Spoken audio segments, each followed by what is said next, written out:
Hello everyone, welcome back to another Snap stream. Today we are going to be running a little bit more of the tempo pile. I'm going to restart the game real fast. But we're going to be running a little bit more of the tempo pile that I ran towards the end of yesterday's stream. It looks like just a hodgepodge of random cards, but in practice it works incredibly well, and I enjoyed it a whole lot. And so I'm excited to run it a little bit more. We'll pivot a little bit later, but I did want to at least give that a little bit more attention early this morning. And then Scotta, welcome in. Hopefully you're having a great morning or afternoon, depending on where you're at. Hopefully it's going well for you, Scotta. We're gonna go ahead and let the game relaunch, and then I'll go ahead and jump in. And welcome, guys. Hopefully the drops are going well. Actually, I did AFK last night for both my alt and my regular account.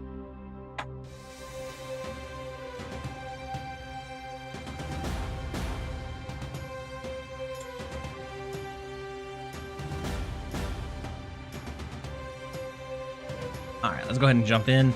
An ad will roll here in just a second, but people are still filtering in, but. First up, we have Helix Thief, 2,948 rank. See what we're able to make happen. Ooh, so Scar comes down. Our Lady, or Scar is the first location. Our Lady Deathstrike pulls. We destroy their Craven. I much rather would have hit something like Scream, but I think it's probably fine.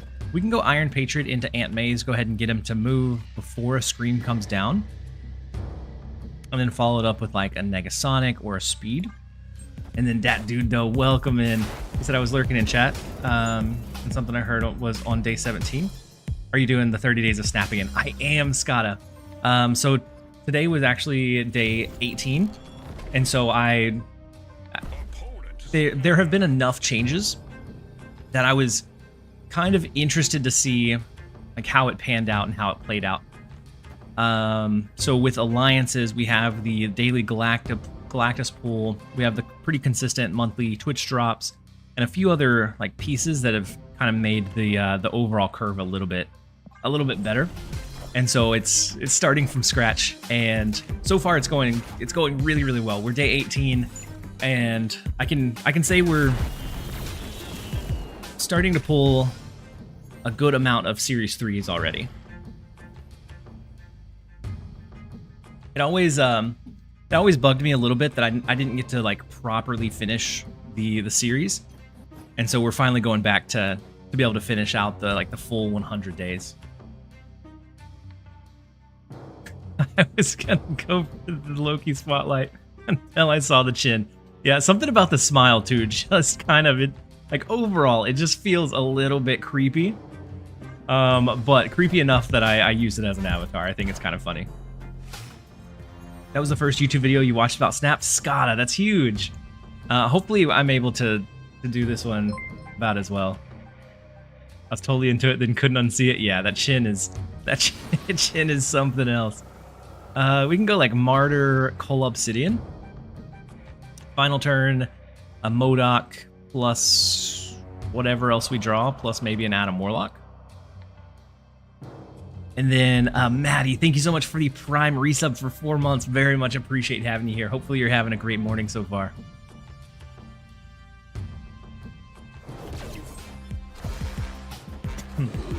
And so it'll be about maybe, I'd say, so 12 days to complete the up to 30 days. And then I'd say maybe 2 to 3 days for like the editing process before I have the video like fully up and ready. So Dagger, Human Torch. A lot of stuff can move over to the right and then move over to mid if they have a Heimdall. So do we do MODOK or do we try to snipe out a Heimdall shift? And if they do a Heimdall shift, where do they do it? Either here or here? I would imagine.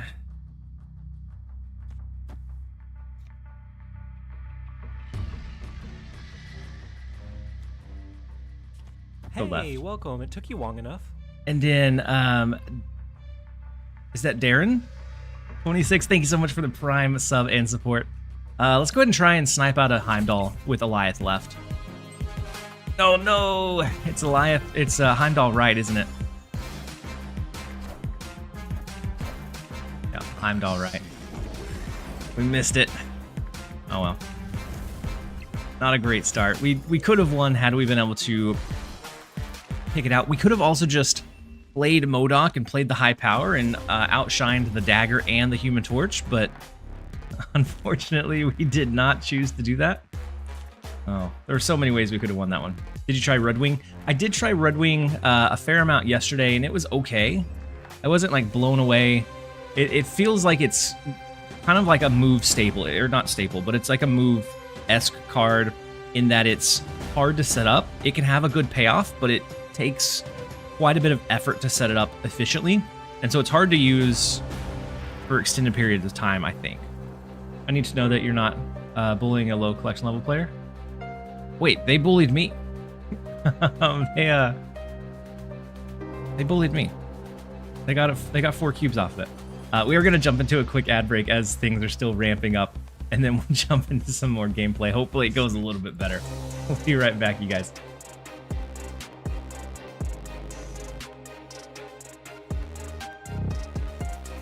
Only Spotlight variant I need that is coming out soon is that Scar variant. The Scar variant does look pretty good.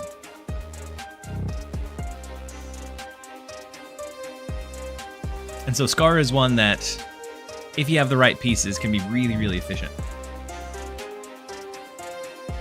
And then Boudreaux, thank you so much for the Prime sub for 2 months. That was my dad's nickname for me when I was little, and so that seeing that name makes me happy. Hopefully you're having a great one, Boudreaux. The only streamer who seems to have really like and had good success with Red Wing is Husky. Yeah. What kind of deck or what kind of deck was Husky running? I know Husky has an incredible mind for making some like weird brews that just are super efficient and super flexible, so it's hard for the opponent to read what's going to happen. Taking bets on Red Wing, seeing more or less play than Spider-Man. 2099. I'd say more. I'd say much more. You're on early? I am, Maddie.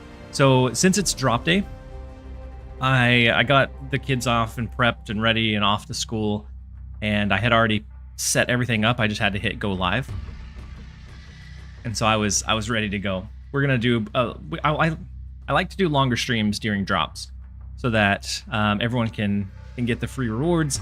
We get a little bit higher viewer numbers on average, which is nice to see. Definitely helps curve out the entire month. And so I like to do extended streams whenever drops are going on.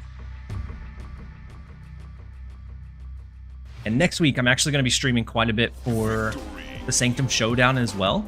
I think I'm going to grind it on both the free-to-play account and this one. And so it may be that I stream a little bit from both. I don't know yet. Depending on like how the grind goes and how it looks, I may grind it a little bit on both. Please let me be. I don't have a million. I mean, I do think Red Wing will see more play than Spider-Man 2099, but that's just because Spider-Man 2099 is like an abysmal play rate. Let's see. I want to say it's like less than a 0.5%.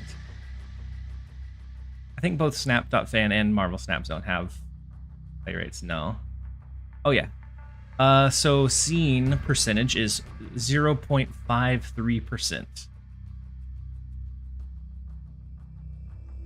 for Spider-Man 2099. So it's rank number 292 out of all of the cards, which I feel like we probably only have around 300 cards. So it's not beaten by much. This just in.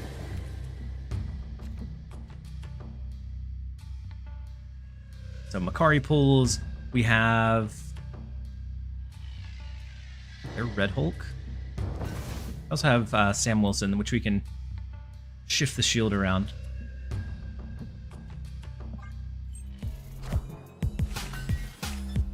I don't really like to tempo out Negasonic, so I'd like to see like a Rocket and Groot, a Speed, an Iron Patriot, even an Adam Warlock would be nice here. It's always changing.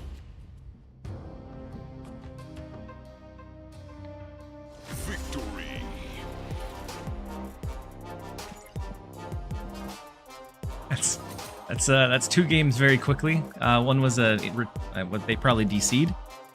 The other one was a retreat without playing a card.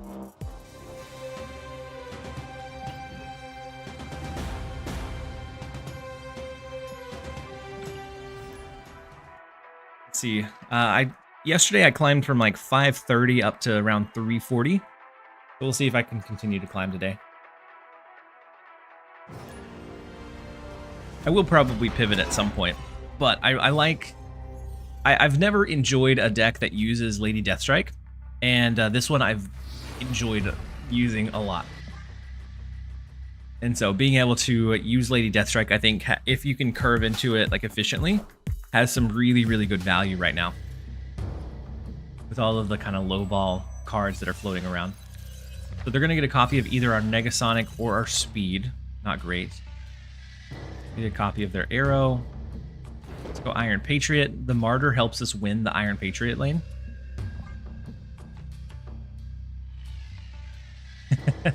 We only have 324. There are 32 cards with worse play rates. Up until recently, I would have said Howard, but with Moonstone, I think Howard saw a little bit of a jump. So I would say it's better than Spider-Man 2099. I'm curious what the other 32 cards that are worse than Spider-Man are. And then show welcome in. Hopefully you're having a great one so far. Welcome in. So they do go Loki. They could still end up going Wiccan if they had it in hand already. Interesting Iron Patriot card. We go Speed.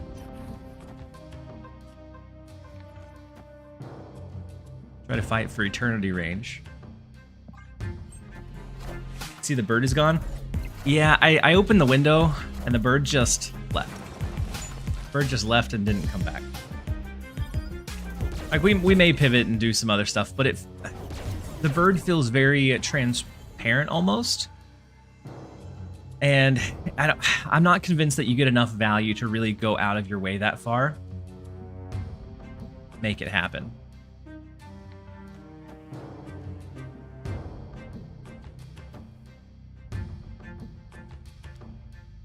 We can always do a Negasonic Hydrobob snap next turn to move Hydrobob out.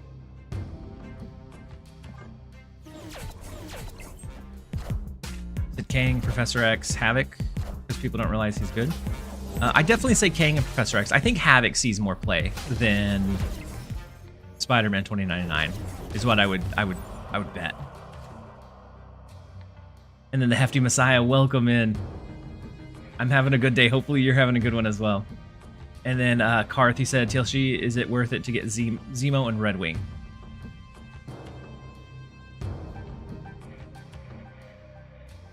I'd say probably not.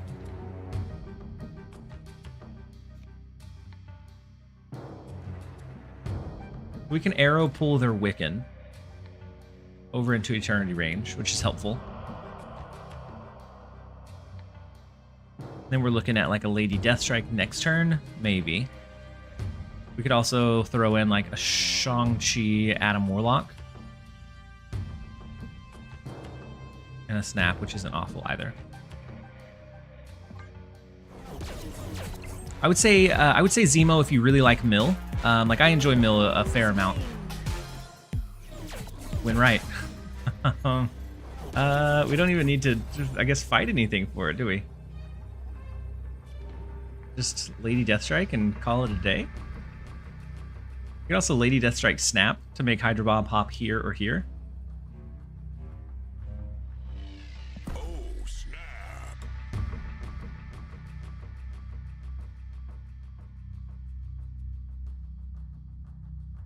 They do have Martyr as well, so if it can hop somewhere to make them lose, it will. Oh, Scotta, you said no one plays Havoc outside of the like top 0.1. Okay, you may be right. You might be right on that. Whose Martyr played last? Theirs did. So ours should jump and try to lose the game, and then theirs should, I believe.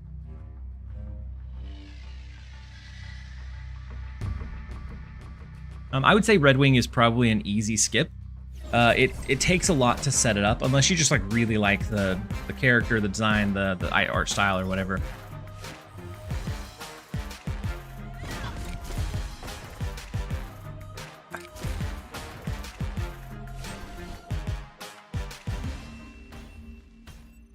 Rest in peace. I forgot they had Wiccan and had all of the extra energy along with our cards. Woof. Well, not a great start. And then Lufa, you said, good morning, TLSG. Nice to see you streaming so early. With drops, I wanted to jump on much earlier than normal. And so I got the kids off and ready for school. Got my son on the bus, got my daughter to daycare. And before that, I played for about 30 minutes on the free-to-play account to do that piece of, I'm working on a free-to-play video. So I got that taken care of. I had all of this prepped. I just had to hit go live. And so that way, once I got that done, I was able to just jump in pretty quickly. No red chicken gameplay. I don't enjoy the red chicken. In all honesty, I don't really enjoy the red chicken. It can do fine. I think it's a fine card. It takes a lot to get the value out of it. And so I don't know. It's not super fun to play for long periods of time. So we can go Adam Warlock, get extra card draw, but right now we don't have enough space. I think we do this. Said I just looked. Havoc is 196 in play rate. Professor X is 241. Professor X is 241, really? Kang is 307. I feel like as if people are looking at like a troll card, Kang is probably like included in that regard just for that fact. How many chickens do we have now in the game? Isn't it just one? No. Could be wrong, but I feel like it's probably just one. Are your kids gamers at all? So my son is. My son he enjoys like a lot of Roblox, Minecraft, which I've been playing I've been playing Roblox a couple of the games with him just to try to like have some commonality. Do we ever man thing? I think that's awful. I would like to get him into some other stuff that I like as well. So whether that be like a Marvel Rivals, like a shooter, like a card game, some kind of strategy game, something that I can really sink my teeth into. But for now, we play some Roblox quite often. So they have Wiccan. We don't have Lady Deathstrike, otherwise this lane gets really cleared really quickly. I think it becomes like a Negasonic Adam Warlock.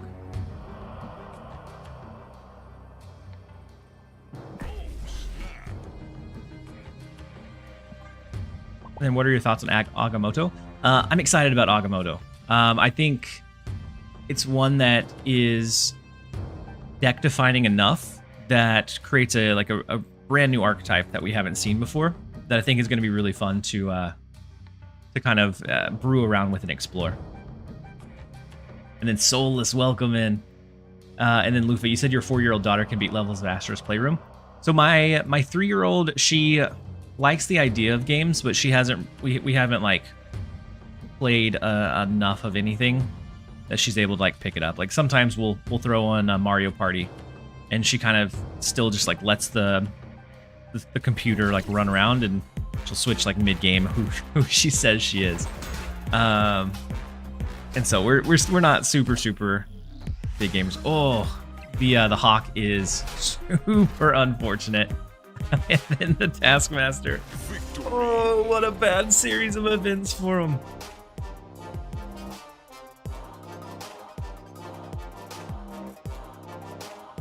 Phoenix, are you calling Phoenix a chicken?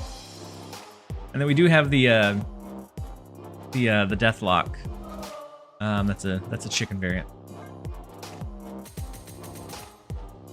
How old is he? My son is 13. And so I'm just happy that he still wants something to do with me. Because for a little bit, it was very much like he just wanted his own space and his own thing. And so now we're able to kind of find that joint commonality, which is really nice. And then Echo, good morning. Hopefully you're doing well. This deck looks like a random pile of just stuff, but I really enjoyed it when I ran it yesterday. It's like super tempo heavy, so you're just looking to have priorities to make sure you can set up a Negasonic, like a good Lady Deathstrike, a good Eliath, and just like let that take over and take control. How old are you? I am 30 something. I think 30, I don't know. 34? I think 34. Took 5 seconds to answer your kid's age. Well, sometimes he acts much older than 13. Other times he acts much younger. So the extra power on Eliath is nice. We could also add a Morlock, but I think we could play it into Nidavellir. And Skada.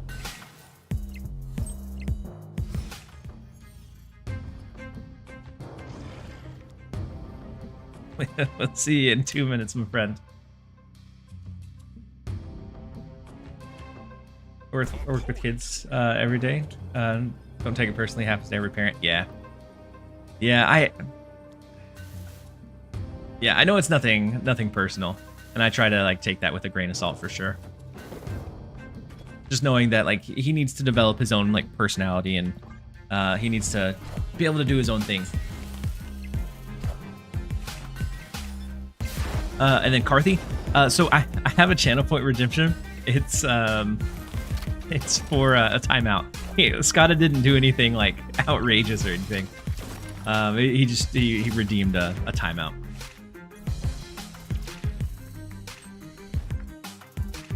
Okay, she said, so you did the smart thing with having kids a little ways apart. We have 4 boys all under 5. Oh my gosh. I don't know how you do it. Chase, that is like there's part of me that wants at least one more, but my daughter, her sleep is so poor that like for the last 2 years I feel like I haven't got quality sleep at all, and so I don't know if I can deal with another one as well. So it might be a few more years before we have another. Yeah, and with four boys, the fact that you have time to like load up a stream is phenomenal in and of itself. So Negasonic is nice.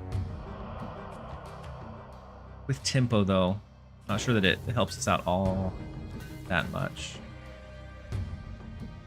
We can always shift the Rocket and Groot to the left or to the right.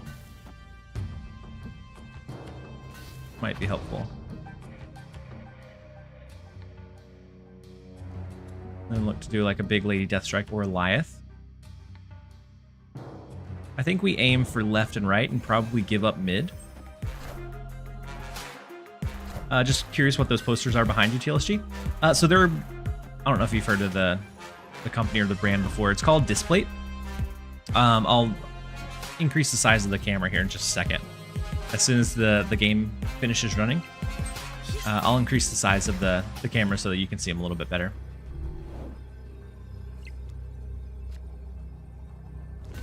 So we'll go over here. We'll go big Eliath left. I think we call it a day.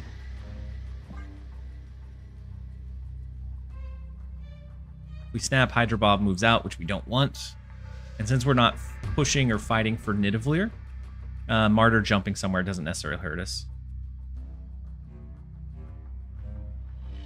When are you going to make a banned Skada redeem so others can donate to the cause? I mean, I could make a timeout Skada redemption. I feel like you use the timeout frequently enough that it might be worth having one.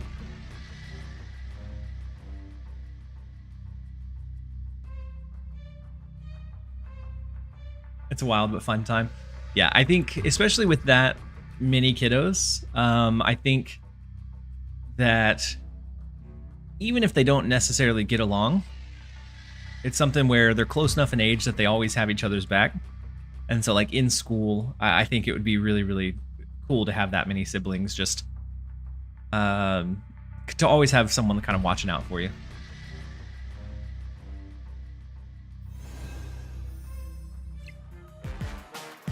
Formula has been the biggest wallet hitter. Yes, Formula is too expensive. Iron Man, are we hitting up the Mystique as well?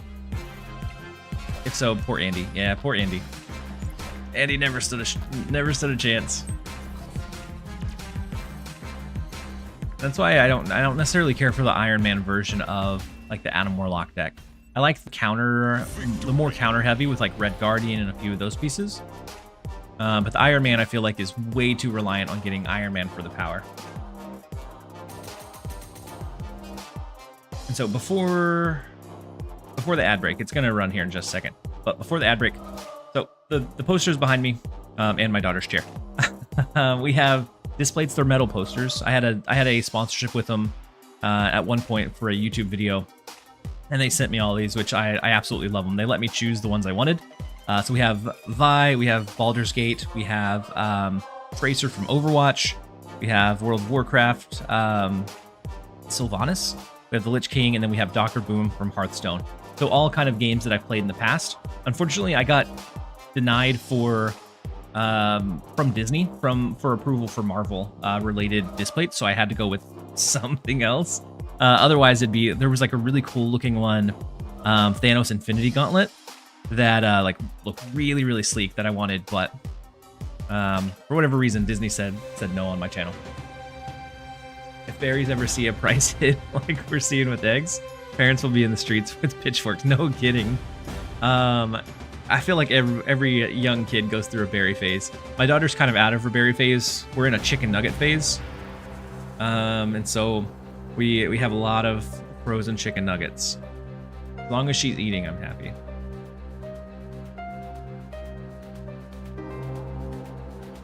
Just get it and hide it off screen.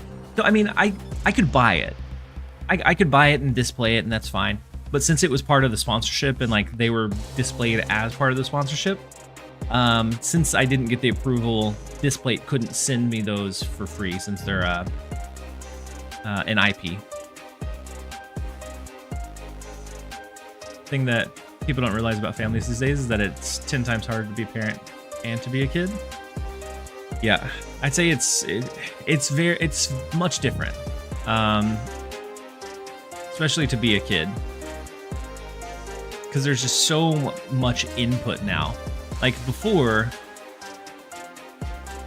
you didn't have all of these external factors that were bleeding in. Like you had TV, but now you have all of these like mediums. I think it's much harder. Like I think kids grow up much too fast these days. And Husky Bugbear, he said my chicken nugget phase never ended. Mine never ended, it just kind of evolved. I like to make kind of homemade chicken strips. And so like using either breadcrumbs or sometimes it's like cornflakes if you're trying to for like a lower calorie. But like hand breading it and frying it, I could eat those every day. My son is a fan. My daughter's a fan. My wife isn't so much of a fan, so we have to get a little creative sometimes. My Reese's phase. Reese's phase, I feel like everyone stays in their Reese's phase. Is it just me or do the new card variants look like they have an AI touch? Ooh, I don't know. I don't know, Cho. I haven't like explicitly noticed it, but they very well could.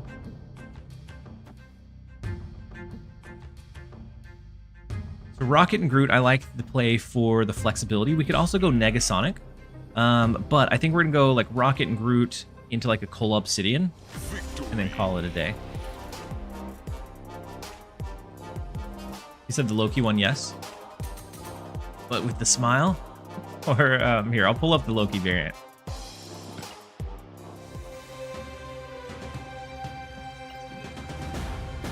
It's the only one that I got.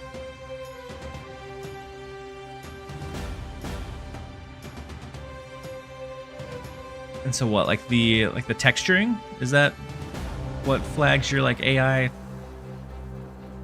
flag? I'm pretty bad at spotting AI unless it's like you know, hands that are all morphed together or whatever. The chin is interesting. Maybe it was just an interesting artistic choice. Who knows? But it is a very, very strong. It's like the crimson chin. Very strong chin for sure. No human could make that chin. I mean, maybe somebody made the crimson chin. I feel like that one was just about the same shape and size. That when I redeem my drops, it takes me to my account. Does anyone know how to fix this? So Echo. So when you redeem your snap drops, and you have the two linked, right? Oh, you said Crimson Chin? Crimson Chin was it was a cartoon thing. It was a Fairly Odd Parents, which I think was just making fun of like superheroes with like, very defined jawlines. Let me see if I can find a picture.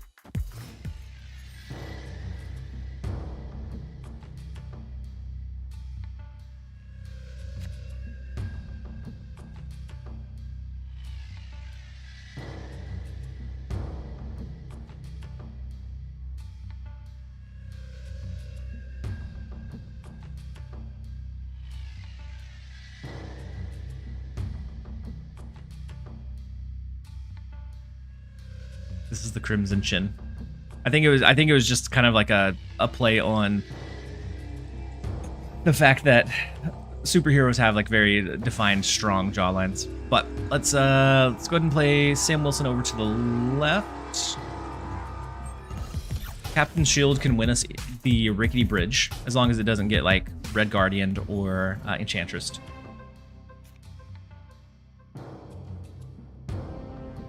Here comes the Crimson Chin. Did for sure. Negasonic's not awful. We can also move the shield, and it allows us to play Call Obsidian into the Titan lane. He said the childhood nostalgia. I very much. I was probably just like a little bit too old for the Fairly Odd Parents, but I very much enjoyed it.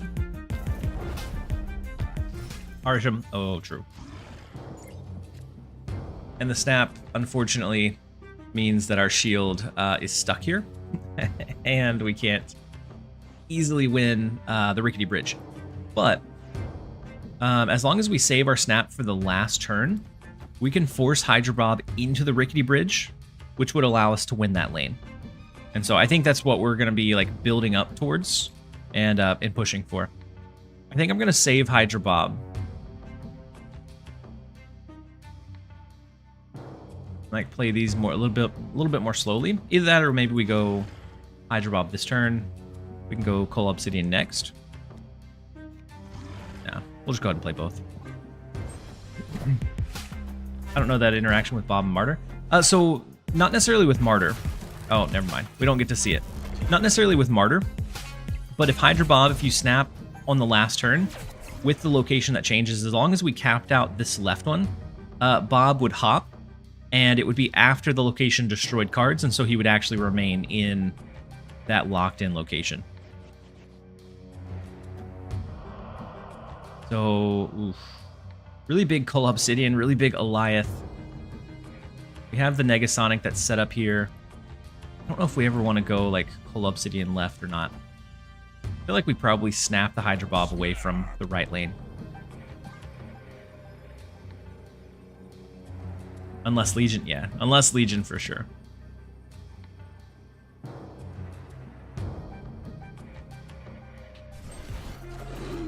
Let's say I go to redeem all 3 of the current drops. It just takes me to my Twitch profile. Have you tried maybe like logging on? I don't know if it would work, but logging on a different browser. Oof, yeah, we lost. we lost.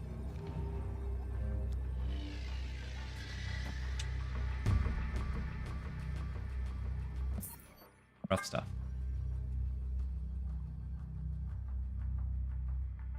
And we snap to move the Hydra Bob. If it popped here, there's like a super small chance that it wins. But with having to play into mid, the Brood along with the Wakandan Embassy, big play. It was a good play from them, knowing that they had Brood in hand and that it was going to be just a massive 318. Unless we were able to anticipate that, we can't really do much into it. Escape.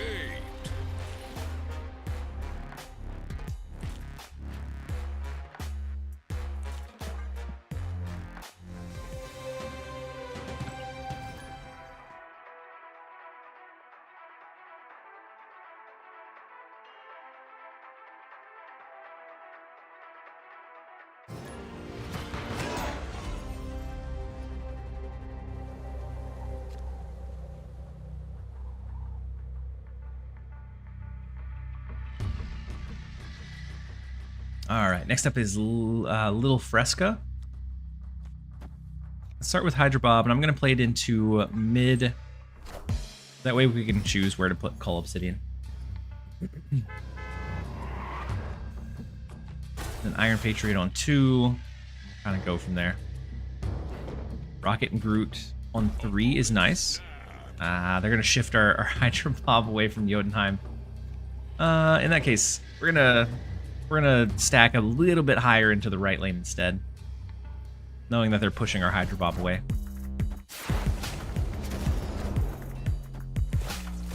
Shuri's interesting, especially if it's free. We have a free Shuri. Oh my goodness. What bad locations.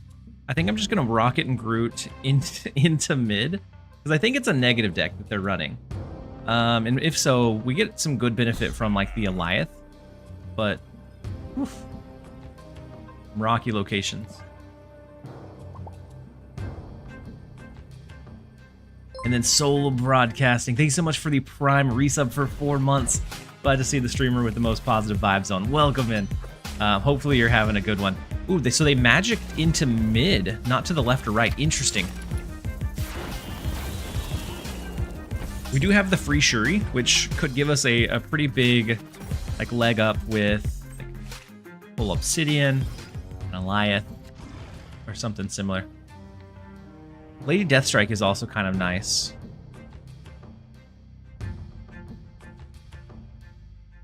We could always clear out the left lane. Tribunal? Yeah, it's a negative for sure, but maybe maybe not for sure. But I would think either full on negative or negative Tribunal.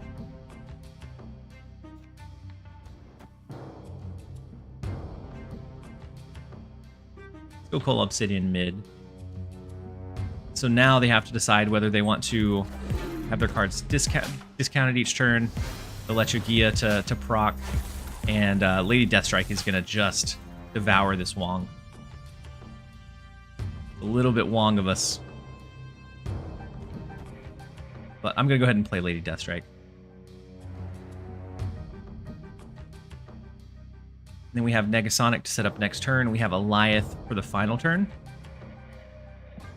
Just really, really disruptive for what they're wanting to do.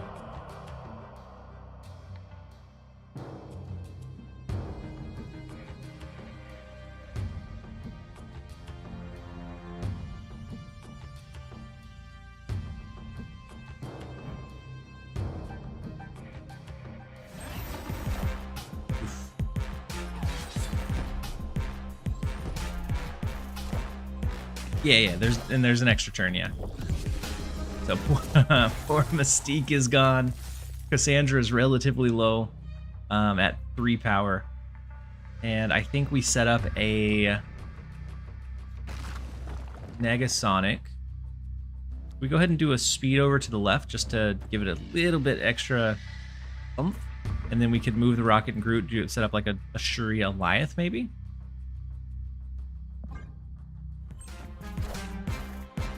Oh my goodness, every step of the way we're oh no, Gore is gone. Oh my goodness. Super unfortunate. Victory.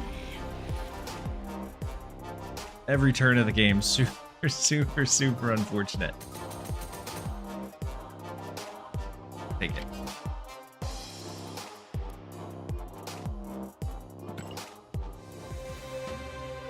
My man must have thrown his phone. Yeah, those games, especially if you're on almost a tilt, those games are really, really tough. I think that's why I like this deck, is because it's so counter heavy, and it does such a good job of grabbing priority, which kind of gives you that control. If you can anticipate where they're going to play cards or what they're going to do, you can just counter so much of their game plan. Next up is Abundant Highlander. Holy Bible Thump. My bad. I've come to accept the fact that I think I am a bully, at least in card games. I enjoy the control-heavy, disruptive stuff so very much. So Black Swan, Lady Deathstrike. As long as we don't discard it, okay, it's fine. Lady Deathstrike is staring down Black Swan. We played Chimichanga first. Well, they were wanting to merge it with the Gore.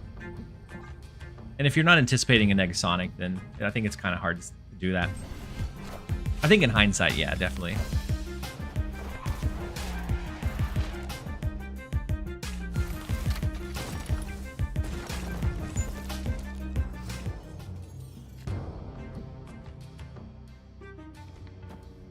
Go ahead and throw a Negasonic.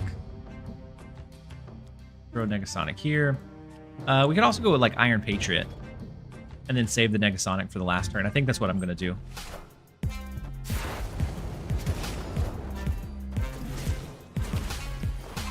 Ooh, Chimmy gives Gore a buff. Very true. Sling Ding. We could have destroyed the Misery. And then how often do you have to worry about Misery? Or not Misery, Martyr? I would say you have enough flexible cards that most of the time she's not a bigger major issue. There are a few occasions where like you may have to play a little bit differently. Just to know, like, if we have a huge lead in Baxter Building to lose, she's going to jump over to Sokovia. If we have a pretty high amount of power there, unlikely that it causes us to lose. I've gotten so paranoid about Negasonic. I probably need to. It's one of those that like you can easily kind of sleep on. And then like, when it's a surprise, it is a devastating surprise. We take away their ability to do all of their one costs for free. And so now whatever their big like upside plan was, it's now disrupted quite a bit. Let's see. 4, 5, 6, 7. I think we still go ahead and go Negasonic mid. And then maybe it's Captain Sam Wilson. We'll go Dracula to the right as well, I guess. And we'll call it a day. Oh no! They went all right. Maybe everything is not all right. A lot of demons. One Negasonic over to the right. We would have had it. Unfortunately, I chose wrong.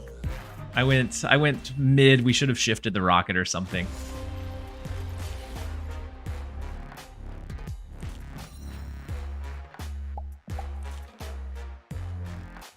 Or if this was a bigger card, maybe that could have worked too. You lose the buff when it merges? Wait, what buff?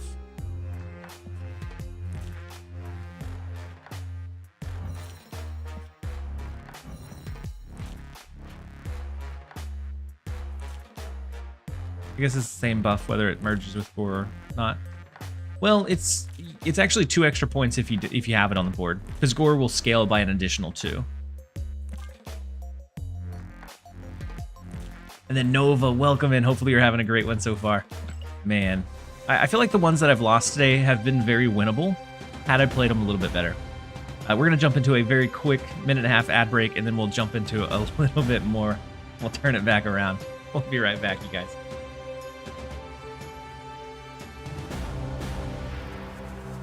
Just saw an ad for Rivals and you were the ad? Wait, Saint. I was the ad? How so? I haven't done any content for Rivals. I've played a fair amount of Rivals. I like it. Unless you're talking about one of the new characters they release. Reckless Monkey, what are ads? I don't know.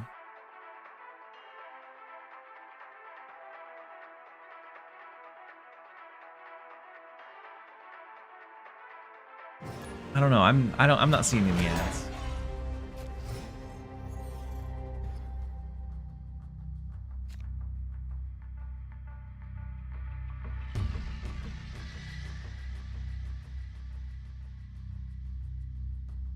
All right, next up is Hastura. We have Cap Shield. We have our Iron Patriot. We also have Sam Wilson if we wanted to play that instead. With Kiln, might be handy.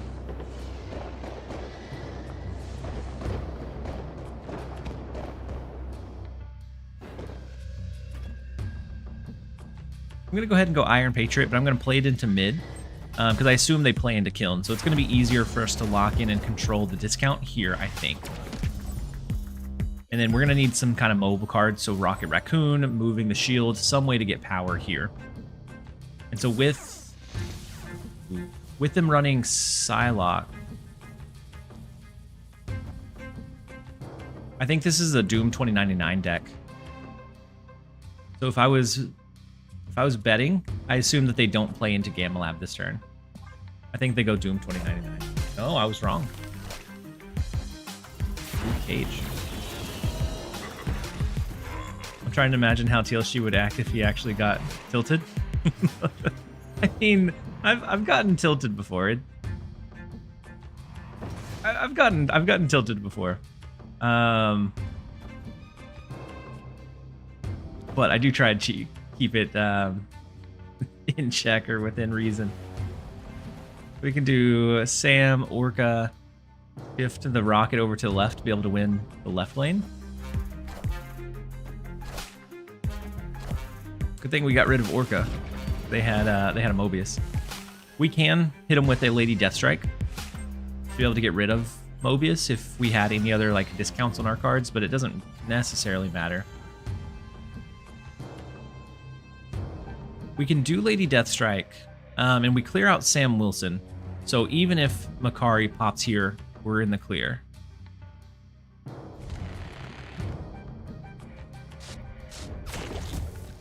And then our only risk or worry would be if they do a Doom 2099 this turn, or if they have like a Dr. Doom as like their in-game plan.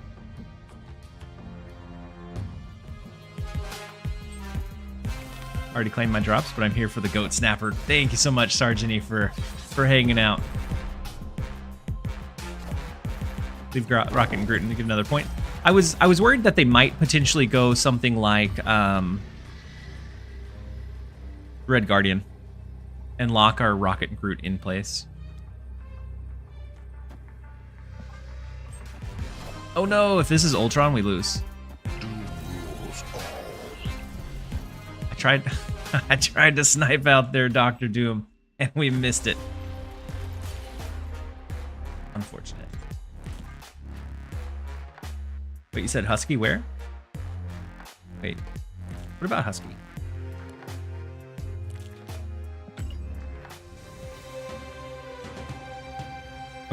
He gets tilted, he slams his headphones on. I promise. I wasn't even tilted. I took them off, set them down, I came back, and they were broken. It feels like I hear how kind of almost ridiculous that sounds. That's how it went down.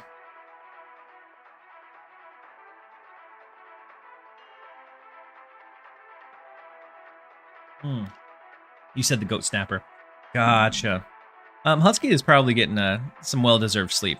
Husky is a very good deck builder. And he creates some like really unique off-the-wall stuff. So I always enjoy seeing a good Husky build. And some of his stuff, even if he's able to navigate it and perform well with it, like sometimes I'm not able to like take it and transfer that into like into my own games. Like sometimes he just has a way of like thinking through the game plan or the gameplay and looking at like the board state that I think is beyond mine sometimes. I am Iron Man. So we have the ooh, unless we find right lane could be rough. Unless we find Sam Wilson. Unless we find Sam Wilson, this lane might be an issue. Lady Deathstrike can help us clear up Iron Man at any point, which will be nice. But they could have a Mystique that they're looking to copy the Iron Man with. Why does this look like a drafted deck? It does, right? It looks like a drafted deck, but it performs surprisingly well. Like I ran it yesterday during yesterday's stream, and I had an absolute blast with it. And so I wanted to run it a little bit more. When TLSG gets tilted, he shaves and punishes us. Iron Man. Those are facts. So Psylocke comes down. They do have the Mystique to copy the Iron Man. We need Lady Deathstrike. Adam Warlock would help us reach that, but... okay.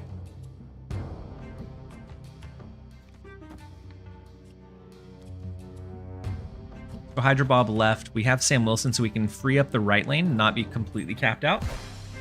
Living Tribunal. Yeah, it looks like Living Tribunal, a good Lady Deathstrike is going to just win us the game. Or just the negative that, with Project Pegasus, had Iron Man come down. Opponent snapped. This guarantees it fills our right lane with Hydra Bob.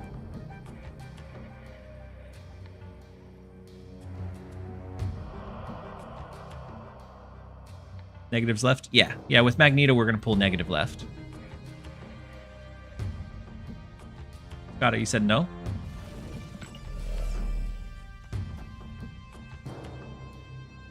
Play Negasonic left?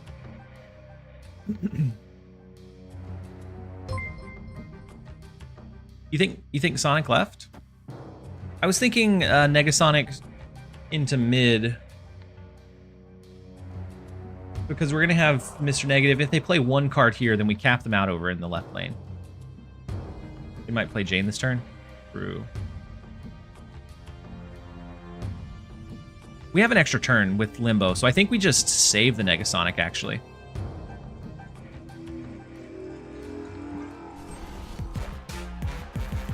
We are the future.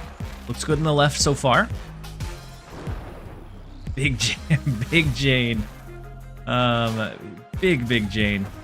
And since we left the shield in the right lane, we guarantee that we aren't going to be capped out in any given location. And then as long as we keep priority going into the final turn. Without Lady Deathstrike, though, it's rough.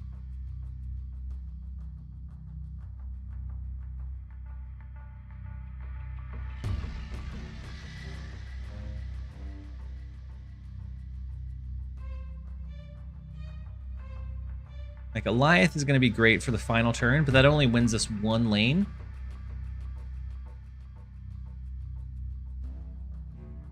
We could do Goliath middle, but we have one extra turn. And so it's kind of a mix. I almost want to snap back, move Hydra Bob, save Cap Shield here. Maybe do Negasonic this turn. Believe in Lady Deathstrike. I don't think they flood this turn, though. I think they save most of their cards, because most of them are cheap cards. I don't think they flood until next turn, and so I don't think Goliath would do what we need it to do, is my gut feeling. I almost want to snap and just do like a Negasonic.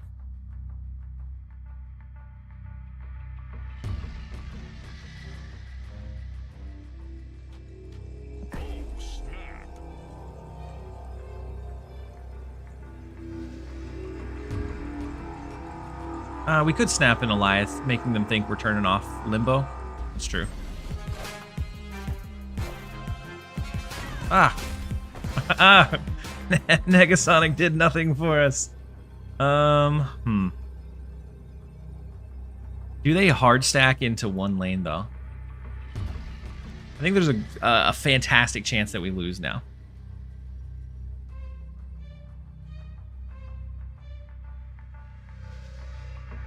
Unless they just stack heavy into one, but I don't know that they can.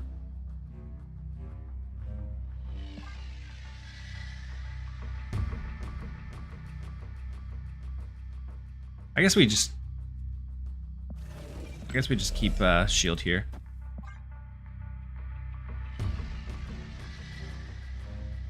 May as well keep the shield right. Yeah, that's what I'm thinking too. I think there's like a 90% chance we lose this.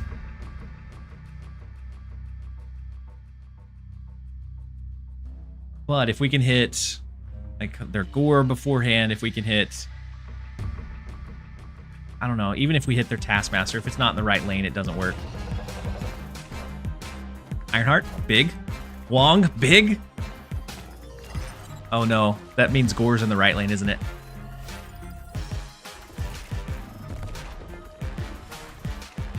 Oh, Gore is too big. Gore alone won that for him. Oh man.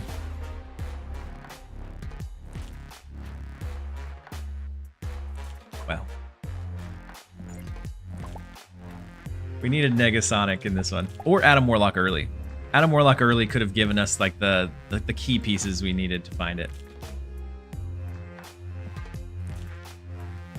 I don't know that his turn 6 was that bad, because I mean, I don't think it was actually sus at all. So if you look at it, he has no cards left in his hand. So he knew that he was going to be able to flood all of this out on the last turn. So there's really no reason to risk playing it on turn 6. I would have held it until turn 7 as well. Oh, Ironheart before Wong? That one I can't explain. I can't explain that one away.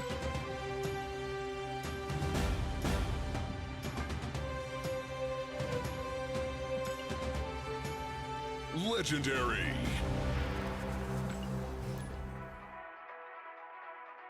And then Michaelis on the YouTube side, he said, I'm new to this and have a question. Are these boards that show your cards that you have left in your deck part of the game, or is it placed by you? So it's a third-party app. It's available on PC. They don't have it on mobile, but it's untapped. So let me grab you the link. There's the link for it.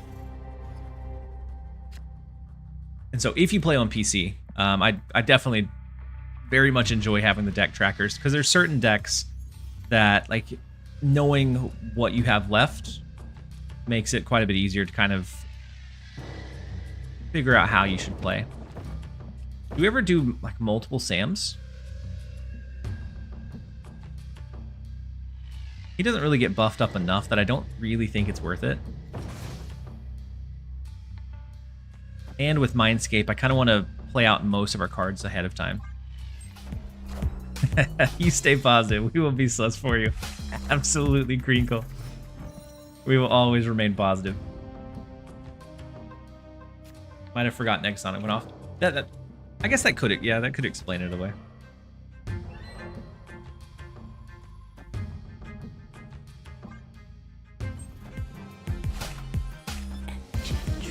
That's the trap in a Mindscape game. Yeah, I agree. And then I don't know if I called this one out, but Vanilla Catch. Thank you so much for the Prime sub and support. Very much appreciate having you here. I just now noticed that I think I had missed it. I also don't like the Iron Patriot, but maybe it's not awful. Speed min. Is that why you haven't moved the shield? What, for the Enchantress? No. I just didn't move it. Van Scotta, my goodness, with the message effect. We'll do a timeout. I think that's worth a timeout.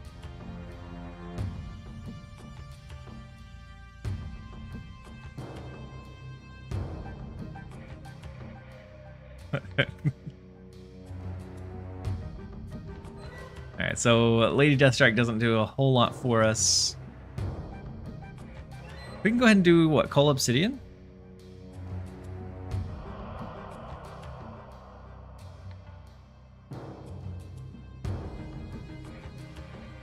Yeah, I think we do Coal instead of, like, Negasonic Patriot. Because if we have Prio, then their Negasonic won't really do anything for them. And then Monkey Kong, everything is going well. Hopefully it's going well for you as well. The Lady Deathstrike doesn't clear anything here. It would clear the Rocket and Groot here. Ooh, they gave us a copy of Sasquatch. I appreciate you, my friend. Is there any way that they can win? I don't think that there is. I think this is a surefire win. Danish, welcome in. Hopefully you're having a good one so far. So you remember Sasquatch is in the game. Very true.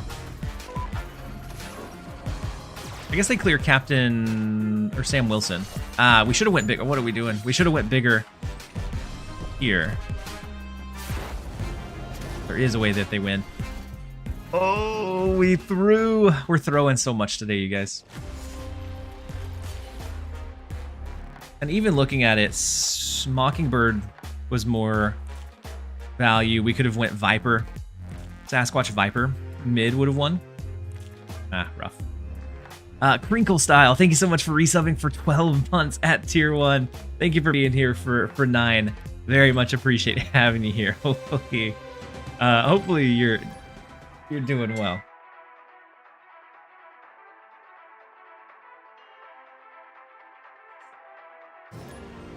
Kind of wish I had Bob to play this, but not really ready to spin. Yeah. I'd say he's very flexible. He fits into a lot of things tempo-wise, but at 6,000 is really a tough spin. I bet Scotto was screaming Lady Deathstrike while being timed out. You're not wrong. I bet you're right.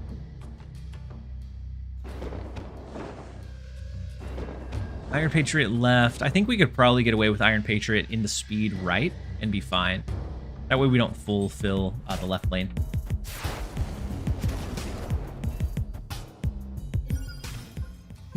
I'm not a government building working, and so I would. Okay, yelling in your head makes perfect sense. We go ahead and burn the Negasonic, or we go speed if we think that that's going to be enough. Sunspot Goose is an interesting early setup. 23k collection. Bob often has the same value as Nebula, and she's a lot cheaper.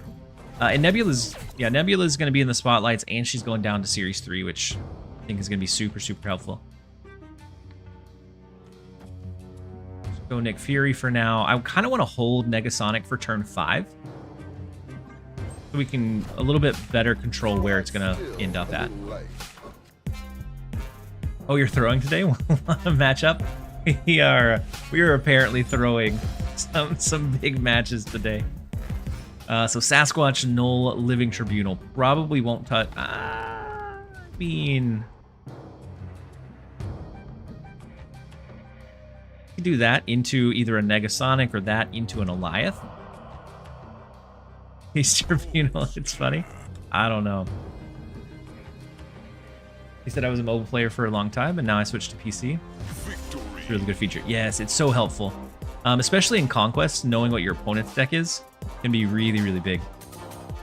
And then Theodore on the YouTube side, how's the streamer life suit you? I remember you quit your normal job a few months ago. Is it worth it? I would say just for the control over my schedule and my work, definitely. Is it a little bit more stressful because there can be big variances in viewership?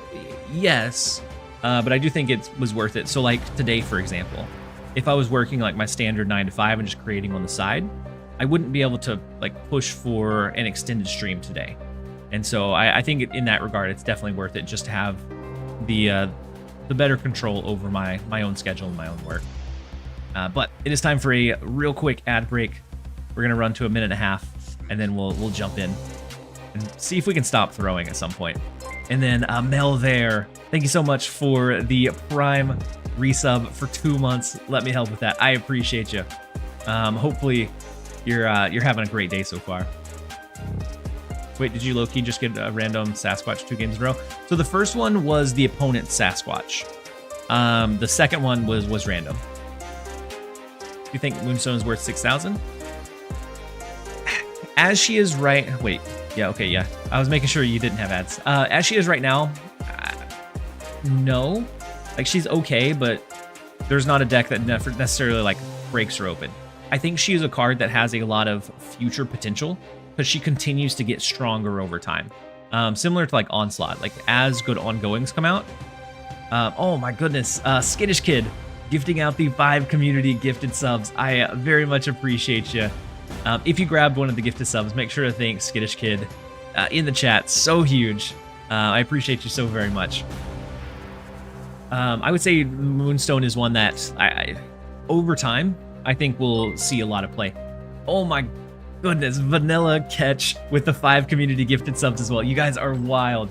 If that, I don't have the pop-up, but I imagine that pushes us over into a hype train. You guys are absolutely phenomenal. Vanilla Catch and Skittish Kid. Thank you both for the 5 community gifted. Melvir and Crinkle Style and anyone else that has subbed. I appreciate you guys as well. You guys are phenomenal. I say it a lot, and I truly mean it. I think we have the best community in Marvel Snap. I think we have the most positive, the most wholesome. I absolutely love being able to create content for you guys. And then Scotta with the timeout. Actually copied it and pasted it. So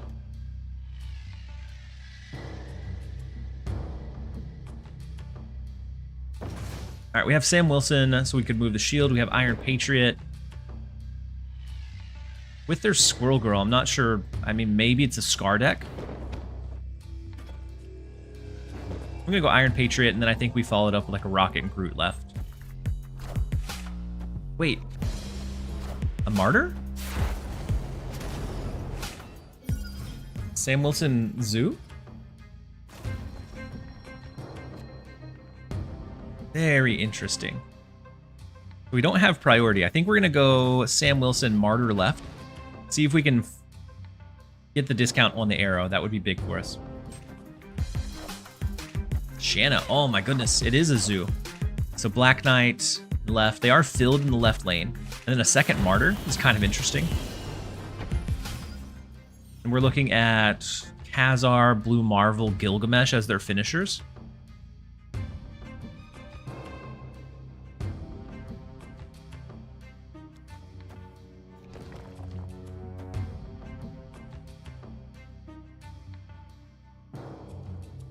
We could try to land a Lady Deathstrike next turn. We could also set up for like an arrow pull. Arrow mid. Arrow mid was probably the play since we didn't have priority. I'm a little bit confused as to why they didn't snap though. Or why they didn't play a card. Move the shield. Yeah, definitely move the shield.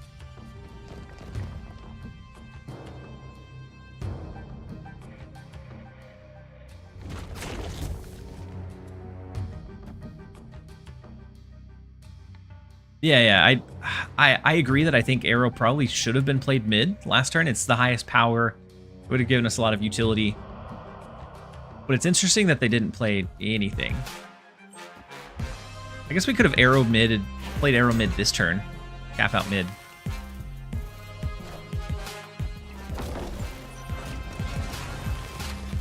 Blue Marvel. We could have Lady Deathstriked that one, but... Actual Black Knight gameplay? No. It was it was from a Shanna.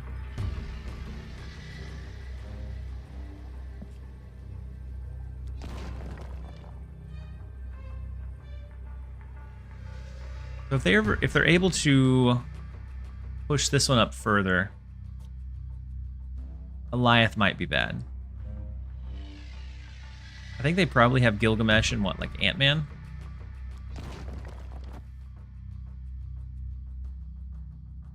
Do you ever just hope that they don't have another way to buff the left?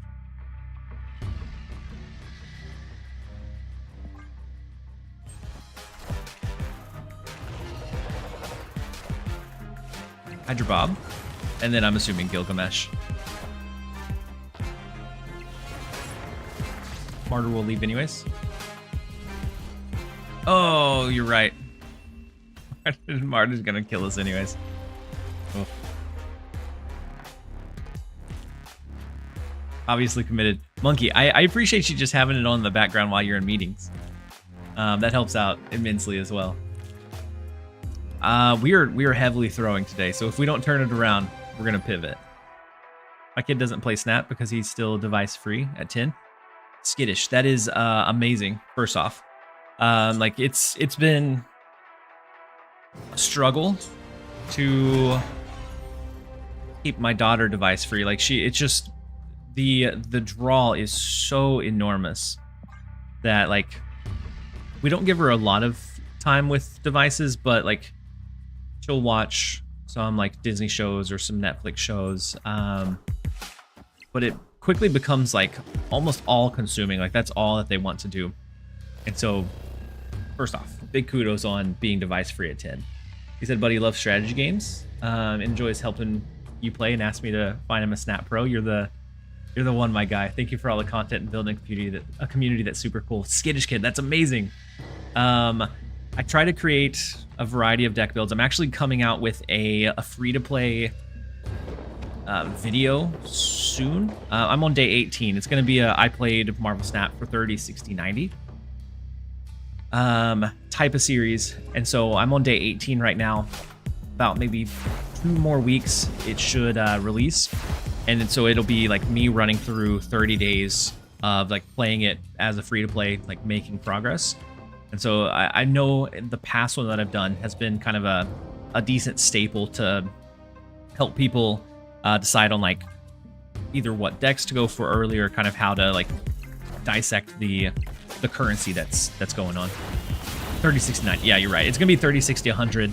That was the original intention, was 30, 60, 100, and then my hard drive crashed, and so I never got to finish the series. And so I'm looking forward to like revamping it this time around.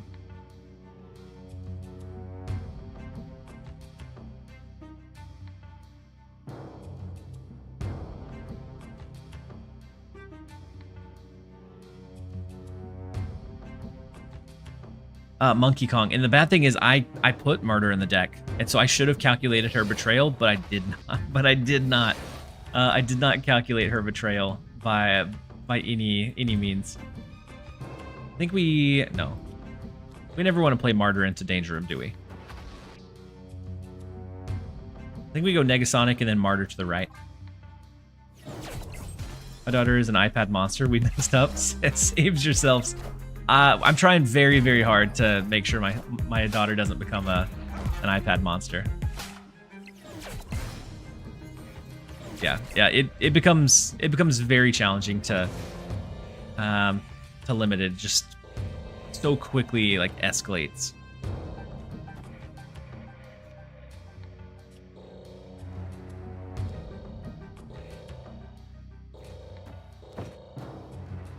Let's do this. I don't know that we ever win mid, but with Hulk right, there's a chance that we just throw like a big Goliath left to win. So Scotty, yeah, it's gonna be 100 days, and then I'll do like I think after the 100, I'll do like a big overarching, like the entire video series. That way, like for new people that hadn't seen it up to that point, they'll have one video to click on to get 1 through 100 days.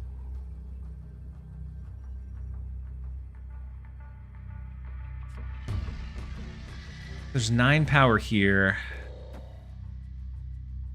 at least. Then whatever this is. Could be a Luke Cage, which hurts us a lot in the right. Comes 8, 9, 10, 11, 12, 13, 14, if Goliath sticks. And then we can also snap to move the Hydra Bob. We don't have to worry about Martyr leaving us, though. I don't know. This is what I'm going to go ahead and try. Deck looks... Oh, I'm so afraid of the snapback, but it is what it is. This deck looks cool. Any good replacements for Bob and Speed? I would say like the main purpose of those is a good early tempo, or like being able to maintain priority. And so I would say looking for something that does that. Oh no, the Luke Cage. Yeah, that's gonna do it. I was hoping Luke Cage was pulled by Malekith. And that Eliath would stick, but it doesn't. It didn't matter. Rough stuff, indeed. Yeah, Gladiator could be speed for the 1 costs. You can either go something that's mobile like a Nightcrawler, but that's a little bit less tempo, or just another good like high power output 1 cost. We said our kids still get screen time, some games, but we limit as much as we can, and they don't own like their own. Yeah, we're gonna have to switch off of this deck. He said, and they don't own like their own device, which is good. It's nice.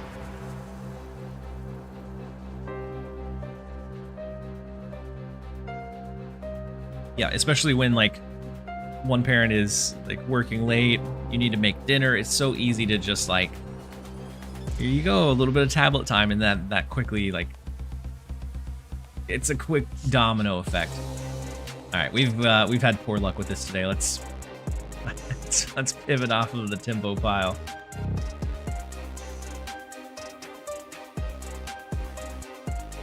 There was Thanos Zoo that looked pretty decent. A lot of control heavy stuff.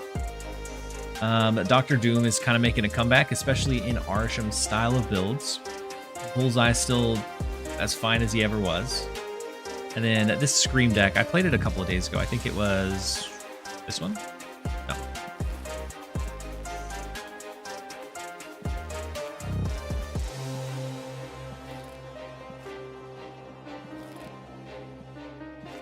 Probably need to name these. This Scream deck is actually performing incredibly well. We'll go for this one.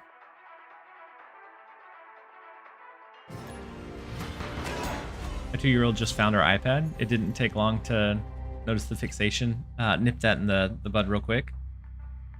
Yes, in between allowing them to watch TV versus giving them the exact same thing on the tab, I agree.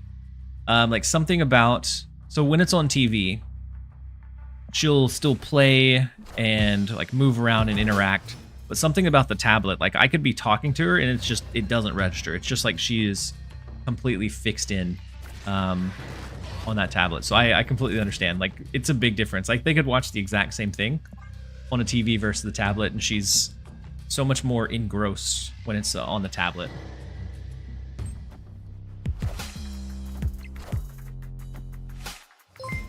And then Zodrex, I apologize. This was 4 minutes ago, but thank you so much for the 1 month at tier 1. Very much appreciate you. And then Skittish Kid resubbing for 6 months at tier 1. Very much appreciate you. What would you do with Luke Cage? Have him just negate negative power on one lane? I don't know. I feel like I do feel like he is overtuned, but I also feel like he is such a necessary evil. I feel like he is such a necessary evil for like all of the like broad sweeping affliction that we have, that I think it would be, as much as I dislike how strong Luke Cage is, I think I would dislike the meta more if he wasn't like involved in it, because then it's just affliction game after game, which is that sounds like such a nightmare, honestly. We could go Sam Wilson, Spider-Man. Go Stegron. I think we go Sam Wilson, Spider-Man here.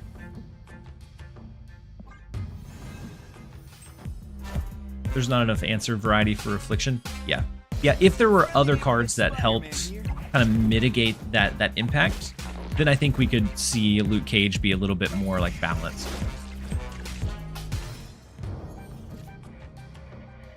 And then Michaela, she said, isn't Juggernaut the best option for Iron Patriot? Yeah, you could go Juggernaut or Gladiator. I think both of those for that last deck would be good options. And then Monkey said a good fix for the kid screen time is Pokemon Pocket, letting them open your packs and do your wonder picks. My daughter does like to open my my Pokemon Pocket packs. Do we ever Stegron here?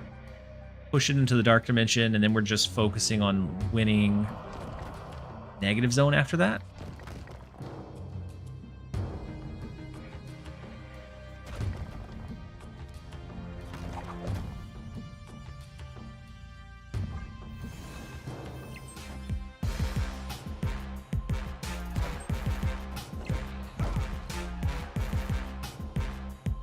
Captain America's, or Sam Wilson, is unable to move the shield anymore, unfortunately.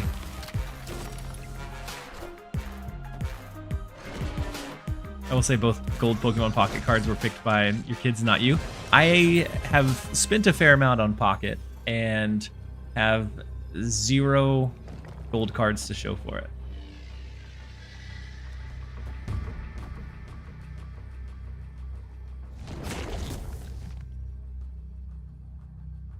I think this is overall probably fine.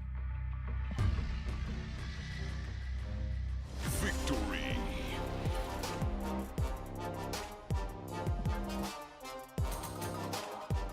I'm not wanting to play in a meta that's all affliction. Me neither. There's no chance I want it to be all affliction. That sounds awful. Spent 4 keys to get the Zemo variant, and I regretted it already. Oh no. Now, I really enjoy that Zemo variant.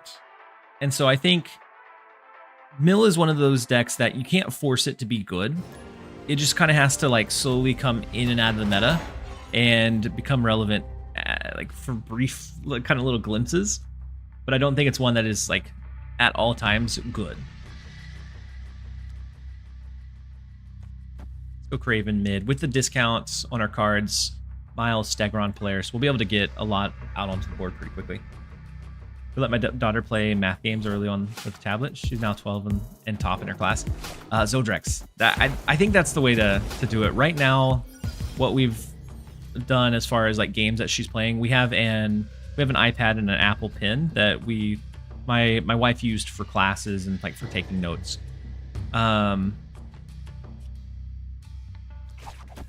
And so right now what we've been doing with that is she is really into like coloring. We tried to find the educational games.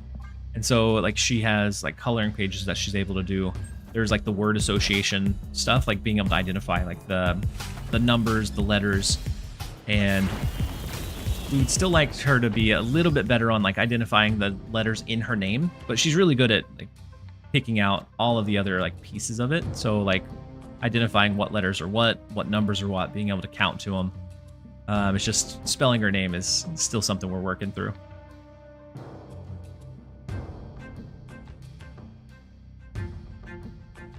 For super young kids, we had an app called Letter School. I'll have to look at Letter School. There's so many of those early development apps that are locked behind like these really expensive like monthly models. So like monthly payment models. So I think to protect ourselves from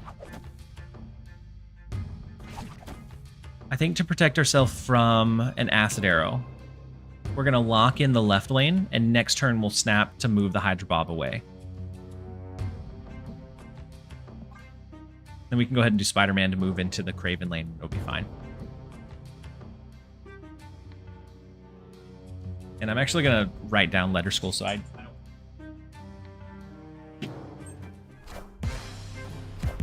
want the Tuna Nihilus variant. Friendly neighborhood Spider-Man here. So the TikTok ban actually saved me $50. Oh, it was available during the TikTok ban and then wasn't, right? It was not offered anymore shortly after the ban came back.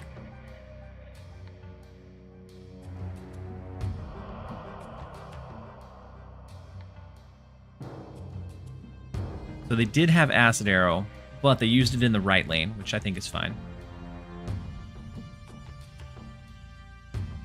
I'm gonna go ahead and snap Hydro Bob away.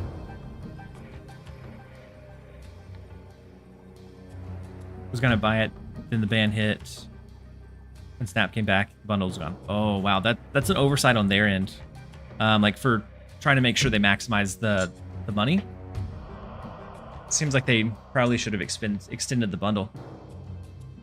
But the Tuna Nihilist did look nice. I will give that to you.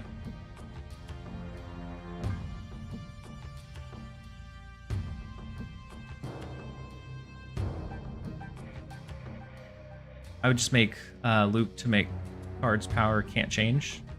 Don't play Cerebro deck in peace. That would be nice. Cerebro now that he's 2 cost, I think is much more supposed to be just like a splash. So like to help sometimes buff up cards that are similar, but I don't think it all has to be like Cerebro and only 2 power or Cerebro and only 3. I've been seeing some like variations pop up where it uses like Galacta to buff up cards, and sometimes it's going to be like a Cerebro 10. Sometimes Cerebro is only going to impact maybe 2 cards, and that's good enough in a lot of cases for a 2 cost, because then it's still giving you 4 power on the board. Instead of like the old Cerebro where it had to be like an entire build around deck. Said thanks for the advice. Keep it up, and happy snapping. Thank you so much. Hopefully, if you try out the deck, hopefully it goes well for you. What if the fix was Luke didn't make your cards whole, meaning any reduction before Luke Cage came out stayed? I feel like that could be a kind of a decent middle ground, Georgie. I think it would be a little problematic for things like, I guess maybe not, things like Cassandra Nova, Scorpion.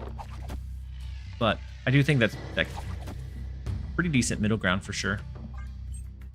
I don't think it would completely make him irrelevant, but it does make it where you don't save it to the last turn to get like that big like slingshot effect.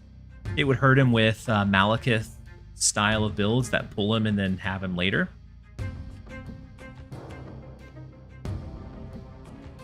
But I do like the idea. With Sam Wilson, since moving the shield into Kunlun, we want to try to do that at least once, I think. Would be pretty nice.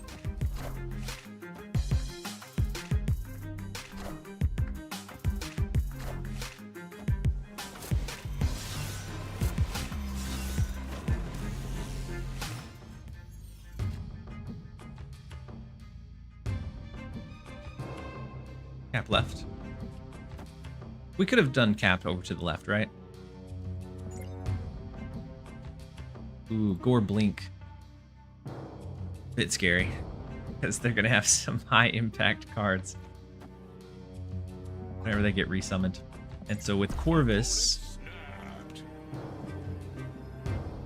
and we don't have the Eliath to be able to stop like a potential Hela. We are definitely in danger.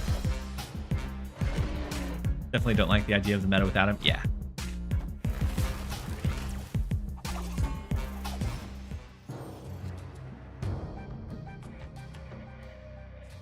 Interesting. I feel like that kind of hurts him more than it helps him, right? Maybe I'm wrong.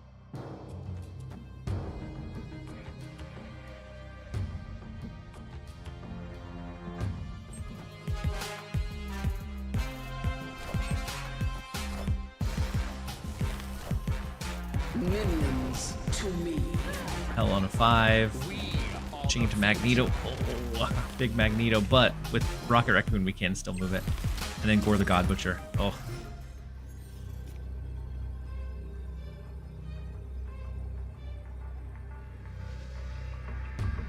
We don't really have, I don't think, we don't have anything to address like the big power in multiple lanes.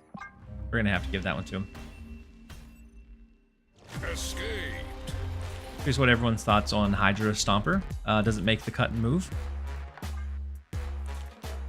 Hydra Stomper, it scales based off of every card that has moved throughout the game, right?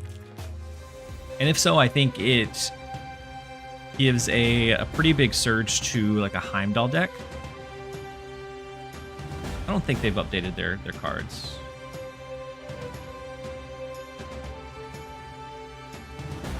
Yeah, I may need to find a new bot. because it doesn't look like theirs are being updated.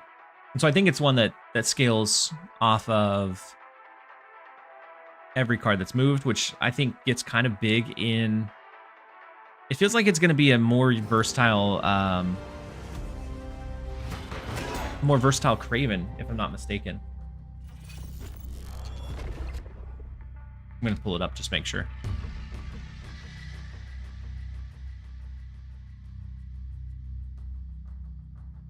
So 3 cost with 1 power, ongoing plus 1 power for each card you move this game.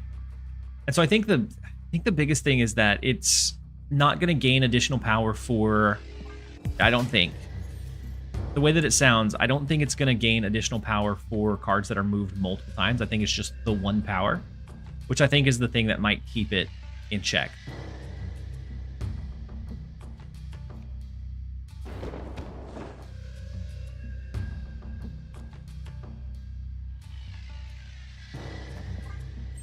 But I really like the sound of the effect, because you can get some pretty big shifts going with some Heimdall, but I don't know if it's going to be, honestly, strong enough. So it'll be one that sounds good on paper, but maybe as it gets closer, we'll see if it actually cuts it. Jout Death, he said I just clicked on intern without thinking. Oh no! I have done that before, though. I feel your pain. I've done it. We can do Iron Patriot. We can do Polaris. Because now we're just competing for world ship. This is the second world ship in 2 days. I feel like I'm going to wait and then Cannonball on 5 to try to get rid of Rocket and Groot.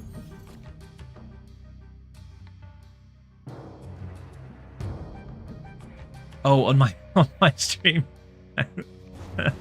My bad, I was taking too long to move, and instinctually you clicked on intern.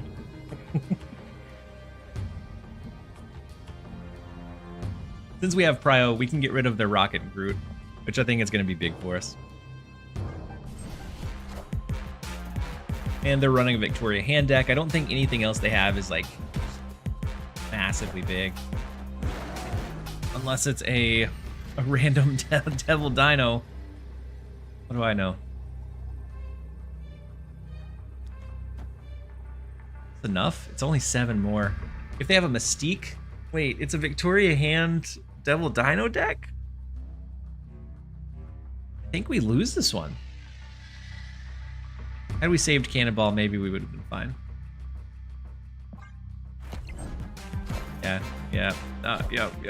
They'd have Mystique too. What an odd build that Gilby is running. We're absolutely going to get cooked by it.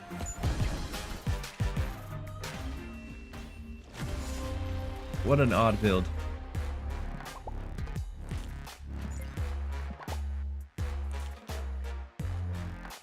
Today is not the day.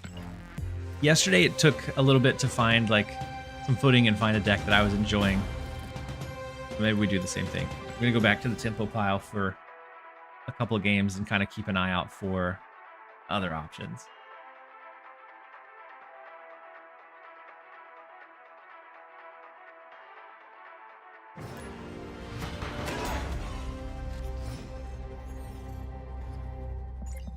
We're going up against Biz. Biz has Cap Shield. We do have Sam Wilson, which is nice. I don't really like Martyr into Nidavellir since her jumping out of that location is such a big impact.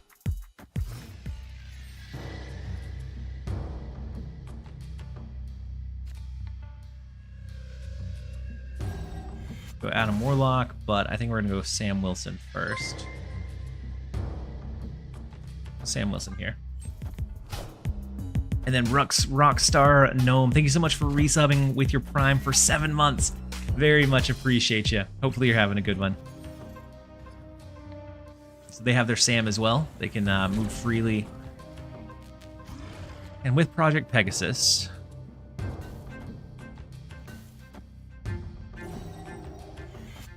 I think we're going to push pretty heavily into mid. We'll go ahead and play Adam Warlock to get some additional card draw. Then we can eventually set up our Negasonic. We have our Goliath ready to go as well. going to open your drop variant. Good luck, Carthy. And that actually reminds me, I need to claim mine.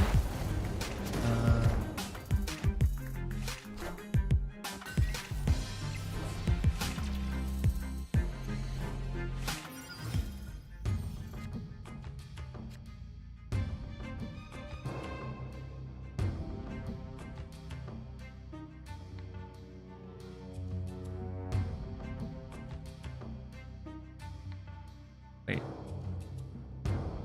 There it is. Okay. I watched, I just didn't go into Twitch and actually claim it.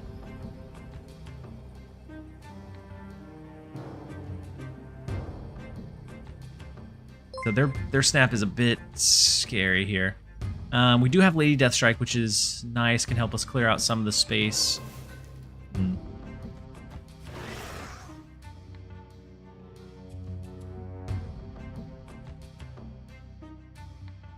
With Scream, though.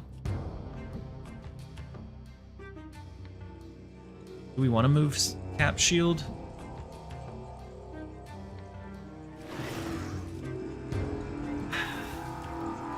Either way, it's rough. Go with this. Hey, TLSG, are you still a full-time streamer? I missed watching you. I am still doing the streaming full-time. It's just a little bit more non-conventional than most full-time streamers. So because I'm doing content creation full-time, it doesn't necessarily correlate to 40 hours of stream every week. Or every week.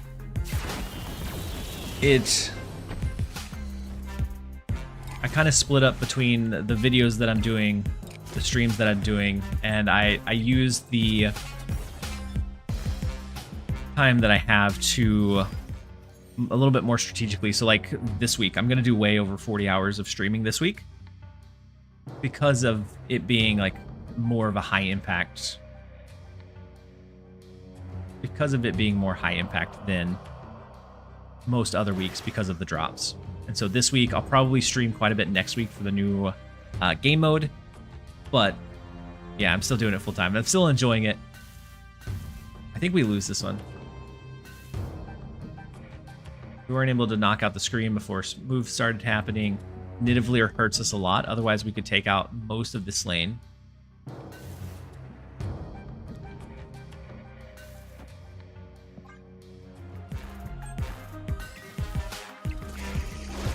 And then Odd Eye Circle, thank you so much for resubbing with your Prime for 4 months. Very much appreciate you.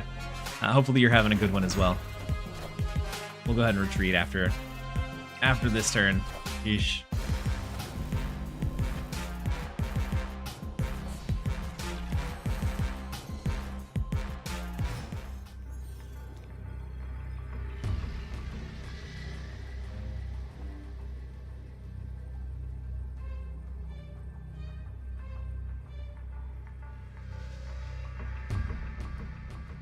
This is a bit interesting with the Polaris. Hey, welcome. It took you long enough.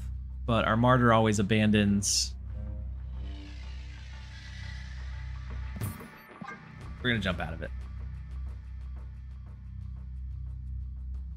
And then Concept. Thank you so much for that. Hello to you as well. I don't know what's going on. Welcome in, Concept. Hopefully you're having a good one. And then thank you for the Prime sub and the support as well. Very much appreciate having you here. Hopefully you're having a good one. Missed the chance to watch any streams yesterday. What did you think of Red Wing? Guessing as you aren't playing him, it's not great. I think Red Wing it's an interesting card, but it takes a lot of setup. So it's one that is very reliant on multiple factors to be able to do well. So the first one being that you need a move engine.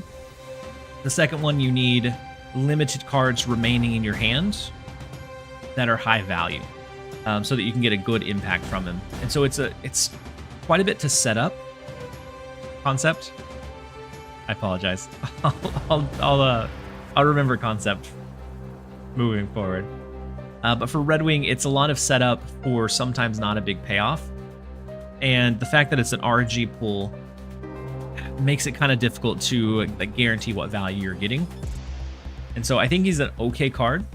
It's just I think it's hard to run him. It takes such a like a precise setup that for me it's kind of draining, kind of like running move. It's kind of draining to run it for long amounts of time, and so we ended up abandoning it. I think he performs like okay, but I don't think he's like crazy by any means. He, at some point he may end up in like one very niche specific like top infinite build, but I don't think he's a card that's just gonna appear in like a wide variety of decks.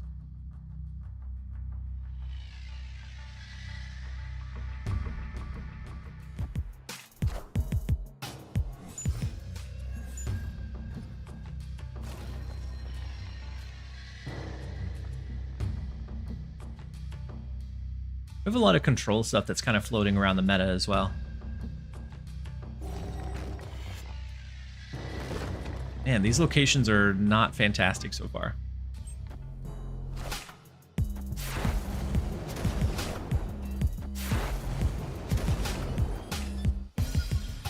I think red can be a very good card. Red Wing. Harry was cooking with Falcon and Asserter list. I could see it.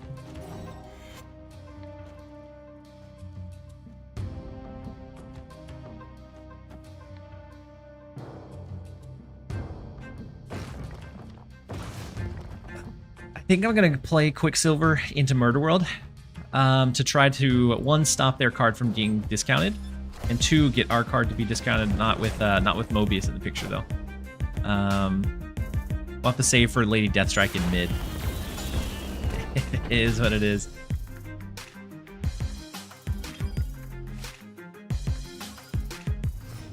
We don't have Prio, but I still think I want to do... Maybe we do like a Coal Obsidian. Maybe that's our play. And then next turn is going to be move the shield over to the left, Lady Deathstrike to get rid of Mobius. So we can do like a 1-cost Doctor Doom. I don't know if it's worth it or not. And then they do have the Wiccan extra energy, which is definitely very scary. That comma? Hoxma? Comma? How's it going? Hopefully you're having a great day so far. With the Wiccan, I think they probably have this one. Like maybe we draw Negasonic and we get some value, but I don't know. If they have Shang-Chi, they take out our Coal Obsidian early, that becomes a problem. Interest also hurts a little bit, I guess.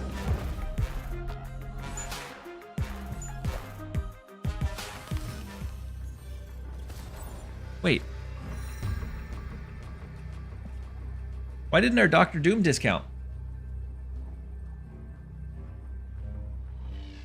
I feel like that's not how that should happen. So we won the Iron Patriot lane. The discount doesn't go away.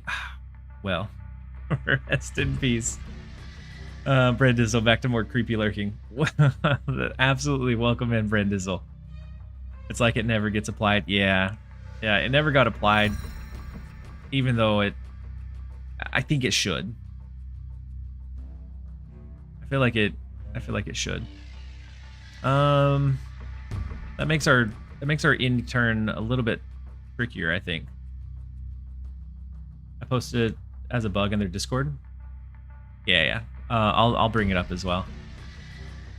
So we could do Doctor Doom. Hey, welcome. It took you long enough. We could do Speed Rocket. Speed Rocket. I don't know. I think we lose this one with them having extra energy from Wiccan.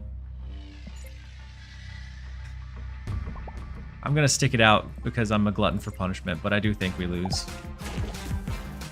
And then David Bullets, thank you so much for the Prime sub and support as well. Very much appreciate having you here. Let's see, big leader. Oh well, yeah. Rest in peace to us. And then with US Agent, yeah. Posture check. Yeah, and I'm sitting like a gremlin.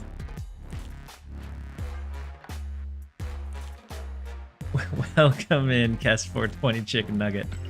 I hope you're having a great day so far. Whew. We have fallen so much. We were ranked 300 earlier. We're not able to connect any. But I'm not sure what deck I want to play. Like we could go with the cheap like Bast, Agent Venom, Havoc stuff. That's not so much a surprise anymore.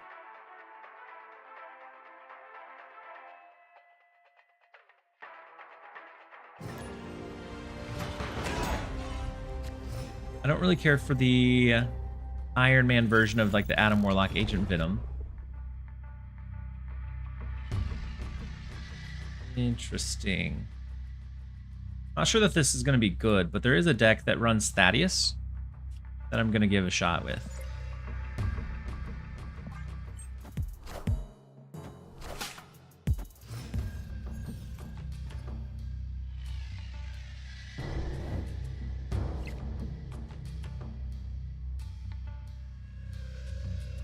Maybe a Hella deck? Yeah, I think Hella is definitely in a decent spot. I was running a Hella deck with Thaddeus yesterday a little bit. And I think it's a fine deck. It's just, I think, kind of... It's very one-dimensional.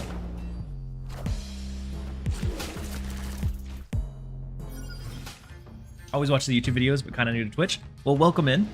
I'd say it's a much different pace. Like, it's still the same type of gameplay, but I would say it's a little bit slower, and sometimes we're gonna lose some big cube outputs as well. Have you tried Zabu, Enchantress, Song, Galactic, Gwynpool? So I think the control heavy decks like that, I think they're kind of poised to do pretty well right now, and so I think we could run something like that too if we needed to.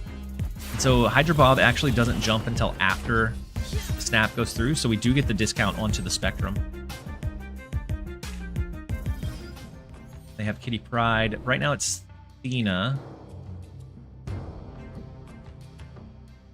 I don't know if we ever Negasonic Athena away, or the Kitty Pryde away.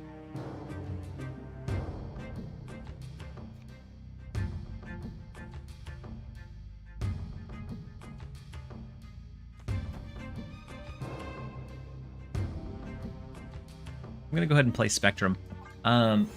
Because I typically want to do Lady Deathstrike on 5, Alioth on 6, I think we make a point to do Spectrum early, just to get the value out.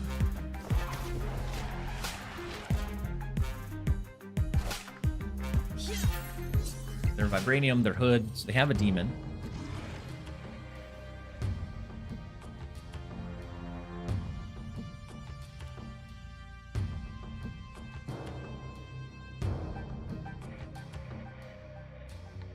Lady Deathstrike doesn't give us all that much value anywhere.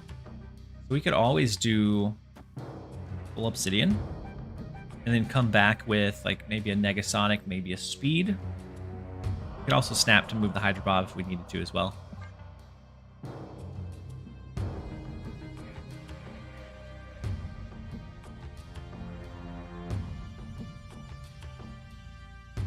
I want to snap, but I want to wait until next turn so Hydra Bob doesn't like clutter us up anywhere.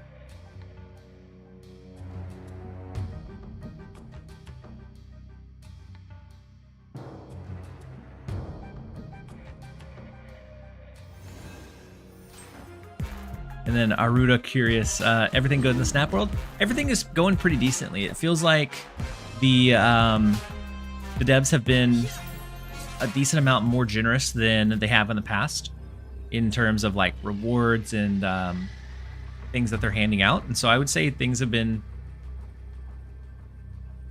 actually been pretty good. So Athena scales, if we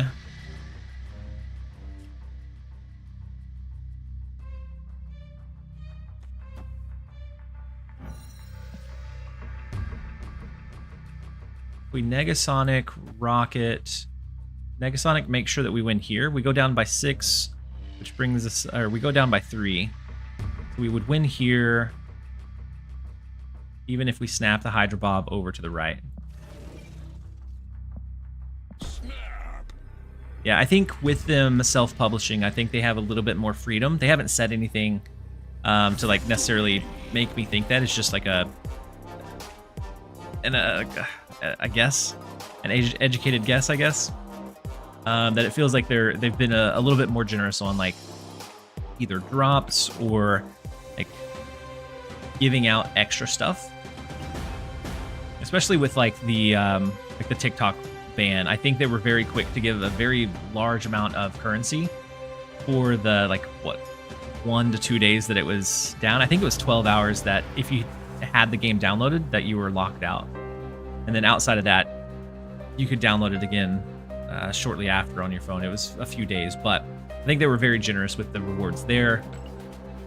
Then I think it's steps in the right direction, and so everything feels good. I think the numbers are still a little bit low in general, but hopefully like the new game mode will bring some excitement and bring some new people back. The Nebula Nimrod decisions plus mastery just being by variance are big misses though. Yeah. I would agree that there's been some things that didn't necessarily go off in like a huge way, but mastery is something that I think it's there for whales, but free to play, it's not like you get additional progress for engaging with it. And so I don't think there's as much like pressure. It's not like an alliance thing or something where you either have to pay money or you have to like grind it out. You can just ignore it and not necessarily miss, all that much.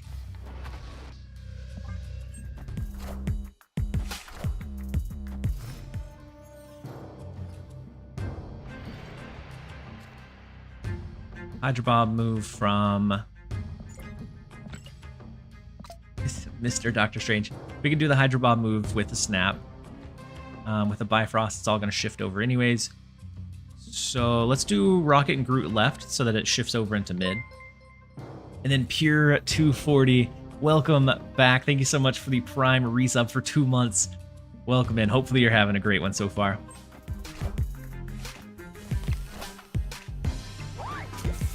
Yeah, I think it's nice for people that like that kind of reward. I don't necessarily engage with it all that much.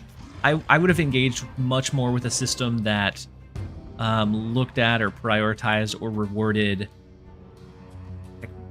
playing X number of games or doing X kind of challenge with the card to kind of give you some incentive. But I could see that being taken negatively as well, of like if you get currency reward for doing those things, then it's just another piece that people have to grind to get progress. But that's something that I would have engaged with a lot more.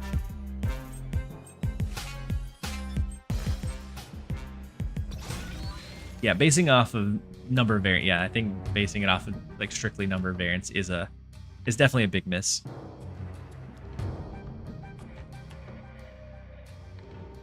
Okay, priority, we have mid locked in. I guess unless there's a snap and Hydro Bob goes into mid and ours doesn't, could cause an issue.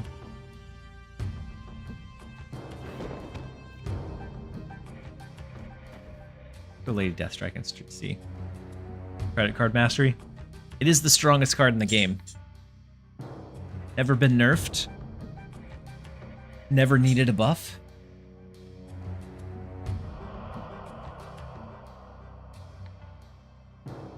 Yeah, I would enjoy it if it rewarded the usage of a card, even if it was just cosmetic that it rewarded it for. All right, so since they snapped on 5, that actually gives us a little bit of actually added control going into turn number 6. Because if their Hydro Bob hops mid and ours doesn't, we can go ahead and snap again to make theirs move again. Ooh, big Sasquatch. All right, so ours hopped mid. If theirs also goes mid.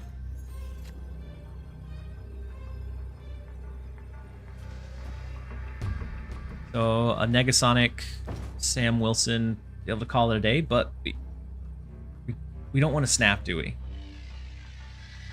If we snap, they both move out of mid. Ours goes to the left. Theirs could potentially go to the right.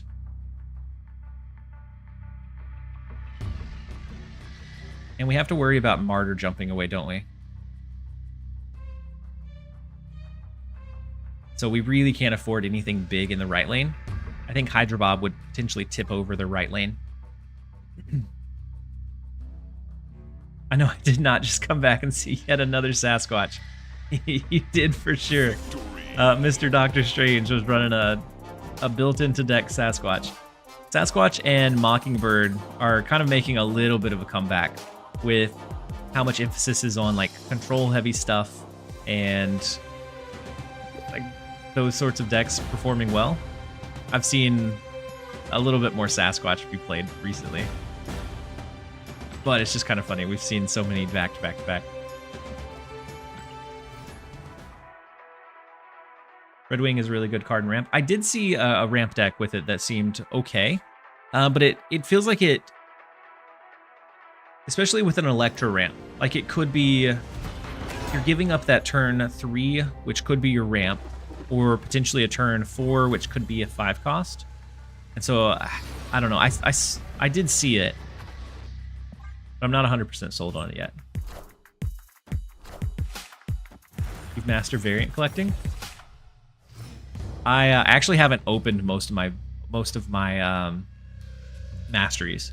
Most of them are still sitting there that I have to like go through the motions of letting the initial levels roll in.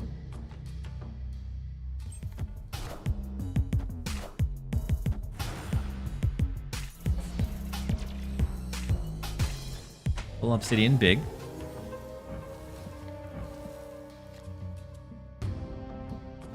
Do Iron Patriot.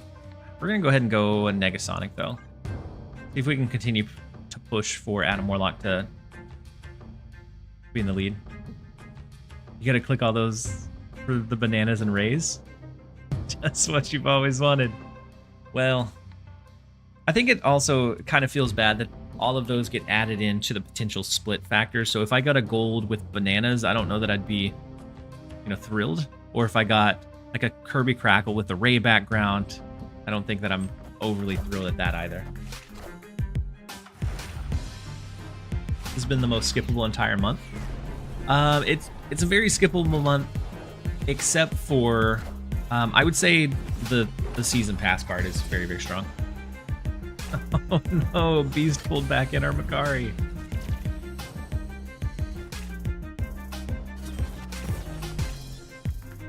Not only was it just another thing to hit the wallet, but I lost my good odds. Yeah.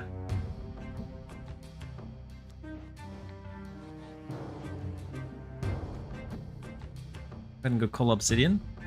This still hasn't procced over here. Ooh, big Lady Deathstrike. And we're actually not going to destroy her. She counters Negasonic incredibly well.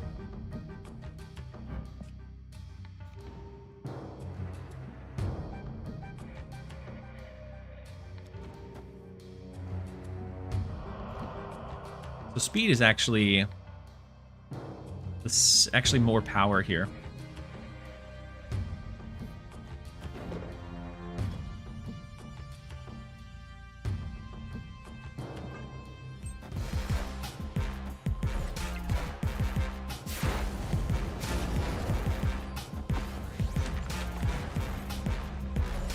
Now we just get more unique splits. That's true.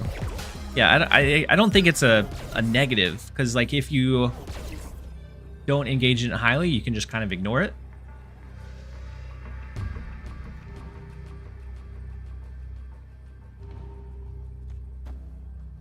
It's a decent right lane. Being able to clear out all of their cards that are currently there. And then we just kind of reinforce one of these other two. It'd be hard for Martyr to jump to the loss.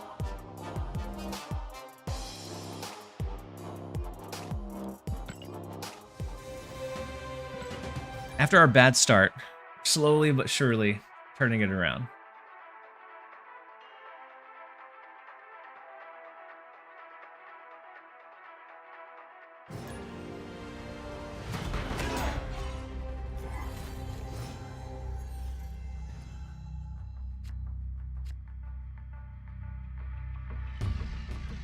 Next up is Spider President. Roman, you said it's a negative because I'm not going to be able to get gold backgrounds as frequently. I want to say that they did something to increase the chance. Like, it's a lower chance of foil and prism. So I think it's around the same chance, depending on what your mastery level is, to get gold. I think you just get more unique splits more often. Why Martyr? She's so bad. So Martyr's in this deck. This deck, the biggest thing that it wants to do is grab and maintain priority. So being able to hit an effective Lady Deathstrike, Negasonic, Eliath is the make or break for the deck. And so we have Martyr in this deck because she's that cheap early game way to win a lane. And then we usually play enough that we can kind of control her enough that it's hard for her to jump to a loss. Assemble. I just don't prefer 5 splits in a row of banana unless it's IRL with ice cream. I mean, you have a fair point. That's a very valid point. We have the free claw, which is such a sneaky addition for us. With their Captain America, I imagine they're going Doom 2099. If we could somehow find Lady Deathstrike as like our top deck, we could take out the Doom before it ramps up enough. Ooh, or War Machine. Okay. War Machine, we have to worry about Infinite, a few other cards like that. Which is not what we wanted to do. Go ahead and skip. We could snap into Hydra Bob moving. I don't know that we need to pull that lever yet.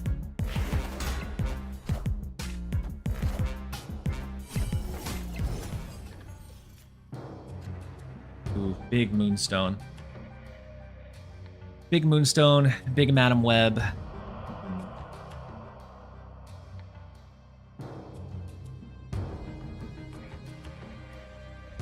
I want to play Negasonic mid.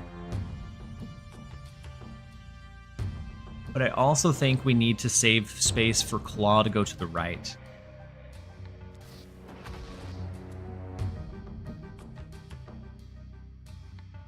If we don't have priority, then it won't matter here. Or I think we need to do Claw mid so that it goes to the right. So I want to leave 2 spaces open here. But we also need to grab priority back.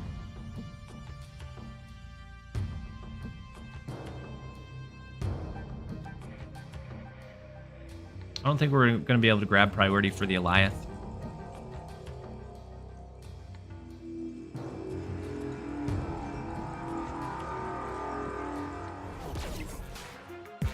I think they're always going to be able to out priority us.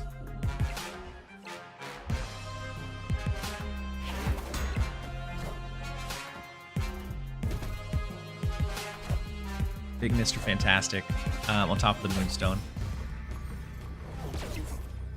No priority.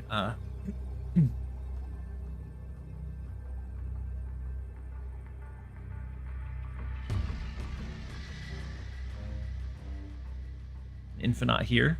I think completely wrecks us, right? I don't think there's a way to win this one. Even with the free claw, unfortunately. And then there is an interesting deck. I don't know that it's going to perform incredibly well, but it feels like one that is kind of up my alley that I enjoy. It looks like a Moon Girl, She-Hulk double down deck. And so I'm going to launch that one up. I am going to run to the restroom here for just a second. And then we will be... so I'm going to run a quick set of ads so that we don't have to worry about them whenever I'm back. And then I'm going to pivot decks once I get back. We're going to jump over. We're going to do 2 minutes, and then we'll be right back, you guys.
right, let's delete one of our old ones.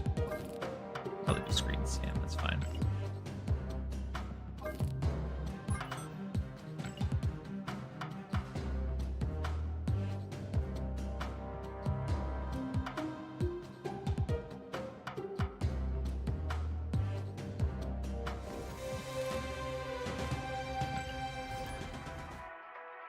All right, so this one may not do well. I did see it. The initial stats, it's a low sample, super low sample size. The initial stats were interesting enough to kind of pique my interest. I think it's a cool idea. Being able to pull out like your Infinite She-Hulk and give you value from the Thaddeus. Maybe let you set up into like a Moon Girl a little bit easier. But we'll see.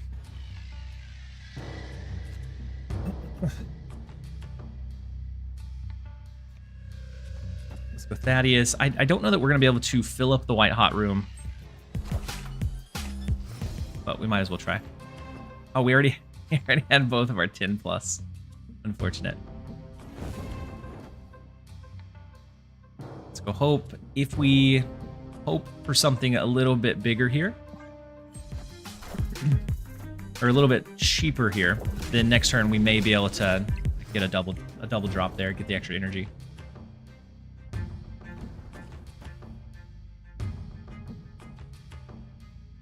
Do we want to fully cap mid? Before Nebula scales, it's not going to scale much. Ooh, we take out their Gore, which is big. And then with it being a Mr. Negative deck, I don't know that we scale above Mr. Negative.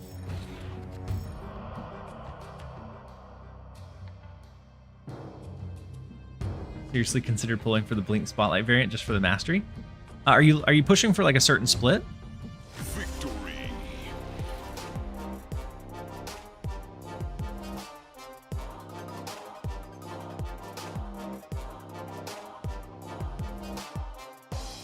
I don't think they were in an awful position. I mean, other than maybe Mr. Negative coming down on 4 instead of earlier. Take it. Sunspot can get big, yeah. And then we had the Shuri into Infinite, or Shuri into She-Hulk, and then let the Sunspot scale. I'm guessing they just didn't get a good like first inverted card out of negative and decided to just rinse and repeat.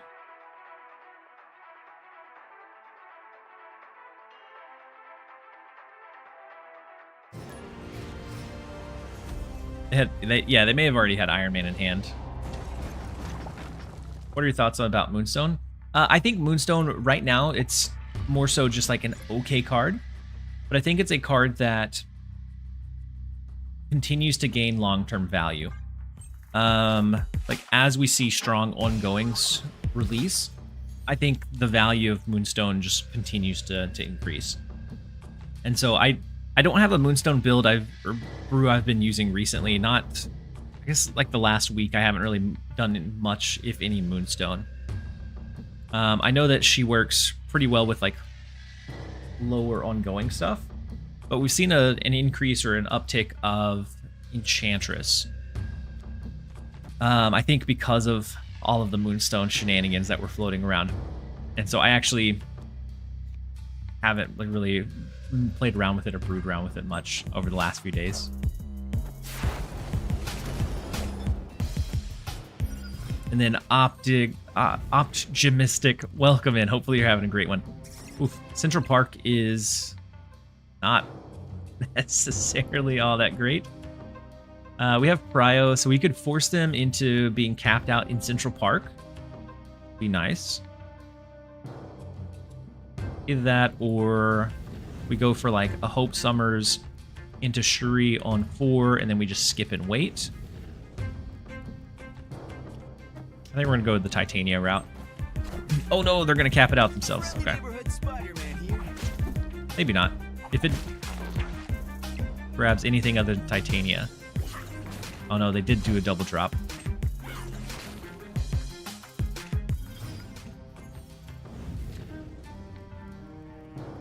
You can't protect her with Cosmo because that ruins the Mystique synergies. Yeah. We could extend the game. Double down, that doesn't really do a whole lot for us. Shuri into double up on Surtur actually scales him initially, like right off the bat. I think they probably play in Central Park this turn. If not, we're going to push our Titania their way. What are your thoughts about Red Wing? I think Red Wing is a really interesting card, but I think it takes a lot of setup and a lot of things to go right for you to get good value from it. So you need a move engine, first off, and then you also need to have limited cards in hand when it moves, whenever you hit that engine, to gain that value. And so I think it's a good card, or a good adjacent card. Like, it can be good sometimes, but it takes a lot of work to make it good. Does the deck ever work without Surtur? I think it probably could.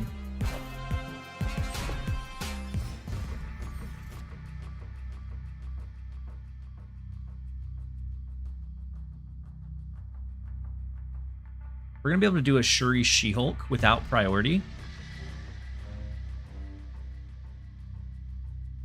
which I think that's big. We just skip and wait here. If they don't snap on this turn, Hydra Bob is locked in. And then without Prio, it's Shuri, She-Hulk, or just for good measure, we go Surtur, Shuri, She-Hulk.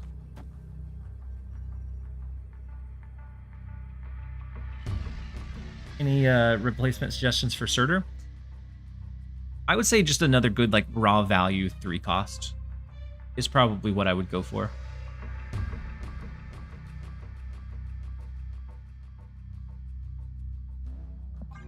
I think with 20 power, unless they had like an Eliath. Taskmaster, no, that's not going to do it.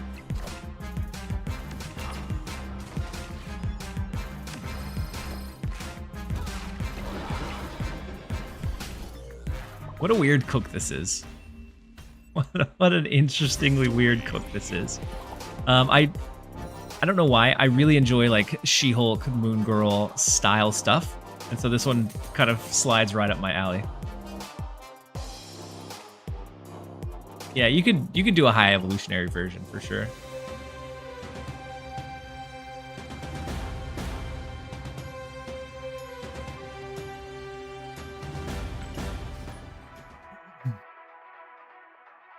I played 50 games with Arsham last night, 70% win rate, which is wild considering the nerf.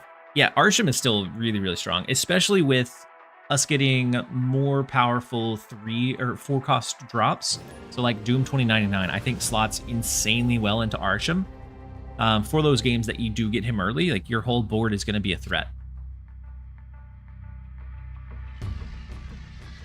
Such an OG combo.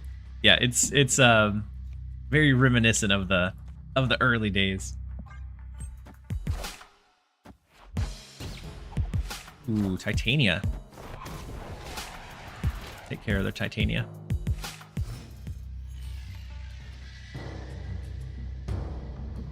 Enterprise Lab. We are very limited on space. With the Infinite, we can always do She-Hulk Infinite on 7, since we have the magic. I think we're just going to skip here. Fog user? Yeah, good call. Fog user.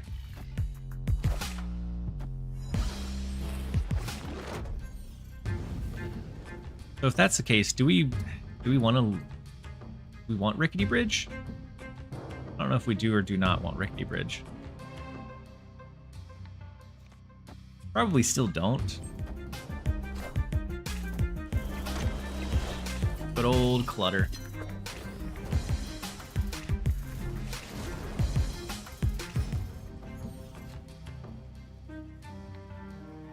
Moon Girl would hit 4, 5, 6, 7. It would hit She-Hulk and Titania and Infinite. We'd be able to do 2 She-Hulks, a Titania, and an Infinite last turn. Granted, we had the space for it.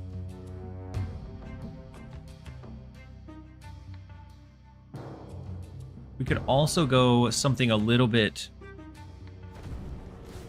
different slash maybe a little bit safer with Surtur Titania, assuming that they're going to want to clog the right lane this turn. We can kind of lock them into like some of that game plan. And then our Surtur scales a bit.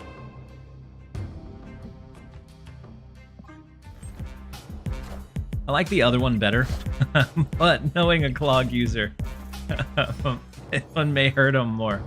Whew.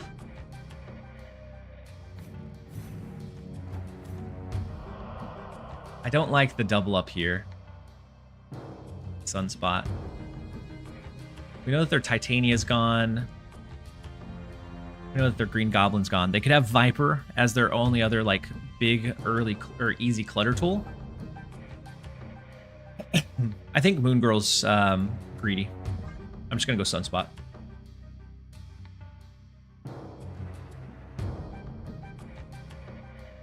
We don't want to get too greedy on them. It's always a trade-off against clutter decks of trying to maintain your space as much as possible. So with Kate Bishop, there is a chance that they now have like a Viper Acid Arrow combo. Lose priority for Cannonball. That too. I don't know that we're going to be able to fully lose priority, though. And with a big, like, She-Hulk Infinite last turn, Cannonball may not be the worst thing, because this is going to scale by 6 once we drop our big plays.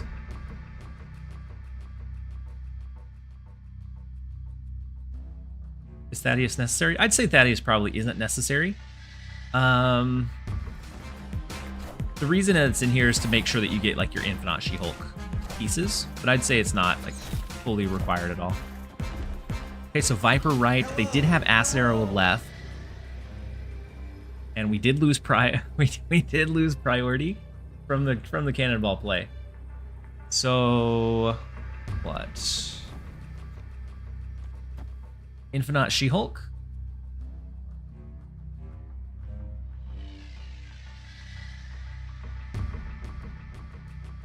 We call it that.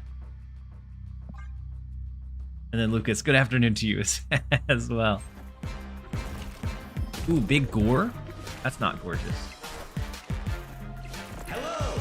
Oh no, we lose! No! I was too worried about the Cannonball, I wasn't worried about the gore.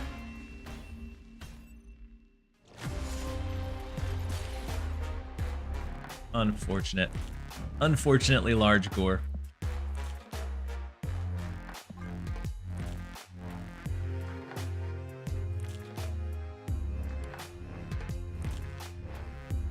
Yeah, for some reason, so Surtur did buff from She-Hulk. For some reason, the power of the played card takes priority and takes effect before Rocket and Fruit discount. I learned that in like the inverse order, unfortunately.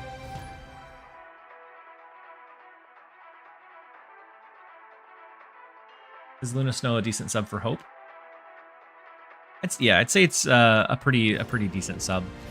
The main idea with Hope is that some games, if you don't extend it with Magic, you can go Hope into Shuri, into Skip 1/5, into your Flood on 6. Hope Summer, or Luna Snow would probably do just about the same thing.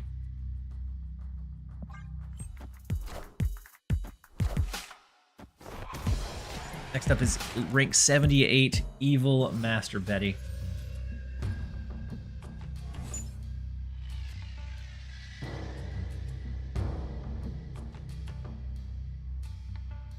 We have Thaddeus, so we could potentially pull out our She-Hulk, which would be nice. I don't think we're gonna be able to double down since Infinite is so far up in the hand order.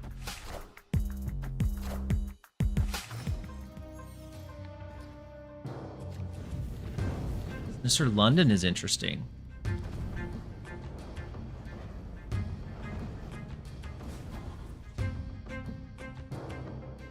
We could always double Surtur and then rip it away with the magic.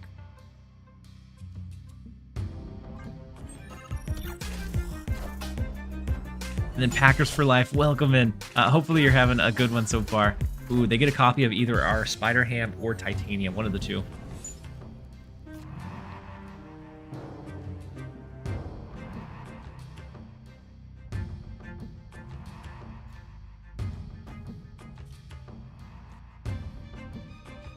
I think we rip away the right.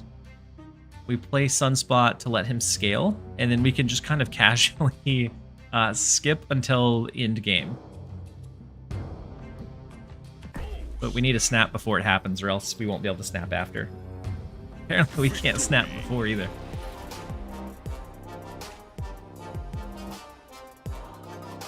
Yeah, we snapped it and they left. But ripping away Sinister London, I think, was going to be a really big piece of kind of cluttering them up. Or like, not cluttering them up, but messing up their game plan.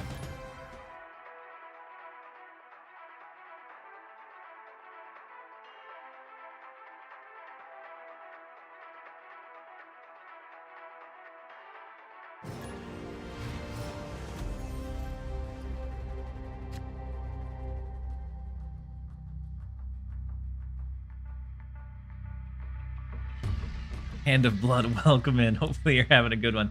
Next up we have Holy Hand Grenade. Get our Sunspot off the jump. Moon Girl with Sandbar is a bit unfortunate. We probably don't want to go Moon Girl this game. But maybe we get the curve that we don't need to.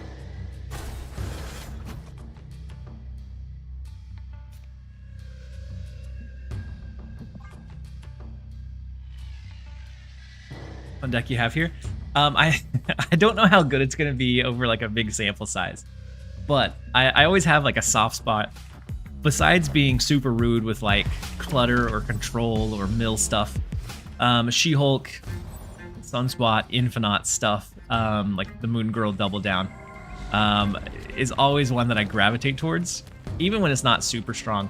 And so this one I think is kind of unique enough that we can sometimes surprise them with just a little bit more reach than what they thought we'd be able to.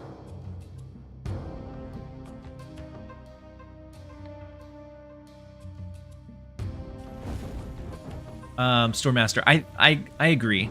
Being able to choose whether you want the new like splits, even if you can't like individually, if it's as a whole, to impact your rates, I think would be like a big step. It gives that agency, and I think that's the biggest like resounding echo that we always hear, is that as players we want agency and control over like our collection experience, our split experience, or whatever it is. I think I agree.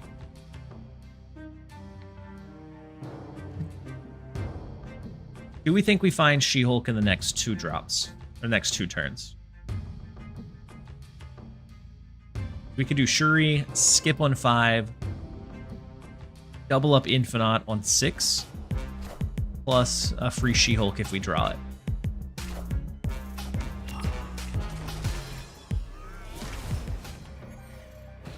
Just don't force ugly backgrounds on us.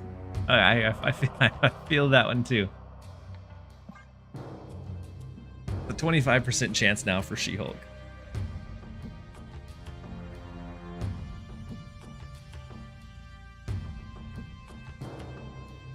Like what 2 bananas and Marvel have in common? I mean, that's fair. And the fact that it's on like all of your cards is like, I think it would be really, really cool. And I would love the banana effect if it was like character specific to Hitmonkey. And like, let's say you reach a milestone of like 20, 25, 30, whatever it is. And because of that, you unlock the bananas on him. I would go bananas for that.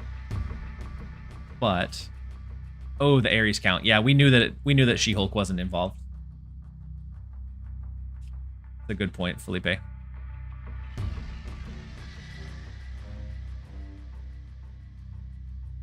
But since it's across the board, it becomes very like, why is this here?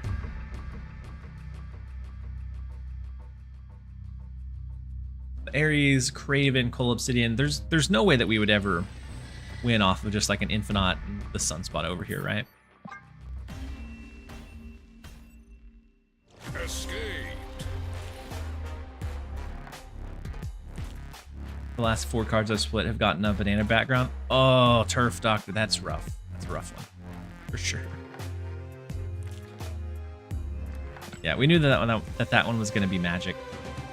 And so we could have played it a bit different.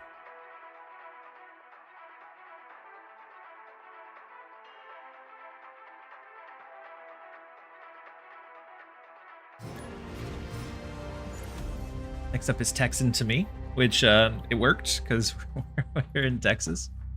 Let's go with the Nebula. We have our magic to extend the game. We have Shuri if we want to go ahead and throw that on maybe like 5 into a skip on 6, go into the 7.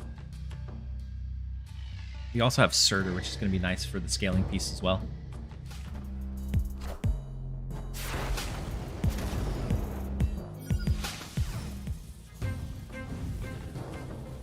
The Iron Patriot lane would be tricky to win.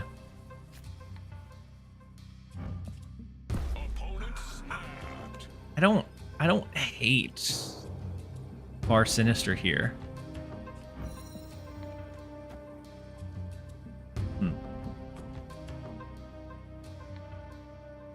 How do we want to play it though?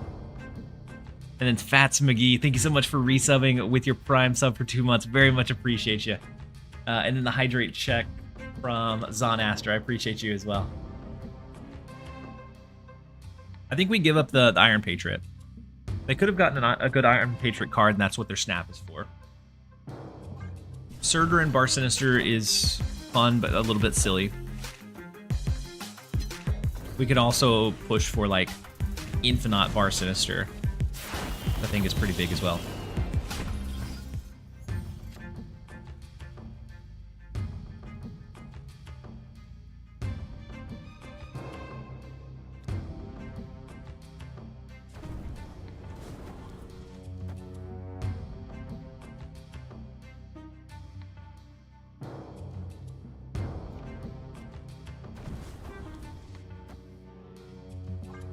I'm gonna go Surtur mid. We'll go ahead and go Spider Ham to the left. Ooh, huge. Taking out their Juggernaut is big. Very, very big. Thaddeus could help us out immensely here.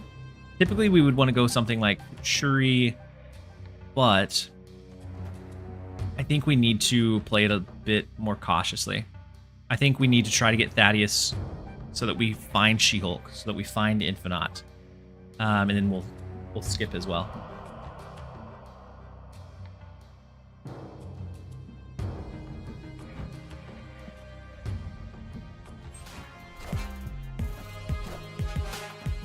IRL friends in the same Twitch streamers chat. Welcome in, you guys. Big vision with the mobility. Find Infinite. We just need to find She-Hulk. So if they don't use all of their energy this turn, we guarantee that we pull She-Hulk out. If we don't find She-Hulk, it's probably a loss. Now there's 2 places you can hear me complain. Welcome you guys. I'm glad you guys are here.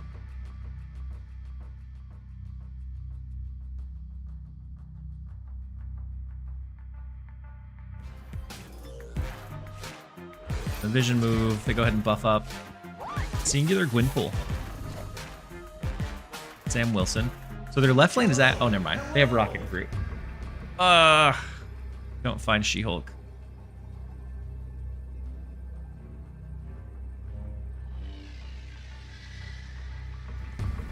Can no longer win. Only going to scale up by 1. They have so many visions floating around. Yeah. Unfortunately, it didn't pan out.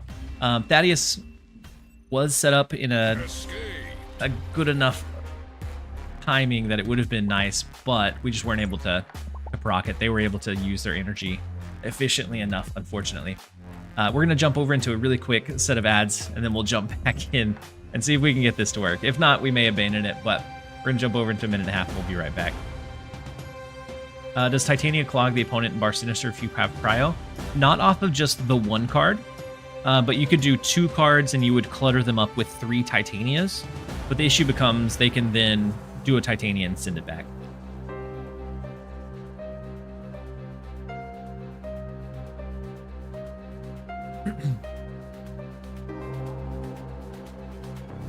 There was actually something I was going to check real fast. The drops dashboard.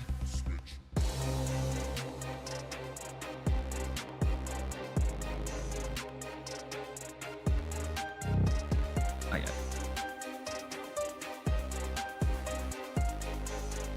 it. Vision is not a card I've seen in an actual deck in a long time. With Galacta, I can kind of see it. I can kind of see it being like a decent card. It worked out insanely well for them with Bar Sinister. Unfortunately, well.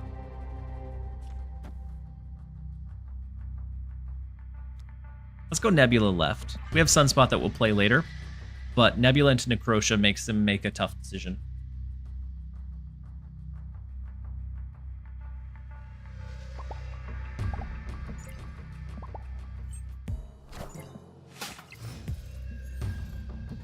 Yeah, I think their vision was the Iron Patriot card. But I think with Galacta, it does make a lot of sense.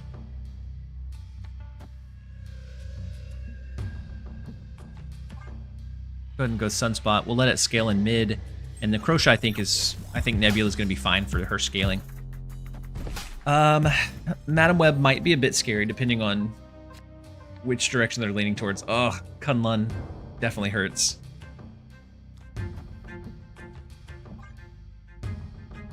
Can go Hope Summers. Depending on what we draw, we can go Shuri, and then we're hoping to find the She-Hulk. Big Vulture, unfortunately.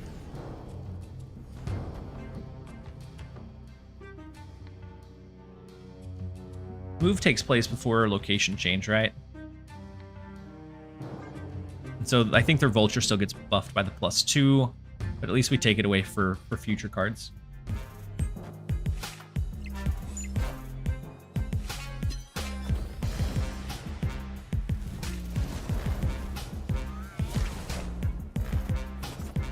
Beast to pull it back in. If they have Frigga, it becomes very scary because Iron Fist moved the Vulture plus the Frigga. Oof. Very scary.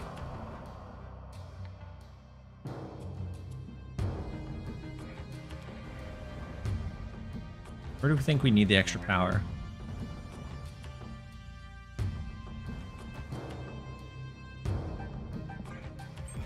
I'll go Shuri to the right.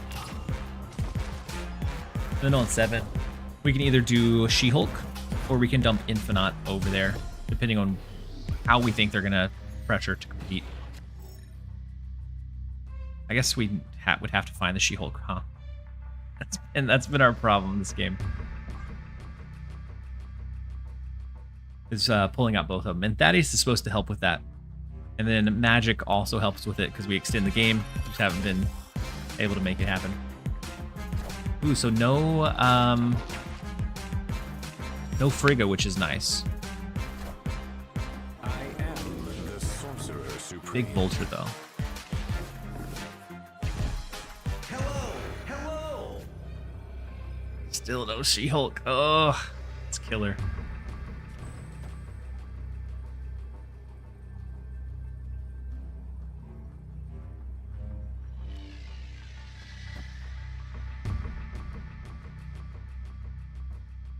She-Hulk, I don't know. I don't think she's in the deck. I think she got accidentally taken out. You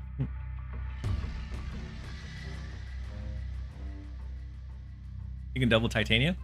Yeah, we could double Titania. I don't... Basically, anytime we stay here, it's going to be a gamble of what they're doing with their Vulture. Because I'm thinking with Shuri in place, they're going to want to move Vulture to the right. But it's a gamble. We don't know it for sure. Otherwise, we could double the Titania and then play Infinite somewhere else. But it just comes down to like that gut read. B33. As is, if they moved it. I mean, it'd probably be fine. In Titania here, Infinite mid. And Infinite mid, Titania right is also a play that I think is probably has pretty good merit. Victory.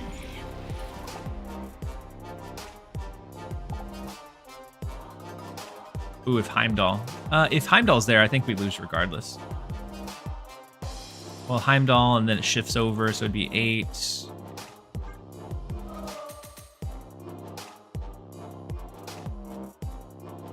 Question I always come back to is, would this deck be better if you cut Ross for something else? I find myself asking the same question about Thaddeus in most Thaddeus decks. Maybe, but I really do like the potential of the card draw. Because really, if you don't get your She-Hulk, if you don't get your Infinite, you lose so much potency that having it early can help guarantee that you find, the pieces that you need. Because you only need it to proc once, maybe twice. And so I don't know. I kind of like the idea of Thaddeus in it.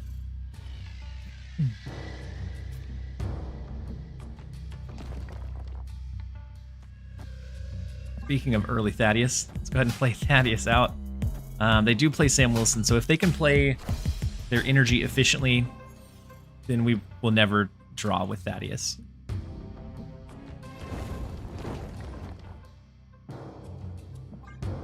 But if not, then we can guarantee our She-Hulk. We won't be able to do Moon Girl just because of the ordering of our cards. Infinite's going to be...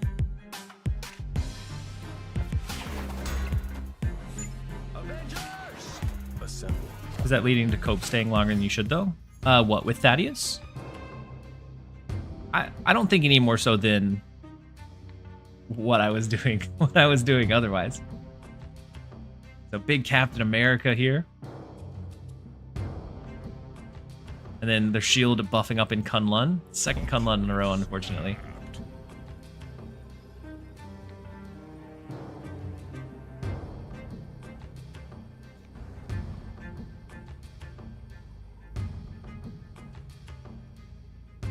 I don't know that we would do anything with Titania yet.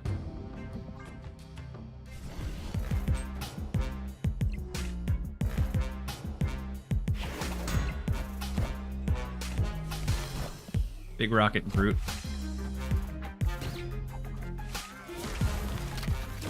So Dazzler, very heavy ongoing, but they also have like the Rocket and Groot, so just like value stuff. I don't think it's like a Moonstone, Spectrum, or Onslaught. Hey, we finally find the She-Hulk, and it took a huge lift to make it happen, but we finally made it. We're here. We can skip on 5 into the She-Hulk Infinite 6.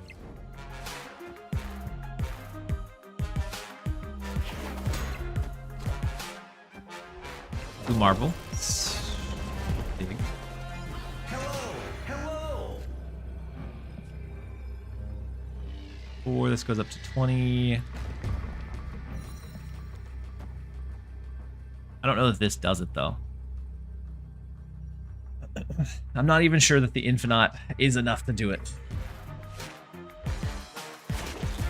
Shield left, Rocket left, okay.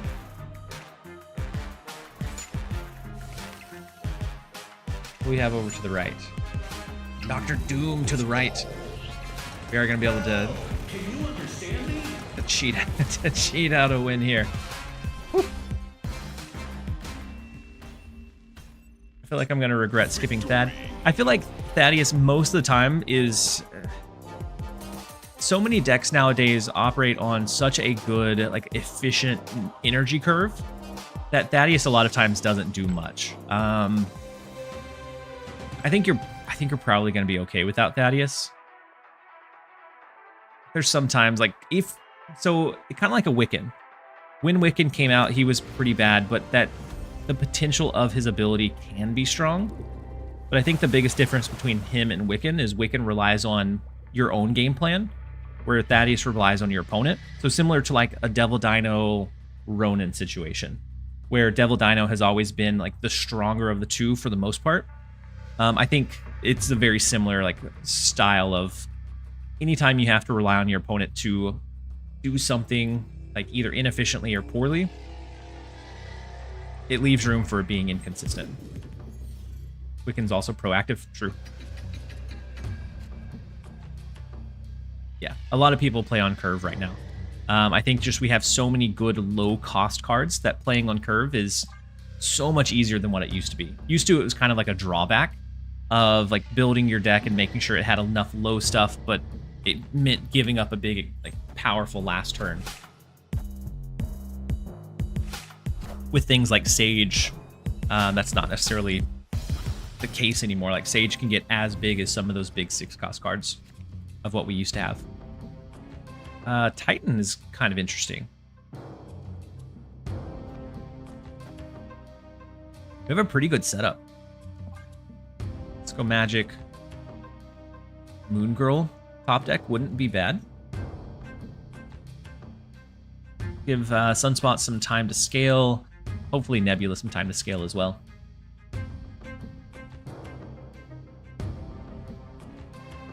I'm curious. I'm curious what Thaddeus's win rate is after a week. I'm gonna look on Snap.fan. Ah, rest in peace, Sunspot. So Thaddeus is, I mean, when played, one when played is 53%, one when draw is 53%. So it's, I mean, it's not awful. I wouldn't say it's amazing. I think it's probably kind of propped up by the fact that it was being thrown into like Scar stuff, which Scar is strong anyways.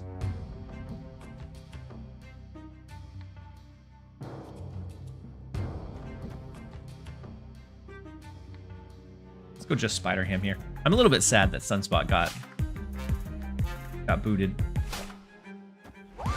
Scott, welcome back. I felt that you were gonna come back. Ooh, wow, that is a 16 power She-Hulk that we just stomped a little bit into the ground. So I felt that you were coming back, Scott, and so I knew I had to sing the praises to Scar.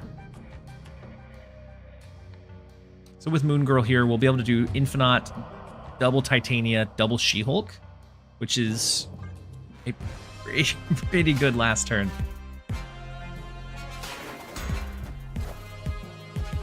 Sunspot, Stereo, so I can expect a Sasquatch.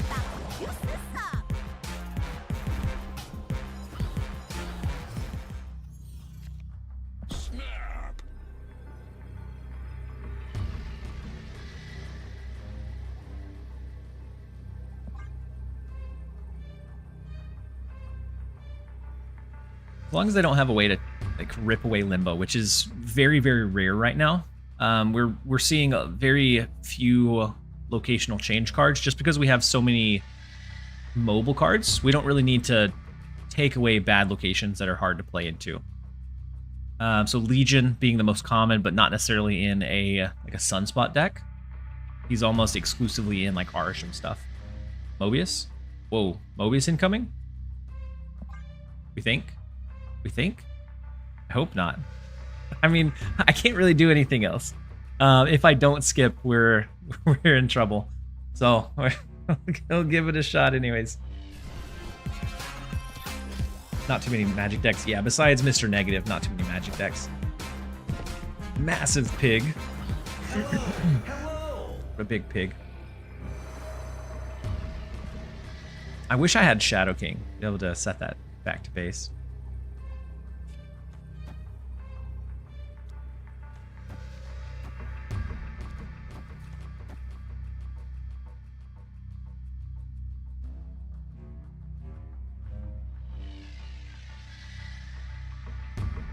Mockingbird, Sasquatch are probably likely for him.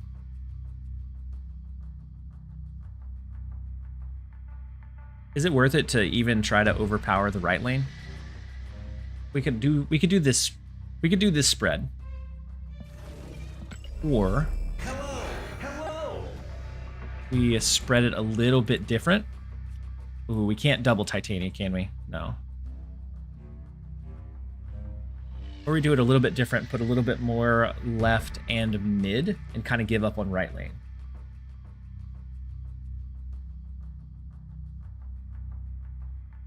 So with 3 cards left, I feel like they'll be able to play in the right lane. I like this one. I like this one a little bit better. Melkin, welcome in. Hopefully you're having a great day so far. And then Thorborg, yeah, we're running a Moon Girl deck. Okay, so Infinite, fine, especially with the Titania slotted over there. Oh, unless that's a real Mysterio. Oof. If that was a real Mysterio, then we had lost making that play. Oh my goodness. Victory.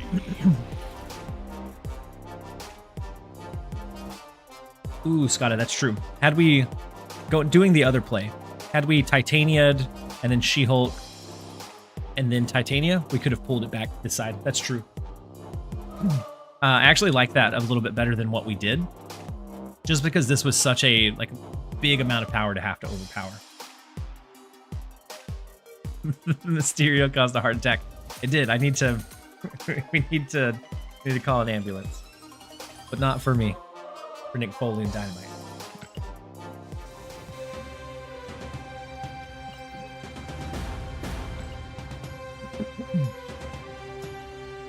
It is time for a quick set of ads, and I'm actually going to run downstairs, grab, probably grab some goldfish. But we're going to run 2 minutes of ads real fast. I'm going to run, grab a little bit of a snack, and then we'll be right back, you guys.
I like trying to make Moon Girl work when I played Snap. Yeah, a lot of time it feels too clunky. I think the key, at least from what I've found, is that you want to use Moon Girl in a deck that doesn't always need her. It just can sometimes elevate it. Why are you pumping? Wait, what do you mean pumping? What, going to 419? If that's what you're talking about, whenever I first got on, I was losing something awful. Started at like 300, yeah. We've turned it around now, but running just about everything else. We were pumping pretty bad. So we could do Thaddeus Titania.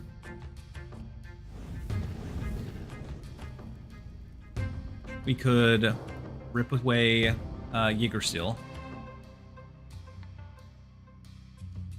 I think is probably what we do.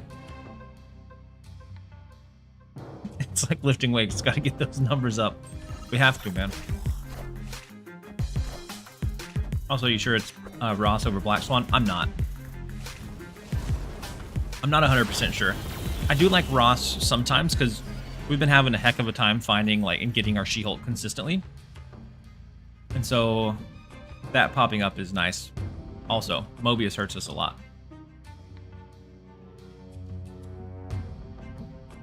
An awful lot here.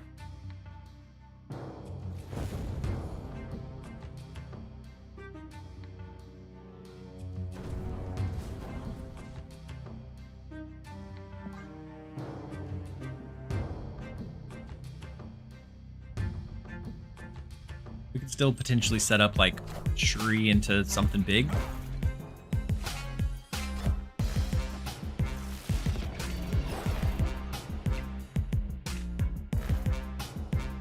Do we think they have Lady Deathstrike?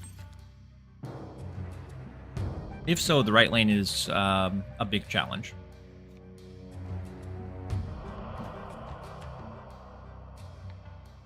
Otherwise, we can do Shuri, double up on the Titania, drop the Infinite. That'll get max scaling for Surtur. Even without the Mobius discount. And then Johnny Neutron, welcome back. Thank you so much for the 5 months at Tier 1. Welcome back for 6 months. Hopefully you're having a fantastic day so far.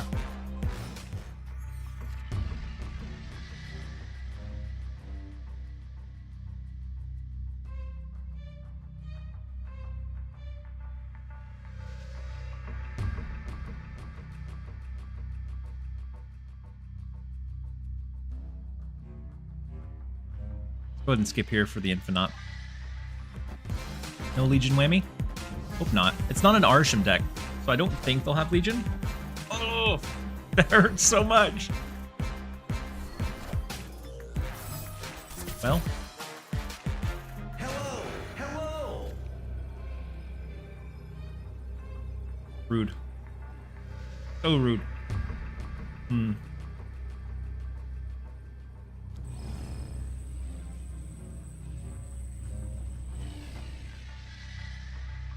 I don't think we win this one anymore.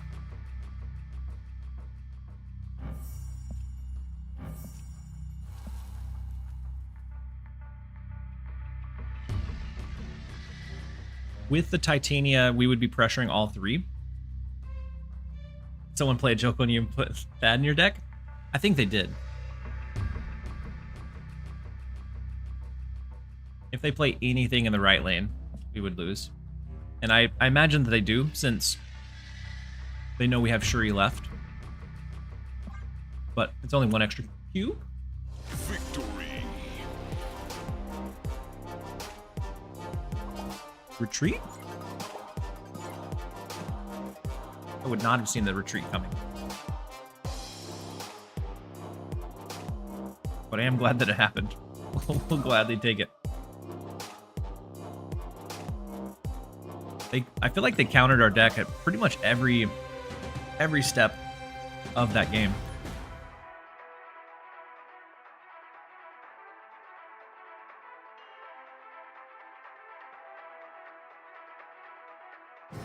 But Scotta, we were feeding with just about everything. We were pumping with just about every other deck that we were running. This one's been doing okay.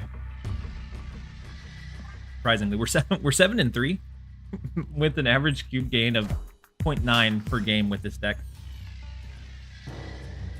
Everything else I was touching was just crumbling. No sunspot left. Mobius, a-hole Mobius. That is, in fact, his real name. Red Guardian Protection. Ooh, with the ninja, you're right.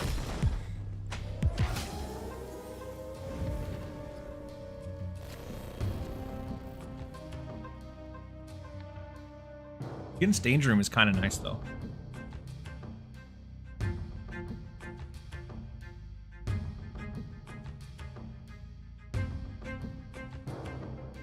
Is there a trick to get gold splits now? So I actually haven't gotten I haven't split many cards since the mastery update. But no, I don't think there's a trick. Oh man, why did we magic in left? Oh man, we are pumping. Thank you, Red, for knowing what you're doing at 1000 collection level. Why are we pumping? What are we doing? I'm glad Red has her back, though. I don't think we ever double this up. Because it's just the Nebula Titania.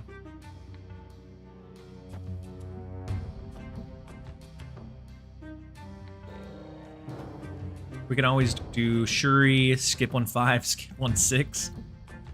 Let's do Nebula first. Certified pumper. We're trying. Ooh, Electro. Running a ramp deck. Beautiful She-Hulk. Let's do Shuri. We skip on 6. We kind of flood on 7.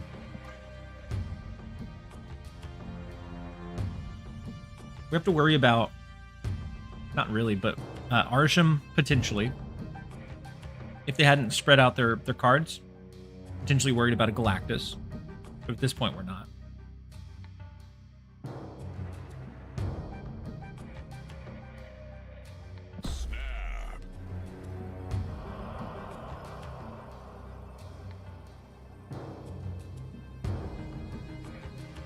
Thaddeus helped us out in this one.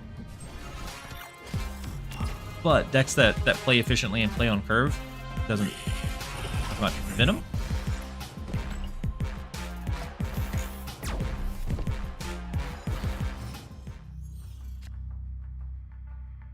It's super rough. I played someone who was playing hella Galactus. I can honestly say I've never seen that one. Is it that they're hoping that Galactus revives first, or what? Welcome in, Yui Micah. Hopefully you're having a good day so far. The snap back is a bit concerning, because now it could be Galactus. But if it's Galactus, we scale with Sunspot, that's fine. Wait, what? It's an unfortunate snapback.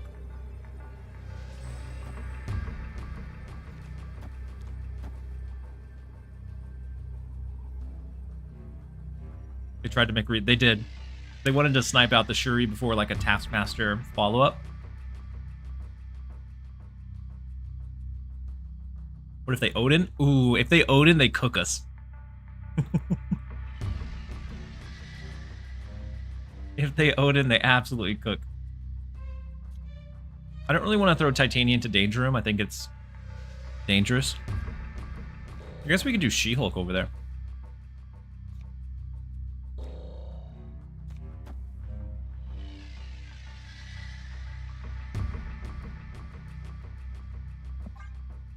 Killmonger incoming? Ooh, Killmonger could be the play.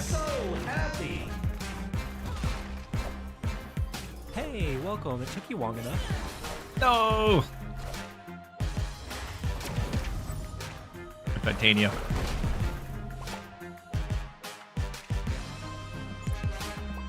We could have also doubled up on She-Hulk in mid and played Infinite to the left to gain a little bit more of a lead over there, giving us a little bit more breathing room in the rest of the board. And then Swans, thank you so much for the Prime sub and support. Very much appreciate having you here. Hopefully you're having a great day so far. A safe room wins another one. Safe room wins another one.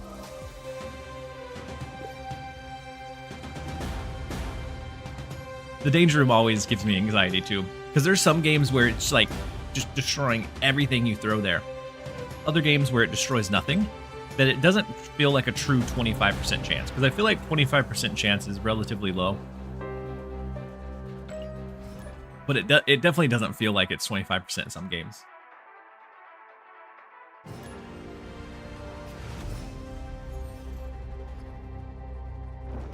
Next up we have Roldy.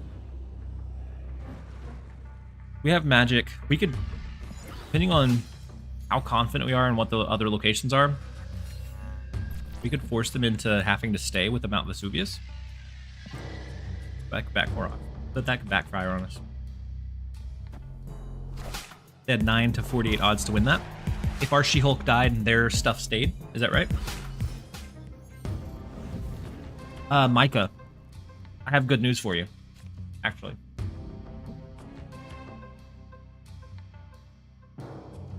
No, I won't spoil anything. I have good news for you. I'm working on it. I'm 18 days in right now.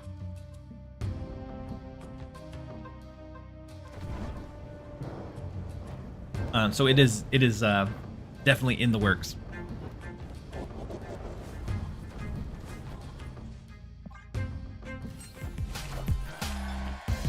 What happens when you play Bruce Banner into Danger Room and then float energy? Do you break the game? Definitely break the game. And then Crim Live, welcome in. Hope you're having a good day. Chilling out during my lunch break.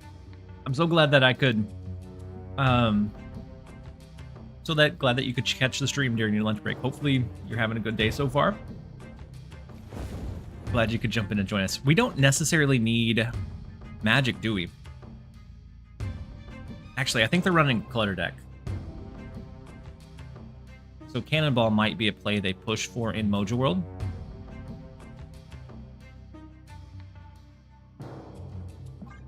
I don't know. Either way, we're going to do this for now.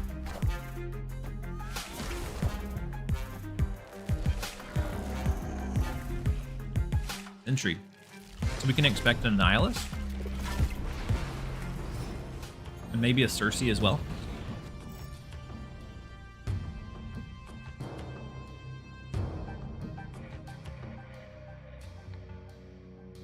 I'm a little bit afraid because I do think they have a good setup so far. And a Cannonball completely like devours our chance in Mojo World.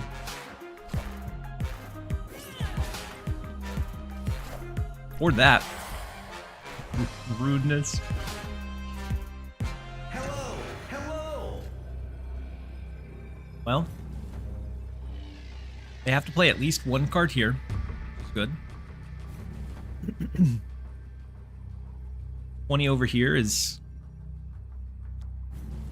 I was thinking Viper, Gwen, Galactus. Yeah.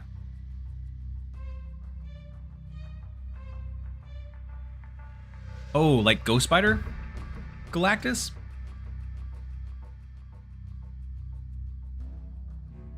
I was thinking, when you said Gwen, I was thinking Gwenpool.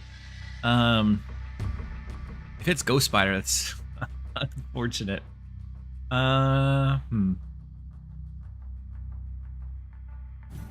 Where do we want to play out our She-Hulk at? They don't have energy? Yeah, they don't have the one extra energy.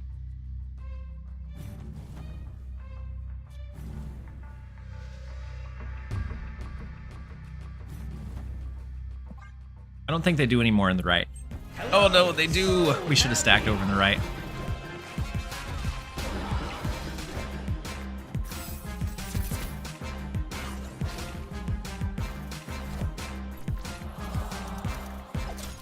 Doc Ock pulls Sunspot, but it's not enough. I was contemplating over where they were going to play their second card.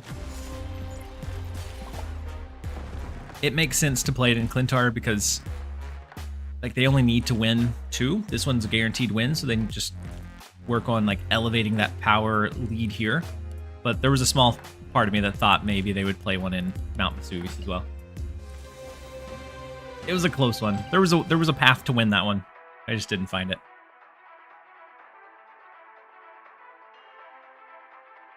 So Doc Ock pulls your lowest power card, so it was guaranteed to pull Sunspot.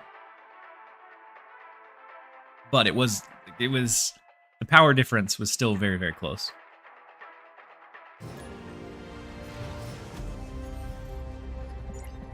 Next up is Crisco. Let's see if we can find a win. We know they have Red Guardian. We have to look out for that. We don't want to like float a Sunspot. Thaddeus could be a little bit scary too. An unguarded Surtur is also potentially problematic.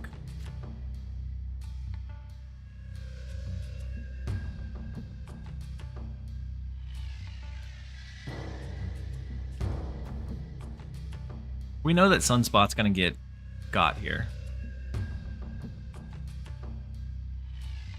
But I don't think we hold it knowing that they have Red Guardian. I think we still need to play.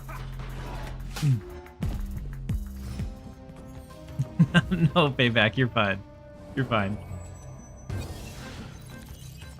They get a copy of our Moon Girl or Shuri. Wait. Really? They're running a Shuri of their own?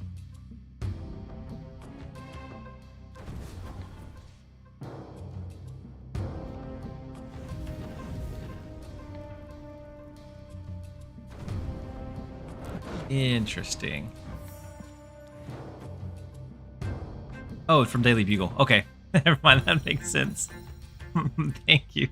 Thank you for the heads up. It's from Daily Bugle. We're gonna go ahead and go Red Guardian, see if we can snipe out the US agent. Yeah, we knew that they were gonna snipe out our Sunspot. Can't believe I forgot about Daily Bugle. Not as interesting, you guys. Not as interesting.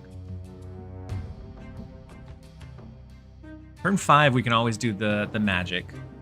So on this one, we could do like Asserter, Spider Ham.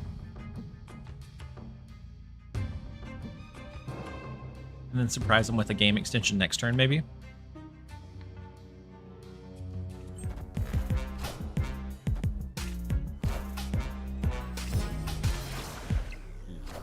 So Nico, Havoc, fine. But that gives us a much clearer idea of like what their deck is. Taking out Sage is huge. Such a huge loss for them.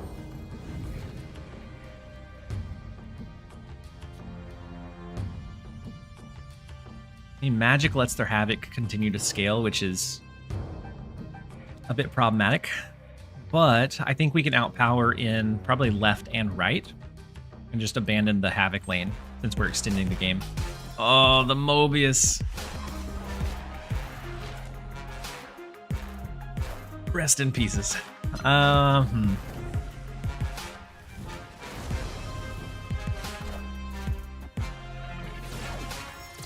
So how do we win from this? I swear I didn't see any Mobius until we picked up and started running this deck.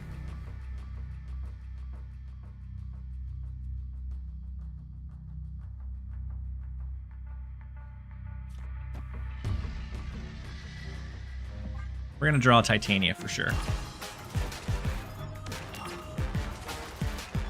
What's the hot location day? Ooh, I don't know. I actually don't know. I was hoping we would. Man, not gonna work.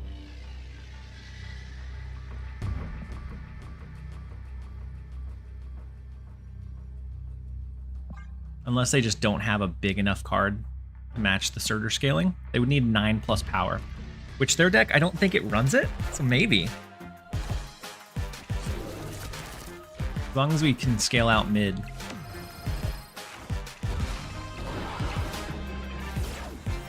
It's an ugly win, but it is a win nonetheless. How big is Sage? Sage is a pig. Sage is an absolute pig.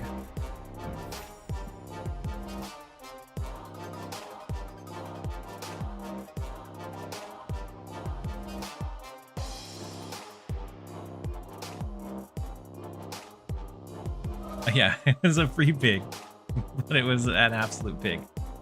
You said they should have played Agent Venom first?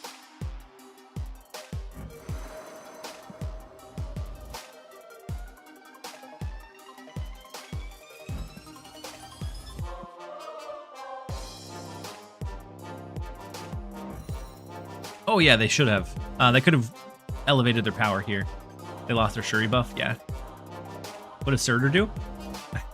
So Surtur is a 3-cost, 5-power base card that after you play a card with 10 or more power, Surtur himself gains +3 power, and just recently in the most recent over the air, it changed to only twice per game. Before that, he was quite often a like 314 or more. Just craziness. Now he's just like a 311, which is still pretty crazy. But he scales off of playing 10+ power cards.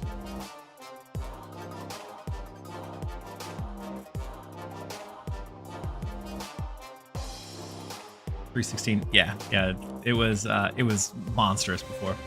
We are going to jump into a really quick set of ads, a minute and a half, as we start up the next game. We'll be right back, you guys.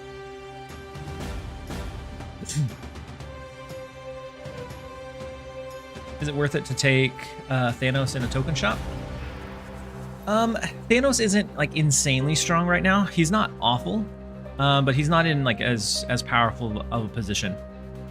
Unless you just really like the gameplay with Thanos and with the stones, I would probably go for something a bit more flexible. But it kind of depends on like where your collection level's at. Ariel. I was actually gonna split Surtur. Oh, and we can use the variants. Oh no, we can't split Surtur. Not quite.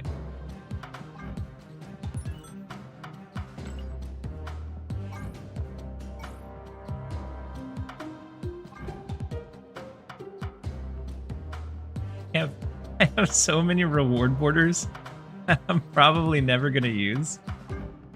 Gold Cosmic, which I'm pretty sure I bought a Gold Cosmic back for tokens back before they started offering them because I wanted it on my debris. That's the only like cosmetic that I bought.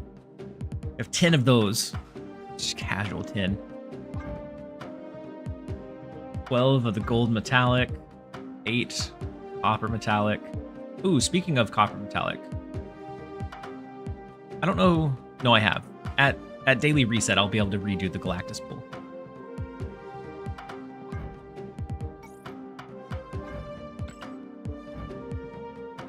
Let's go ahead and jump into the next one.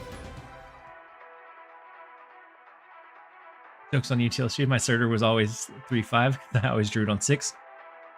That's very fair, Turf Doctor.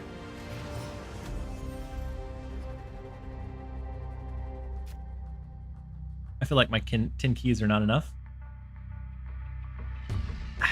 I mean, 10 keys, all it takes is a couple of good, lucky weeks to make that carry for like several months. Or a couple of really bad weeks where it takes 4 each time to make it last much, much less. Space Throne is not the worst thing. Ooh, especially with a random green goblin.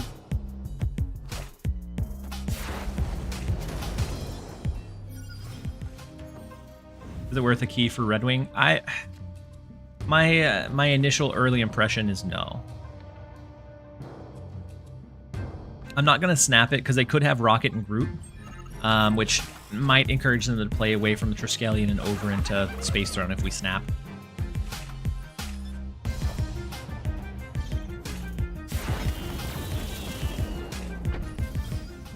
Wait, Red Wing is going to be in a bundle in 6 weeks? Really?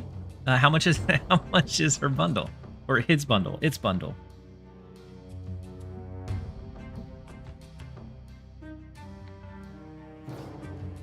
So I think we just...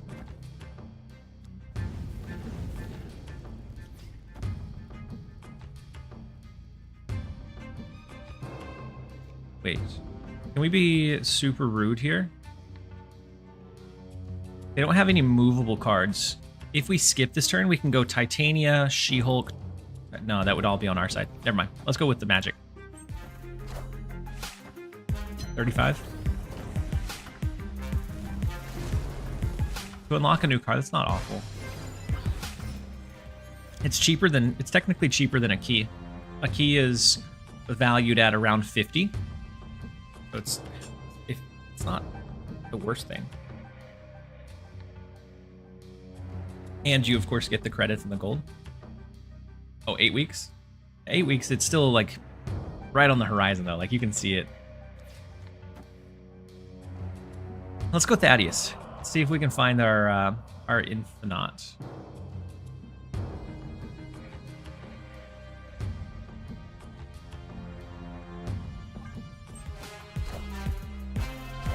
I don't have Loki or Zemo, and I'm not wasting keys, even though I want Zemo. Yeah.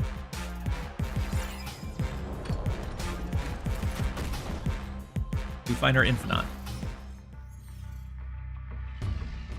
And so Infinite, She-Hulk, double Titania. Pretty good last turn. even without the Shuri stuff.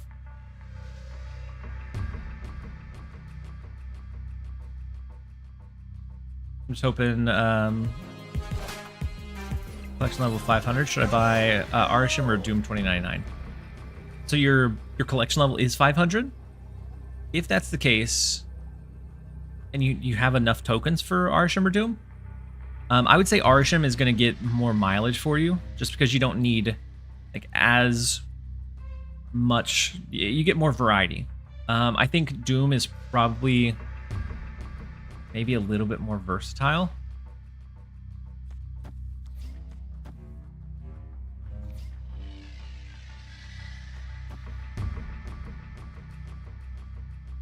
But I think Arisham, especially at low collection level, I think Arisham will get more mileage.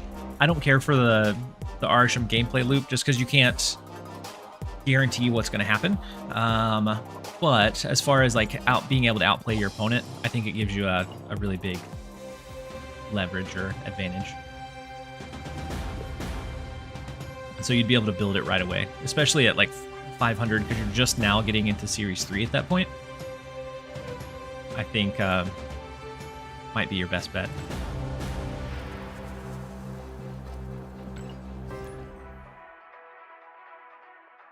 And then Ariel, what are your thoughts on the series drops? Is it good? I think it's a good thing for early collection level players, like early to mid game collections. I think the later game you are, the more likely you are to have most of those cards already, and so you get less impact from it. But I think it's a good step in the right direction, as long as they're able to either make as long as they're able to kind of make that kind of change more consistently, or they're able to figure out their like overall overhaul that kind of changes the system entirely. What even is considered mid-game collection? I'd say a couple thousand. Early game would be up until probably around 1,000. You're still early game because you're getting just some light collection 3, but you are starting to unlock them at a decent pace. And then I'd say maybe like 3 to 5,000. You're closer to probably mid-game territory. Getting closer to like 9, 10, you're much more like late game because you have access to a lot more variety of resources. And you don't have to rely on like one particular build that might end up getting nerfed the day after. So unless we find magic, our in-game play here gets kind of clunky. Ooh, they lost Iron Man, which is such a big hit for a Moonstone deck. Do you ever plan on doing a reset series for free to play? Yes. So I'm 18 days in right now, and so it is something that we're working on. All right, we still skip. We do, maybe we find Shuri. We do Shuri, Titania, She-Hulk, and we still get the full max scale inserter. My luck, we're gonna find magic, but Hello. future spotlights will be fewer repeats of cards I already own. Yeah, especially with Series 3, with them going down. I think that's a good call. Hey, welcome. It took you long enough. So Big Mr. Fantastic, do we ever go 10 plus here? This will be 16, 19 extra in this lane, and then just like She-Hulk left. Narcolepsy, thank you so much for the Prime sub and support. Very much appreciate having you here. Hopefully you're having a great one so far. I have heard that, and it used to like bother me ever so slightly. I have heard that I have a good voice to fall asleep to, or like a good stream to fall asleep to.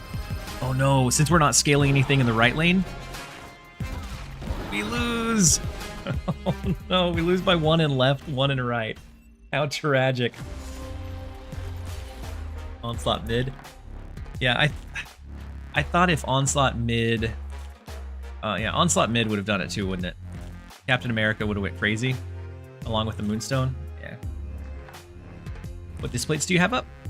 So I have the one I actually got these for a sponsorship that I ran for them a while back around when Deadpool Wolverine was coming out.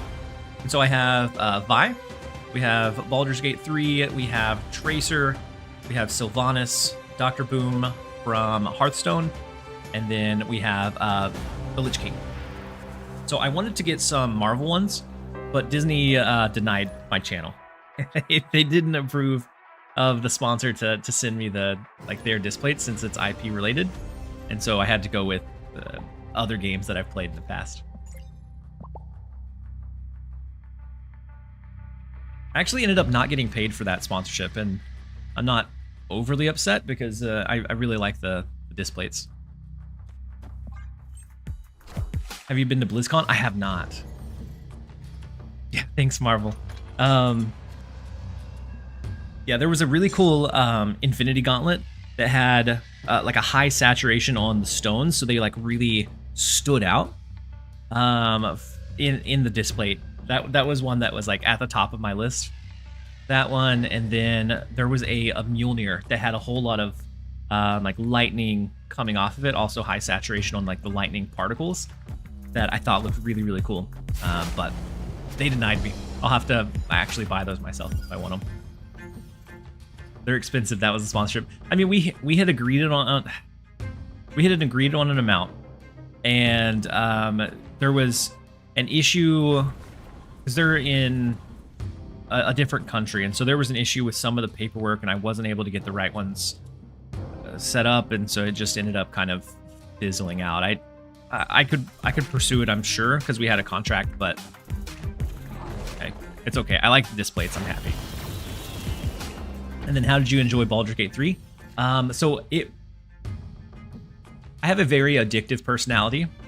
When I play something, I like fully engross myself in that thing. And Baldur's Gate 3 for me was that thing for, I'd say, 3 to 4 weeks. And I'd say it was probably 3 to 4 weeks. And in that 3 to 4 weeks, I started my first run ever in the game, and I went through, it was Honored or whatever, they're like basically hardcore. If you die, you're dead. And so I started in that difficulty and actually made it through the entire game. But I was so stressed almost the entirety of Act 3 because I couldn't over-level the content anymore. I was so stressed nearly the entirety of Act 3 that I was so glad when it was over. I nearly died on... There was a Thunder Dragon that I fought in Act 3 that just nearly decimated my entire team. And then the final boss, I almost lost. It was like on the kind of the big war siege. One of my strongest guys got taken out on turn 1. And so then trying to like loop revive him into getting him healed up into being able to attack was a nightmare. And then the very last fight, one of the platforms, I almost didn't jump off. And I almost like fell to my death. It was a very stressful but very fun like playthrough. I love the game. They have a lot of power left.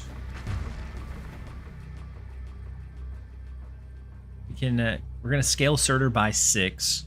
So She-Hulk, 20 in the left brings us up to 28. As long as they don't do more than 11, we would be okay over there. Either that, or if we think they're going heavy left, we could go She-Hulk and just rely on the double scaling here. And maybe we snap Hydra Bob back out of the left, out of mid.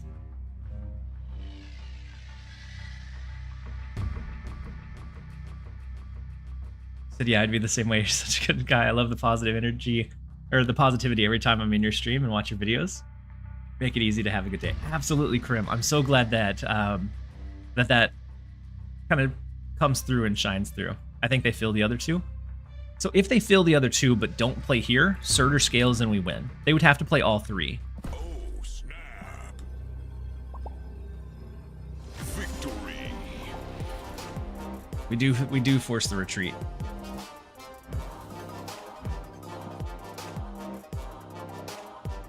They could have also maybe pushed with like a Stegron or found an arrow that they could have used. I think a Stegron mid would have hurt us quite dramatically. He's sniping a bit. I don't know. I'm the one that delayed it. I'm the one that took a long time to end the turn.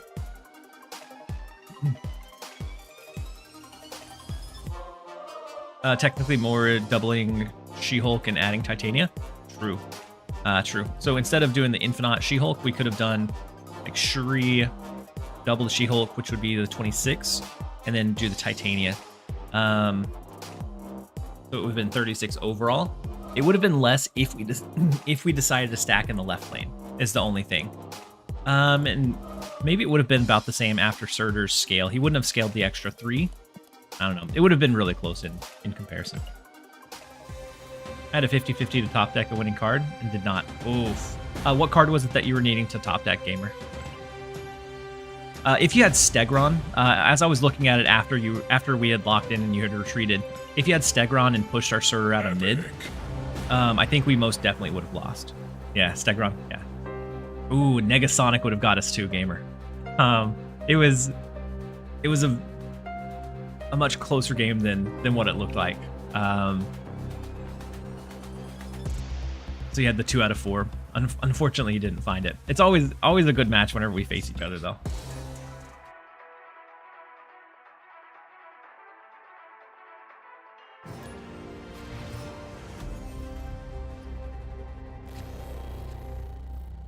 Answer, you said for me it was the opposite. I found that the only difficulty that I liked was Honor.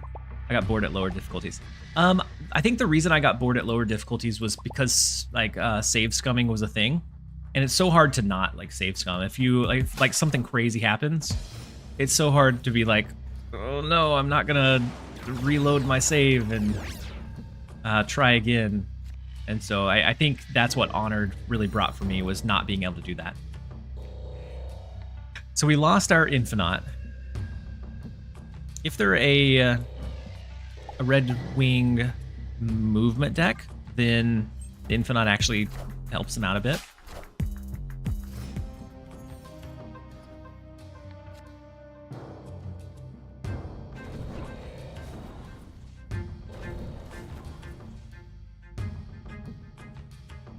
Get Surtur down, and then I think we start trying to mate. I don't know. I don't know if we even face into the danger room since they have the Madam Web.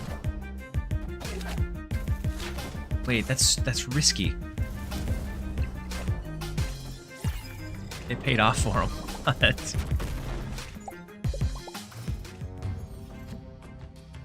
They did take a gamble with their Human Torch.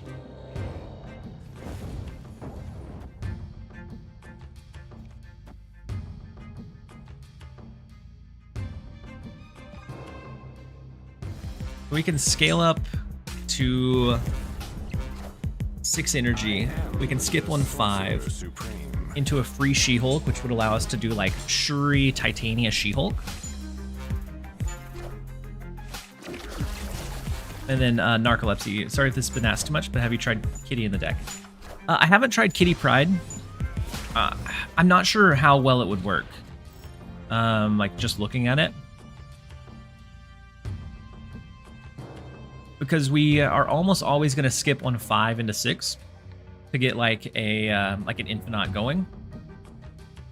That it feels like Kitty Pride would be a miss there. Like there might be a way to make her work that I'm not thinking of or not seeing, but my initial like hesitation would be because we're using most of our energy on 6 or 7 anyways. That a lot of times I think Kitty Pride would end up sitting in her hand.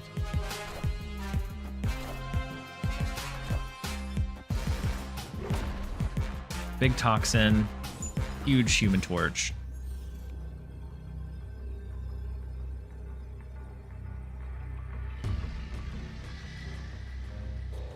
If for some reason they left Human Torch alone, which I don't think they would, if for some reason they did, we could overpower it mid.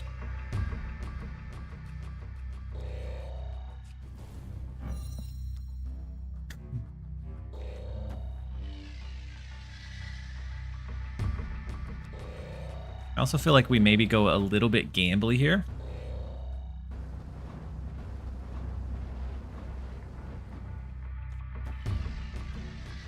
this. Why not Sunspot? Oh yeah, no, I didn't play. Wait, I may have played Nebula. I don't know. I don't. If I played Nebula over Sunspot, I should have Sunspotted if I had it in hand. I'm not sure if I did. I would hope not, but.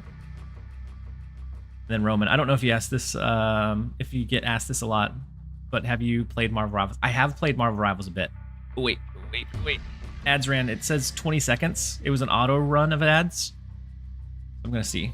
You top deck Sunspot. Okay. That makes me feel a bit better. I did play Marvel Rivals the first season, and then the start of the Fantastic Four season.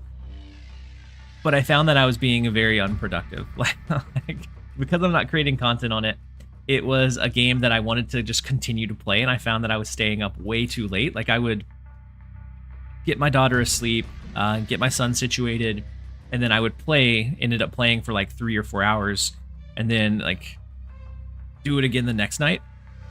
And so I was spending a lot of unproductive time on it. And so I ended up just hard stopping. So they moved the Human Torch over. We don't have any big toxin. We probably should have pushed more into mid, huh? Oh wait, they move Human Torch to the left. So as long as we win mid, fine. It's 10 extra power and no, Surtur scales by 6. The +1. Oh, we're gonna win off of the 1. Victory. Really sad that NetEase laid off the developers in Seattle. Yeah, after such a successful release. Me too. Like it is like one of the most successful game launches I've seen in a very long time in terms of like multiplayer, and especially like shooters. And to hear that the devs were laid off is like, unless there was like more to that story, it's very unfortunate.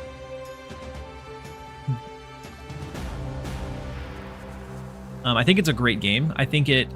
So I initially thought it was just going to be Overwatch with Marvel skins, is kind of what I went into the game assuming. But it feels like they really kind of refined on a lot of the things that were misses with Overwatch. Whether it be more frequent like balances, the new characters, the limited game modes. It feels like they refined on a lot of those pieces and just made it a little bit more solid. And of course, the Marvel IP is huge, and so it's easy to kind of jump into it that way.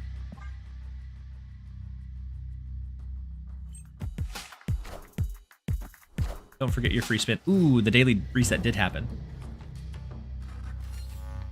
I read it was 6 devs that were in the R&D department. Now, I will say, there was a bunch of questionable stuff with the game. So like all of the anatomically correct models being able to be easily accessed or found, allowing a lot of like a lot of adult content being able to be like created rather easily. I will say that maybe if they were part of like the reason that those were left in, like I could see if maybe there was stuff that's not being said that led them to being released. That's what I hope, anyways.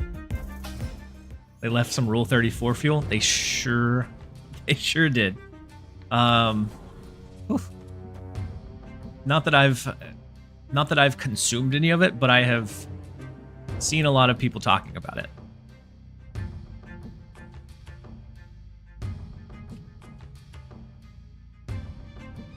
We'll have double Surtur that can double scale. We have magic for next turn, skip on 6, and we're looking for our She-Hulk. Sus. I mean, believe what you will. But it being there, and it was like 2 days after the launch is when it was like found, like when it was found and started being kind of spread around. Rivals is much better at the fantasy of playing a hero than Overwatch is. Yep. Yep. Like being in a game and hearing someone say like Spider-Man take out whoever, whatever character, like it feels different than what we see in Overwatch. So the double red guardian was tough. We lost our Nebula, that's fine. We have the Infinite, we have the scaling on Surtur. We have She-Hulk now, courtesy of Thaddeus. Let's skip here. Oh my god, that's disgusting. Where?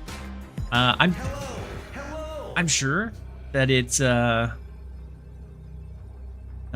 too far of a leap for a little Google foo. I'm sure you can find it without too much hassle. Do we abandon the right lane? We have to look out for a cannonball here. So I think we fulfilled the left lane, so cannonball if it happens here. I think this is more in line with like an Ajax deck, but the Miles Morales has me confused. And so if they push over here, the Infinite 19 power would help in the right lane.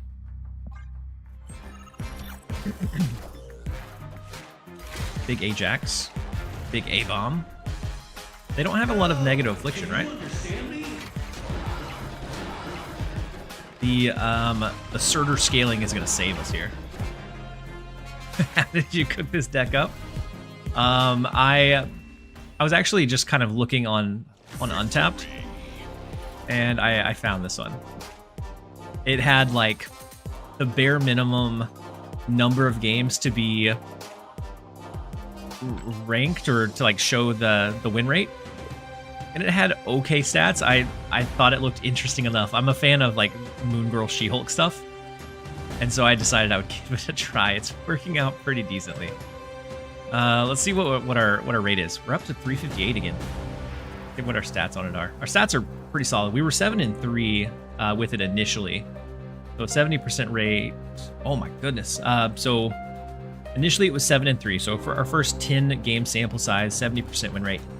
We bring that up to 18 games, and we're 72.2% win rate, averaging 1.2 cubes per game.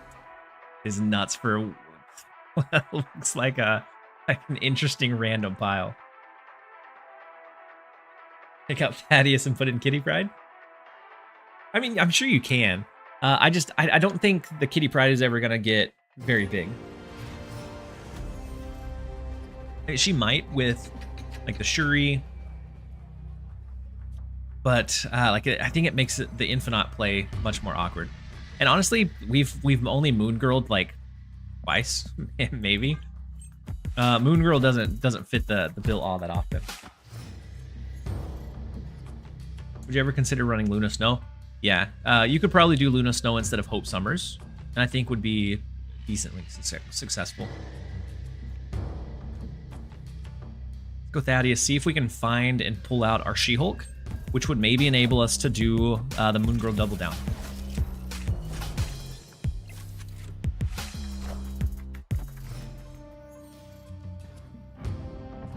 The Hulk Buster on the shield is kind of crazy.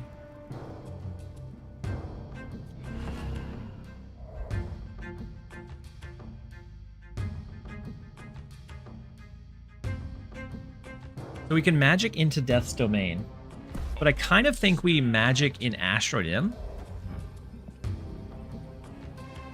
and leave Death's Domain as is. I guess they could have Red Guardian.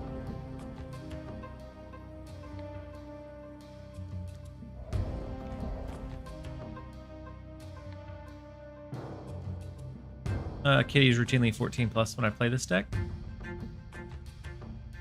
And so is it... I know in a very Shuri heavy Kitty Pride, then she ends up being pretty big. But I'm not sure if... So like, does yours also run Infinite? Well, I skipped Thaddeus, so I can only enjoy watching. You could probably do it without Thaddeus. Thaddeus just sometimes helps you be able to find like your She-Hulk a bit earlier on, so that you can target it with like a Moon Girl. Did they skip that last turn? 4, 5, 6, 7. Not awful. Double She-Hulk. I'm a fan of double She-Hulk. problem is Hope Summers is going to slide right into Astronym. So we can't scale up. I guess we don't need to scale up, do we? Because we have the game extension. I'm about to juice this up. Plus Vision or Taskmaster. Yeah. I think the Kitty Pryde version definitely leans more into like the Taskmaster stuff. Or like the Hope Summers. I really want to thin our hand here for like an Infinite pool. I'm not sure if it's fully worth it. I guess we're just gonna do both hams so that we don't clutter this lane up. And we're hoping for an Infinite pool, which would be incredible. Imrod? Wait, are they running a Galactus deck? Galactus got hammed.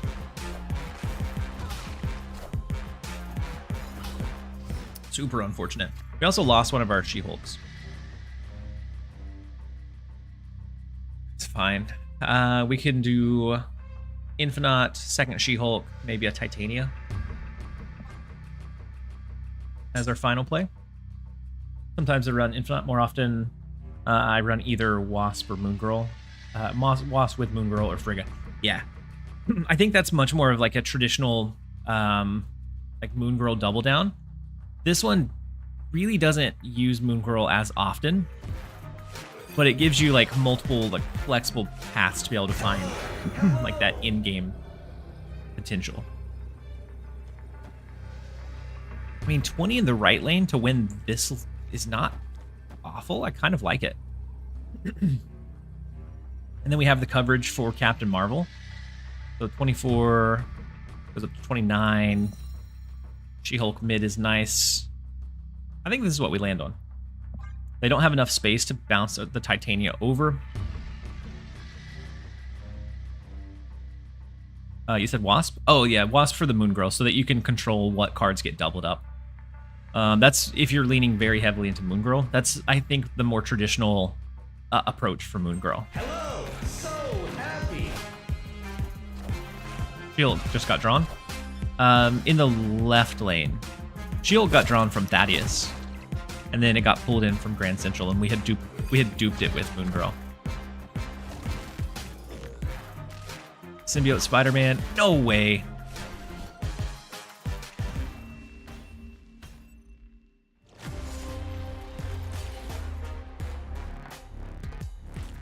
I'm in shambles. What?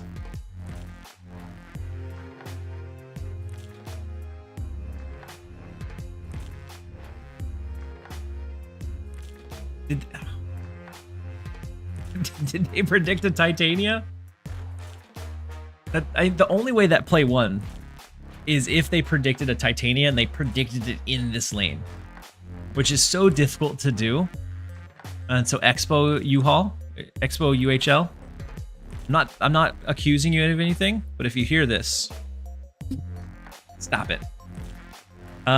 We could have also just She-Hulked over there, which would have won with this play. Unfortunate, super unfortunate. He played around Captain Marvel. Could have played around Captain Marvel. It's super unfortunate that that's where our Titania was lying. Oh well. Good game, Expo. Good game. You got us. 72% win rate down the drain. Now it's a measly 60-something. His line wins with Captain Marvel too. If we had She-Hulk over there, would it though?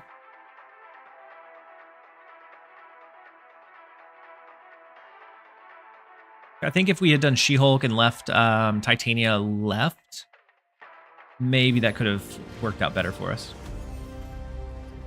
But more on Miss Marvel? I mean, maybe. Maybe. But he could have just as easily played the symbiote where it was going to end up instead of, like, letting it slide. Either way, it was a good play. It was a good line. Even with a snipe, it was a good line to, like, find that line. I don't think it was a snipe. But if for some reason it was a super good find. They lost their Galacta out of an Arsham deck. We lost our She-Hulk. Super unfortunate for us. What did we discard? She-Hulk. We lost the good old Shulk. And unless we just like severely ramp here with like 3 Jins, then there's no way we get to make use of a double Infinite. Oh wait, we can't do that, can we? I would retreat in this game on that discard. We probably end up like, honestly, we probably end up retreating. But unless there's a snap, there's no incentive to like give up early. Like a Shuri into, we have to look out for Legion. This is an Arisham deck. I don't know if we even do Magic. I think instead I'm gonna go Hope Summers. We try to end it earlier rather than later. Sorry if you answered this already, but by which card would you replace Thaddeus?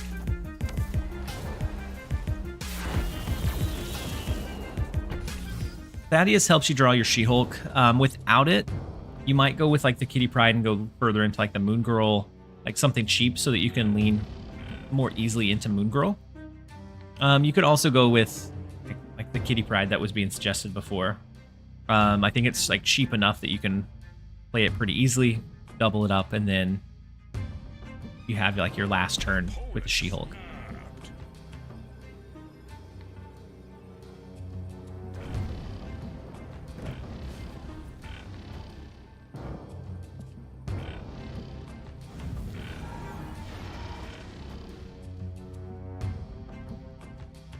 Snap scares me a lot.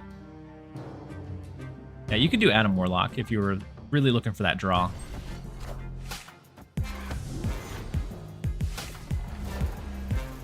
And there was a snap, and I gaslit myself into staying, so there's that possibility too.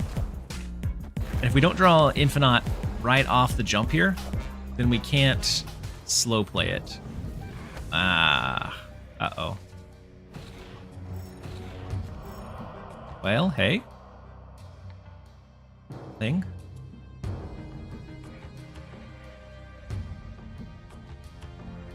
They probably have,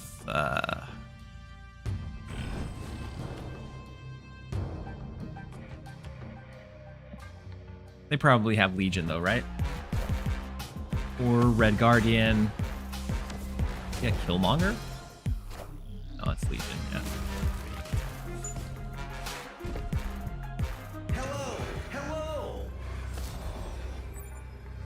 Yeah, that's what I thought. Unfortunate. And we didn't have Prio, so even if we played last turn, I don't think it would have done any good for us.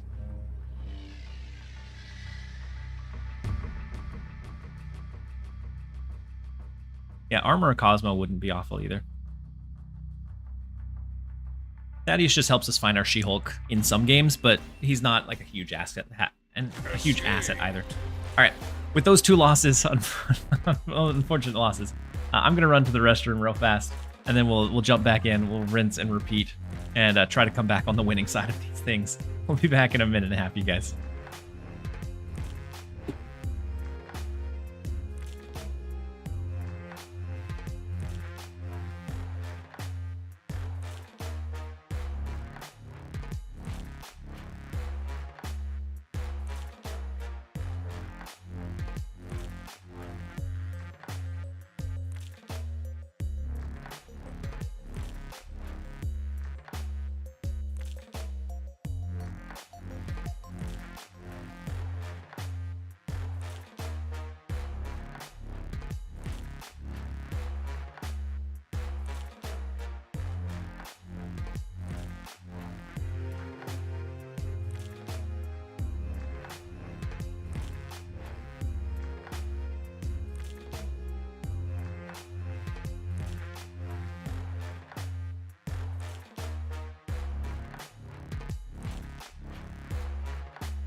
All right, we're back.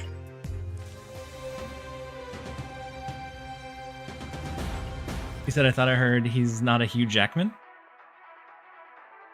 Wait, what did I say? Thank you, Grim.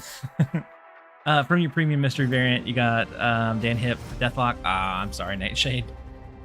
And then Chibi Negative. Chibi Negative's not bad. So next up we have Emily. She has Blink. We have to remember that they got one of our cards from Daily Bugle, and so I'll keep that in mind.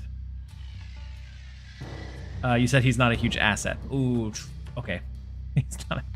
I mean, he is no Hugh Jackman. That's for sure. I think that is a definite. Let's go Thaddeus into mid. We probably could have played it away from it as well. Ooh, so it's a Hella deck. Can we outpower a Hella deck? I think for the most part we can. Especially when Thaddeus comes in just massive.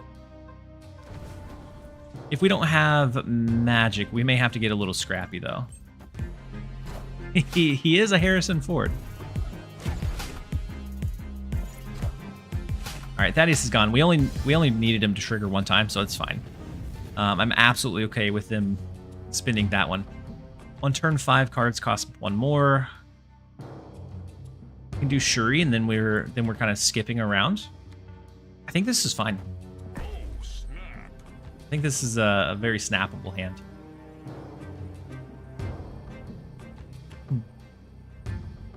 We're gonna rip away Astro Dim. We learned our lesson last time. I don't want that issue an additional time. Big Jubilee.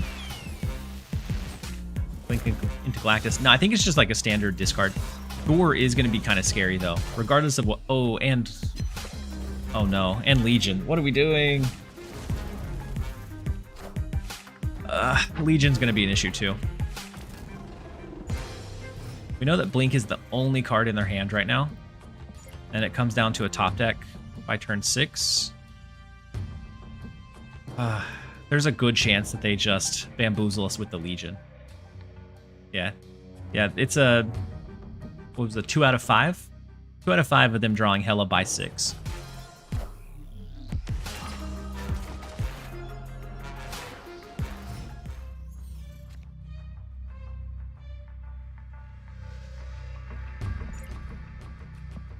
I think they found it. My gut says they found it, but I have to find out. How are the games going? You're about to... Wait, Ghost Rider? That's fine. Whew. They're going well. They're going well, Majin. Hopefully your day is going well as well. She-Hulk, Infinite, Titania.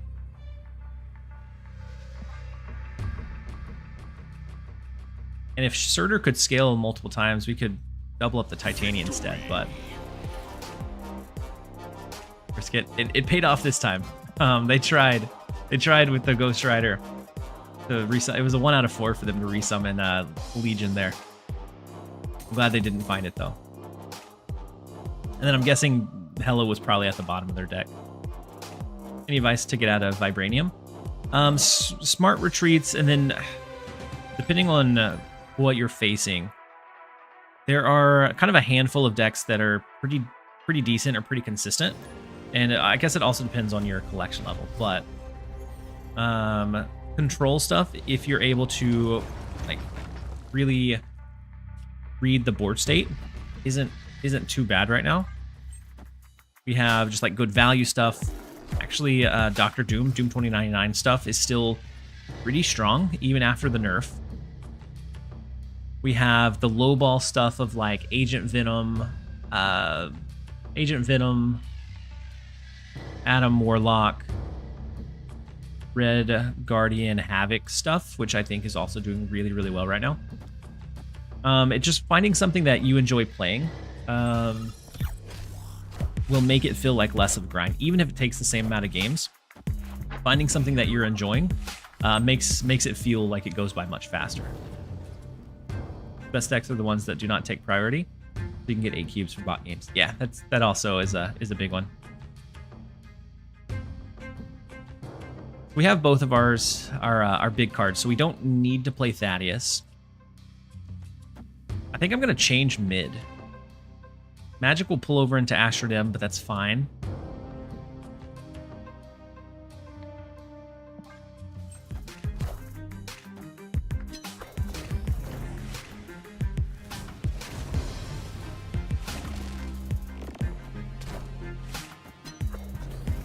They have magic as well. Interesting. Zabu, Adam Warlock, Magic. Are they running a negative deck? Could be Mr. Negative.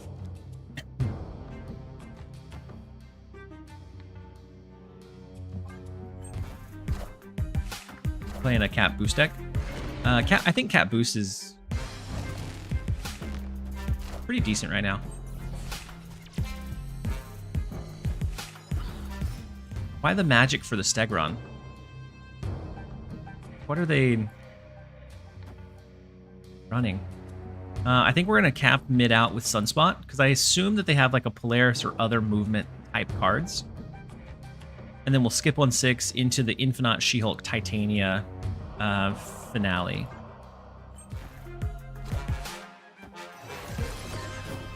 We're going to copy the Vibranium, which I feel like was probably a mistake. They're also not going to act like they draw with Adam Warlock, but it's card number 7, so then they don't get a card draw. So Adam Warlock really didn't do anything for him this game.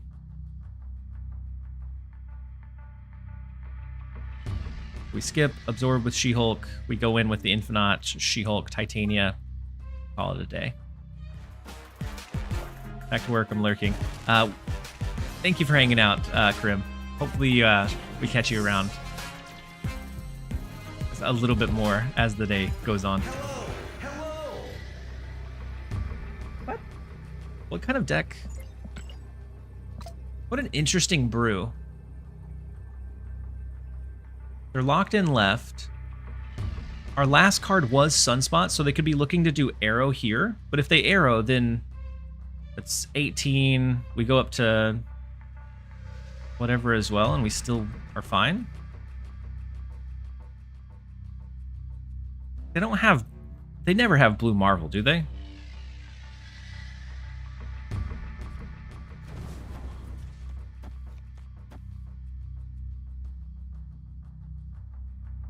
I'm a bit perplexed at this deck. This allows us to tie mid. This allows us to win mid, win left, unless they have an arrow, which we would win right if they did an arrow.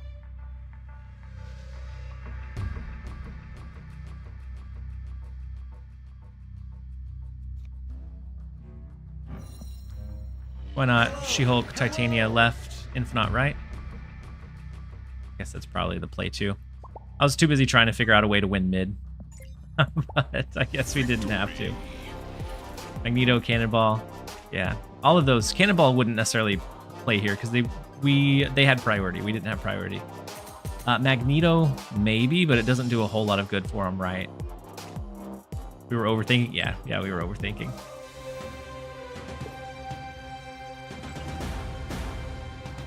We were overthinking for sure.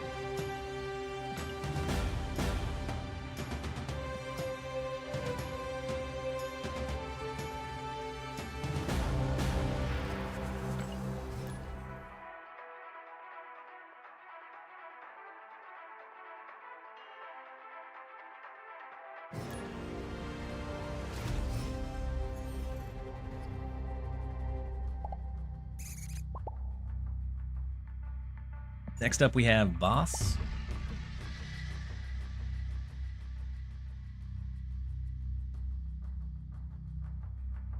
He would have won with Surtur She-Hulk, Nebula Scaling, and then Sunspot. Yeah. I think it was just like I think we had a very easy win there. It's just we overthought it.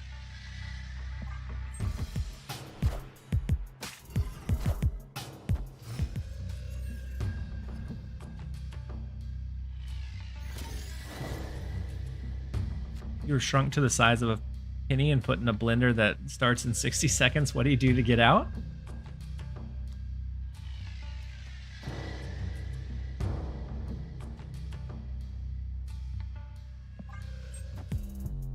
Do I get to choose which penny I get shrunk into?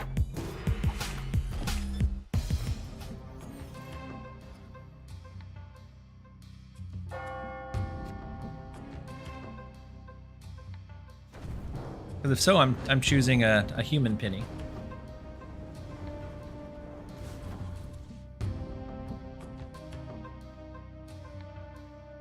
Boofin said jump. I too have seen that term. Wait, wait, is there a movie behind it, Boofin? And Nightshade? Let's go Surtur. And then we'll see. Since it's an Arisham deck, ooh, that's unfortunate. Since it's an Arisham deck, we have to look out for Legion, so magic is unfortunately not truly on the table. We can do Hope into Titania, which would allow us to get our Infinite plus maybe a She-Hulk.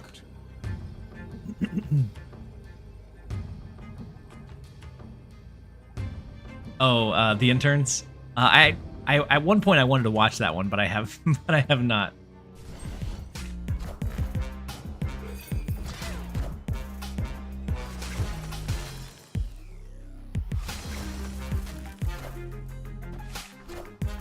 Big Galacta.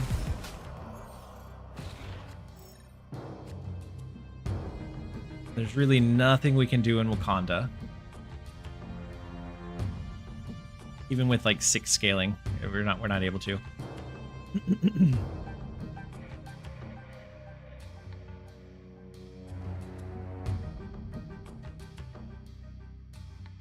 I didn't see the movie, but there was a recent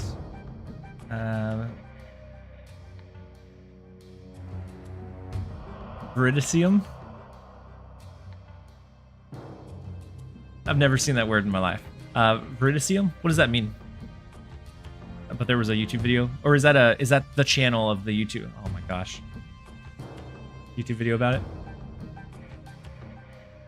Veritasium. Channel name. Okay, that makes more sense why I haven't seen it.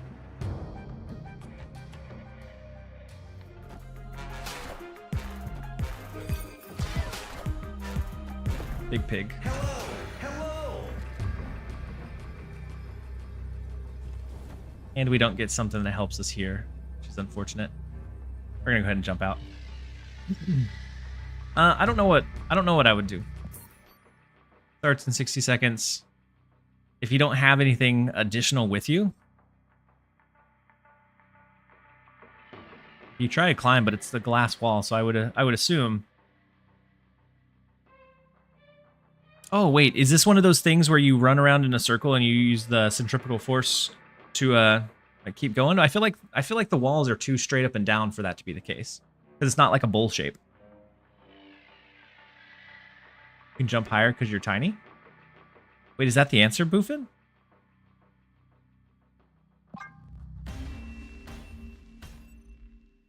Escaped. Nice channel about physics and teaching. Go for kids also. Older kids. I may take a look at it because it seems like something my son would be interested in.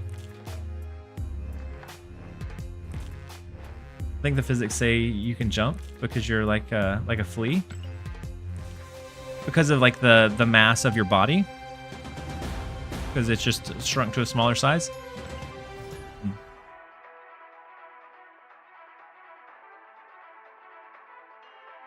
But biology says you die. Okay. Well, so if I was the size of a penny, I guess I'd just die.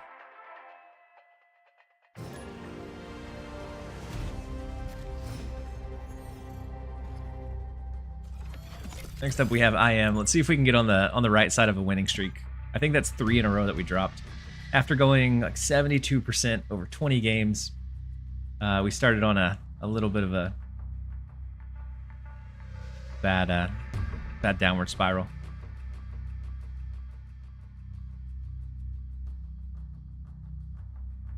There's so many problems with Ant-Man when it comes to science. I would imagine that there would be quite a few issues with it. So Otto's lab is fine. Go Thaddeus Nebula. give ourselves the most opportunity to get the She-Hulk draw. And then if they happen to play something in Otto's lab, there's a chance we pull Infinite. Otherwise, like Surtur and Hope are both fine.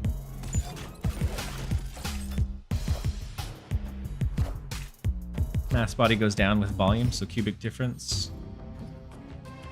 But muscle goes with area, so square difference. You can jump a lot higher.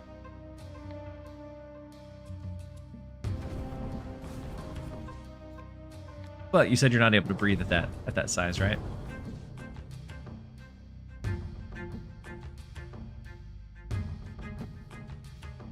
Let's go Surtur here. We can always next turn do like Sunspot Spider Ham over in the left. If you're reading comics and worrying about the science behind it, you're doing it wrong. I could see that. I could see that for sure. We do one in the left in Spider Ham. Go with a Sunspot mid. And then we're not gonna play the magic because I think between this turn and next turn, we can get Thaddeus to proc so we can find She-Hulk. That's the hope. That's the goal.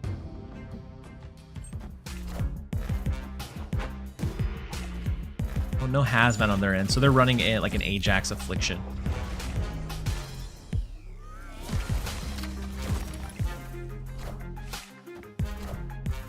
But that means they're probably not going to have, like, Killmonger, Shang-Chi helps us out.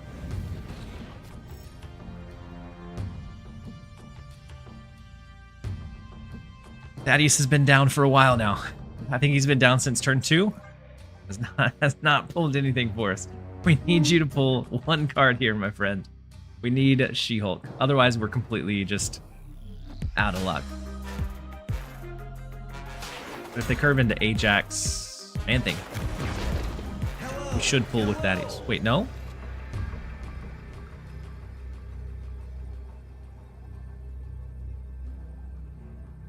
Oh my gosh, because of Cassandra Nova? Because of Cassandra Nova, it's not 10 plus power. It's only 9 power. Harrison, don't let us down.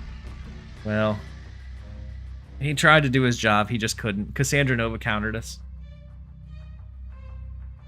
So now, there's not much we can do. Like, we could win left. This scales a bit. But our mid lane doesn't scale up enough. Just playing these two. I didn't mean to, but we're going to take a quick ad break. I'm going to queue into the next one pretty quickly, but we may have it a pivot again. This one was working for the first 20 games, then all of a sudden we went on a pretty bad loss streak. We'll try and turn it around though.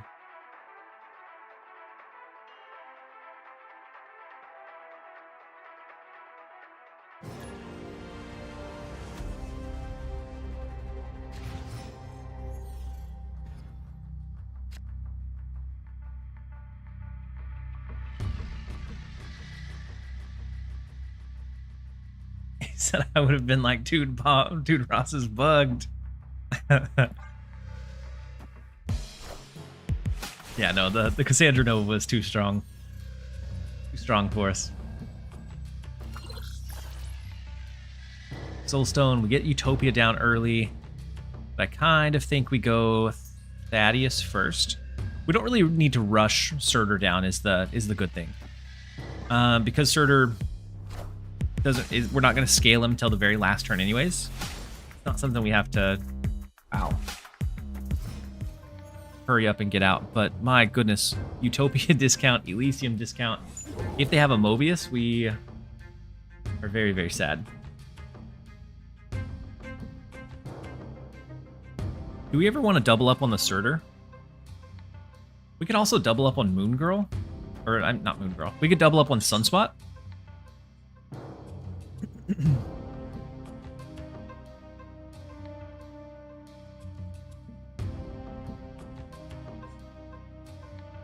Do you have a favorite deck to run? It shifts around a lot, depending on what's kind of popular. I do gravitate towards like Moon Girl decks if I'm looking for just like one that I like to run for fun. I do gravitate towards Moon Girl quite often. I don't think I really want to double up on Sunspot. I think it's going to be like Surtur, Sunspot, and then we wait for a minute. See if we can find She-Hulk first. So Legionnaire. I actually found this one on like the super depths of Untapped. So it was a deck that's been ran recently, but with the caveat that it only had like 21 games when I saw it. And so it was a very minimal sample size, but I liked the idea of it. I liked the way that it looked. And I'm a fan of Moon Girl decks, so I picked it up and tried it out off of that.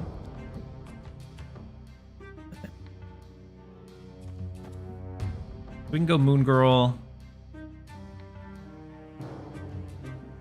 Moon Girl, go ahead and play Shuri. Pretty big. Moon Girl, go ahead and play Shuri. We skip on 5, and then Flood on 6. And then Hydrate from Italoco. Welcome in, Italo. Absolutely.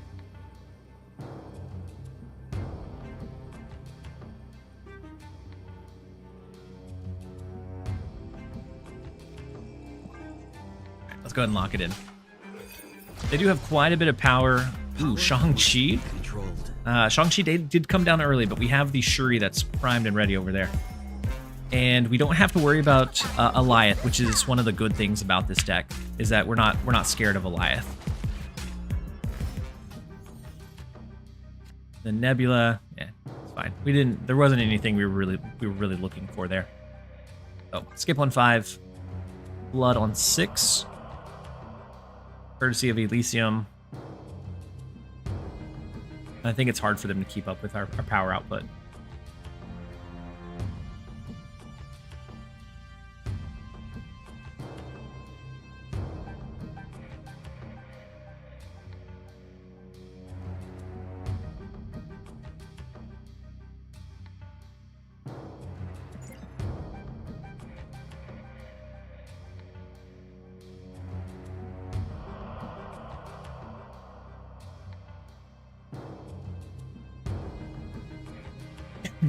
I roped them last turn, so I think they're getting payback on me. I didn't mean to rope them. Happened. Big gore. Hello. Or I think probably will be a big gore. So 20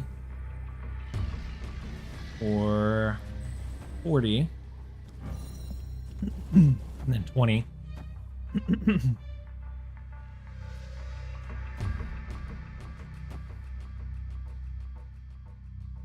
26 mid. Good handful left. I think what this deck really needs is Pixel M'Baku. I think you're right. I think you have a very, very good point.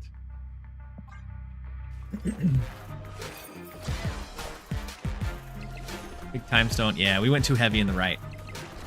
Way too heavy in the right lane. Oh no, we needed the Infinite plus the She-Hulk mid.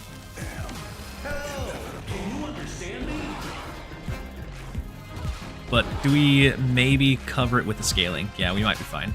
Yeah, we're fine. Wait, I misordered the Titanium Nebula anyways. We would have, had they left an extra space, we would have shot the Titania their way. We will take the 4 though. Huge power output on last turn. 40, 50, 60, 70, 71. Largely brought to us by Elysium, but we'll still gladly take it.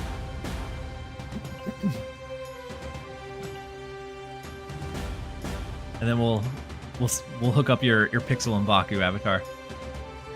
I need to just add that to my favorites at this point.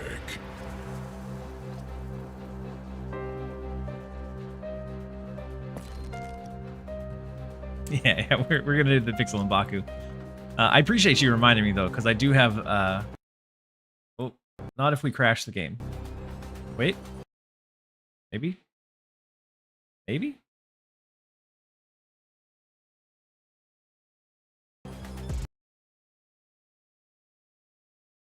Weird. We're coming back. The Pixel and Baku was too strong for the game.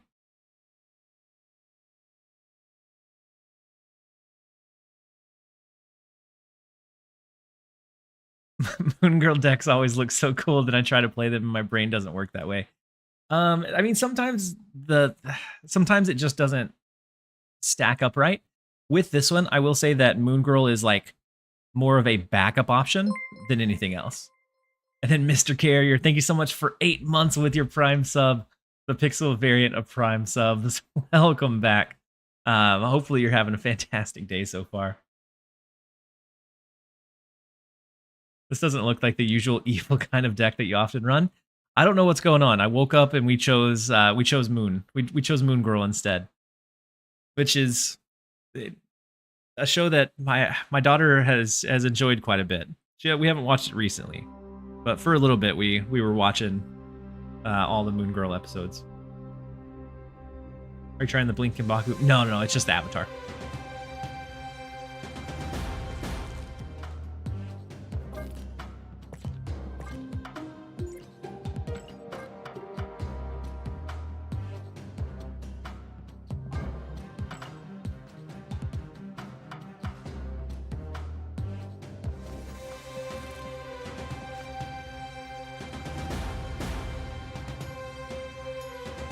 Yeah, this is the right one.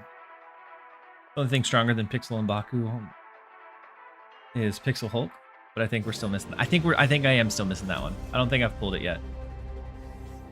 Whenever you use Moon Girl, you're almost guaranteed to get locations that fill your hand with junk. Hello. Opponent snapped.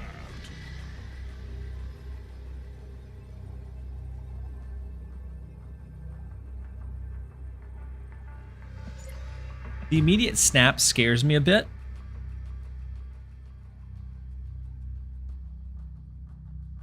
Tried using Moon Girl the other day. Wait, we just see a black screen? Oh, hold on. Thank you.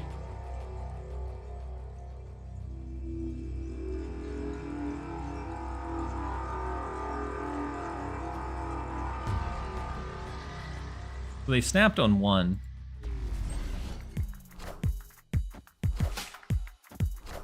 There we go. So they snapped on one after Project Pegasus came down. I'm glad that you told me. Otherwise, it would have been like a black video for just a black screen video for a while. Hey, do you have VODs turned off? I generally try to watch the VODs after the game. No. I have them on. I have VODs on, and if it's too far back, then all of the streams are dual streamed over to my YouTube video on demand channel. You can check those out at any point. You can see the game now, though, right? So they went Arrow, Hydra Bob off of the turn 1 Project Pegasus, and I just went Magic. We just went light with Magic.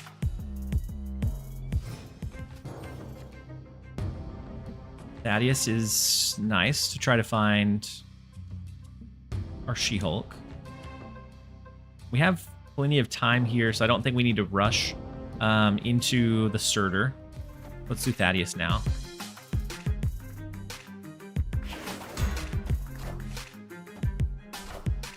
Ooh, they go Surtur of their own. I was Thanos, but when I checked the channel, the most recent was last month. Oh, it's because today's is still going on.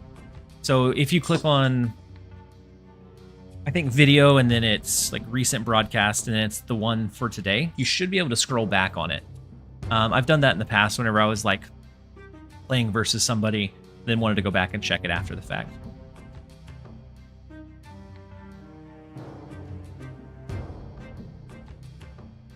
Try out Surtur Red Wing. It's pretty consistent. All you need is Aranya and Heimdall. We could give it a shot. I'm not sure that I'm sold on it, though.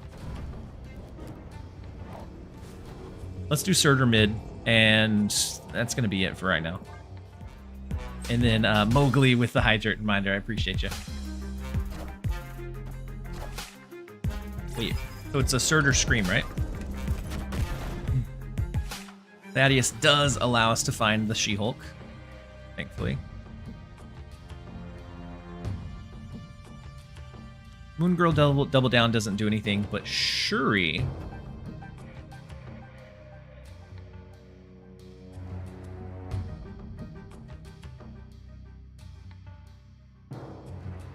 Shuri into a big buffed up either She-Hulk, Infinite, Titania. Shuri then skip. Yeah. Oh, as long as they... Oh, wait. If they have Magneto... If they have Magneto mid, we might get cooked. But we would know that ahead of time, so we'll see.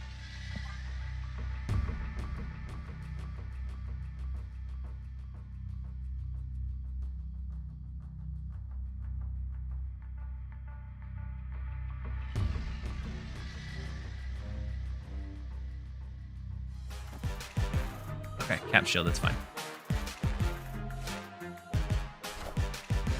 Wait, Magneto right? The future. I wasn't expecting the Magneto right. I was expecting Magneto mid. Not right. But with Shuri being over in the right lane, it's still going to double up here.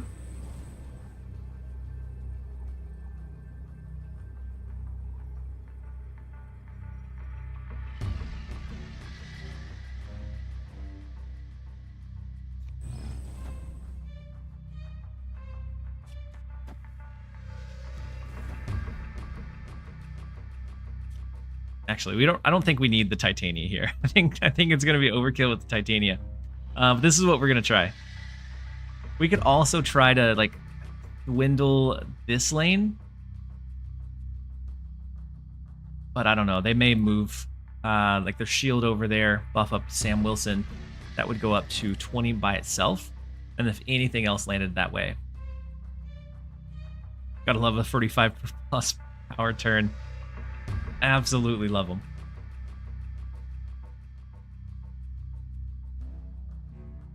Could flip She-Hulk and Infinite. Yeah, I'm thinking their Surtur will scale. Well, yeah, I'm thinking their Surtur will scale once more.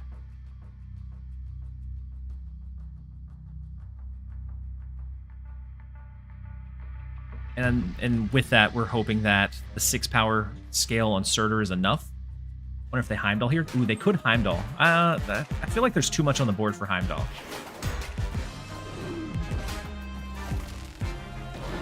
So Cole Obsidian, big Scream. Hello. Yeah, have a massive 40 power. And then the She-Hulk comes down, the scaling puts it into a tie. And it goes down to a tiebreaker. We win the tiebreaker by 2. Oh my gosh. Massive, just like point slam on the final turn.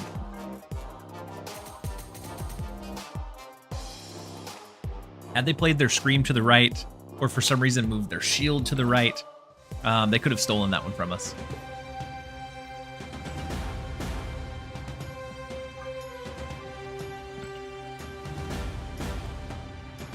And what was the location? Oh, Astronym. That's why we're seeing movement decks. Or that's why we're seeing Astronym a lot. It's the hot location. Either play you chose, beat theirs. Yeah, but if they had shifted theirs around, I think there's more optimal ways we could have done it. Just putting out that much like raw power is crazy.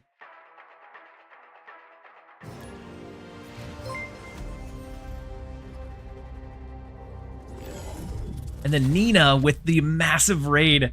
Nina, hopefully you had a fantastic stream. Let's give you a shout out. How's everything been going? I feel like we haven't connected in a long time. Hopefully everything is going well for you. I saw that you had some pretty big numbers last night and tonight. You were also playing Galactus, right? I don't know if you actually popped into chat or not, but everybody from Nina's raid, welcome in. Very much appreciate you guys being here. If you don't know who I am, I've been creating content for Marvel Snap since the beta launched. A little bit less so on the stream side, but we're all about positive vibes and most of the time a high level gameplay. Not quite as high level as someone like KM Best, but positive vibes nonetheless. Opponents Have a good stream. I'm gonna grab some food. I played Galactus Red Wings. Well, it's unfortunate that it was bad. But enjoy your food. Thank you again for the raid. You said you would let us drink all the soda we want. You would order pizza for dinner? Absolutely, Tedith. I'm always a fan of pizza for dinner.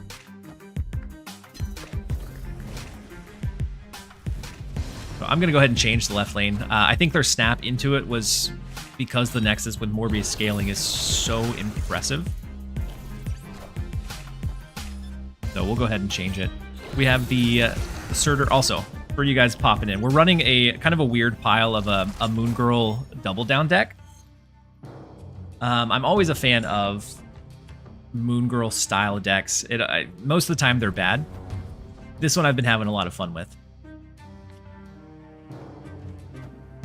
Go ahead and go Surtur, Sunspot. On 5, we should have the space to be able to do Moon Girl to double up on She-Hulk. We're hoping to find the Infinite. Then we skip on 6 and then Flood on 7. I want ice cream on my pizza. My godness, boofin'. That is quite the combination. You do have to pace yourself, though.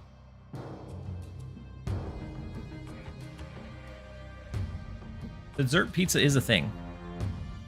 I don't really care for that thing, but it is a thing, if that's what you really wanted. Dracula on the right, we kind of have to worry about. I was thinking this was a Bullseye deck, but now that we see Dracula, I think it's more like an Apocalypse deck.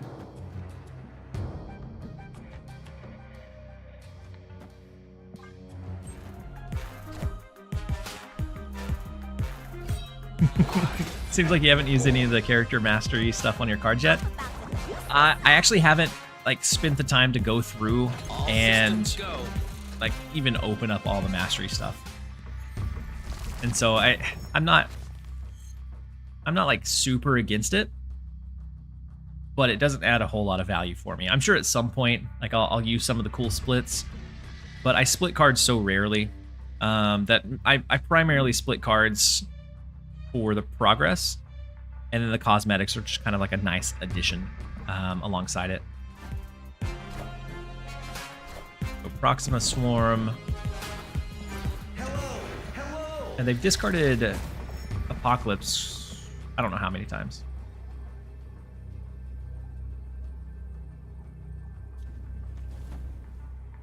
Infinite, She-Hulk, Titania. I think that should have us covered. We scaled by quite a bit here. This is going to be 26 extra. Would you be open to trying Destroy? Haven't played for a year, but that was my favorite archetype. So Destroy is still relatively decent. We're seeing a little bit more Shang-Chi and Enchantress now than we have in the past. And so it's a little bit more problematic on if you tempo it out. But it still does, I think, just about as good as it has in the past. I think we do this just in case they play out their Apocalypse here. No, they played into mid. So we definitely went overkill in the left lane. I think we're still fine in mid. We should still be able to outscale it.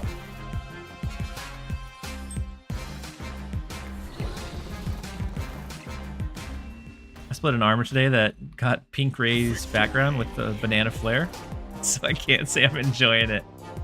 The banana flare being forced on you it does feel like a bit much. I was telling chat earlier, if it was a unique type of effect, so if it was for Hit Monkey, you go through the progression, you get to level 20, 25, and you unlock bananas, but it's only for that card, I would love it for Hit Monkey. That would be my go-to #1 chase on the Hit Monkey card. But since it's so common and so almost random, it feels more annoying than anything, the banana one. And I just realized I said banana split. I mean, we were talking about ice cream. Let's go with the 3 cost one.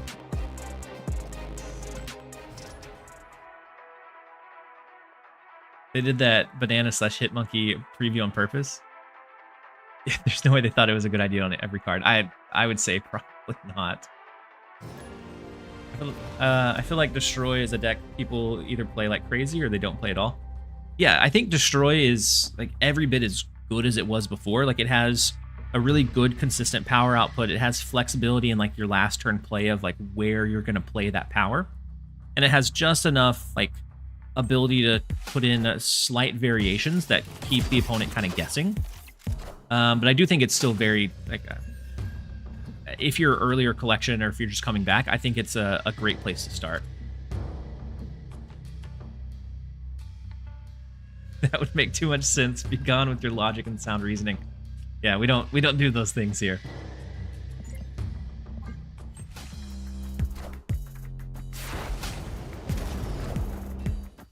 Yeah, doing a unique one per character is definitely a big lift. We hit a 4-7, but I didn't see what actual card it was.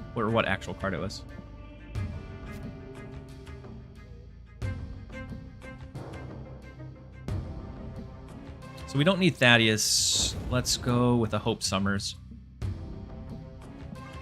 And then worst case scenario, we play Thaddeus into Astrodem on turn 4. We skip on 5. We play both of these on 6. Anti-Venom? Anti-Venom's a pretty good hit, if that's what we hit.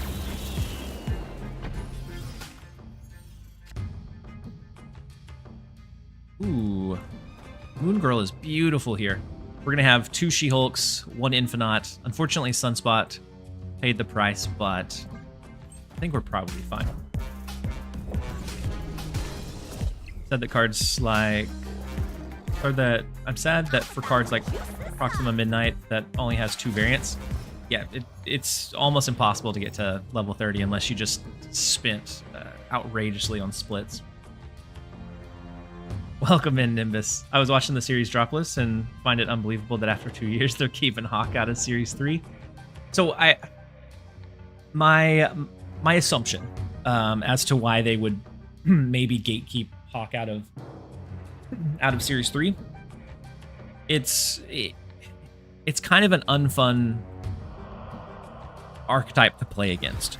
So it feels like recently they've been really focusing on taking out the decks that are just super unfun to play against, or super unfun to play against often.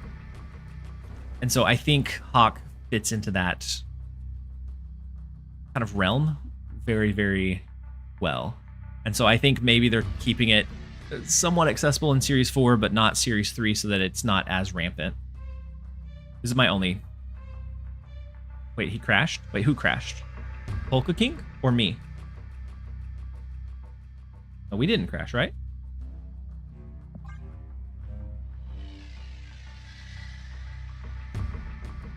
Did we crash? I think we're live. I don't show any drop frames or this stream. Maybe the opponent. We'll crash. Mate, Moonlight, why are you making me? We're still here. Thank you, Tedeth. You're gonna give me a little bit of a heart attack.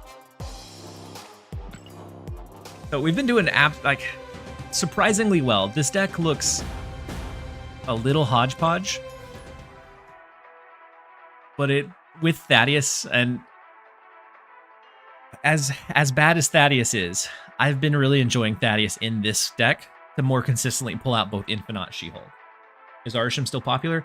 It's popular enough to be kind of annoying, but not so popular on ladder anyways that you see it like every other game. In Conquest, I think it's a little bit different of a situation. I think in Conquest, it's kind of like the go-to because you get so much like flexibility and variation in like what you draw that is a turn 1 Mr. Negative. We are cooked. In Conquest, you get so much variation in like what you get to play, so your opponent has a really hard time pinning down what your deck is or what your potential range is. Versus the information you get on them, you have that precise 12 card information, so you know their precise output. But he's still decently popular, just not all over the place. And then Nimbus XV, thank you so much for resubbing for 6 months with your Prime. I'm not here enough, but here you go. Thank you so much, Nimbus, for the resub. Very much appreciate you. And so with them having negative on 1, like really, there's no way that we stay this. I was just waiting for a snap to come down. Like there's There's nothing we can do that we have built in to stop it. Unpredictability and conquest is really strong. Yeah. Yeah, just because you have that informational advantage over the opponent. On the ladder, it's still strong. It's just not as strong because it's not as, lengthy, or it's not a series of games. Maybe they didn't drop Hawk as it's good counter to Arsham.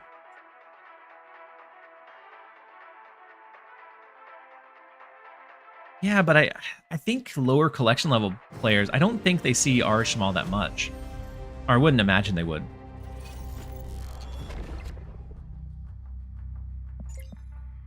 All right, let's go with Spider Ham. We're going up against rank 128 Rin. Is that a Mobius or a Morbius as their highest cost card?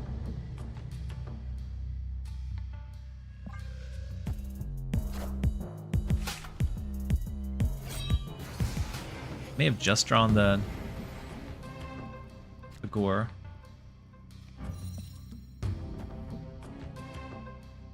I'm gonna change mid, and then maybe we put some pressure on Asgard to get the extra draw. We don't want them to have a better chance of drawing into their Hela, which I feel like right now they're dumping, or they were going to dump their hand, expecting to kind of reload on more cards.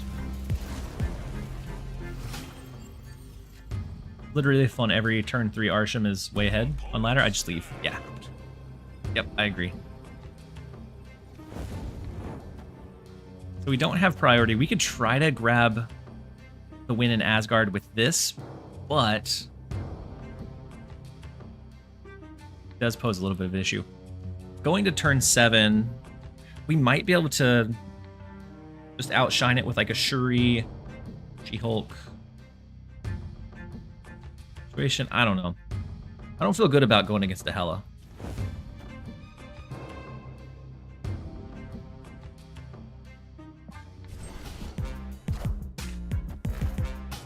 Shuri's gone. Okay. Iron Man's gone. That's unfortunate.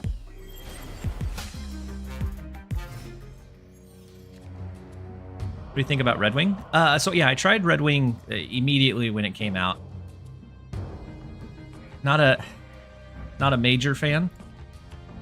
I think it's a card that is good enough, but I think what it suffers from is it's hard to set up. It takes quite a bit of enabling, so it needs a move engine, and then it also needs a limited hand size to get good value when it moves. And so I think it takes a lot of work to make it good, and it has a lot of those dependencies on your other cards that makes it less consistent.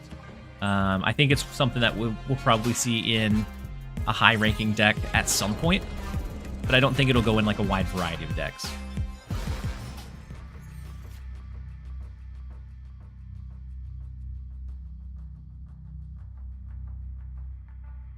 We did get the She-Hulk. We can... Oh, well, we can't. We can't do Moon Girl. I was thinking we'd be able to double down.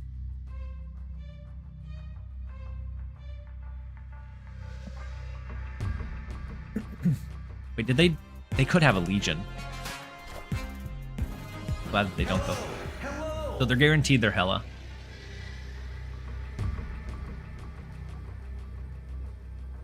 Between 37 power. I don't think that's ever enough to convince us to stay here. And they have things like Gore, Iron Man. It could stack in the wrong lane, though.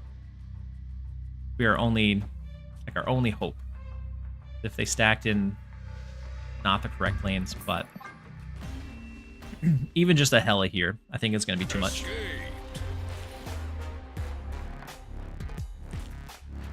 So if I haven't pulled Thaddeus, who could I replace him with? You could do Adam Warlock if you're looking for, like, specifically the card draw.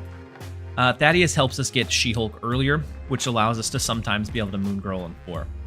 But if you don't, Adam Warlock is a good choice. You could also go Wasp, which lets you control your hand, or even like a Kitty Pryde if you're leaning a little bit more into the, like, Shuri style of it. To be able to, like, Kitty Pryde Shuri, and then have a big Shuri plus whatever else on the last turn. But I did run out of snoozes. We're going to take a quick Minute and a half ad break. I'm going to run to the restroom, and then we'll jump back in with a little bit more.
Where'd he go? Yeah, I ran to the restroom while the ads were running.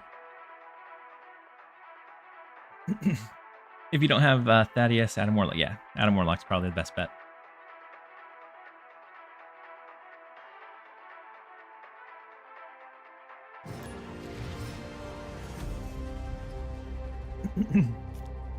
But we're back now. Oh, rank up. Next up is rank 15 ILO. Let's see how we do against a rank 15. I'm going to save Spider-Ham for a bit. See if maybe we get a higher impact card.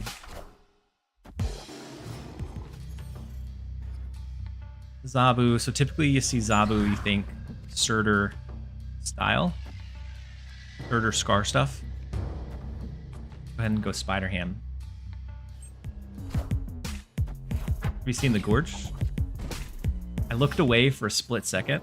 I have no idea what we hit. It was a 3-3, is all I know. I have not seen the Gorge. But I am glad that you liked it. And then Calibrax, welcome in. I love the message.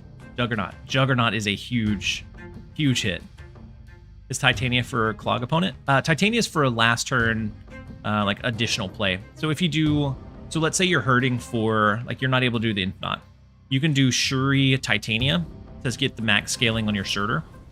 You could also just do like double She-Hulk Titania. It's just for like that last turn flexible power.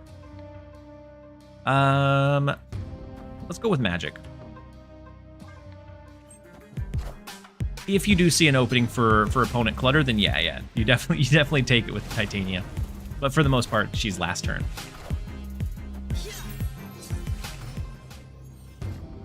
Have the Hydra Bob. You get Hope Summer, so we'll be able to get a little bit of extra power going. And the Nimbus with the Hydrate. See, you're the reason I had to take an ad break. I had to run to the restroom.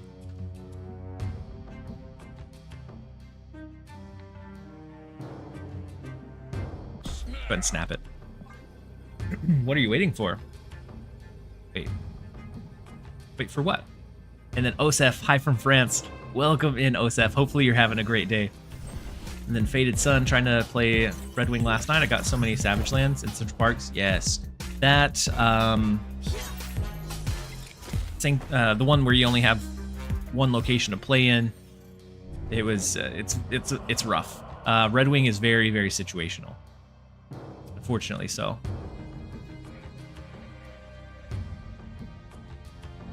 So we need our higher power things, but I also want Shuri. I want Shuri to be able to double up on like a She-Hulk or an Infinite. I feel like we may need to go like with a Thaddeus. Thaddeus, and then we skip on 6 into 7.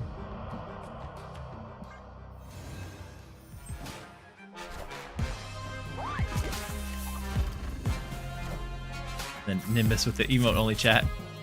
Okay, we'll launch into the emote only. We got 2 minutes, and then we'll be back again. All right, so we need Thaddeus to pull one, and then us pull one as well.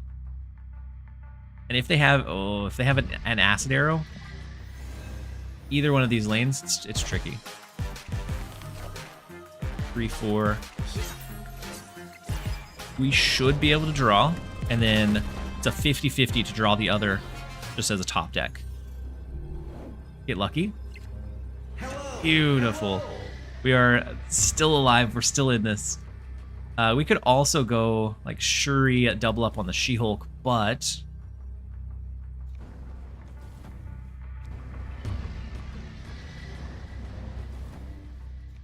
I think this is what we're going to go with.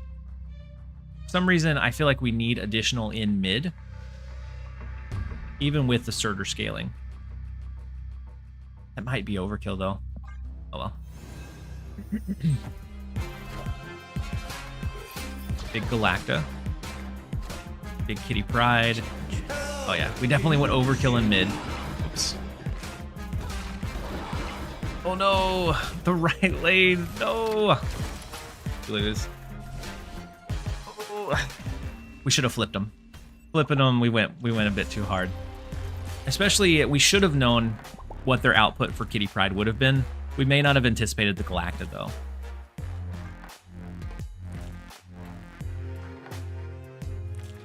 And then on the YouTube side, without the emote only chat, said finally hit infinite this season. 1,100 cubes won from rank 38. That is a huge grind. Busy. Congratulations.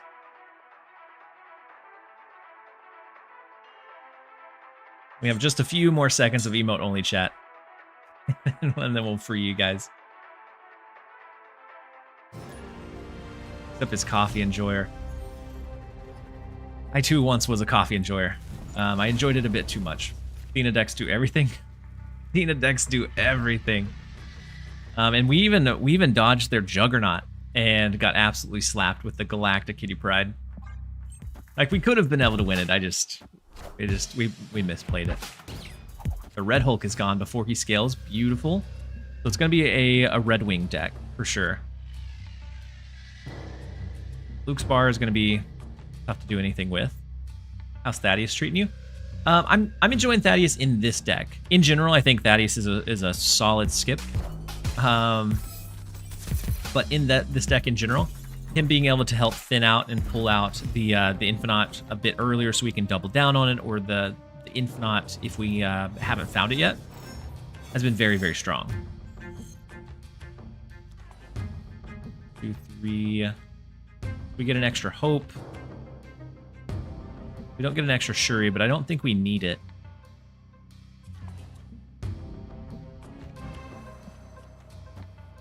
Go with this. Oh man. We could have...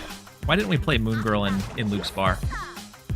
That would have forced them into at least having to get something else into the lane to win it.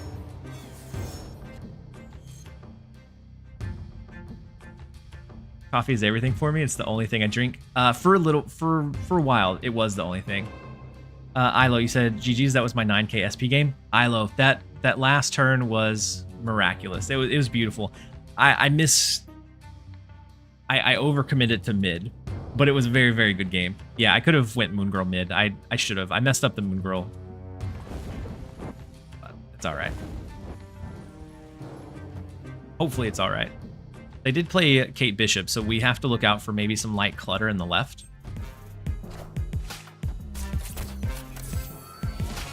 I said it right as you pressed intern. Yeah, it was unfortunate. But it was yeah. It'll be all right. Hopefully it'll be all right. We could go like a mega scaling with Sunspot, but I don't think that's ever the play. I think it's a Sunspot, or maybe, as bad as it feels, maybe we don't even do the Sunspot.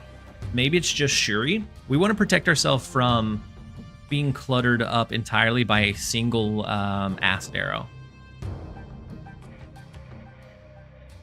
And so I think we could do the double, but I think it's just going to be the single.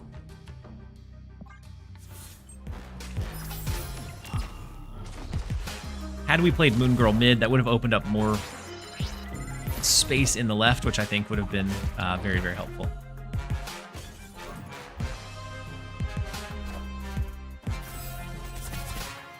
thought it was just She-Hulk things and the Infinite hit me. I thought I was mega cooked. Almost. Had I just thrown Infinite right, we had it. But yeah, the She-Hulk Infinite just absolutely, like the Surtur scaling. I have found this deck very, very fun so far. With the War Machine, they did play Kate Bishop again. We're still hoping for no Acid Arrow. That's our biggest worry right now. And then they could just do an Infinite outright to the left, can't they? Hello.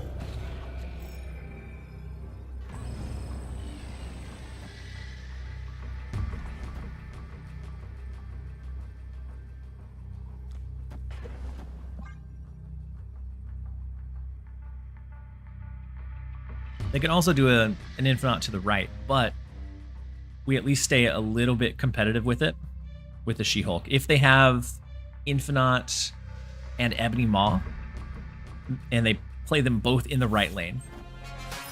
Hello. So We just got Infinite lucky, or naturally? Yeah, we luckily got Limbo naturally in this game.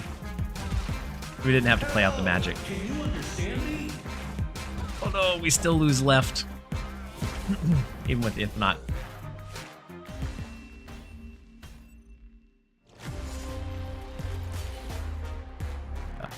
They're all coming down to being very, very close. But just not being able to pull them the rest of the way. Like, we couldn't have done this one much differently. I think with the Moon Girl, it really limited how big we were able to go in the left.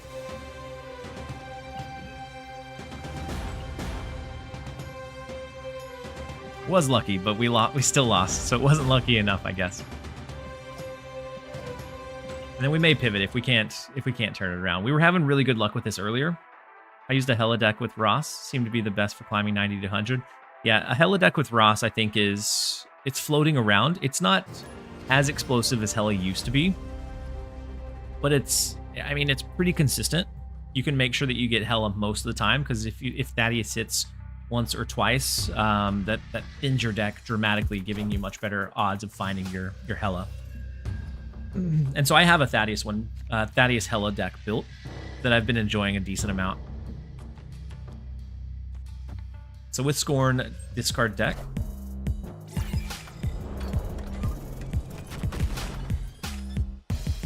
You find the She-Hulk with Thaddeus. So that's all that he's going to be able to contribute this game. Go Surtur. We're probably not going to have space in our hand to use Moon Girl at any point. But with Surtur, at least we have a fair amount of like scalability in Asteroid M.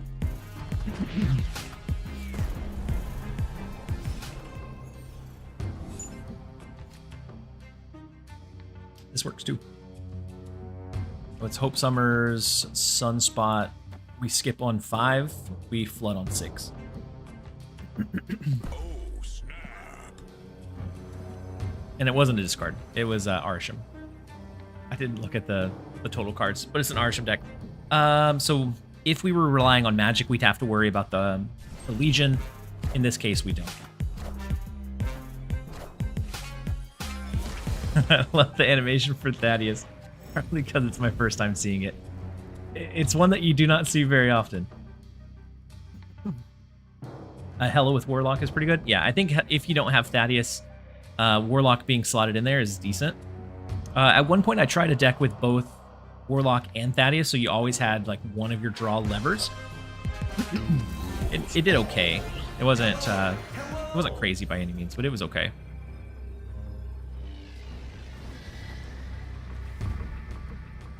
I think we give up left, go pretty big mid, pretty big right, and Surtur will scale twice.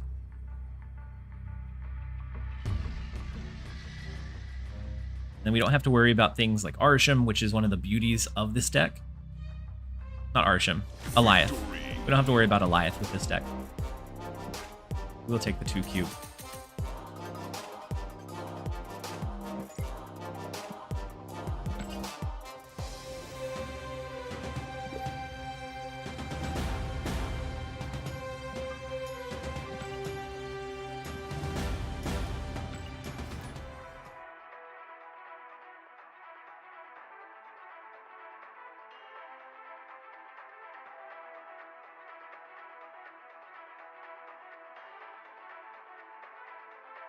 Let's see. My stats for it earlier, it was on a really good run, but it was hovering around 72%. That was at 18 games. We're now at 33. We're still holding over a 60% win rate with 33 games. Average cubes gained per game of 0.67. I haven't been snapping super aggressively, so that probably could be up a little bit. But the win rate holding over a decent sample size of games is decently promising. So they have their Iron Patriot in hand, so this maybe Sam Wilson, so they can move the shield.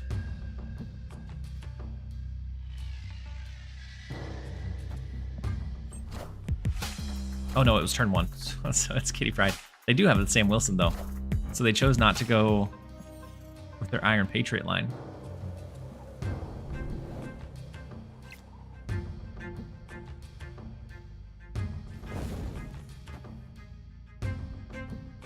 Let's go Hope Summers first. Since with Surtur, typically I feel like I need to rush it on 3. With this deck, not dropping your 10 plus power cards until turn 6 or 7 anyways, there's really no reason to need to like force it out. You have to look out for Juggernaut.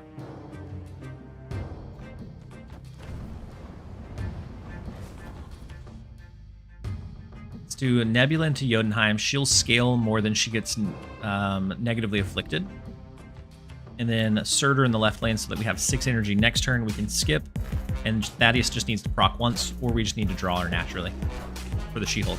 They do have Juggernaut, unfortunately. We're not going to get the extra energy here, so that actually hurts us a lot. Probably a lot more than they realize.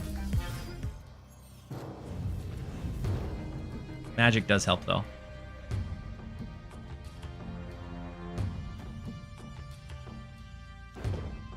So now we can skip on 6 into doing the She-Hulk on 7.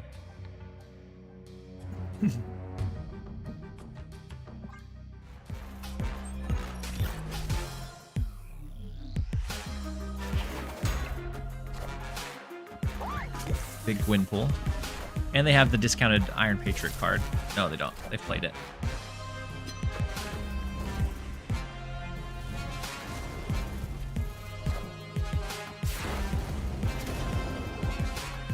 I was hoping it was something like She-Hulk, where we would get the value from it anyways. So no Sunspot. We're still going to skip here to enable the Infinite, and we're hoping that Thaddeus finally procs, or we just draw into our She-Hulk. He's been out since 2, and they've played on curve every single turn, as unfortunate as that is for a Thaddeus. And that's the biggest like drawback for Thaddeus for me, is that if the opponent plays efficiently, then he's not going to do much for you. So if they do Cap Shield to the left, then we win that with like She-Hulk, Titania.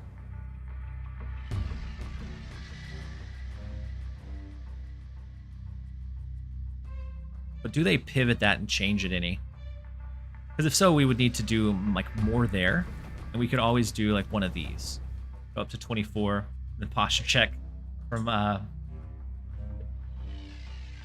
Lounce 0007 triple O.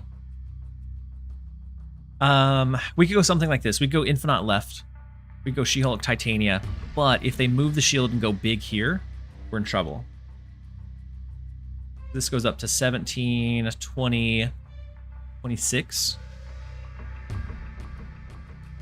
I think maybe fine. Yeah, we're gonna go with this.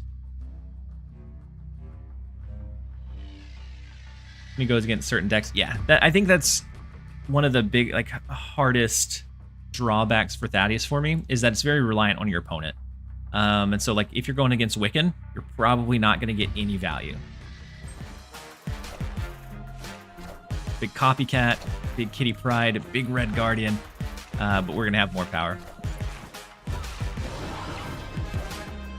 Hello, so happy.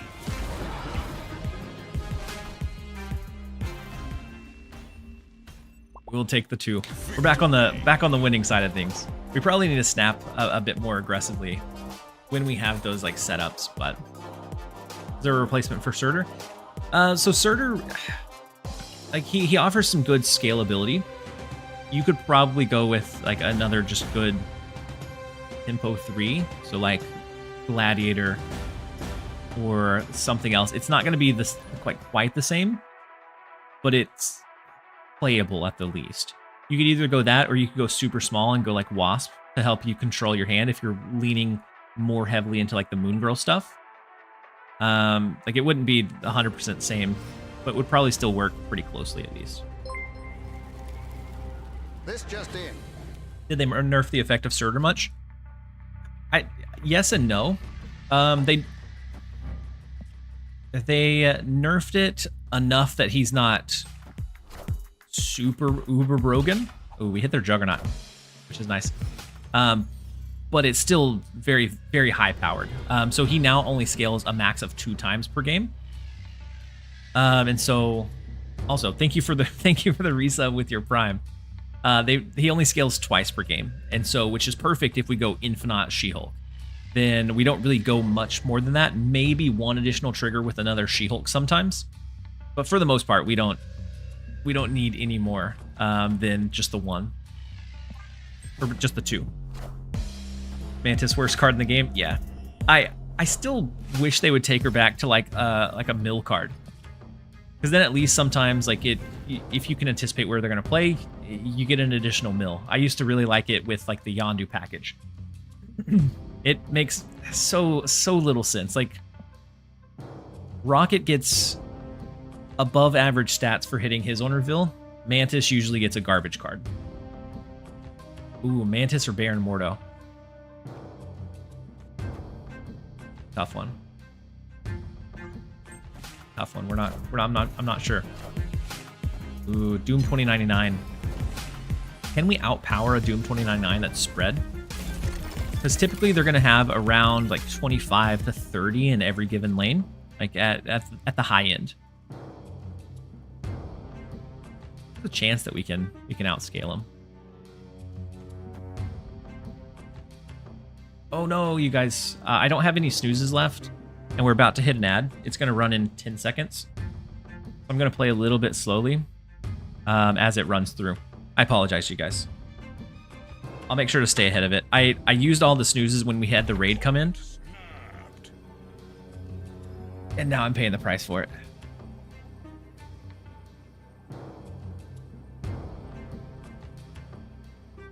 I feel like it's good that they do try to experiment with some less played cards. It feels like they've done like it less or so recently than they have in the past, but I do agree. I like that they at least, attempt to do like some experimentation with it. We do Shuri, we skip 1/6, and we're just hoping for the Infinite, which is unfortunately super hopeful. We don't have the Sunspot down. So happy. That is a big Infinite. Woof. Which kind of tells us where we're able to play on the last turn, which is not here. It seems like they'll change a card, it fails, and they just leave it there for months. Yeah, because of like limited resources or whatever it may be.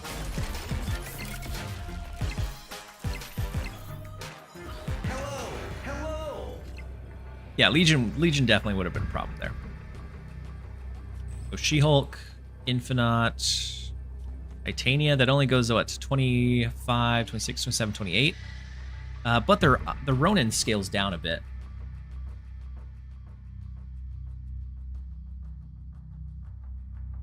It's just crazy enough. I think I'm going to try it.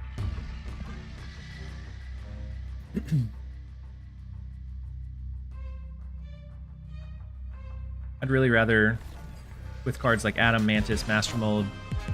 Okay, Dr. Doom. It's a big one. Doom rules all. Depending on how much the scaling in the right lane happens, I'm not sure if we win or lose. No, we lose. Yeah, we lose after the +3 in that right lane. That's big.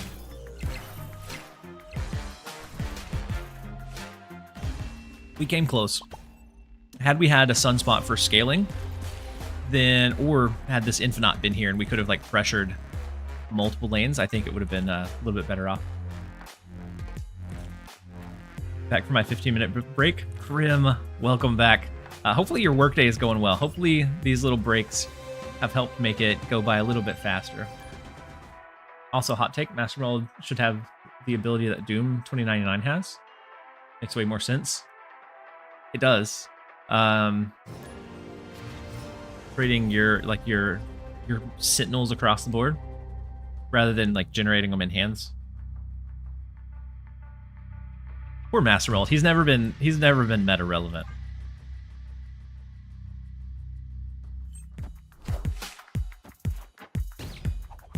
All right, so another Arsham. We're going against Vanilla Enjoyer again. Another Arsham deck. We take out Mr. Sinister, but that's not huge. It's not a huge win.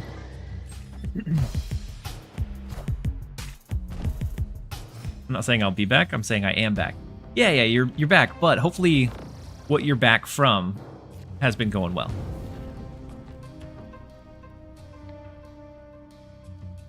So since it's Arsham, I don't think we go magic. I think we try to limit how many extra turns there are going to be throughout a game. Let's go Hope Summers. Yeah, especially with the Doom 2099. Although, Infinite in the right lane. It's pretty big. And we don't have She-Hulk yet.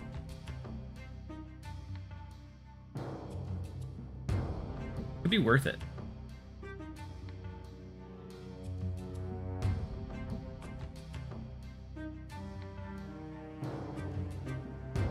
We could also clutter them up in Asher Dim if we wanted to.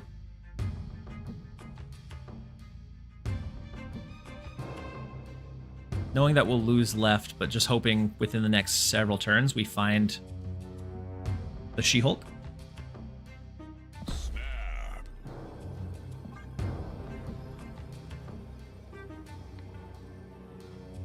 Maybe if the Sentinels he gave the opponents had like -2 power. But then they just wouldn't play him, right? So I don't know that he'd be better.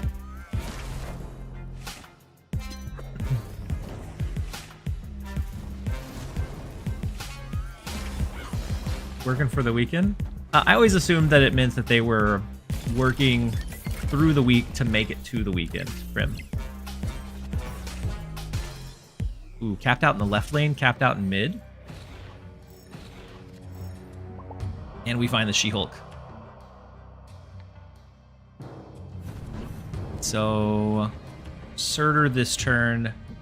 Next turn, skip into Infinite and Throne Room plus She-Hulk to the right, or to the left.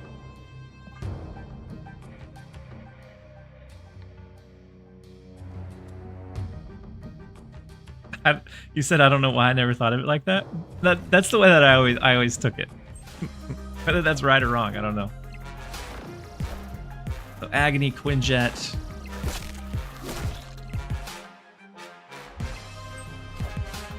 And Sentinel. Wait, it's an Arsham deck. Do they have Legion? Oh no. We have to just hope that they don't have Legion, huh? They could have even built one in too. Well. I mean, at this point, it is what it is. We're just gonna praise that it's in the bottom 13 of their deck.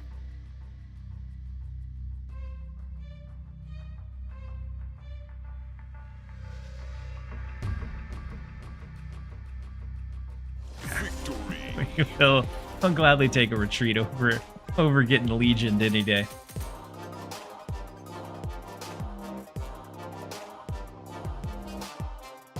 It took me 2 weeks to get from 70 to 80 this season. Everyone in my bracket is just leaving every time I snap. Yeah, it can be kind of tough to find people that'll stay. Like, it always makes the climb very slow when you're finding people that are playing really tight with the cubes. But all it takes is like one good session where you find a few bots or a few like loose players to really climb pretty quickly, pretty fast. How much longer will you stream? Probably another 3.5 hours or so. We're still going to be live for quite a bit.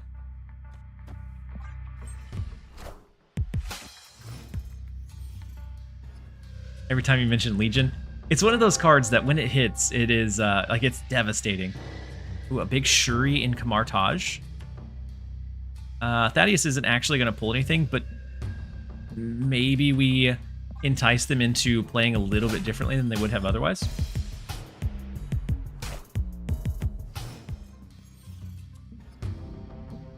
Cube stealing decks right now are feasting. Yeah. And then Lounce with the snap. Let's go ahead and snap it up.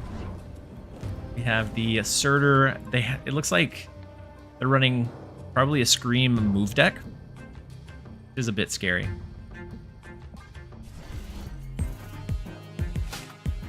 Conquest is such a chore. It can be Brendizzle, depending on what you're running. Big Kingpin over in the right lane, so anything that forces us to move there. Now, we don't have...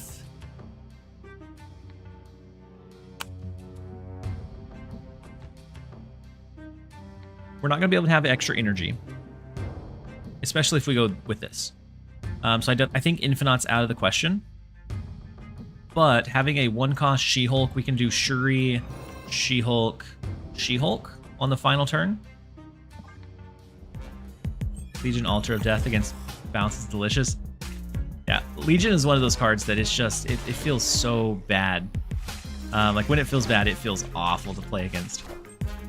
I'm about to juice this up. Maybe we should have Moon Girled away from the right lane.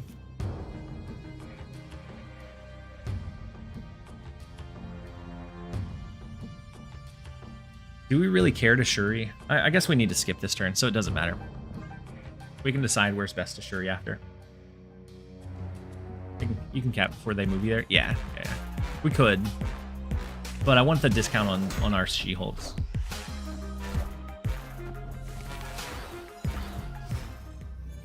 Hello. How big do we need to go mid? Be like this?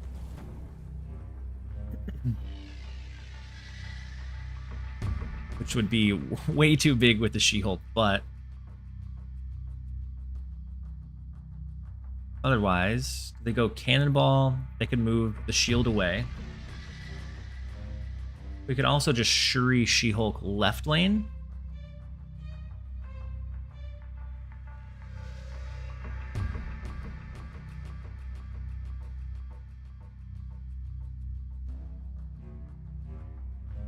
I feel like winning the right is going to be a bit tough because they could pretty easily like shift, but we'll give it a shot. Big Magneto.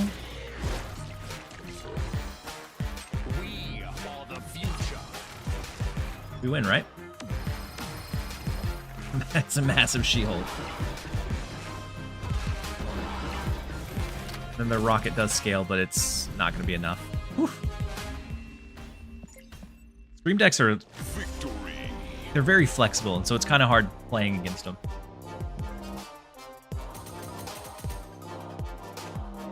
But we will gladly take it.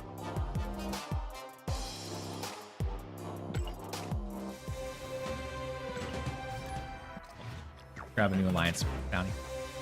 And then, yep, that was your snap that got us up to the 4 Qs on that one. Definitely worth the snap on it.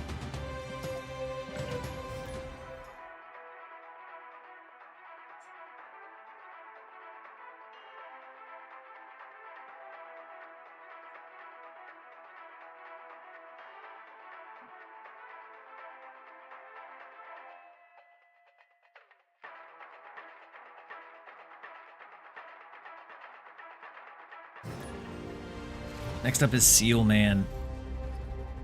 I'm saving that 20k. How close are you, Krim? I'll try to come up with a,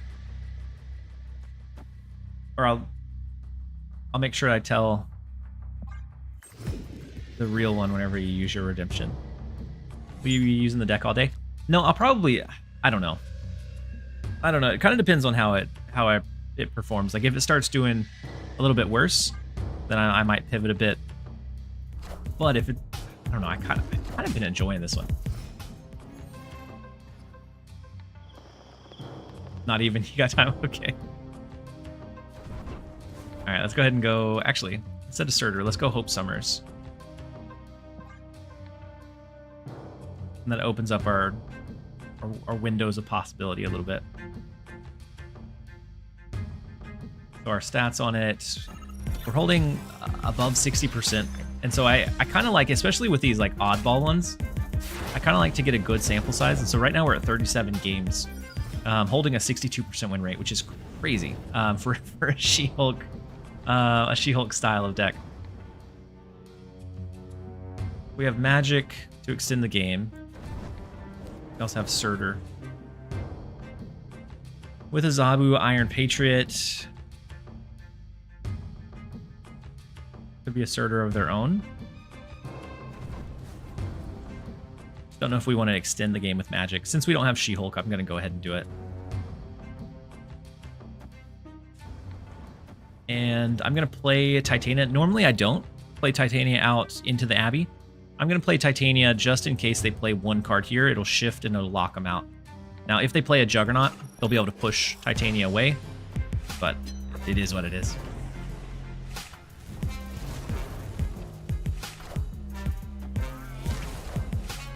I miss half my freebies lurking at work. Oh, all of the like freebie clicks. So they have War Machine, so they can do Infinite pretty easily.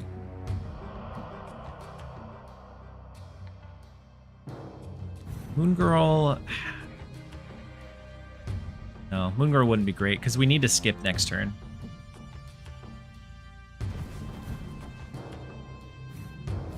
I don't want to do that, but we could also just do maybe this. We're still hoping for She-Hulk.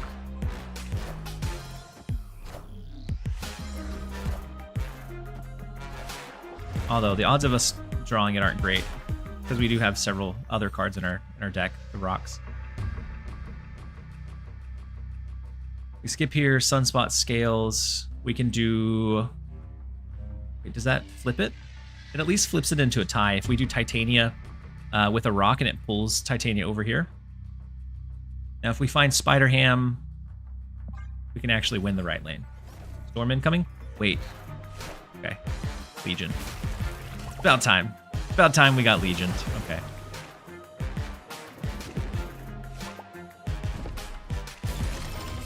At least they didn't snap. At least they didn't snap. Sad thing is we could have won that one by just like playing inoptimally and playing like the Moon Girl. No, we wouldn't have scaled enough with our Sunspot had we done that. All the fear finally coming to fruition. I wasn't even worried about it in this game. Because there wasn't a snap, it wasn't even registering as like a possibility. Epic.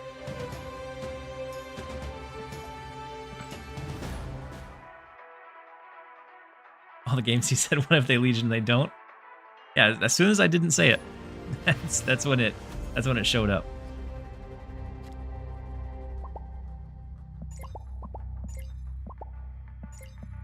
Next up is rank 593 CS Spears. Thaddeus is nice. Basically, you have to say Legion doesn't exist. You'll be right. Hey, welcome. It took you long enough. And then Arachnids with the...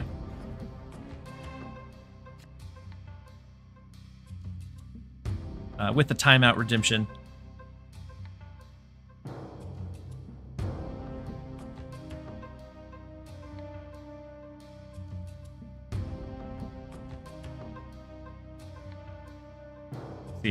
We'll see you in 2 minutes, Arachnids. I'm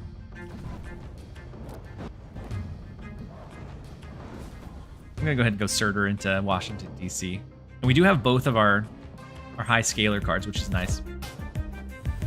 And then Mech Warrior 42-1. Thank you so much for the Prime sub and support. Very much appreciate having you here. Now, with the Thaddeus, we have both of the targets for it, so it's fine. They don't need to know that, but it is absolutely fine that if we're unable to keep him on the board. Now a Shuri, move over into the right, skip 1/5 for a cheap She-Hulk. We do She-Hulk, Titania.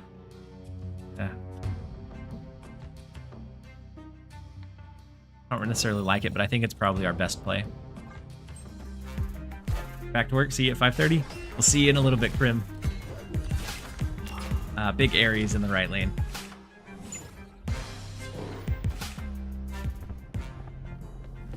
We do slide into mid. We buff up Kraven, but I think it's probably fine. It's better than losing the Shuri altogether.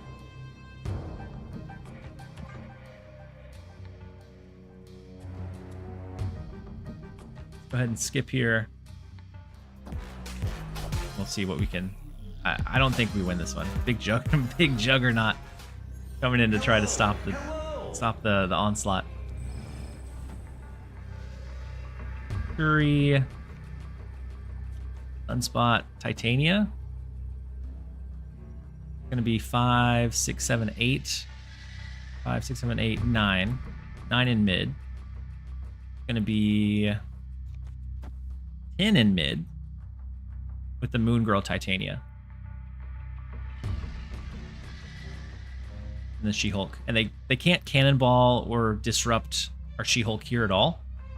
I think is big. They think they think your deck is weak AF. I mean, ooh, big Heimdall shift. Not enough, right? Oh, massive. It comes down to a point differential. Surtur scaled, it's not going to be enough though. Yeah, it is. We win the point differential. Whew. Victory. My goodness. The Heimdall shift wasn't quite able to make it there since the Kraven didn't scale. We'll take the 2. I'm actually going to run to the restroom and get a refill on water real fast. So we're going to take a 2, make it 2.5. We're going to take a 2.5 and I'll be right back, you guys.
Time for second to bring back the 5-cost Taskmaster. I'm still curious what build it was that they thought was so broken that they had to preemptively nerf Taskmaster.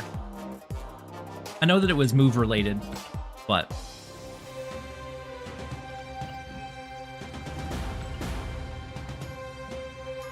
probably like a Human Torch movement is what I always assumed.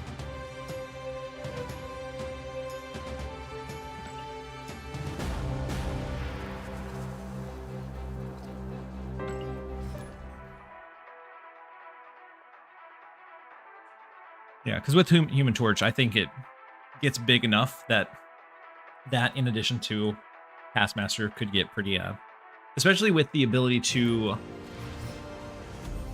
control your priority, bounce it back in, and then have like Iron Fist, Human Torch, Taskmaster.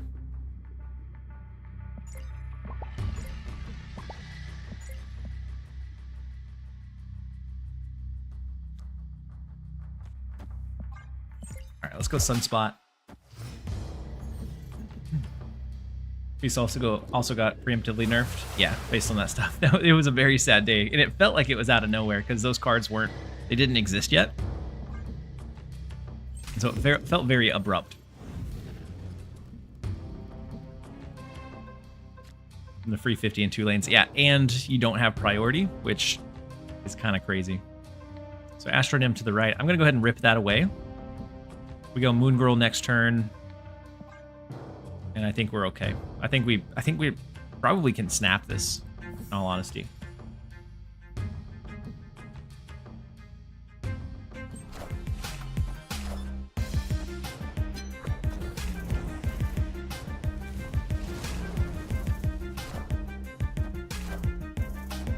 Madam Web.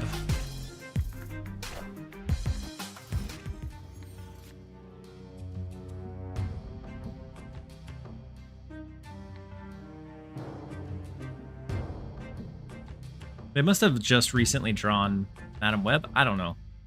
That feels like it was a misplay. Oh, snap. Super Scroll eats negative decks for breakfast. I wouldn't say by himself. He wins a lane by himself against negative decks. Victory.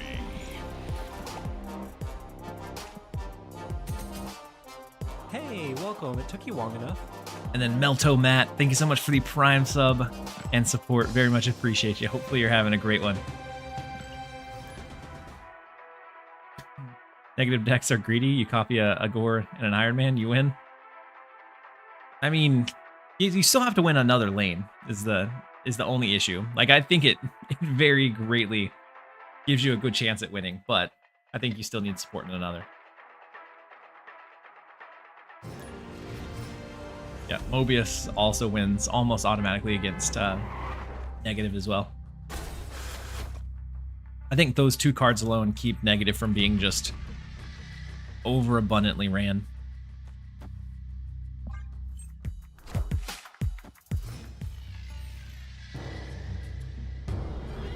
For a little while, Super Scroll was becoming, I would say, at least decently popular. With Doom 2099, when on Doom's release, and for a few weeks after, he was a pretty impactful option. I feel like he's kind of went back into obscurity, but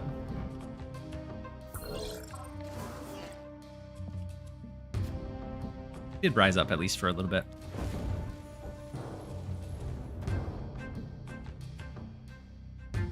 So Hope Summers, we go Fury into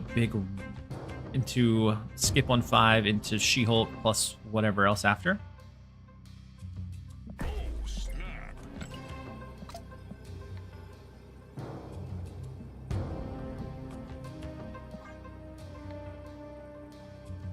There's one guy who's a negative 1 trick in top 10. Yeah, negative. I think you have to be patient with negative decks, especially as you get higher up in your ranking. Like, I still think it does phenomenally well, but I do think you have to be a bit more patient of making sure you find the proper openings that you need. So Spider-Ham, Shuri, and then we wait. I don't really want to throw a magic. So I think we do this. We hope for an Infinite. If not, then we have the option for like Spectrum or whatever else we need to do. Remember when Patriot was the dominant deck? Yes. And it evolved into games of chicken of who would play their scroll first, or if they would play their scroll, or yep, I remember. I didn't necessarily like enjoy that deck either. Never been a huge Patriot fan. It's very like lateral, very like straightforward, not a lot of flexibility in it, and so I get bored quickly with it.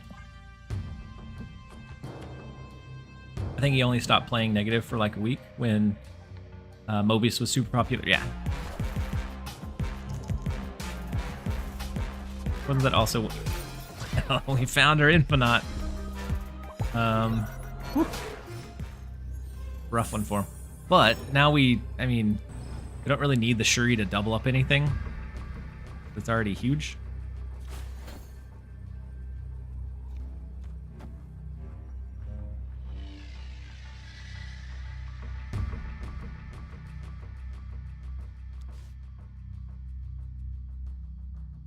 Negative is like an obvious I'm about to lose deck. Yeah. I mean, sometimes my hubris gets the best of me, but for the most part, it is a very, like, I'm about to lose type of deck. Wait. Wait, why'd they stay? I mean, they actually... They may win. That's why they stayed. Oh, had we stacked into the taco truck.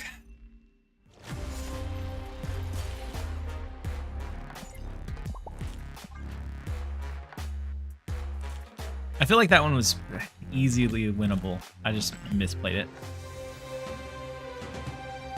If I see a Ravona into a snap, I'm gone. Yeah.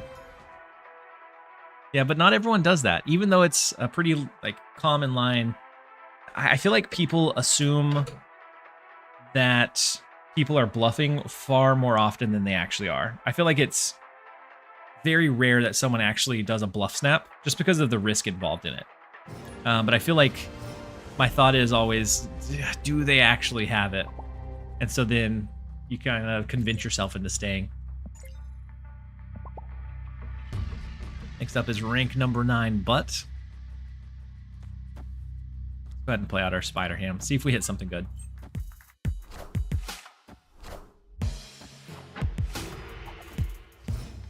I did not see what it was, other than 4 power.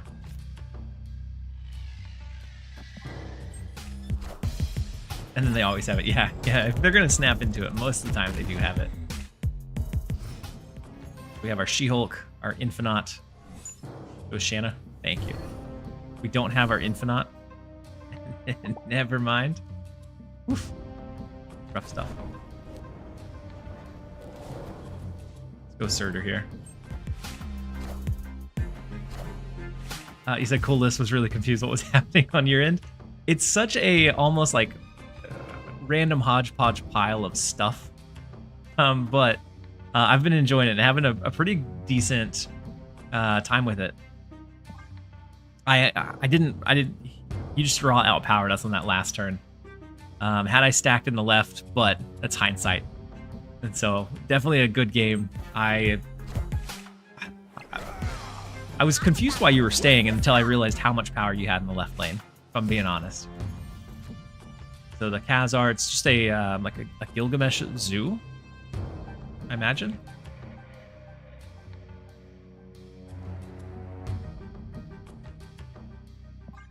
We full skip here, and then we have a couple of options. We can either Shuri, She-Hulk, She-Hulk, or we could double She-Hulk, double Titania. I guess it just depends on like where it looks like we need to play. Genuinely, how often do you bluff snap though? I feel like that's just a bad play most of the time. Yeah, it's very rare. And usually it's more of like a troll moment of like we're gonna do this, but Probably shouldn't.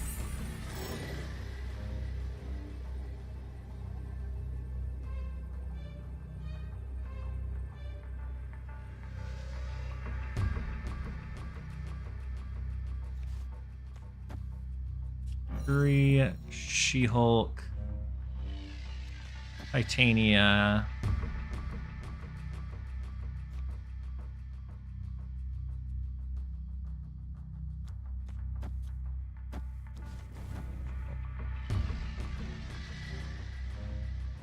Could be entirely wrong.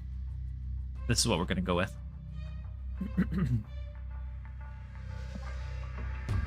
I feel like it's always easy to want to shift things over into the left. So I'm kind of hoping. Oh, they didn't. Oh, man. Unfortunate. Our right lane is probably not going to beat them if it's just Captain America in the left. Oh, man. He outplayed us.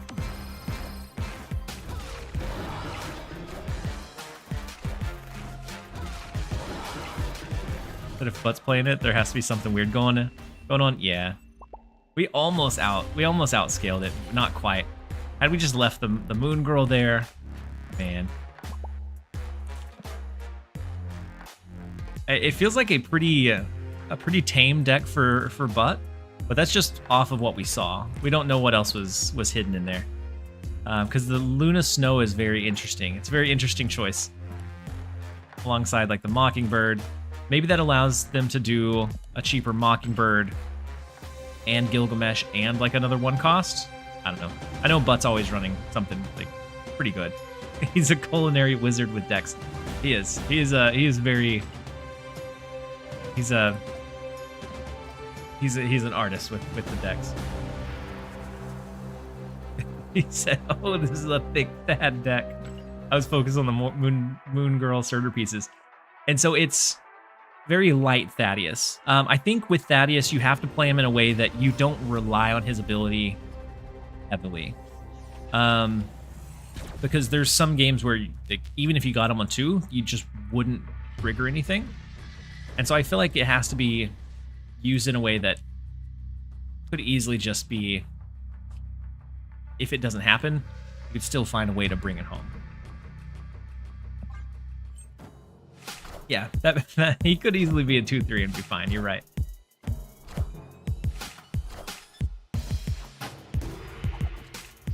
So we hit their arrow. I didn't actually see the picture, but I saw the cost and the power.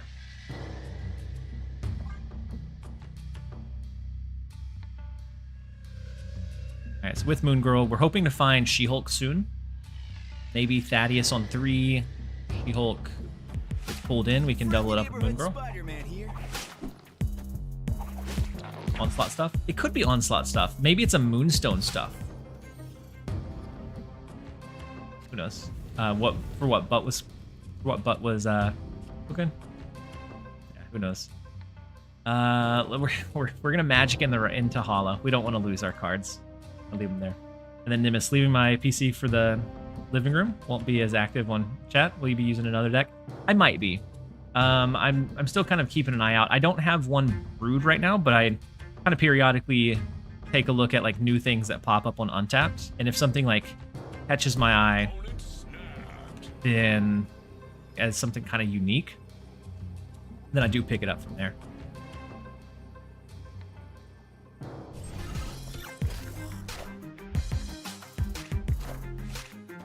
But right now we have the Thaddeus deck that we're running right now. It's up to 40 games with a 70% win rate.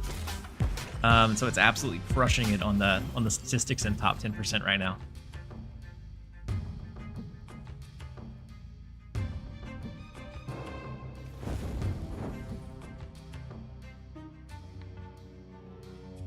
We ever waste the Moon Girl? We could also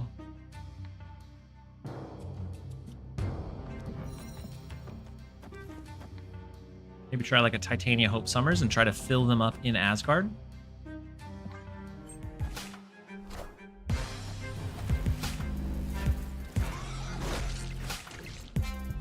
I believe he said he might use another list. Yeah. I'm struggling. I read stinking. Impo Stegron. Tempo Stegron is a little crazy.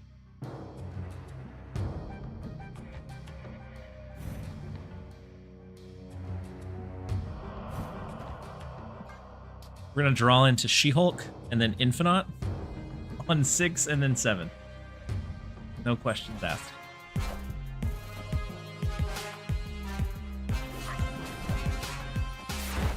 Ooh, we do cap out their mid lane. Get lucky there. I gotta say, controversial take. Maybe I miss Cannonball meta. Oh, Cannonball meta was excruciating. I don't miss it for a second.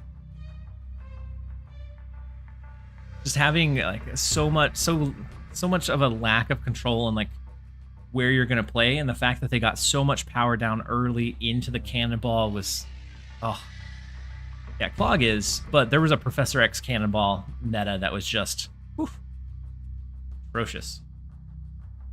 Cannonball Professor X was such a frustrating meta, because if you didn't run it, it was really hard for anything else to actually. Hello. She-Hulk? Oh wait, we may have a shot. She-Hulk, we win here.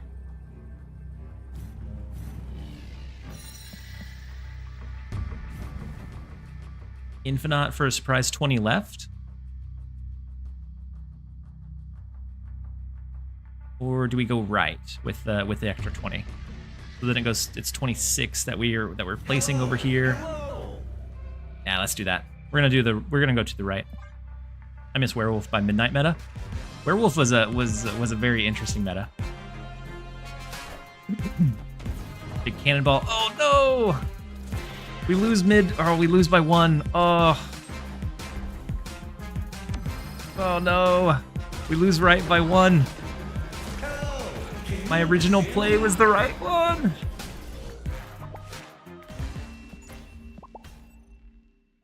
It's time for a quick set of ads. We'll be right back. We'll be right back. We're gonna we're gonna reverse our luck. Sheesh. WWBN is Werewolf by Midnight. Which was also a little bit of a tricky, like it was very bounce-oriented meta. And then Obi, welcome in. Hopefully you're having a good one. My day's going well so far. We're a lot of up and down. We started at like 330, got all the way to like 500, back down to 330, and now we're kind of hovering around the upper 300s. But we're using some unique decks. This one has been doing some insane like stat output. Like I was holding a 60% win rate for a very long time with it. Probably down, yeah, a bit. We're at 43 games, just under a 60% win rate. But we've had a lot of bad luck flips. But hopefully your day is going well, Obi. Next up is K4DI. Fun spot.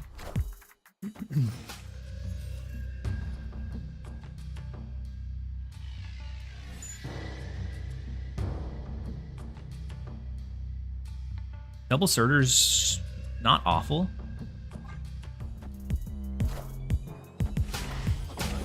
We don't have a better option. Just working. Hopefully the workday's going by pretty quick. Let's go ahead and Surtur the Eternity range. Next turn is probably an additional Surtur and maybe Spider-Ham. And then we'd be looking for maybe like a magic. Double Psylocke. Penny Parker. Psylocke Penny looks like a Wiccan deck that missed their Wiccan. We probably expect pretty counter heavy stuff. Unless we get magic, we wouldn't be able to do Infinite and She-Hulk. But we may not need to. Double up in the left. I missed what that card destroyed. I have no idea. There's the She-Hulk. And then Sunspot scales. We do She-Hulk, Titania, and then we see potentially a Shuri She-Hulk Titania.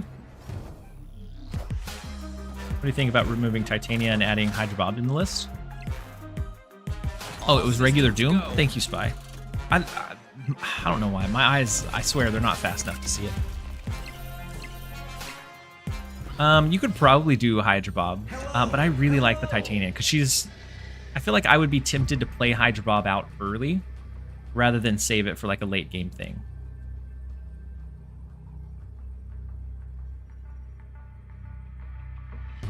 How big do you think they go right lane? I don't think they go that big.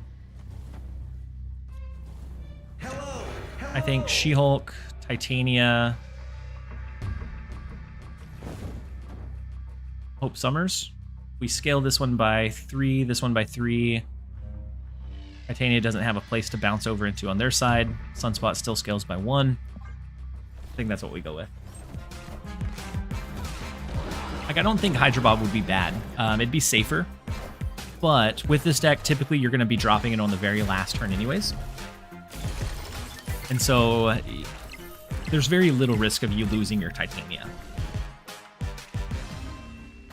But if you prefer Hydra Bob, probably all it's losing is that 1 extra point of power. And so I will say there's a couple of times where I've wanted to Shuri into Titania so that it'll hit that 10 power range to buff up the Surtur. We wouldn't be able to do that with Hydra Bob. But those are kind of few and far between of when you actually want to do that one.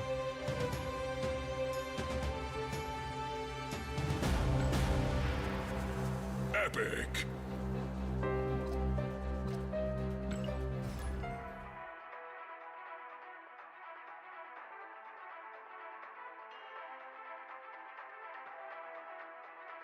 Yeah, absolutely.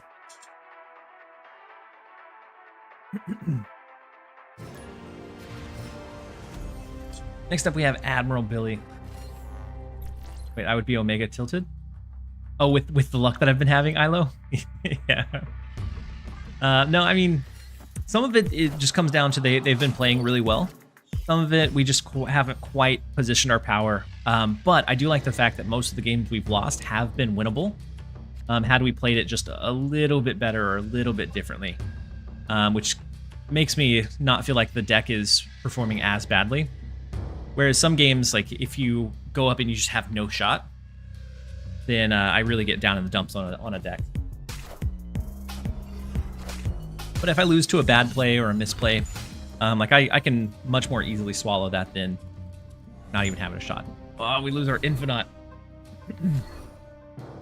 I will tell you guys, that is not the card we wanted to see gone. If we Hope Summers and then Moon Girl next turn, we can double up on the She-Hulk.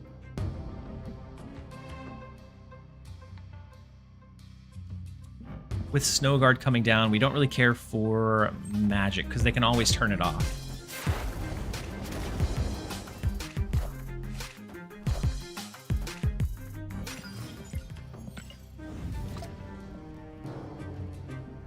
Interesting deck that Billy's running.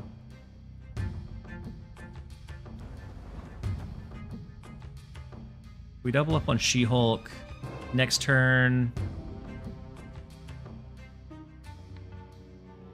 Could be a full skip.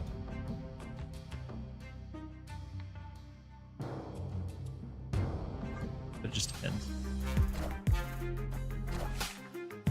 We also have enough like small ball stuff that we'd be able to fill up Mojo World.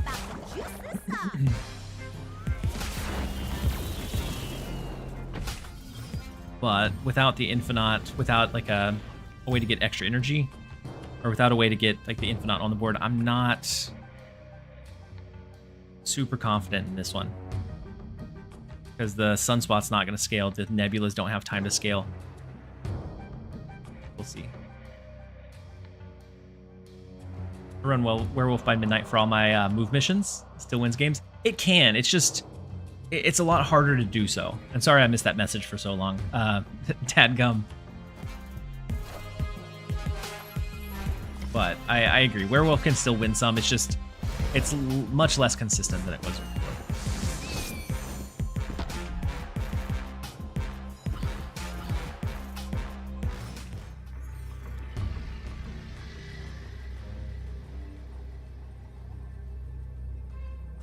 So, yeah, I don't think we ever overcome this. Unless they just like did a really bad last turn. Let's get out of this one, jump into one that's a little bit better. Go for left. We could go for left, but honestly, all they have to do is play something over there. And with how much they have in hand that was created, we know that they have either our Nebula, I think it's our Nebula, or maybe the Sunspot. They can fill this lane. Like I don't think there's a good shot at winning it. Not even enough to risk one additional cube. Escaped.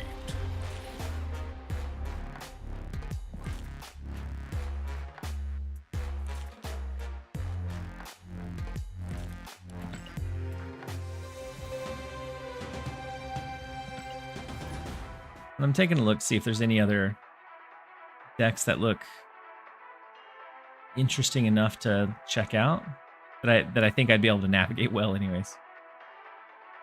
Like there's some that look interesting, but I'm not confident that I would use them very well. Next up we have Butt again. Maybe we can reclaim the cubes that he got from us. With Onslaught Citadel, we're gonna probably be leaning towards 51 boosters on Thaddeus. I mean, it might be. We want to find magic and change or turn off Onslaught Citadel, knowing that he's running like a Blue Marvel, Khazar, Zoo style of deck. We want to turn off, and it could even be Moonstone. Like I'm sure that he has some kind of interesting finesse to it that we need to be able to address or handle. I think we go bigger and killing with Surtur. We allow Nebula Surtur to scale. Shanna, ooh, Bast, Echo, Titania, right? We could possibly make use of it.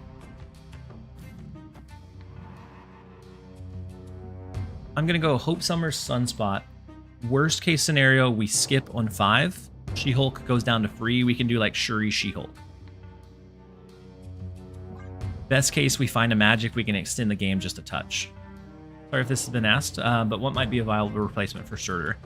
So Surtur, it's not going to be a perfect replacement, but you either go something good tempo, good value, like a Gladiator, or you could go something like Wasp or Kitty Pryde to be able to control what's in your hand, so that you can control Moon Girl a little bit easier or a little bit better. So I would say either or of those. All right, let's go ahead and skip here. We'll absorb with Sunspot. I think the final turn becomes a Shuri She-Hulk. Big Blue Marvel. Hello. Maybe it doesn't become Shuri She-Hulk. Maybe it's more Infinite Titania or Infinite She-Hulk.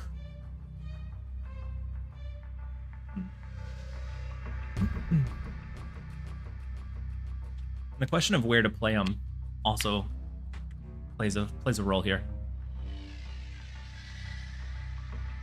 because they could maybe have Onslaught, which would make this another like 4 at least.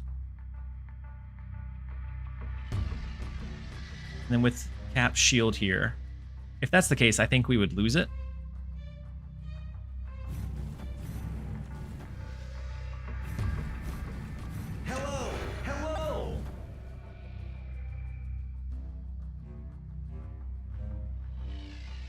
I'm super curious what else Bud is running here. He could go Khazar.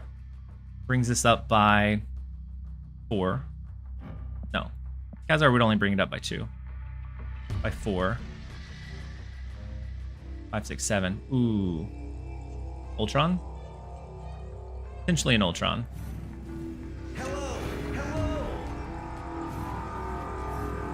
I feel like we need to commit some to the left, but because I think Cap Shield goes mid, and then whatever comes down in left, I think does us in. Yeah, Onslaught. Yeah, Onslaught's gonna be way too big.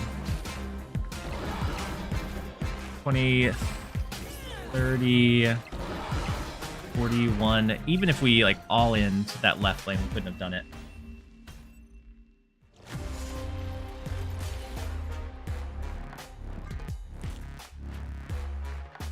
Unfortunate. Without this middle location, maybe we find a setup that we could have split the two between. But the Onslaught onto Onslaught Citadel is so tough to deal with.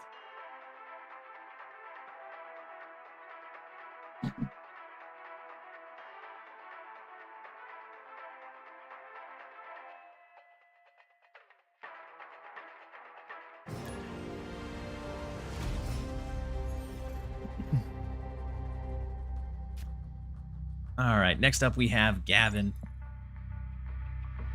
Game ends after turn 4, so a Titania early may be something we look at doing here. We can turn off TVA with magic. Snap. Might scare him off with just a snap though. Victory. We'll take those. Take them where we can. We needed a pity win. And then I'll look at a deck to maybe pivot into. I haven't seen anything new pop up, but I haven't brewed anything between last night's late stream and this morning. Have something prepped. There's a weird Iron Patriot, Sam Wilson Scar deck that looks interesting. It classifies it as a Cerebro 3, but I think it's more along the lines of like a Cerebro 10. But I feel like it might be too big brain for me. I tried to brew a Hela deck with Heimdall plus Redwing. I've seen Redwing try to be splashed into so many places. I feel like Dracula Dump was one of the better ones. Surtur is a decent one. But it all becomes kind of a little inconsistent, I think, in the long run.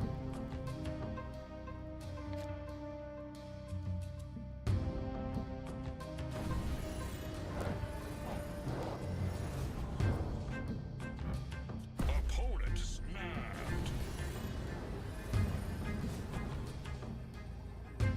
We have She-Hulk and Infinite already.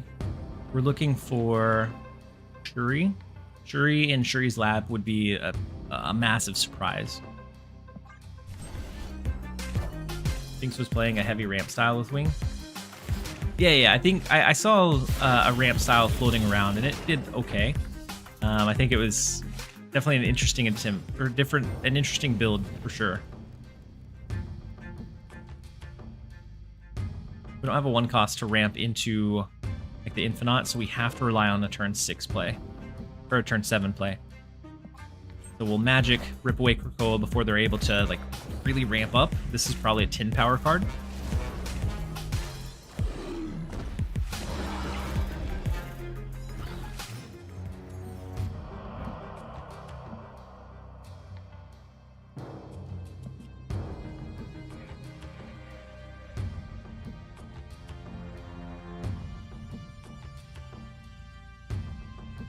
We could still play Hope Summers out, because we're always going to skip next turn.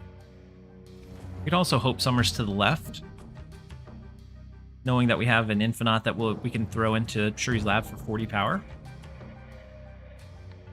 Does magic remove the Iron Patriot from the location? You know, I don't think it does, but I don't know for sure. Crossbones. So they'll be able to do the free Scar.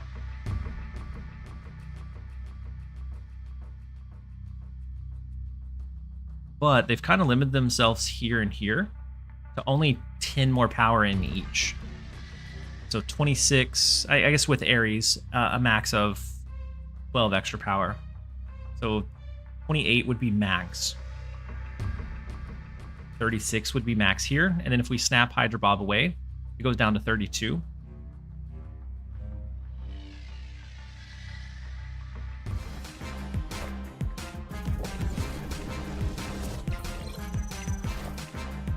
There's the Ares, so we're fine with that. 23 to 2. Hello. So Ares is gone. So now it's a 10 and 10, like 10 maximum. Unless they have a jug. If they have a Juggernaut, they could still completely bamboozle us. Otherwise, an extra here, so She-Hulk is enough. Infinite here goes up to 27, but that's not enough here if they go big in these two. Because their max would be an extra 10. Up to 34, goes down to 30 once we snap it away. It's 27. Oh yeah, no, it's fine. It's 27. Goes up by another 6 to 33. Snap.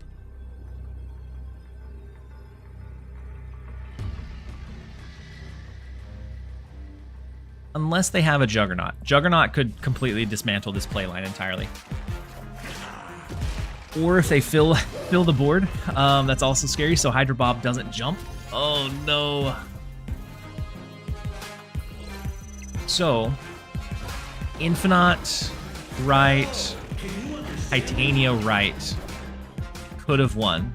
No. No, it still wins. My math was bad. Never mind. We go up to 38 with the double scaling. And then the Titania pushes it over the edge. Whew. I was counting it as a loss in my head. That was very much possible because of Surtur having that limited scalability of just the +2. Goodness. We are going to take a really quick ad break, and then we'll be right back, you guys. Whew. We're still hovering around the same rank. We're hovering right around the same. We're doing all right. It's just we're not like speed winning like we were earlier.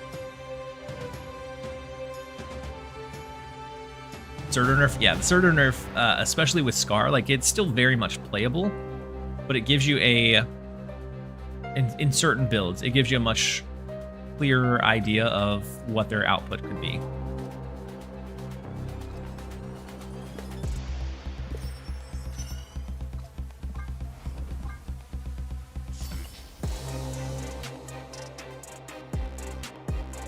I don't think we can take Thaddeus to an orange border yet. Not quite. Almost there. Animated.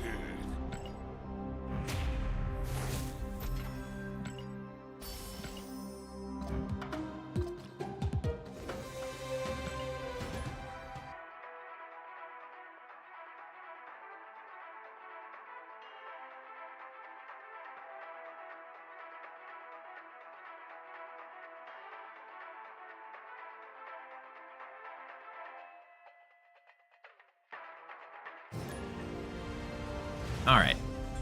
The ads should be finishing up, and we're jumping into our next one. We have Nebula, Sunspot. Off the jump, we have She-Hulk.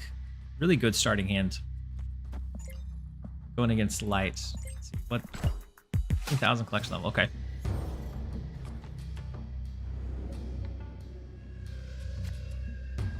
Okay. We also get our Infinite. So now we just need either a way to extend the game or a way to ramp into extra energy so the Hope Summers will be good.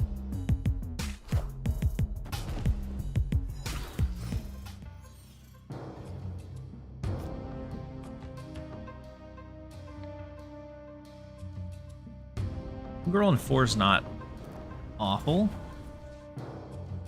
Get the double She-Hulk, especially if we don't find a way to ramp into the extra energy.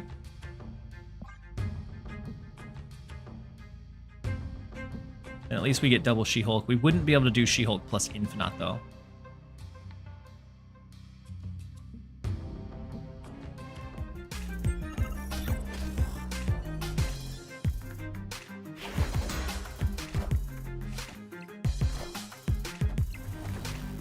They got the 50-50 flip of it pulling Sunspot or Nebula, fortunately. Although, what a rough set of locations. Although the left lane is pretty solid for us now, I think, depending on what else they have.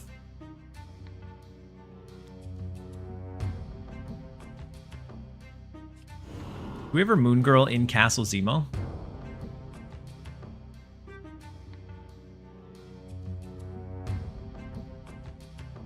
Then unless we get magic, we just skip next turn. We get double She-Hulk for the full scale of Surtur. We let Sunspot scale on the left. Oh, Doom. Doom 2099. The left lane is not as locked in as I would like.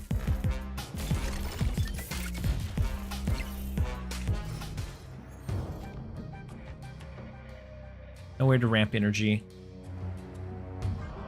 It still ends up being a full skip into double She-Hulk, double Ham.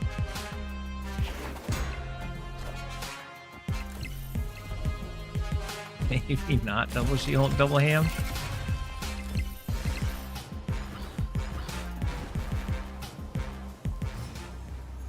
Hello.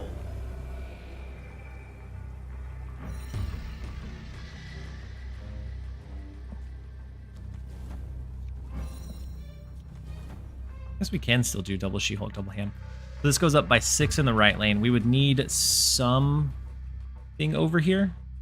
This is going to go up by, I guess, by 8. So it goes up to 16, but this is going to scale by another 2.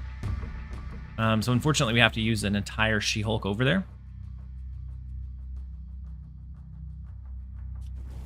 And I just don't think we ever win the left. Left scaling by 4, no. As soon as a Doombot came down, they would scale out. They would outscale us. I guess whatever they play here in Castle Zemo comes to our side, right?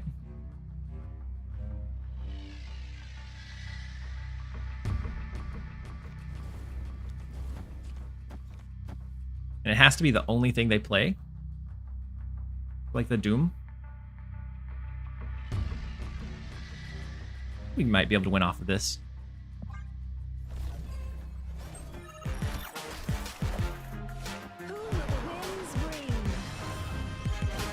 Fortunately, Arrow had nowhere to go. Oh my gosh. Otherwise, I guess it's probably fine either way. Isn't Nebula plus Surtur times 2 8? Yeah, so it's 8, so it goes up to 16. But they do their Doombot, so they go up to 18. So we needed something a little bit extra. Victory. Castle Zemo saved us.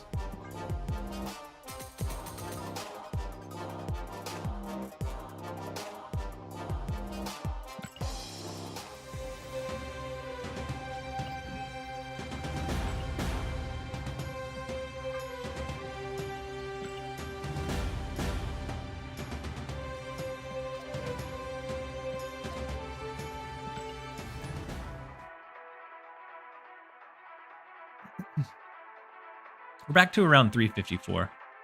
It's been where we're hovering at. I'd like to break that 300 barrier, but running stuff like Shuri, Moon Girl, we might not be able to do it. They gave you 10 power? They did. They gave us 10 power. Even if not, I don't think there was a way, as long as we were able to overpower right, that they'd come back from it. Because they had to play one card if they wanted Doom 2099 to proc. And that one card was going to come to our side.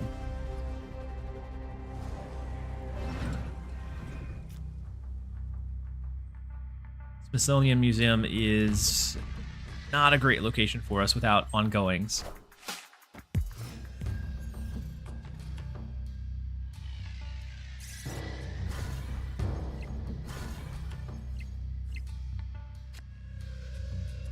We do have She-Hulk. We have Shuri. We have Moon Girl. So we may double up on this.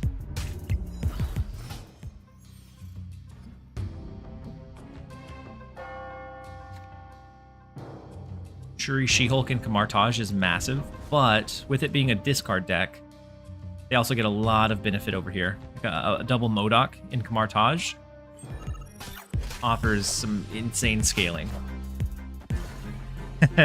Film Colossus just got here and did a double take at the deck.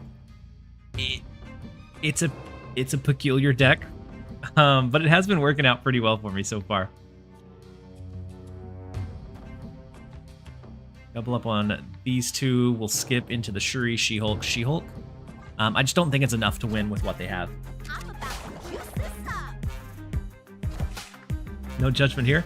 Yeah, it's one of those that I really enjoy, like Moon Girl Double Down, like the She-Hulk Infinite, like the Dirty 30 style of decks. And so this one is like right up my alley. Did we beat Butt earlier? No, he hit an Onslaught into Onslaught Citadel and just absolutely massacred us.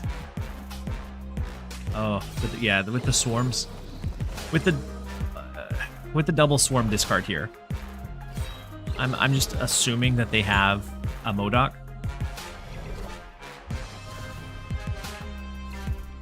Triple swarm discard already.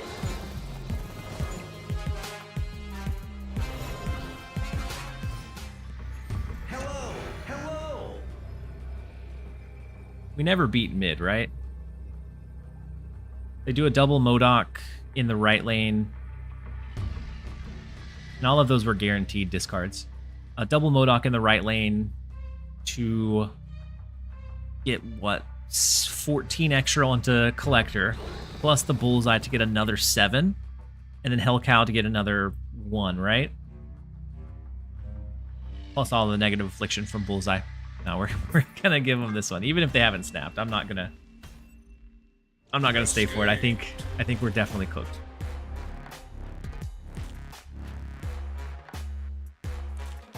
It's insane, but double onslaught. Yeah, double onslaught definitely helped.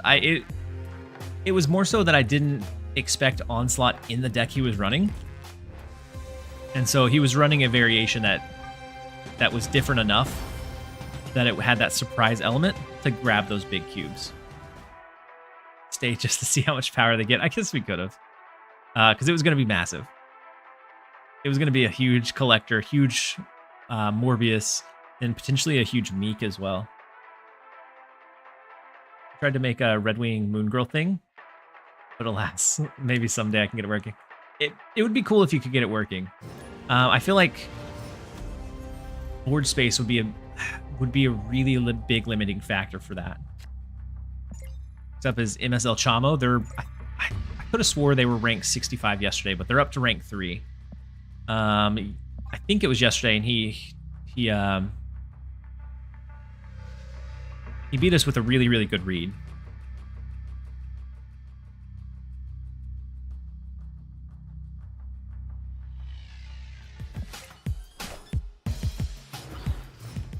Red Wing feels to me like it's missing a card or two.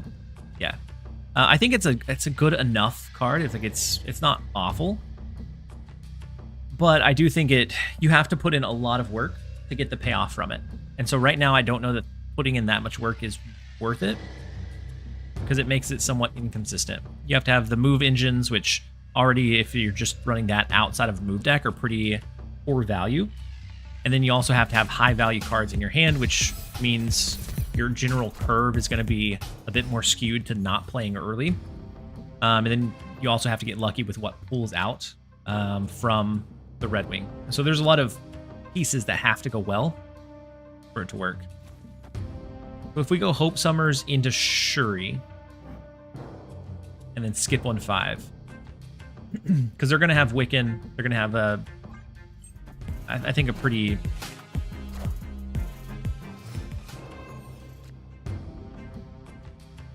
Never mind. Our dreams have been crushed. Let's send Titania over their way.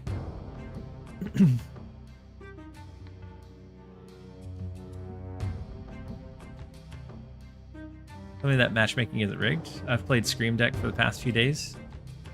Your stream inspired me to go back to my previous cost reduction deck based on Moon Girl Mockingbird and then face 2 Mobiuses. Yeah. Yeah, Mobius is... he's not super common, but he is around. And so I faced him a handful of times today. it's always super unfortunate whenever you run into him though.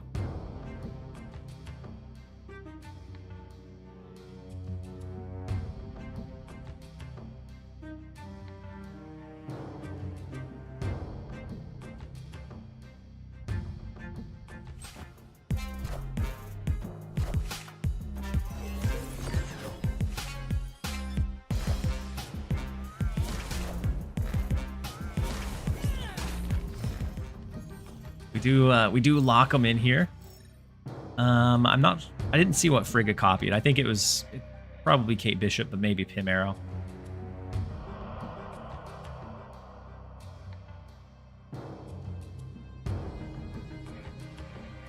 And so, oh wait, I was gonna say we skip here, but no, we don't want to do that. I was gonna say we skip into the She-Hulk discount, but with Mobius on the board, we can't. Cricket Joey, welcome in. Hopefully you're having a great one. They copied Pim. Yeah, they're probably gonna be able to full max Crown City. Becomes problematic.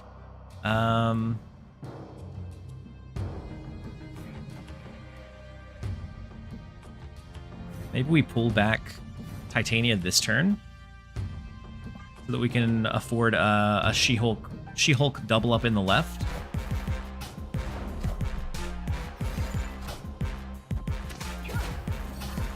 Big Victoria hand. Is there a bug for claiming drops? There hasn't been. And then Cricket Joey. So if you got a message from me recently, it may not have been me. I haven't messaged anyone in a bit, and I do know that there's been somebody that's been impersonating me on Discord. And so, like, if there's any kind of like numbers or anything after the name, then it's not legit.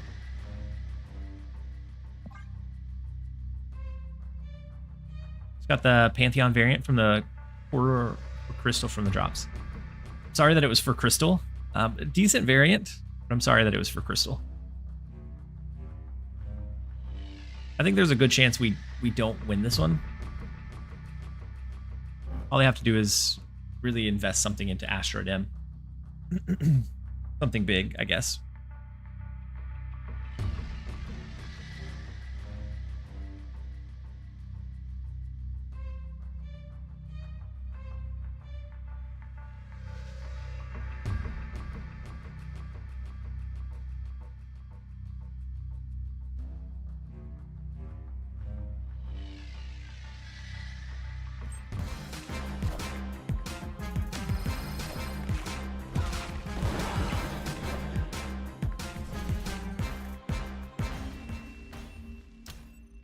We do win the tiebreaker after the left lane.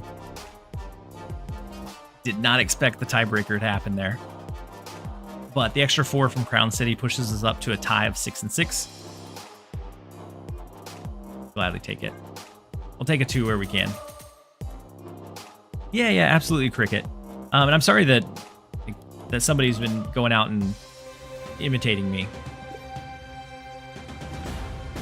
I've reported their account as spam, but it doesn't seem to have necessarily slowed it down any. Ooh, all of these missions are not great. All right, we're going to take a very quick ad break so that one doesn't run in during the next game. And then I'll jump in here in maybe 30 seconds into a game. And so we'll be right back. We're going to jump over into a minute and a half of ads. And we'll be back in a second.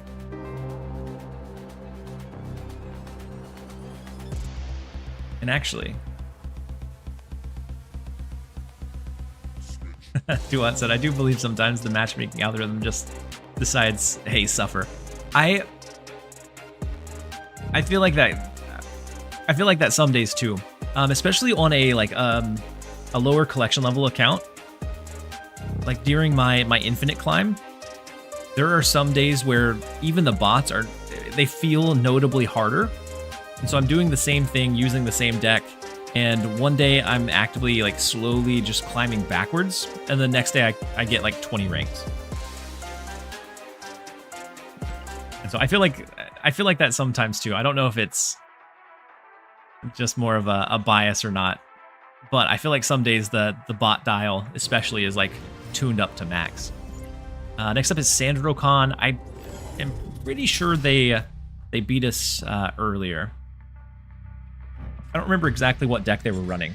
I don't know if it was like Juggernaut style deck. If so, we have to worry about the Nexus, and we probably want to change it. I might be back. Hope you have a good stream. Thank you so much, Cricket Joey. If so, we'd love to have you around.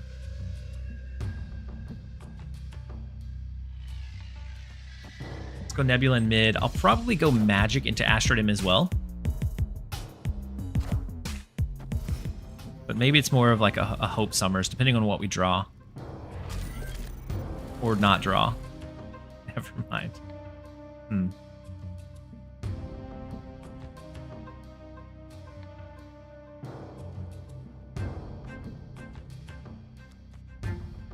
Yeah, let's go ahead and extend the game. I think we're going to need some time to dig for She-Hulk, dig for Infinite. Is M the feature location? Yeah, Astrodim's the hot location today.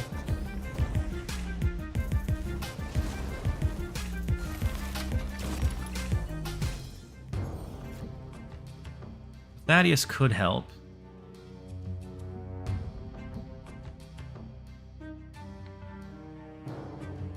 We can go Thaddeus, Invisible Woman.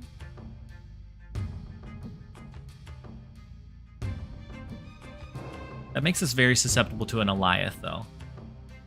We also have to look out for like Arrow, Stegron. That would explain all the scream that someone was talking about. Yeah, I think it explains it. Explains it all away. If they have a Polaris, we get skunked in the left.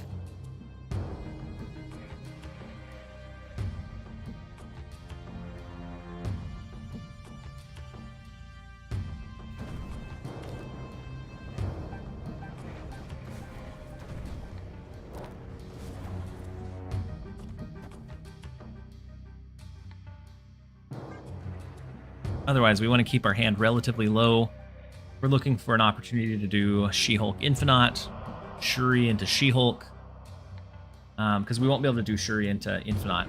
If I was confident that they weren't going to cap us out left, then I would play Shuri left this turn. But I'm just not confident in that.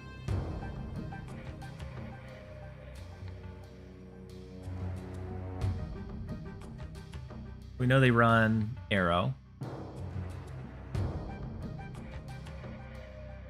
Probably Stegron. I don't think they run Juggernaut, though.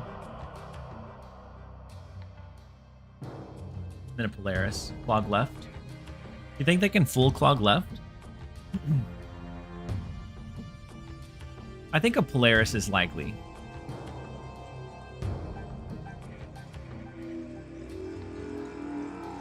I want to see it. I think Polaris to grab either Nebula or Thaddeus.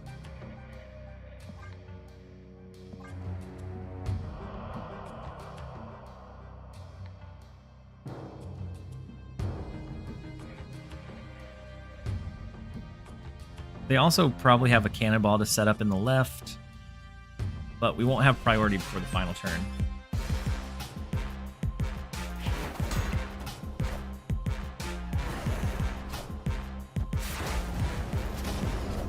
Cloak and Iron Patriot? It has to be a Juggernaut, right?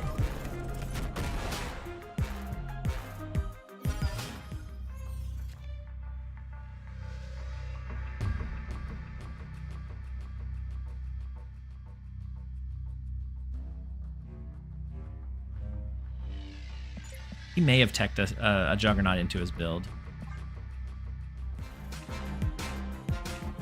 But I'm going to stick around to see it.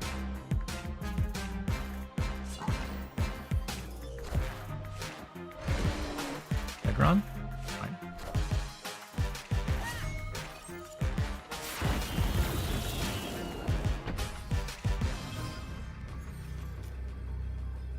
Did not find Infinite, unfortunately. But Shuri, She-Hulk.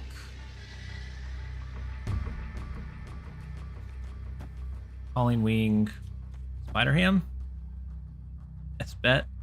It gives us 24, 25, 26, 27, 30 power in the left.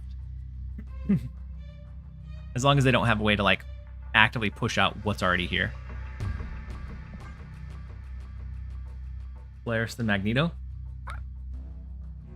I don't know. For when they snapped, I was thinking something much more aggressive than what happened. Win against Magneto left? Yeah, I think. I think we should. I mean, we would win left. I don't know if we win right off of it, but Surtur's going to scale at least by 3. So I think there's a good chance that we would. What, with Magneto left? We win Nexus, lose the game? Oh, well.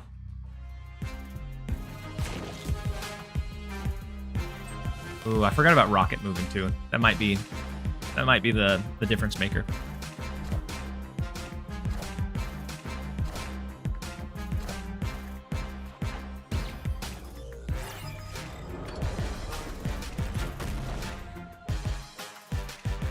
The Rocket's gonna scale huge here. So we actually don't go to 30. They just outpower us.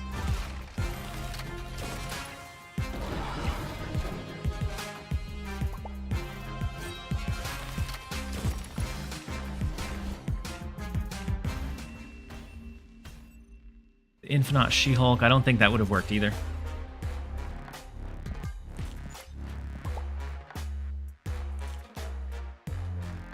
You guys, I've played too much.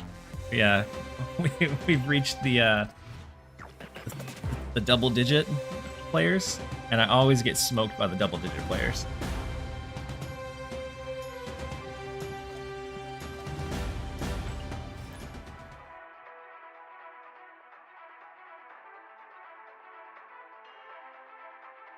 I wouldn't say always. A lot more often than lower down.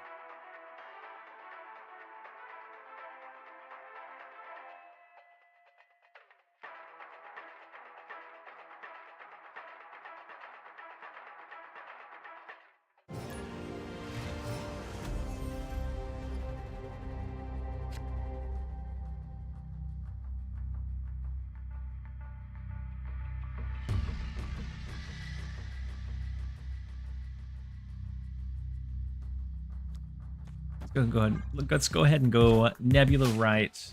We may switch over to like maybe a Hela deck. I know Hela Thaddeus is a decent home for him as well. And then Nifty Kangaroo. It depends on what your collection level is. Surtur stuff very strong. We also have like mid-range control, so like a Havoc, Red Guardian, Adam Warlock, Agent Venom type of deck. Can be very, very strong.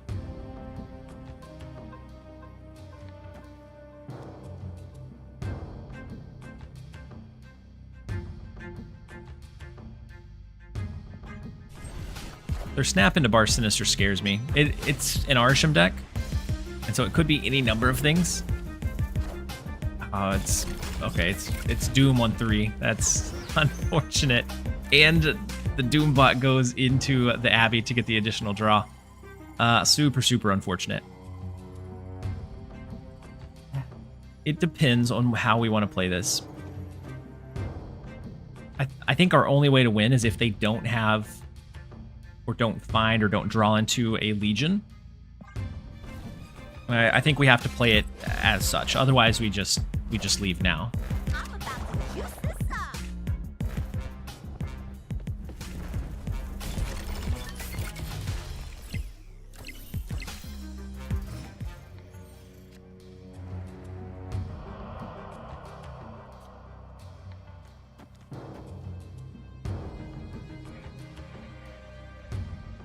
We can go Titania Shuri. We skip on 6.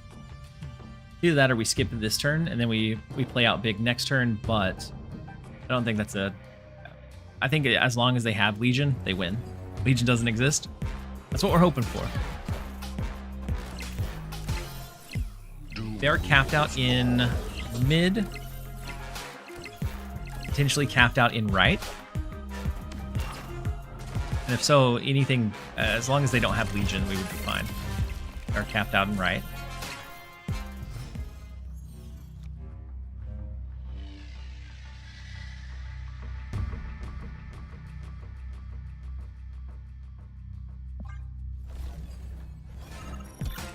Legion.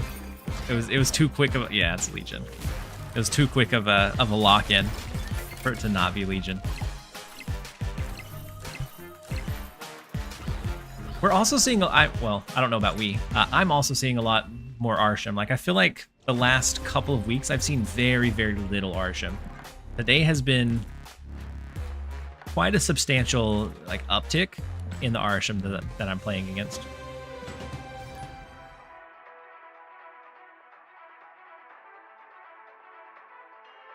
You've noticed the same in your games as well, Astronaut?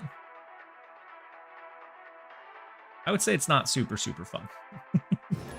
Like Arsham, when he pops up from time to time, I'm absolutely fine with. When he starts coming up consistently, more Arsham to counter Zemo week, maybe, but I feel like I haven't seen really any Zemo. I feel like I hadn't seen it for weeks. Yeah. So 4-3. Wait, 4-3, was that Doom? Or was that 2099? Loki was in the caches. Now that people aren't playing him anymore. It was Shang-Chi. Okay, thank you. So Black Bolt pulled. We lost our Thaddeus. Not the worst loss. If we can find our other pieces.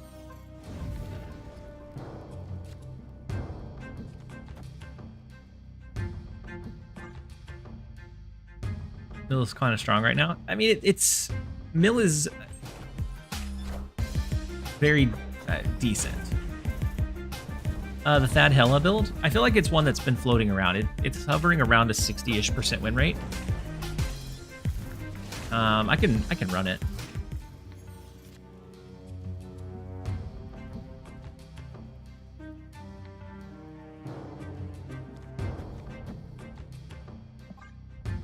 Put both our scalers in the big house. We're not going to have priority to get our either Surtur or Hope. Either one should be okay. Gives us a better chance of finding our She-Hulk, of finding our Infinite, of finding our Shuri.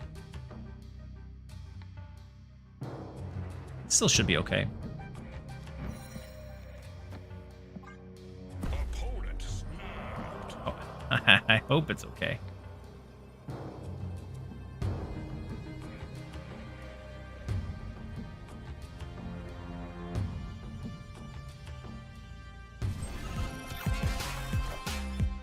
Misery to retrigger Zemo. So actually, we're guaranteed either She-Hulk or Infinite here because of the Misery. Because Zemo's going to pull our Surtur. Take it. I think it's very beatable.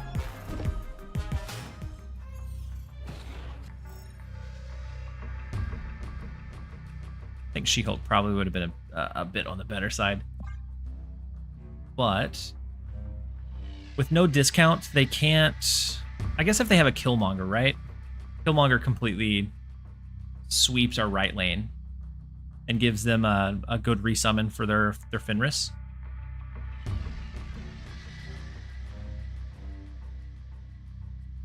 Wait.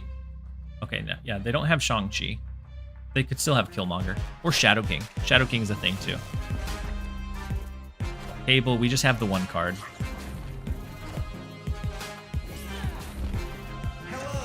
Yeah, they're helping the draws, but I have the sneaking suspicion that they have some way to deal with the right. I think their deck runs Shang-Chi. Not Shang-Chi. I know it runs Shang-Chi. I think it runs Shadow King. I think that's what they have for the right lane.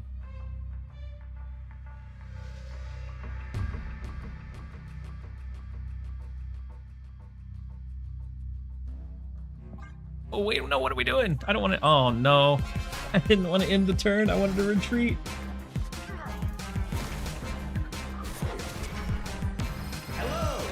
They're going to give us a big fist bump. I knew what the play was, and I wanted to retreat it. I just hit in turn instead. Oh, my gosh. We're choking. All right, let's switch over to the Hella Thaddeus.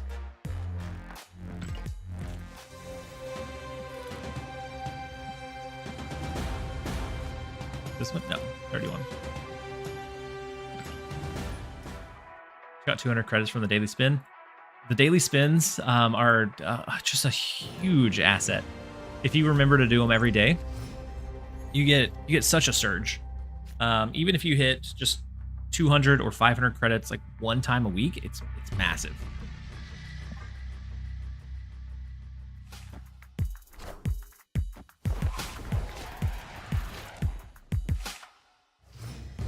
Daily spin. So there is a web store on marvelsnap.com, and then you click on shop. Just for like having your account linked. It's a Galactus spin. It used to be once a week, and the rewards on it used to be, for lack of a better way to say it, they used to be garbage. It was like boosters more often than not, and then sometimes a variant. They've changed it. There's 3 sections where you get credits. 2 for borders, which are the lower rewards, and then a premium mystery variant. And so, very, very useful. All right, let's go Hell Cow. They went Baron Zemo to get our Thaddeus. It's fine. They can have the Thaddeus. Where do you go to get the daily spin? So on your game carousel, there should be one that lists it. Otherwise, it's just marvelsnap.com, and then under the store. But let me find the actual link for it. Yeah, if you go to marvelsnap.com, it comes up with a pop-up that says, "Don't miss out on your daily pool." So it's just marvelsnap.com.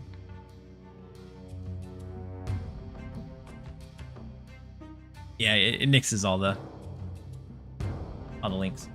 Since we're waiting for him to play, we might as well do our pool. After this, I'll do it.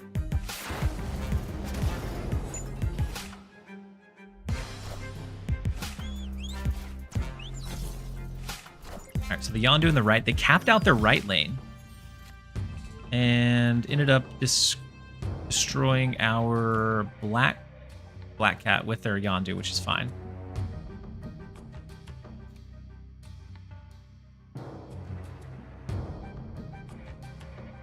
Jubilee into Link is fine. Or maybe it's Blade into Jubilee. Because Blade will get rid of Arrow, Jubilee will pull either Infinite, huge, or Blink, which will switch the Blade into Infinite. Either way, huge. Snap it. I kind of don't want the 20 plus power out here, because then they could potentially Shang-Chi it, but be fine. All right, let's do the web pool.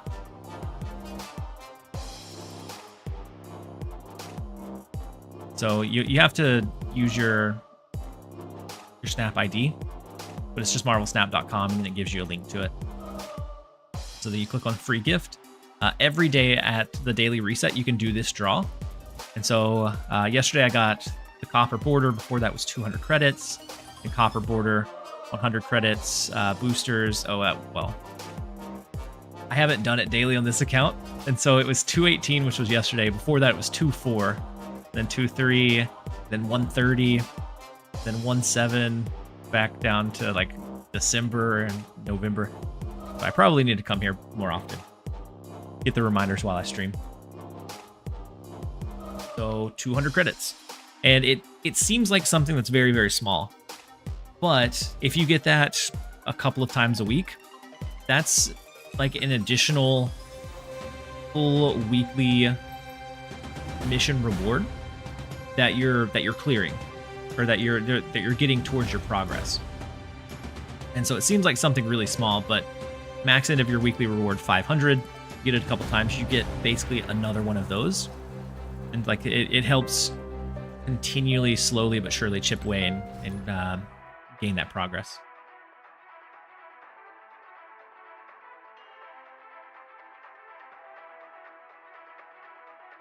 It used to be just once a week. Yep, it used to be once a week, and the rewards used to be awful. And then for like maybe a month, they locked it into specifically only being available on Tuesdays. I don't know why they ever did that. It was awful. And then they changed it to daily. I've got 1,700 credits this month. Yeah. On my free-to-play account, it is such a huge chunk in pushing that progress. So we're 18 days in, and I'm by far farther than my original run from last year. And it's largely thanks to like the small stuff. So Alliance rewards, the Galactus daily pools, things like that. Yeah, daily now is really good. I feel like the snapshot roll doesn't always actually give you the reward. Like it doesn't have a claim button. It just shows up in your inbox.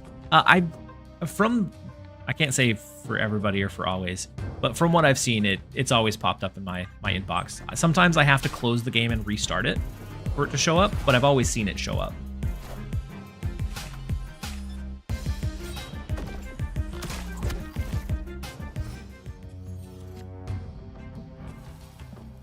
They hit our Hell Cow, which is okay. The only thing that we're worried about pulling with Jubilee here is Lady Sif. No, not Lady Sif, is Blade. It's the 1 out of 5, though. I don't think we... I guess it's the 1 out of 4, because Hell Cow is at the bottom of our deck. 1 out of 4. I think we still take that gamble every time. Oh my gosh. And we hit it every time. I didn't realize it went to daily after the Tuesday only fiasco. Yeah, I stopped paying attention to it for a little bit with the Tuesday only fiasco, and it's definitely improved since then.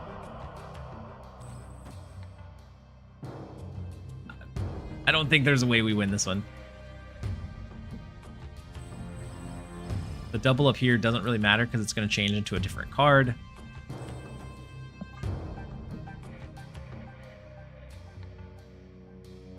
And we're not really able to play much of anything on the final turn. Best outcome would be, what, Black Cat Thaddeus for 12 power?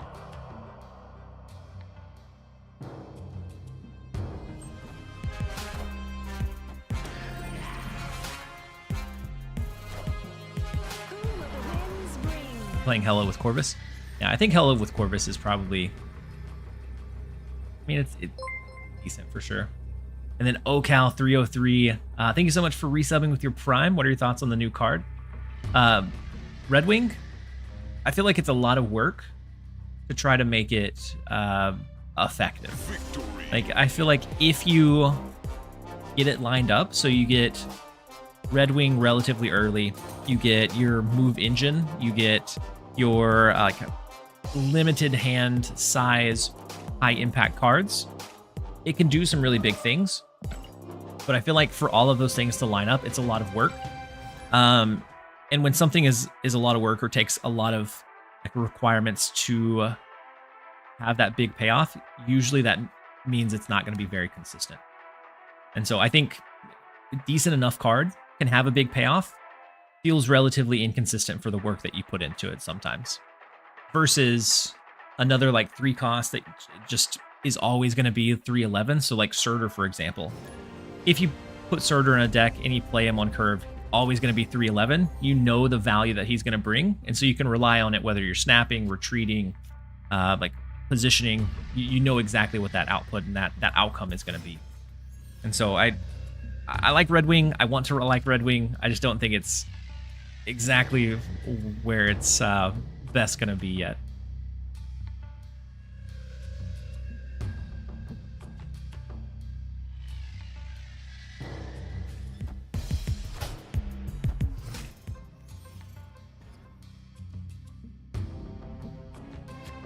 Next, we have Asteroid M. We could go Lady Sif. Sinister London is, in general, going to hurt us. Because it's going to help them more than it helps us most of the time. More often than not, we would rather just play like 3 cards and then resummon. Nothing else. Ravona Cosmos. We have to look out for Iron Man shenanigans. Opponent snapped.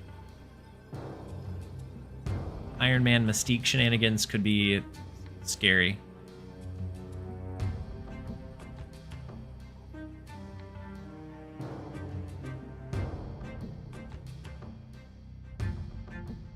And on 5, we have to play here. Yeah, I'm going to give him this one. I think between the Cosmo, the fact that leaning heavily into the ongoings, even if it's an ongoing like Spectrum or like an Onslaught build, I don't know that we can beat their upper end, and they get the value out of the Sinister London.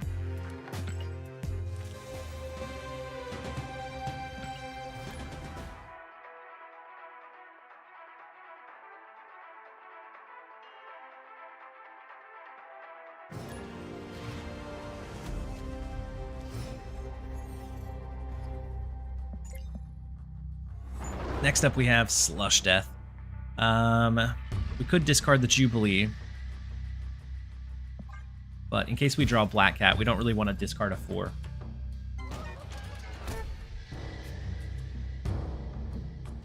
Right now, we can play Lady Sif, depending on what we draw this next turn. Getting rid of Infinite would be great. Never mind. I almost want to take the 50-50. The Swordmaster is going to guarantee discard our Blade, which is not great. We're going to take the 50-50. If it doesn't pan off, we probably retreat. 50-50 paid off. Big. Against a Doom that they got on 3, still very, very scary. I don't know if we actually outpower it, but we're going to give it a shot. We have no issues going a Jubilee here. We have all upside from the pool, whether it be Blink, Arrow, Black Cat, all absolute positives. Let's go Jubilee mid.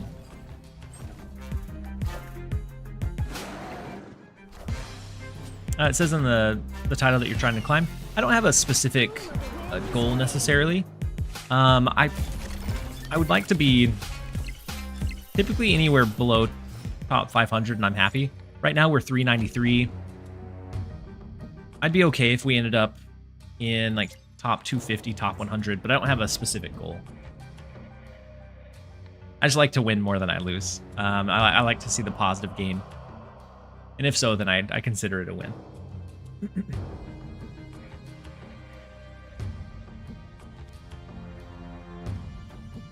Go Hellcow, Blade.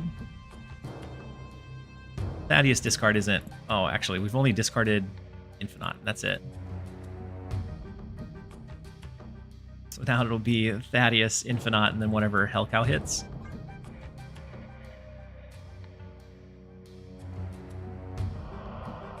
Seems like it might be a bit tough.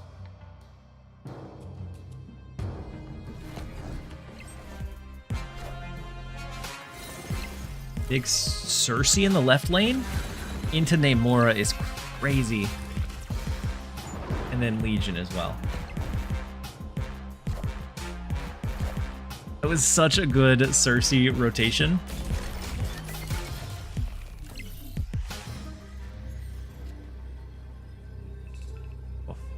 All right, so Hellcow, if it hits Blink, is huge.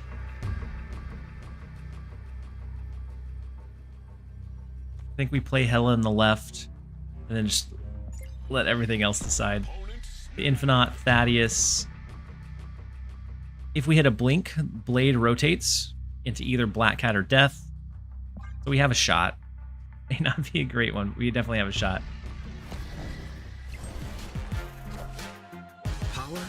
Big Shang-Chi in mid. You hit Blink. We need Infinite. Probably, oh, not to the left. Oh my goodness. We need their Doombot to not go into the right. Oh my goodness. What an unfortunate set of events. I think we still win. Victory. Goodness. With just about everything that could have went wrong there was going to go wrong. The full stacking in the left lane was not great. Flipping into the lower of the two between Death and Black Cat, not great. The Doombot stacking with the other Doom. We're lucky that we were able to put out enough output.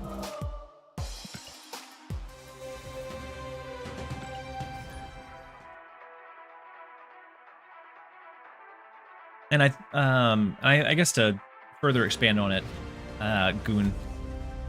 Whenever I set like I want to hit X, the X rank, it usually ends up making my climb and like the gameplay just feel more stressful. And I like to play it and have fun. So sometimes I'm not going to run like the most optimized decks. I'm always going to run a deck that is relatively good, but it may not be like 100% maximized.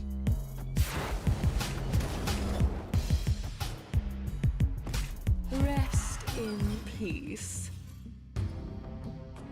And so like if I start losing cubes, then I start sweating and stressing if I have like a certain goal. And I don't want that to come through in like any of the videos or the streams.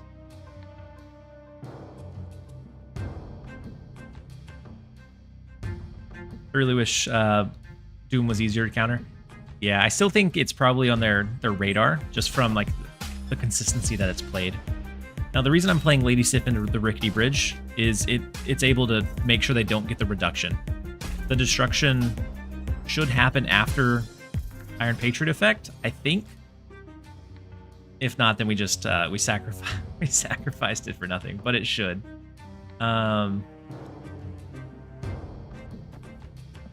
Should happen before the destruction happens. Doom essentially got buffed because Deathstrike can't destroy now. It's true. Yeah, when I was running Doom, Deathstrike before, Deathstrike was an issue. I didn't even think about it not impacting it now.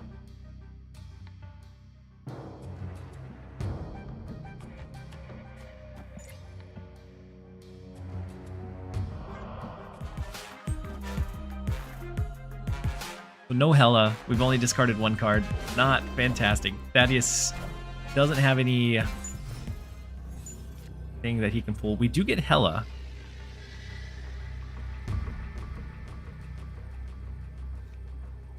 I don't think we ever win left or right. This is a Surtur style of deck, it looks like. And they could just go big and left or right, knowing that they win mid. Yeah. The Rickety Bridge, I think, is tricky. If we had a Legion built in, like maybe there's a way to play around it. But knowing that Cap Shield always is going to stay for them in Rickety Bridge, we'll give it to them.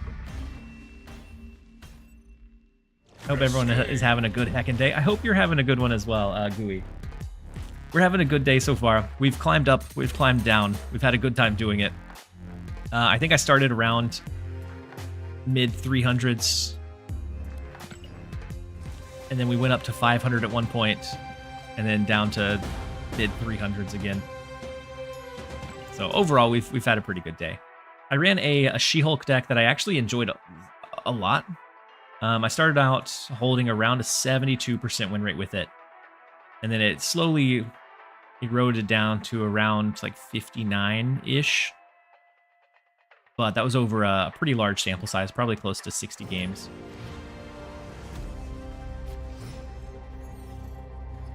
But was definitely enjoying it because it was kind of an oddball. It was kind of unique.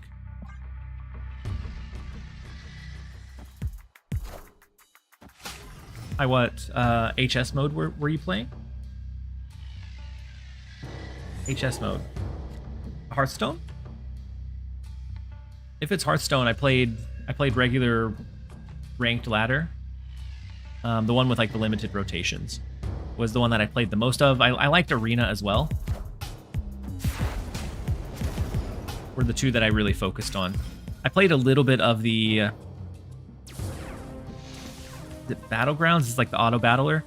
I played a little bit of it, but I wouldn't say I really learned the rotations there as much as like building my own type of deck.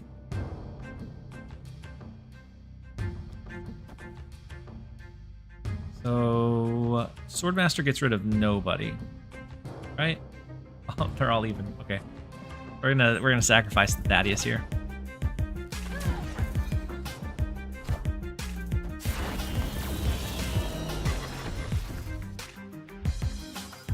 I like the idea of Ross and Hela. 2 is rarely a cost you're concerned with resummoning with her, and if it can get you the discard targets, yeah. Yep, I agree. I really like Thaddeus in it. It doesn't feel like it just changes it too dramatically, but it is very nice when it hits well. Your Hulk is the wrong color. Wait, is it supposed to be Red Hulk? Oh, because Thaddeus.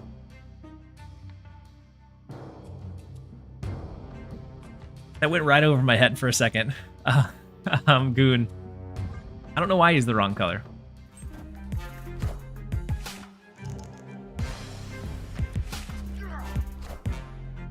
So we don't really need to do anything else until turn 6. Or I'm mixing up the characters. No. It went over my head for a second. You were correct. It was a good reference. It'd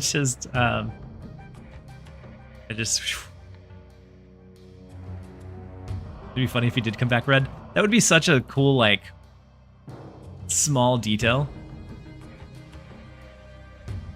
I think we just skip here. We have 1, 2, 3, 4 that are going to come back. 1, 2, 3, 4, and so then Hela. Their snap scares me, though.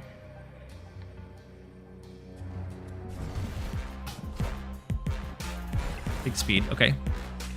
They win left. Do they have Shang-Chi?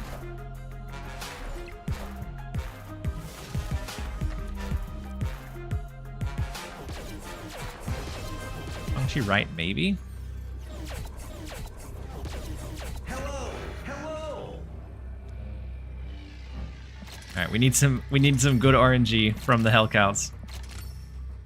Got all 4 of them primed and ready. Then Hela to resummon. Just need some good output over into the right lane. Arrow mid. They do have Shang-Chi.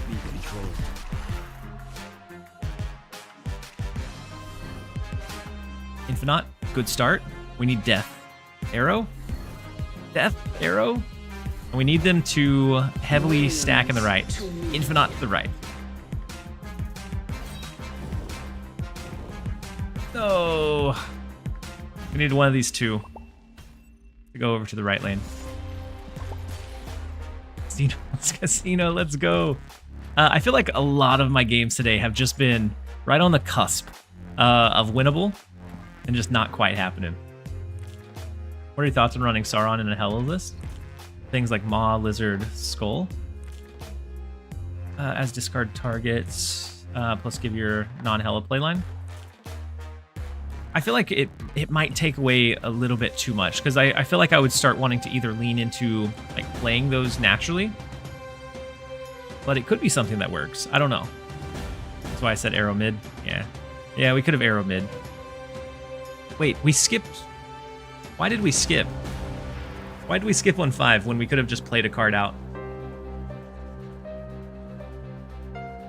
Skipping 1-5 didn't make sense, other than letting it get resummoned, but we didn't necessarily need it to.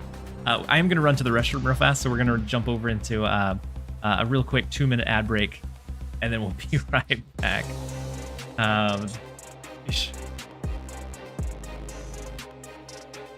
Maybe I'll let you get another Red Wing pull. I feel like that'd be tough to pull off, but when you could, it could be cool.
Next up, we have Sandrocon one more time. And he kind of stomped us earlier. See if we can get him back.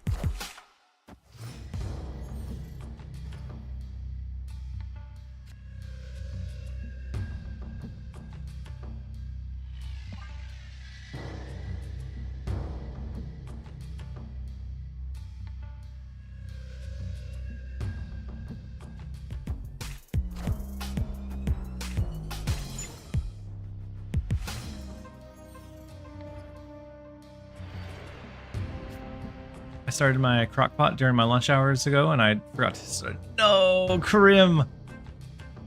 So how about that pizza? Pizza for dinner. Sounds like it might be the play. That might be our best option here. It was a no cooker, not a slow cooker. Oof, rest in peace.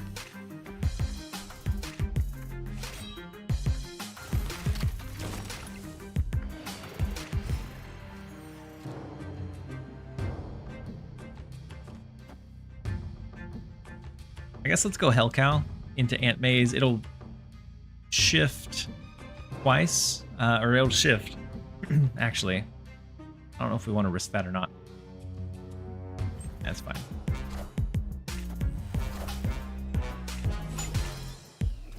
I started it now so I can use it tomorrow.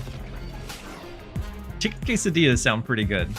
Yeah, these locations are very heavily favored towards the Scream deck, unfortunately.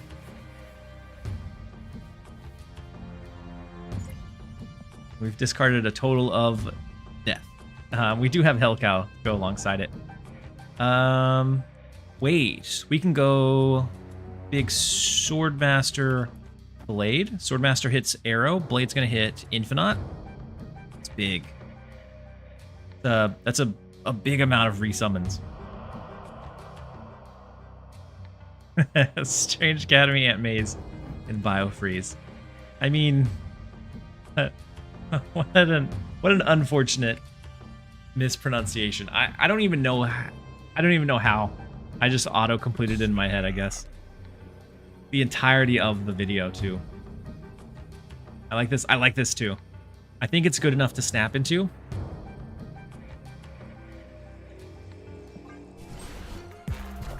We'll see. Big arrow. That's fine. So it's gonna move again with Hellcow, but with Strange Academy, but that's also fine.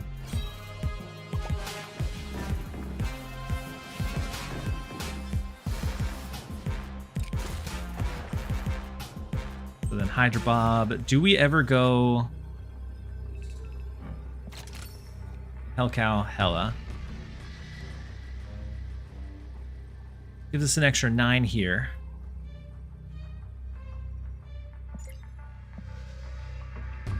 I guess that'd be the lowest possible value. So we could also just go Hello Right and let the Lest resummon. I don't think they'll do... Victory. I don't think they have like a Cosmo or an Eliath or anything like that. We finally get 2 back from Sandrocon. Thank goodness. It's a charming mispronunciation. And the fact that I was 100% serious too.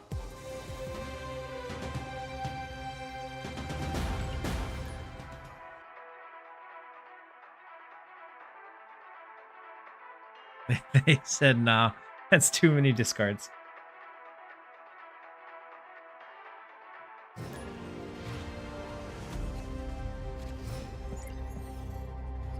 And then Calibrex with the emote only chat. Let's go ahead and launch into it.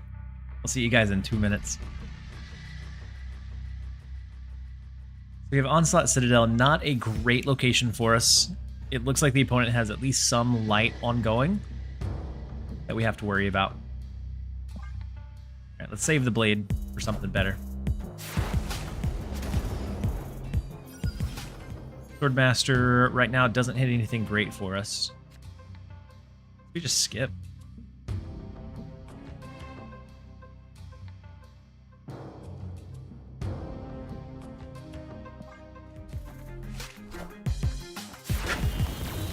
Yeah, you have the chat emote, and then Krim.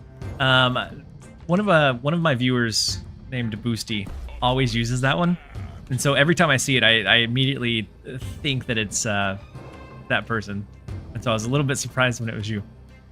So the Craven, we have Jubilee. Next turn, depending on what we pull, we could blink. We could do Swordmaster Blade, depending on what we drew next.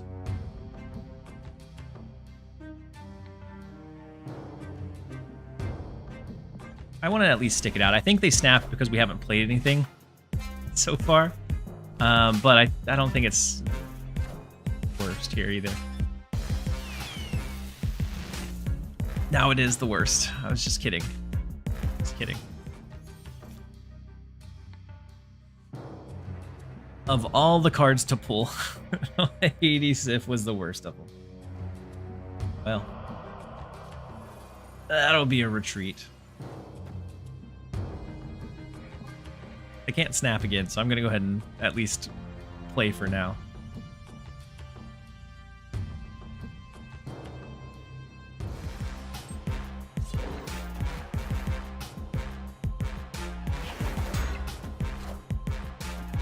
Degron, it's fine.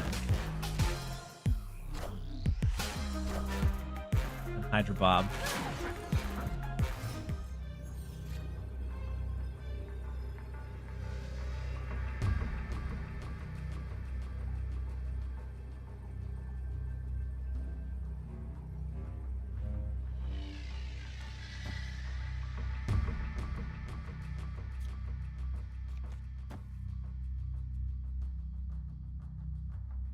Is there ever a chance they hit Cannonball right?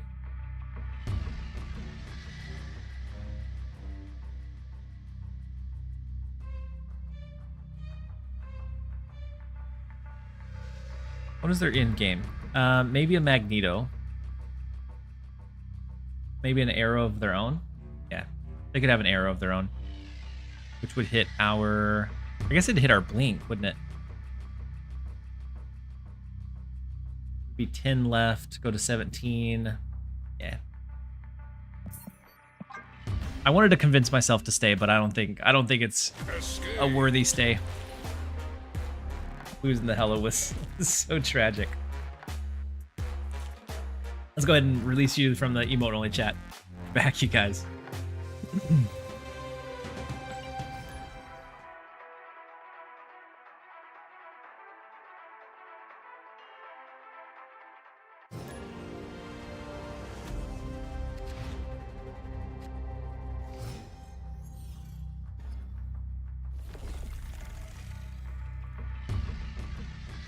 Swordmaster is the same power than Hellcow. You'll have enough to play Thaddeus as well. True. Yeah. Not that we should say, but yeah, you were right. Yeah, Swordmaster Blade, Thaddeus. Yeah. We have enough for Swordmaster this turn, but we might hit Lady Sif. Then we can just play Lady Sif.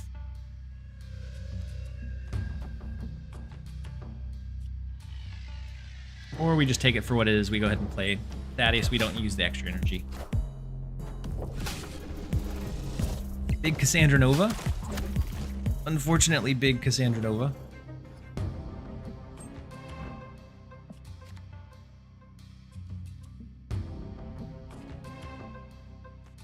Swordmaster is a 50-50 between Arrow and Lady Sif.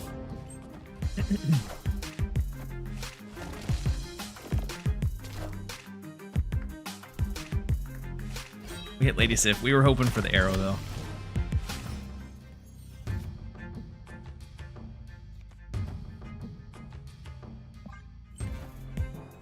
Jubilee has some really good hits here. Blink, Hellcow, Infinite, Death. Big one.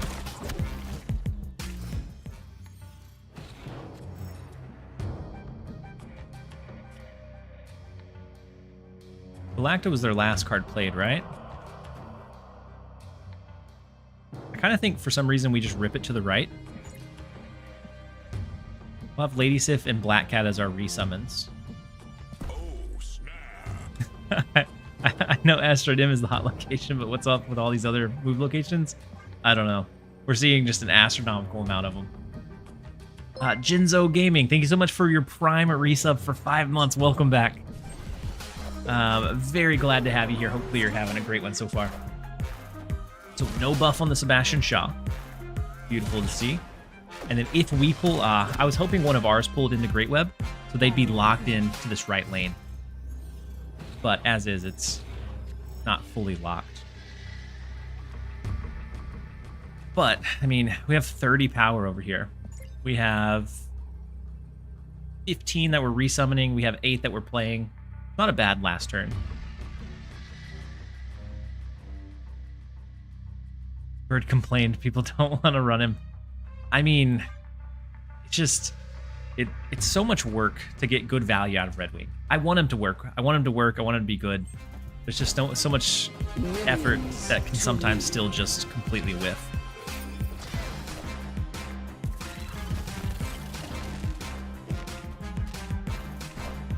Brood, Big Surfer, but I don't think either one is going to be enough.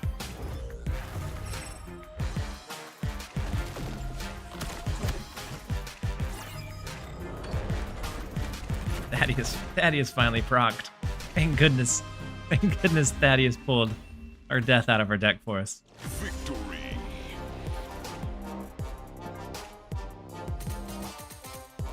We do finally get a win. So we're back into the 300s.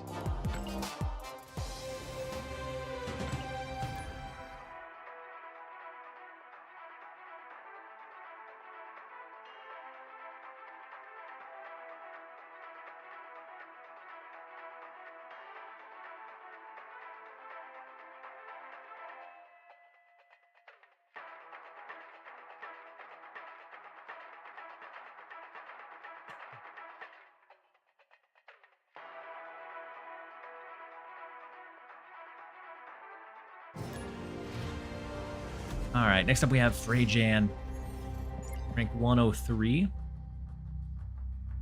have our Blade on 1, and we have Hela. So we don't want to play Blade yet.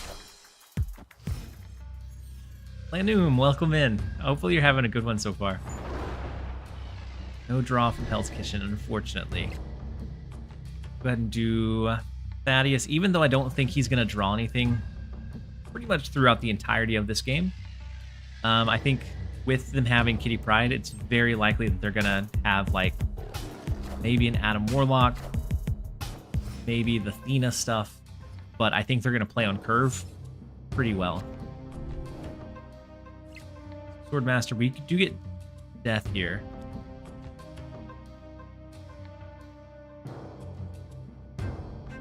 So Swordmaster is a 1 out of 3 to hit Blade, but a 2 out of 3 to hit Blink or Arrow. So I think we'll go ahead and take those odds or those chances.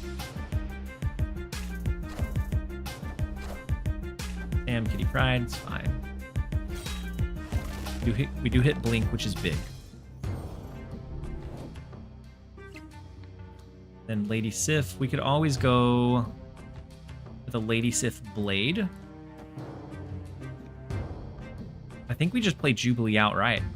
All of the cards left in our deck are massive. Oh, snap. We have the Hellcow, which would be good for our discard. We have Black Cat, Infinite. I think it's very easily just like a Jubilee play. Next turn, we can always go Red Lady Sif Blade, depending on what we top deck.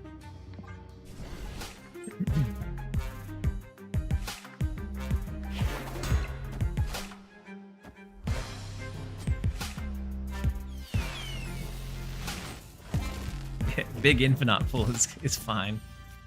And then we have the Black Cat outright. So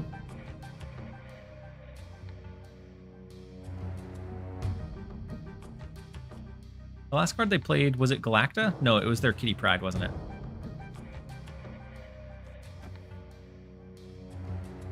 Do Lady Sif. Go ahead and throw Blade mid. It's going to get rid of the Black Cat that was already going to get rid of. And then Death will be gone. We have Hela to revive what we've discarded. We don't have anything in our deck, so Blink is actually not going to switch anybody around.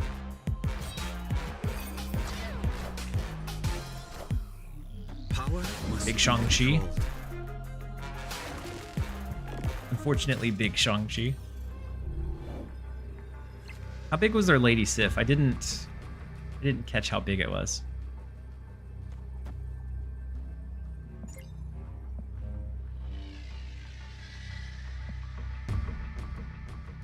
I think we go Hela left. That gives the others a little bit of room to stack, luckily or unluckily. We know at least one is going to go to the right. And then if we get lucky, it'll be at least some kind of spread. Do end up forcing the retreat. That's what's going to happen with most of our Hela games. It's hard to get someone to stay super late because they'll know your relative strength based on what you've discarded. So Hela is definitely one that you want to play aggressive or play early to get the most out of.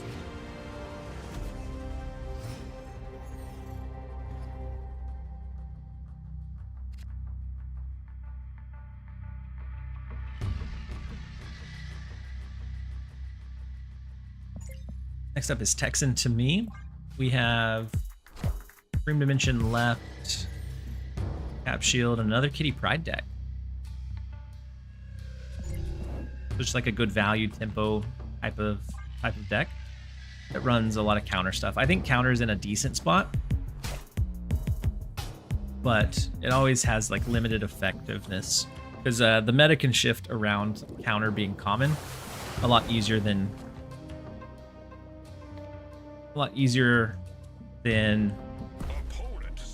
counter can shift like its makeup to make it more meta relevant. All right, we go Swordmaster. That gets rid of our Blink unless we draw something else that's an odd cost before it reveals next turn. It's got Ink, Gold, Crackle Split on Dracula. Huge Pokemon. Incredible. It's a really good split. Titan helps, kind of fend off, I guess maybe the Dream Dimension a little bit. Let's go Hellcow, and then we can go Jubilee on 5.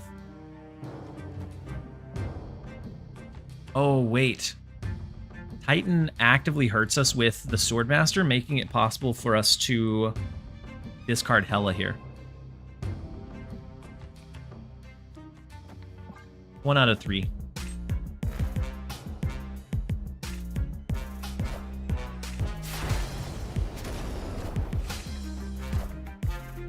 One out of 3 to just need to retreat out of the game.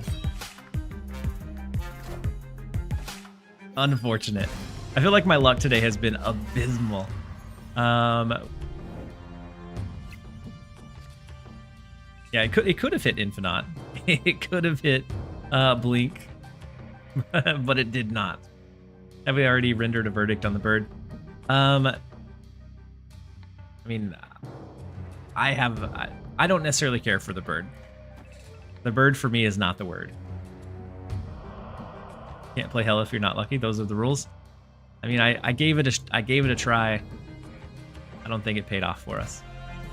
That's why I stopped playing it. I don't think the bird is great. I think it's an okay card, but I think it takes a lot to make it effective. So I don't think it's necessarily awful. I just don't think it's not super flexible and easy to just like splash in all over the place. Impressive. So we want to draw anything but arrow so that we could do something like we would have been able to do Blink into like Blade. Jubilee would have been the guaranteed 10 to bring us up to competitive here, but we drew out our arrow, so I'm gonna leave this one. I think it's pretty trash. It can have big payoffs, more often than not, it feels like more work than what you get paid off for it. Can't wait for the inevitable buff to the bird and then regret not getting it. Same. Even I got it, but I still like I don't look forward to the backlash if and when that happens. We are gonna jump over into just a couple of minutes of ads. I'm gonna run, grab a quick refill, and then we'll be right back, you guys.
You didn't like the chair stream? I ran to get a refill on water.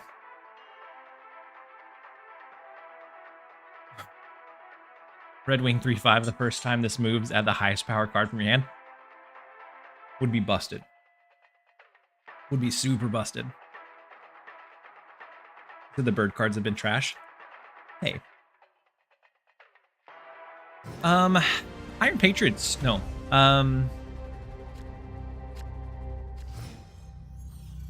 Not Iron Patriot. Sam Wilson. I guess he's not technically the Falcon in that one. But he was good. But Torres is a lot of effort. Like, it can get decent value with, like, a Victoria hand, Hood, hand buff style of deck. Not hand buff, a hand generation style of deck. But more often than not, it's funky.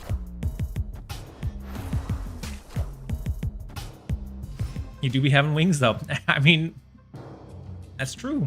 He can fly. That's part of being a burb, too.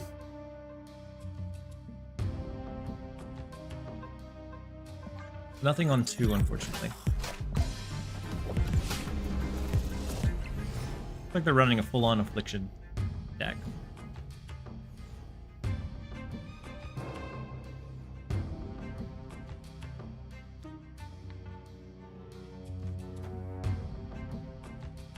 So Hell Cow.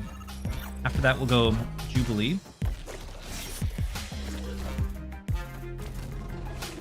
Into our Hella. Season is like the bird season. The burb season, so what animal should be the next one? Something better than burbs.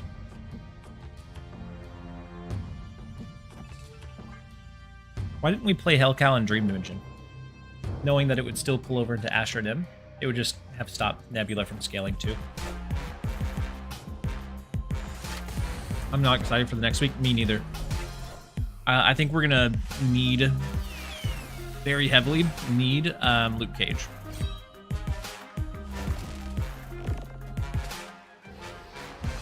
Rest in peace. Full Obsidian's not an awful loss there.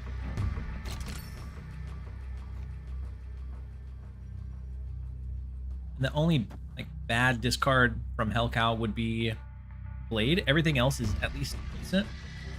I would prefer not Lady Sif or Blade, one of these three, but I wouldn't say it's awful. We are the future. Holy moly, that is an Emperor Hulkling built into the deck Magneto. Minions. Goodness. Who will the winds bring? No! Our arrow almost stabbed us in the back. Victory. We are able to grab the 2. That was very much a roller coaster for the last turn.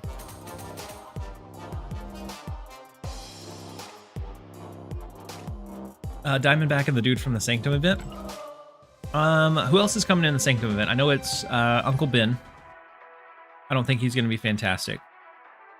And then there were 2 others that were releasing at that same time. Next up is rank number 9, Dr. Shrimp Puerto Rico, Oregon. Laffy. Hello. Hello. I don't think the tracker's updating. Yeah. Yeah, MTG bot. Something's going on with it.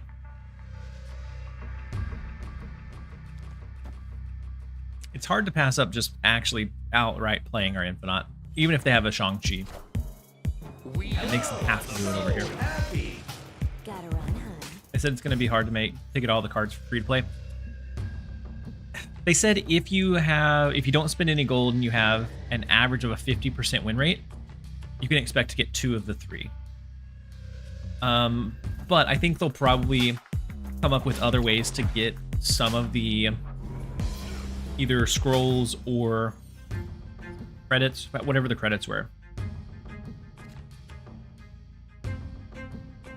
I think they said either one of those. Or I think they'll come up with some way to get additional ones of either one of those, which will help make it a little bit more possible to get all 3 of those cards.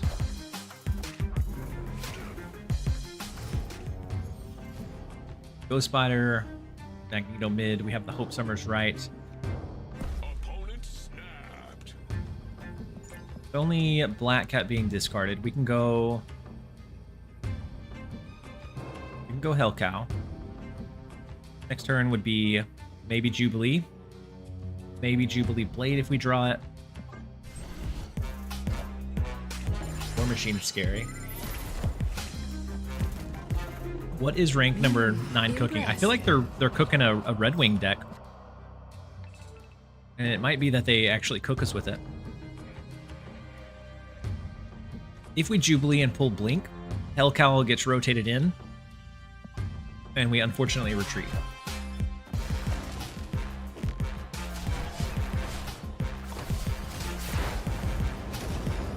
Iron Patriot from Red Wing is kind of fitting for the card. We do get Blink. 1 out of 4. Unfortunate. Rest in peace to us.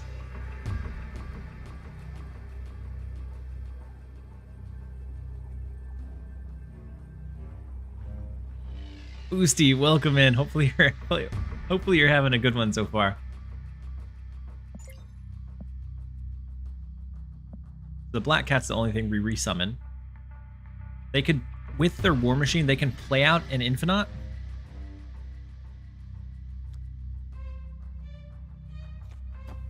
If they play it here and we happen to hella resummon here, we would have a shot. That's very, very unlikely. It's an unfortunate Blink pull.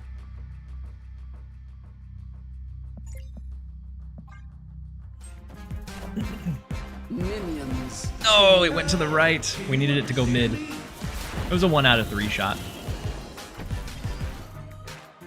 Not really worth staying, but I wanted to see if we could get lucky. Gorgon will affect Arsham, Iron Patriot, Kate Bishop, Hood, Thanos, Swarm. If it shuts down the Swarm stuff, then that deck may just like disappear into oblivion. Then my understanding is that the cards are in a pool. You will, in this event, get access to some of those cards free to play, but not all. That pool will, however, be the same pool they do another event. Oh, really? That part I hadn't heard about, Red Star.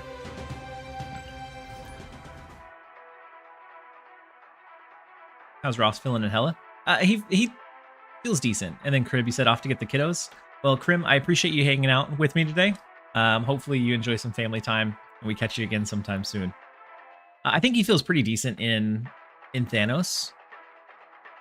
I was also running a kind of off the wall She-Hulk, Infinite, Moon Girl double down deck that ran Thaddeus, and he felt good. I don't feel like he just like busts it wide open, but I think he's at the very least decent in it.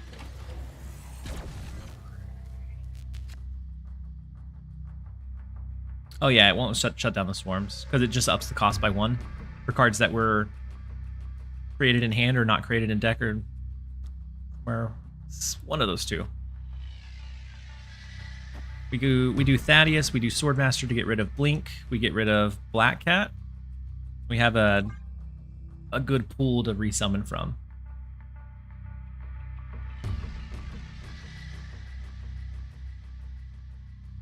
And so it hurts Arisham a good amount, but I still think a lot of Arisham's strength is just being able to do big things a turn early, and so the extra energy still helps him out a lot.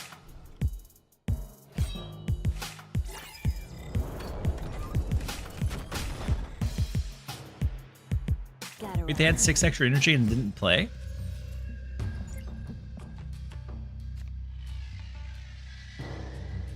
That feels wild. That feels wild. Why?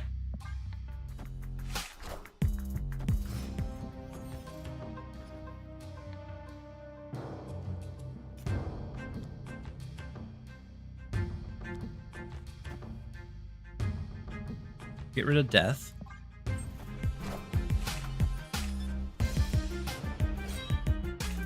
Confusing? What, for them not playing? It's weird. Weird that they didn't play.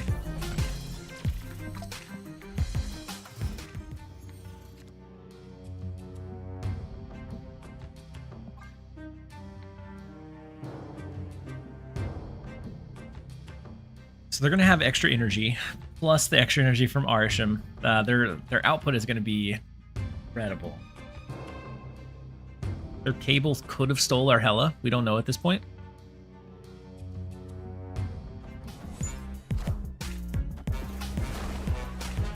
We can play out our Infinite on 5, which will kind of be nice.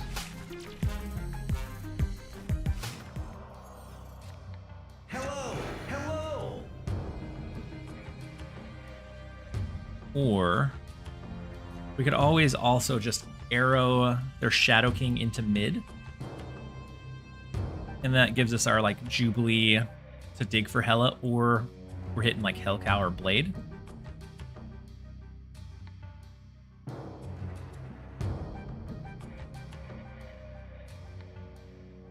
They could also end up having an Eliath, which would hurt us from our Hella play perspective. We do fill up White Hot Room. Ah, big blob. Huge blob. I still believe in heroes.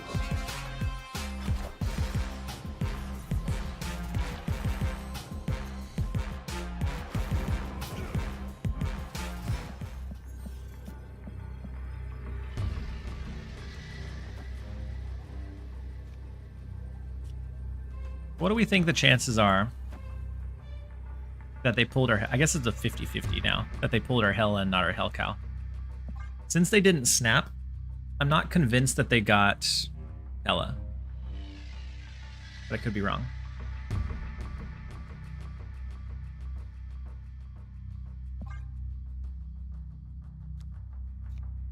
Nine, 10, 11, 12, 13. We push for a tie here, so I'm going to go ahead and play it safe with just this. 50-50? Yeah, 50-50 at this point.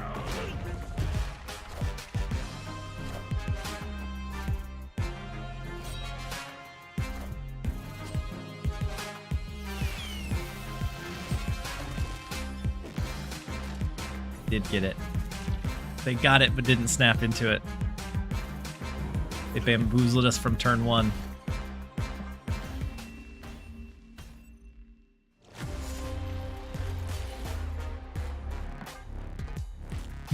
Mr. Cow said hi.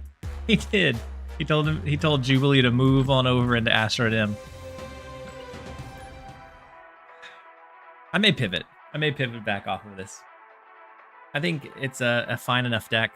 I just don't know that I don't know. We may play something else.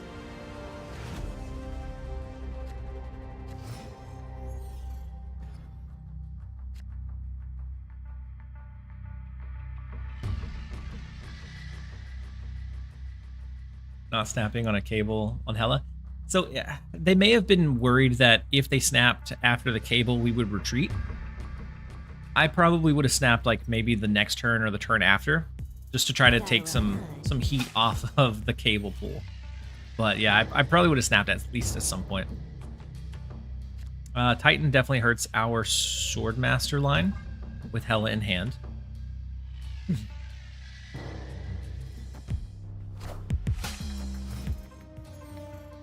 I think snapping on the cable turn. Oh my gosh. Opponent snapped. You think they have our Hela, guys? Oh my goodness, my luck today has been abysmal. Escape. Absolutely abysmal. Whew. It's a 50-50 shot if he has our Hela. We might as well stick it out and find out. Oh. He might just have our Hela. I can't say for sure though.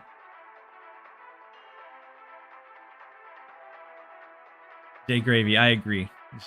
It's just not our day. I mean, we're hovering around the same, so like we have little spurts of good and bad. It feels like it's been more bad than good. TVA, not a good location for our Hela deck.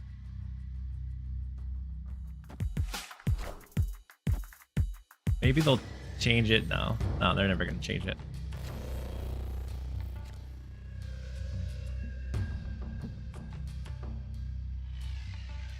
I don't think there's any way we can even finesse a win. Unless we got Jubilee and it pulled Hela right at the right time. Opponent snapped. Let's get out of here. Escape. Rank 25. I call a 1-cube loss there a gift. It's a wonder we didn't lose more. It is time for a very quick ad break. We're gonna do a minute and a half. I'm gonna stick around. We'll queue up. It looks like I have to restart the game anyways. So we're gonna restart it and then we'll jump into one right after the ad break.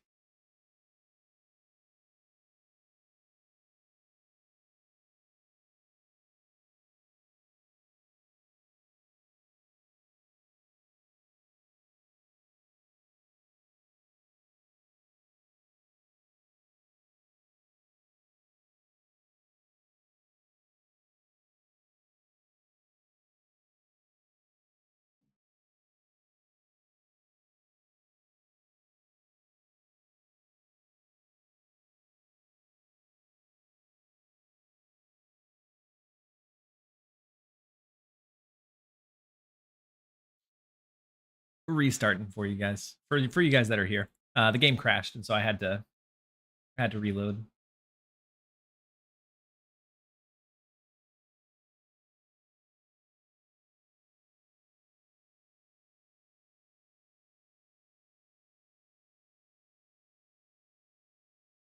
Might load.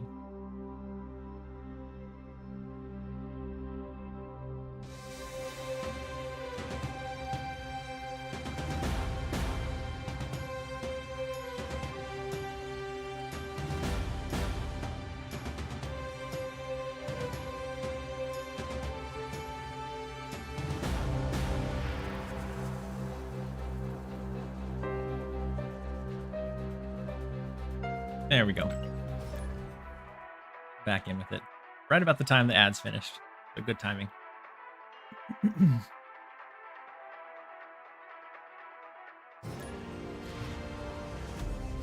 Rank number 2, MSL Chamo.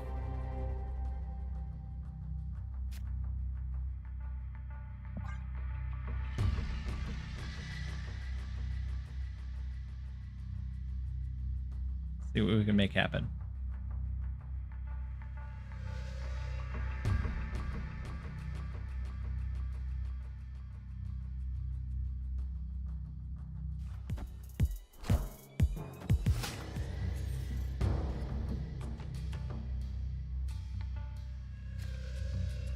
Sanctum Sanctorum, not bad for the Hella line.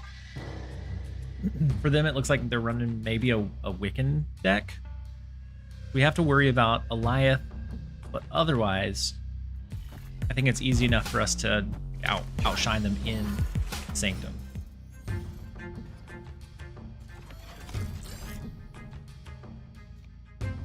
This would hit either Blink or Arrow, so I think that's fine. We'll also use it in the right lane, so we'll pull a card out of their hand.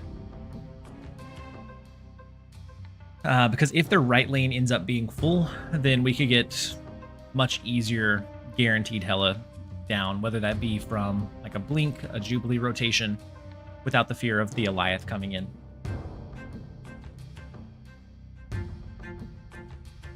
Snap.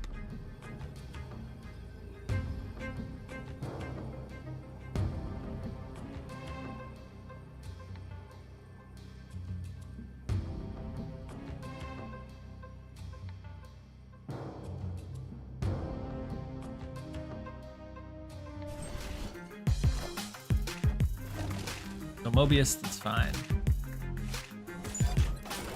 It pulls our Blink, unfortunately, before Blink can swap anything around. So we do lose our Arrow with the Swordmaster, which is also fine.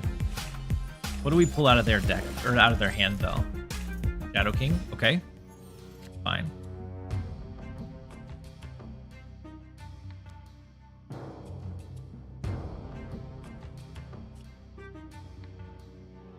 Go with a Lady Sif to get rid of Death.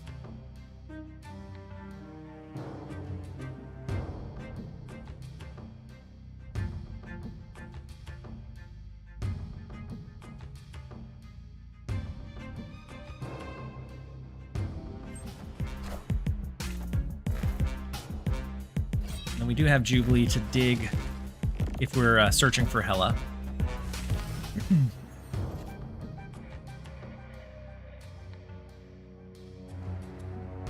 Maybe try Thaddeus. The rocket can reach into the Sanctum, which is a bit unfortunate.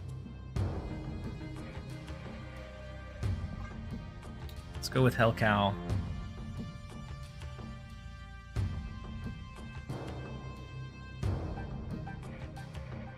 Then we'll see.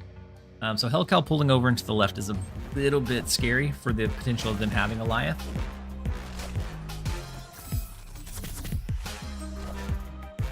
Bishop speed. Ooh, we do have priority, so it doesn't matter about Eliath. A great one.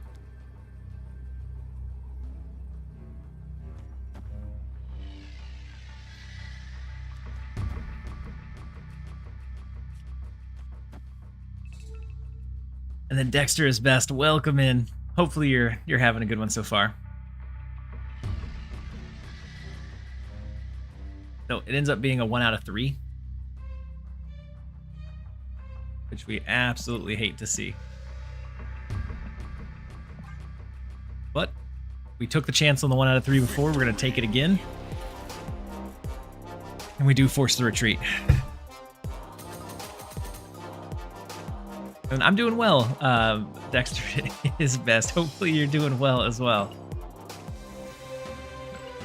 We've climbed up. We've climbed down.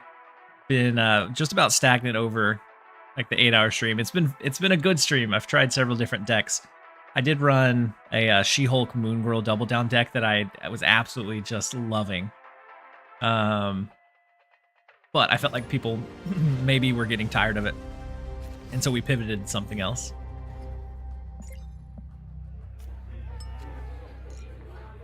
Bar with no name is difficult. If we end up going Hella.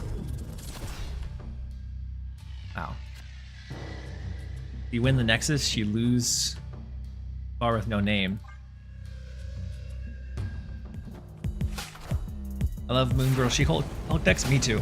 I definitely have a big soft spot for Moon Girl She-Hulk stuff. Like it's a She-Hulk Sunspot Infinite style of deck. No way, a deck I have all the cards for. I mean, it runs Thaddeus, so you might not. Or are you talking about this deck that we're running right now? I feel like most people ended up skipping on Thaddeus, which makes a lot of sense. Do you go all in on the Nexus here? I think so. Because if you win the Nexus, you probably win the Lechugia.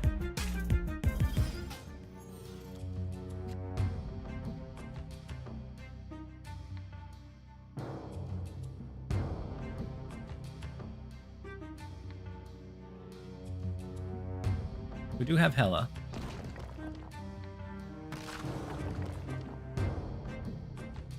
Is it ever that we just don't go the Hella route and instead maybe go Hellcow?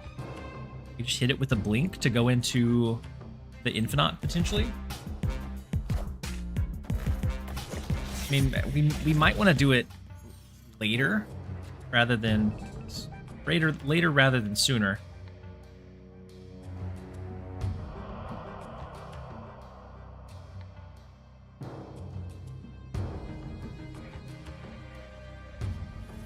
They could have a Shang-Chi.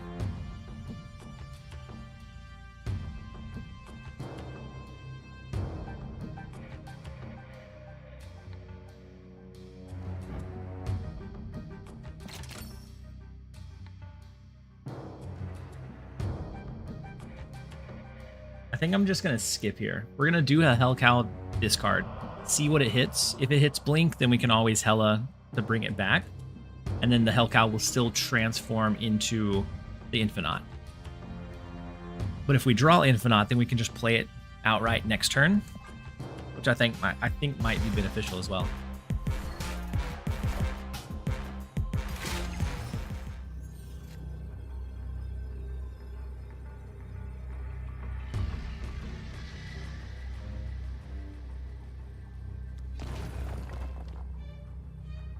An extra 13 in mid. In case it's an Eliath. Do they ever run I don't think they run Eliath in Ajax decks.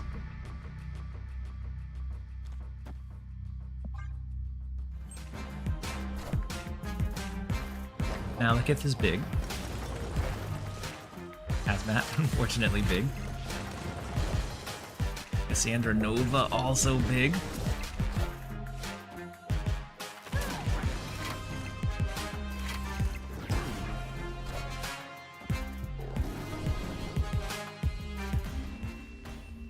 We won the Nexus, but lost the game. We discarded Death, was what we discarded. The Malekith, Hazmat, all of those fed into. And actually, the Cassandra Nova helped as well. It was one extra point here, one off here, and the Hazmat. I still think that was the best play we could have went for. They were just able to spread out between the two. What an awkward set of locations.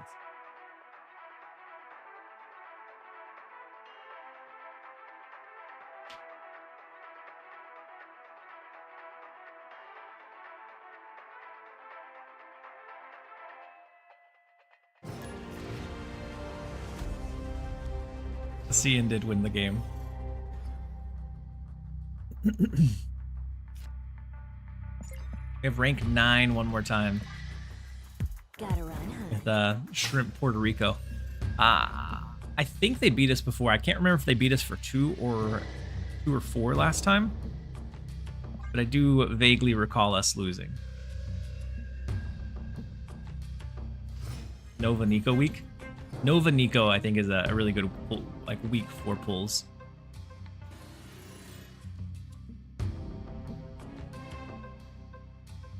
We could gamble on the 50-50. Let's play it patiently.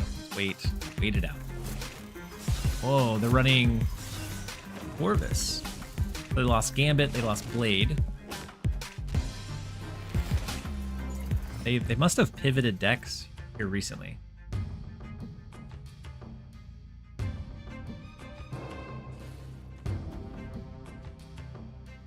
So Jubilee, we can rotate the Jubilee in with Blink, depending on what we draw. What a big Krakoa across the board. Oh my gosh. So now they can use their Krakoa buffed card in another Krakoa to buff another one.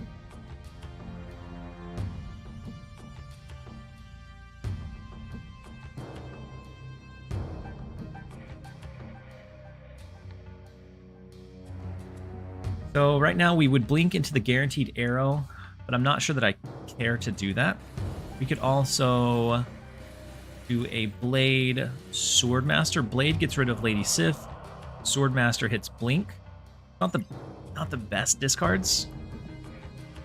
Not the worst either. And I think we would rather blink. Oh no. We have to do Swordmaster first. Or we have to do Blade first. I was gonna say, I think we would rather blink the Blade in than the Swordmaster, but it's fine. And Jubilee Krakoa, let's go! Yeah. The monster, what can I say?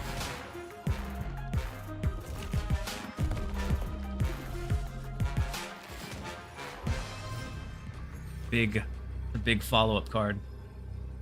We get 213 Thaddeus that we can't use. They have the extra energy with Corvus. Imagine they have Galactus.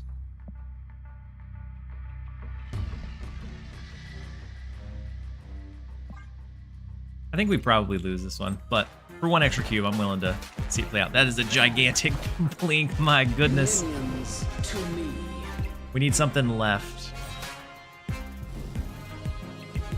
Not double mid. Wait.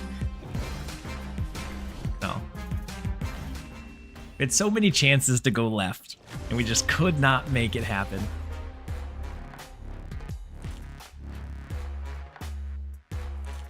Even arrow mid would have been fine with the black cat to the right.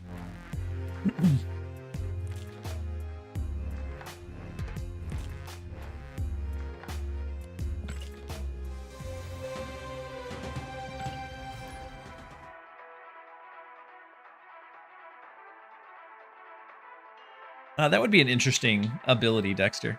Is best. Because then you might want to partner it with like a Howard to kind of control what cards you're discarding. Otherwise, I think it becomes an RNG fiesta almost. But if you draw hella early, maybe it's worth it to just drain your deck. But we don't want to do Blade yet. Next turn, maybe.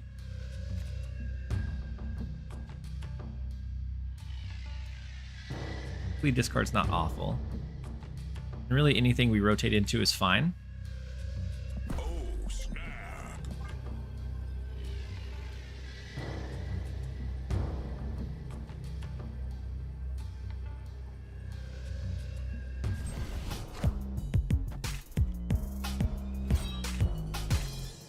Zero spotlight caches.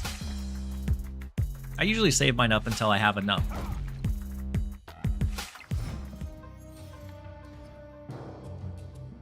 My luck is trying me today. Super unfortunate. Go Thaddeus. See if we can pull some bigger cards. Nifty kangaroo. I can't catch a break. Like, Hellcow is the only card in this deck that is, I mean, besides maybe Thaddeus, that is impacted or hurt by Red Guardian. Whew.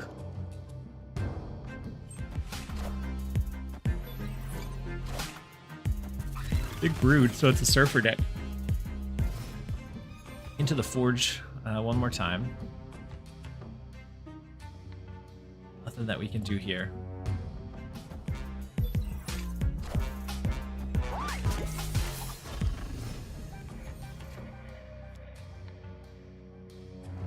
Lady Sif rotation. If it hits Infinite, that's fine. Swordmaster, great. Blade, fine. Black Cat, be okay. I think we're okay. Big Sarah discount. I don't think the decks are running Absorbing Man for Surfer. Swordmaster, it's fine.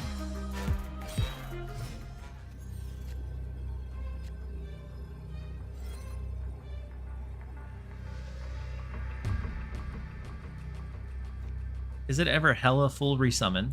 We could also Hella transform into something else.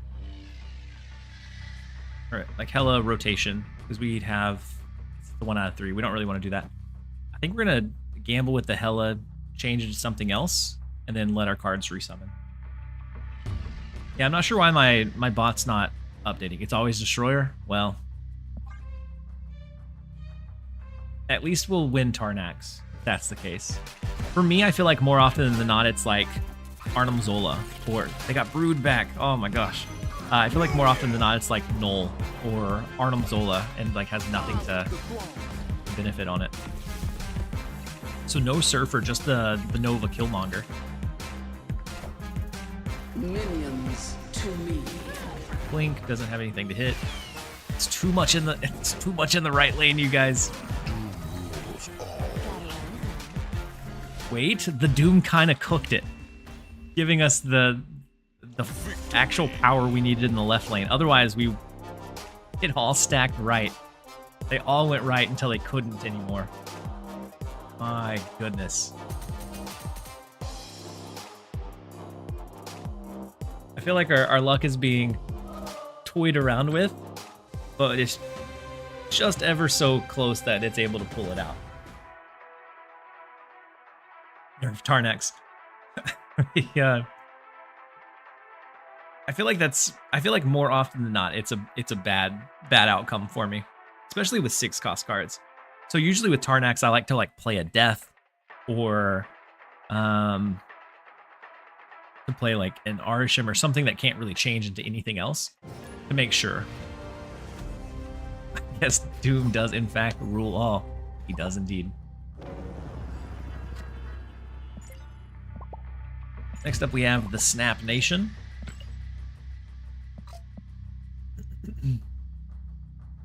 We have Blade as our opener. We could hit Jubilee, but since Black Cat is going to be discarded, I don't think we want to waste the Blade on Jubilee. We can save it. Maybe we hit Infinite here. Maybe we end up not using it at all. Thaddeus, not bad.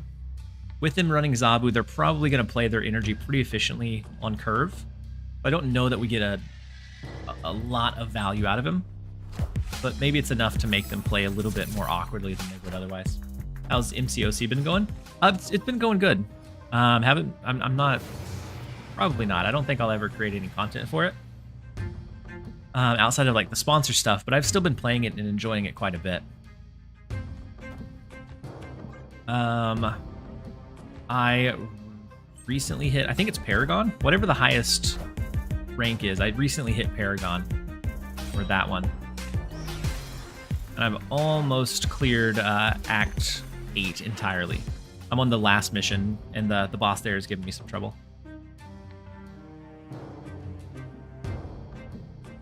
50-50 with Lady Sif. I don't think it's worth risking. Save it. Because we've hit 2 discards. We've hit Death, we've hit Black Cat.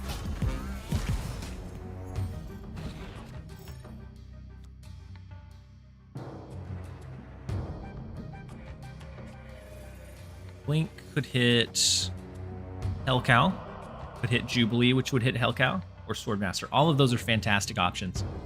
because Swordmaster would get Arrow, which gives us just that extra little bit of reach that I think we might need. Still in that Sinister boss.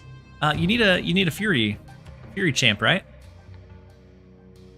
I'm sure that just completing the dailies and doing some of those things, you should be able to build up to it. I've been doing the incursions, some of the arenas to help kind of even out the roster as well.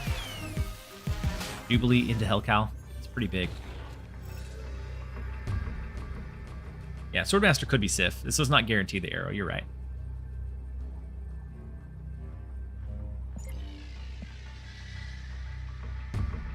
If we snap, they retreat, right?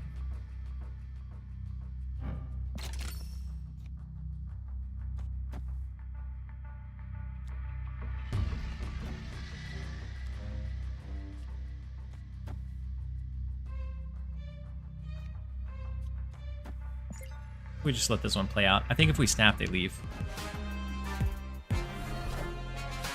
Arrow is a big Hellcow discard. Shang-Chi huge in the right lane. Do they have an Absorbing Man or some way to copy it here? No, Enchantress.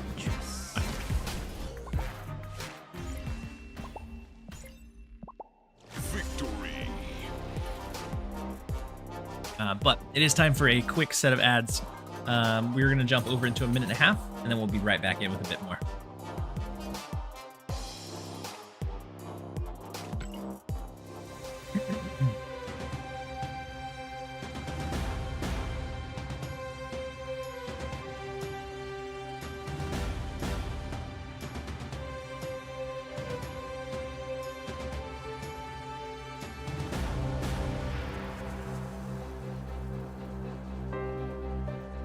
We'll give it just a couple more seconds, then we'll jump into our next.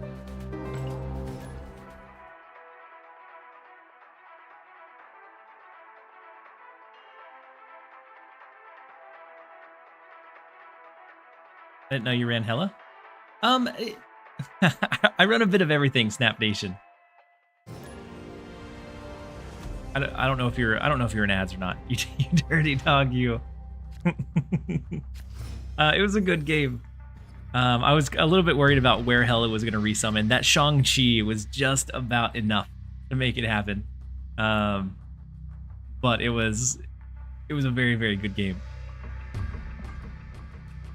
So I kind of pivot. I pivot around a lot.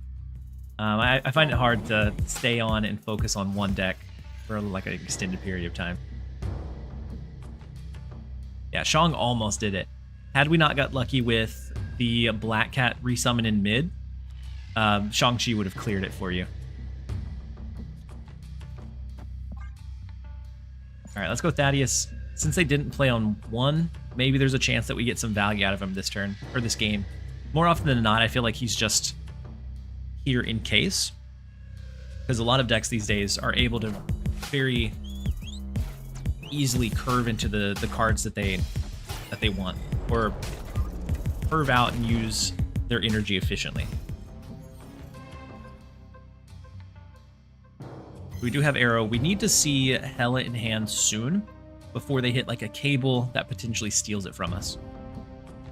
I was going to ask if you like him in this deck. I like him enough. I don't think he makes it like crazy or anything, but like 1 to 2 triggers increases your chance of finding Hella quite dramatically.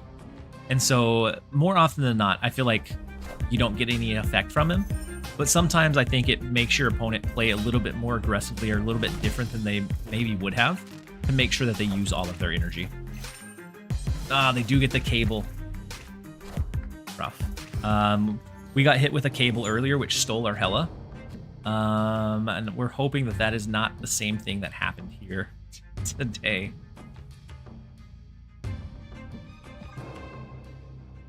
Yeah, and it doesn't really run a great 2. I've seen some versions that run a Silver Samurai, and instead of Thaddeus, they run Morbius, and then they run an Iron Man in some of the slots as well. Well, we're going to find out very, very quickly if they have our Hella or not. They have our Hella.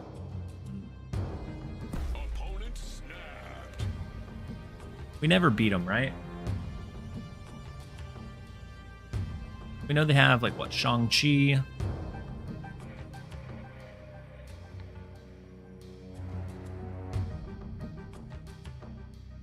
Or Blink. Jubilee doesn't do anything for us. It would end up being, like, Arrow this turn, Swordmaster next.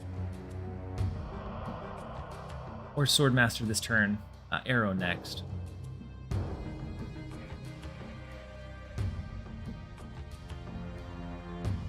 I don't know that it's worth it. We're going to jump out of this one.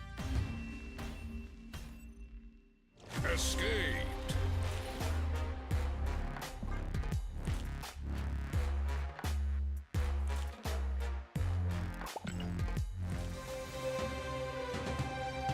That was the emote that they did at the very end reminded me. That's the person that I meant to retreat and I hit in turn on, and they beat me with what I thought was a pretty obvious play, and then they emoted me afterwards.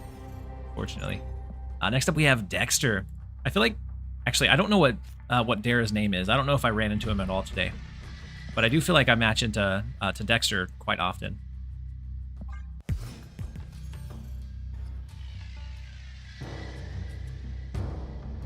Bar Sinister, it's fine. Don't really want to waste Blade on the Jubilee. Oh yeah, Dara's Rivals is, yeah, Rival Snap.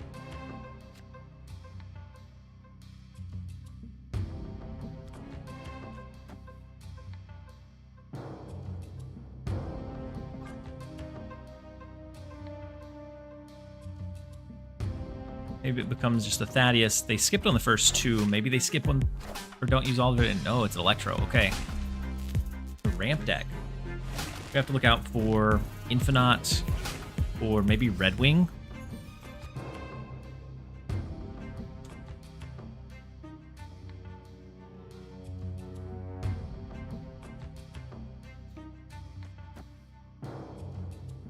Go Jubilee left. Big Blink to clear the Electro. We are the future. There's such a good, like, tandem, too. And so now I do think we're probably in a fair amount of trouble. Do Swordmaster to guarantee hit the Blink into Blade. Opponent snapped. Swordmaster, Blade. That gets rid of these two. Be able to get rid of one of our remaining. The problem is they can just play a big body in Bar Sinister. So let's say they did it this turn. They could do a 6 here and then like split it between these two. Yeah, we never win this one. I don't want to make it into a video. I'm gonna go ahead and leave. Red Wing dropping a Galactus somewhere. I've seen some people try a Red Wing Galactus. I haven't seen anyone have like extensive luck with it, but I have seen people like play around with it and try to make something work.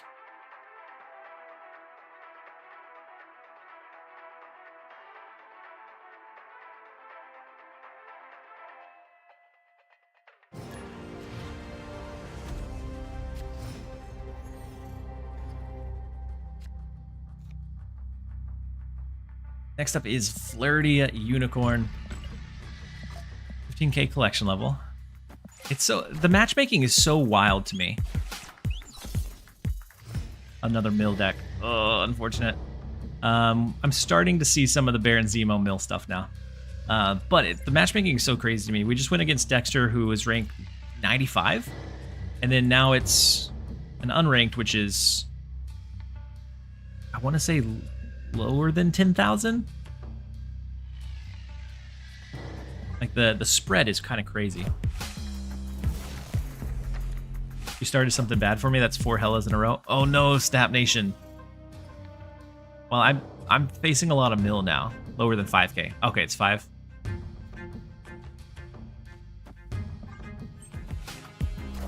There's no way that they pull our Hella as well, right? Oh, we know that they pulled our Death. Huge. Swordmaster gave us some good info. Some good insider information. We know Death is gone. Hela is still in the bag. Beautiful. Snap.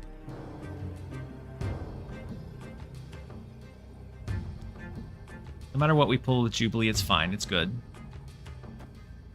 Black Cat or Hellcow. We know Death is gone.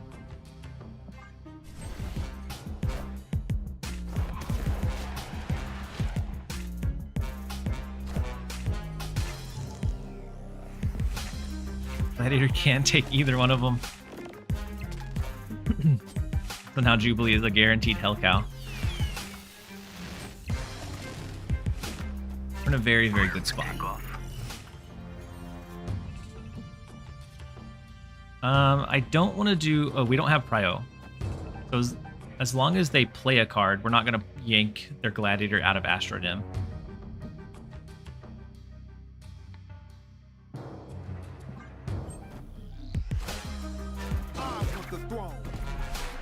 They're not locked in. Or Killmonger does slide over.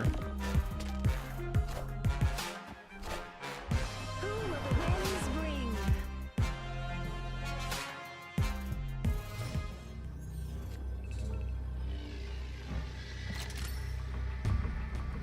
They could have Shang-Chi here, right?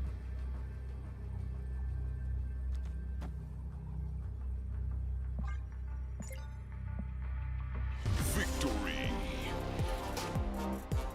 We'll take the two where we can grab them. I feel like we've had a string of unfortunate luck, so it feels good to be on the winning side of them.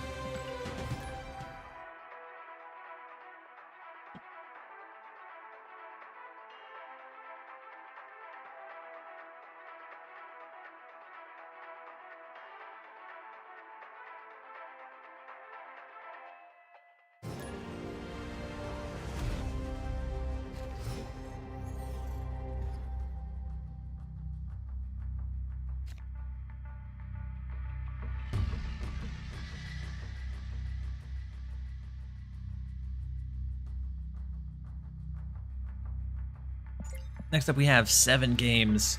We have the Blade. We'll leave alone. Snap thing.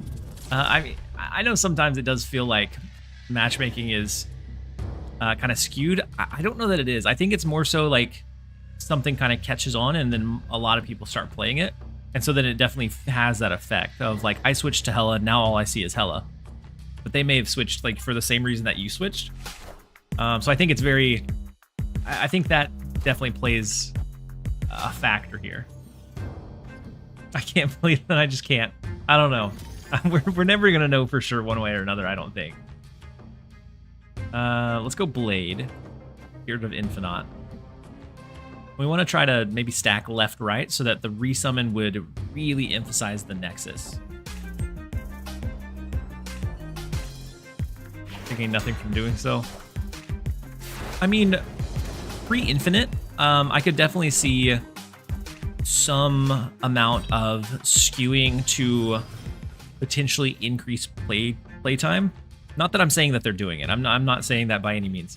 But I'm saying that I could see the logic of, like, if they don't hit infinite quickly enough, they will play more to try to grind to it.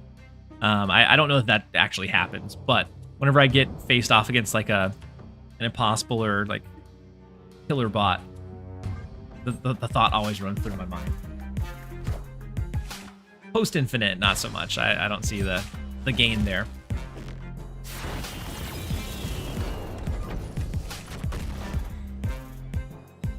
Thaddeus finds Black Cat, who immediately vacates our hand. We have Death, Hellcow, Arrow. We're hoping for maybe Hellcow?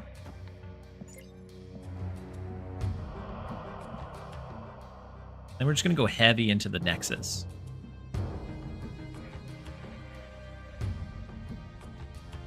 Oh, snap.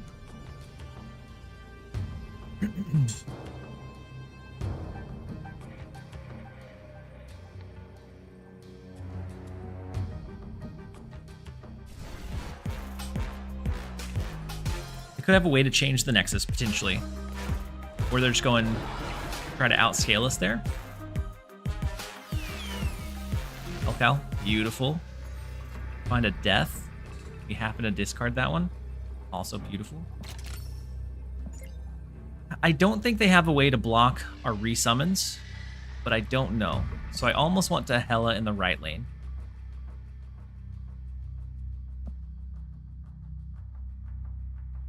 Also, if they don't play a card in left, Hellcow's going to switch to Arrow and yank one of theirs over. Oh, they do move a card to the left, though.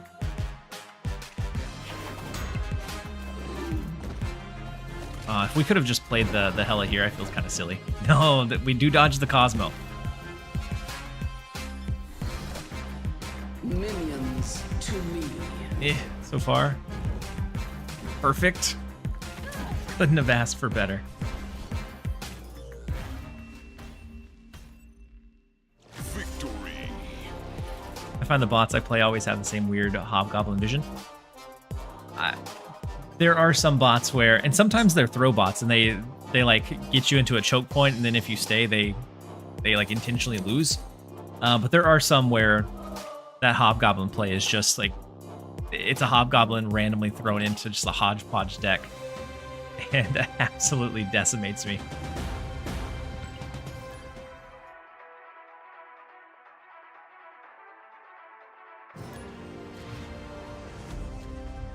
Hey, that was fast. We got Dexter again.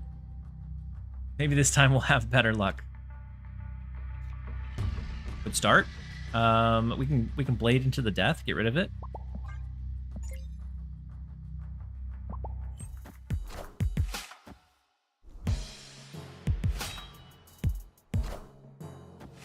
So Rania, he's running a Red Wing ramp deck, it looks like. Always with the fun builds.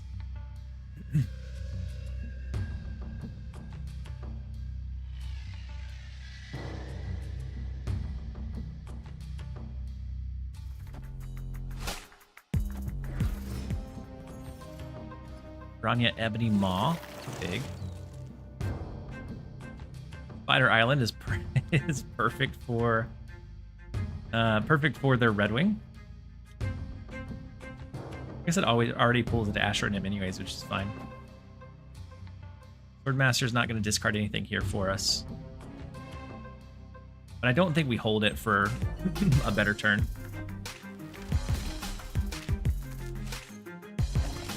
Alex Ross, Red Goblin from the Premium Variant. Huge tribal. So that's a pretty good one. Gotta run home.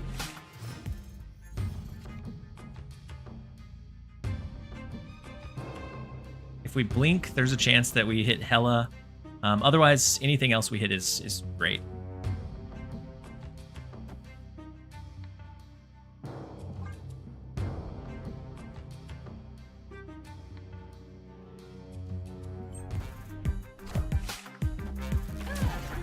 Blinking the Electro again is huge. Unfortunately so. Love his artwork along with the J. Scott Campbell. Yeah, I agree. Wonder if this is Galactus. No, I think it's just a Red Wing, like high power move deck. So we don't want to blink. See how long we can go without blinking.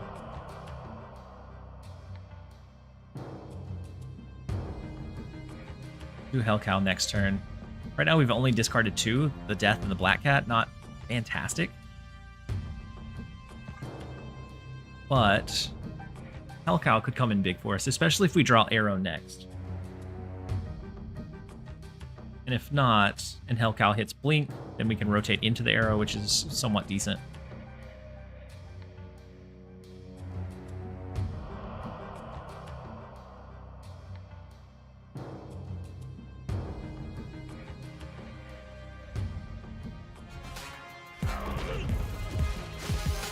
Red Hulk. Guessing they don't have the Red Wing yet, or they're just going to save it. Could save it for the last turn. Let's not hit Thaddeus with our Hellcow discard, please.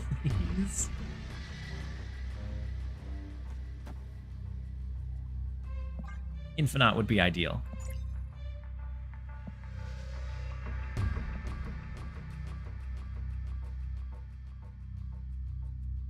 Why do you want to blink the Jubilee? Did we not play?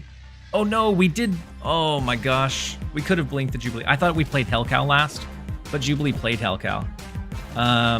Drakuskinski, you're absolutely right. It's the guaranteed pull out of their hand. It's the last card in his hand for the Kate Bishop.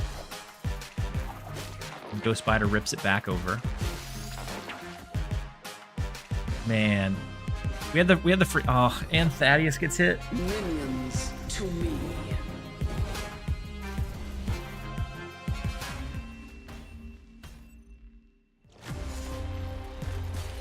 Black Cat left or right would have done it. Blink also probably would have done it for us.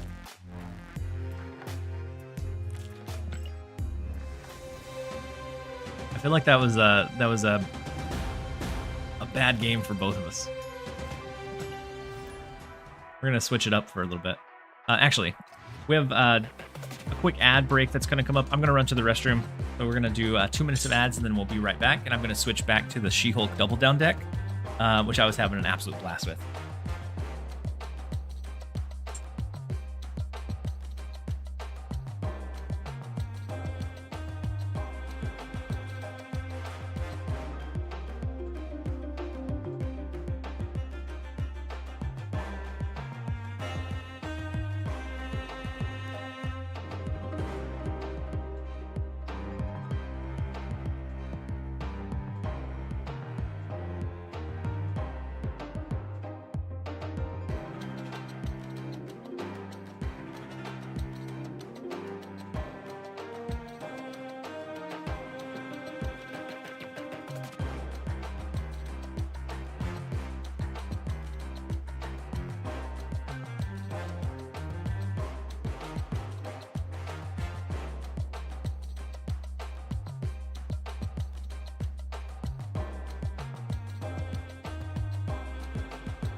I do think we had a better shot of winning that had we rotated and played out the blink, unfortunately.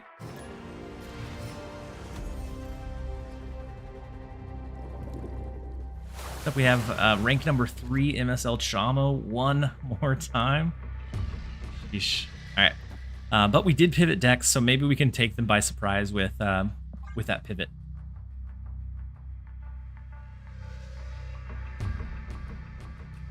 I feel like I'm playing like the same 10 people on repeat the last couple hours, which is always kind of tough. We have the Spider Ham. Let's go Thaddeus so we can try to find our She-Hulk.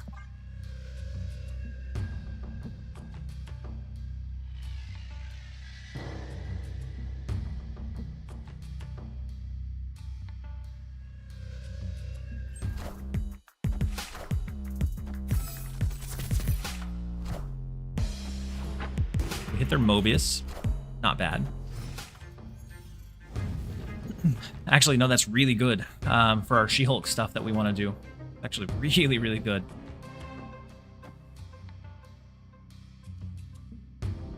Our luck has not been phenomenal today, so I kind of want to magic in the expansion.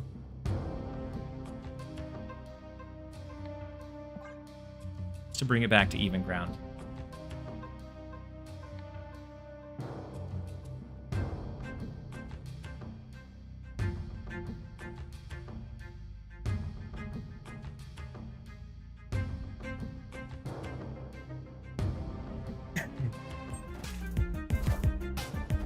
Mirage, they get a copy of a Titania, which is pretty good for them.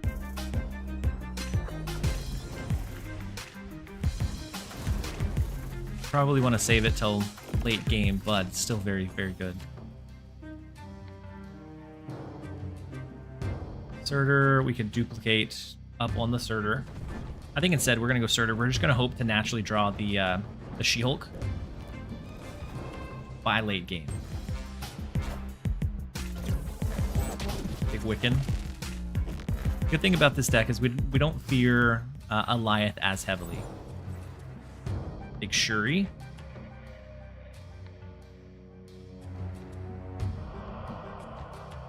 Shuri here, it pulls over into mid. We skip on 6. We just need to find Infinite now, or She-Hulk now. And with them having the extra energy, it's a lot harder for them to guarantee that they get the full usage every single turn. And so we may be able to finesse away, finesse a She-Hulk here into our skip on 6, into the double down on number 7.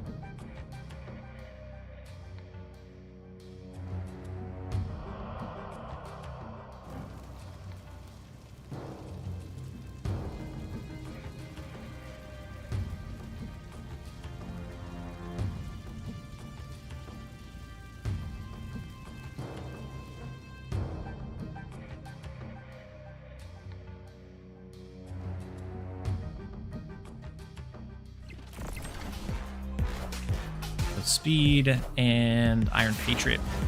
Okay, so they're locking in mid. Interestingly enough. We do get the Thaddeus card. Huge.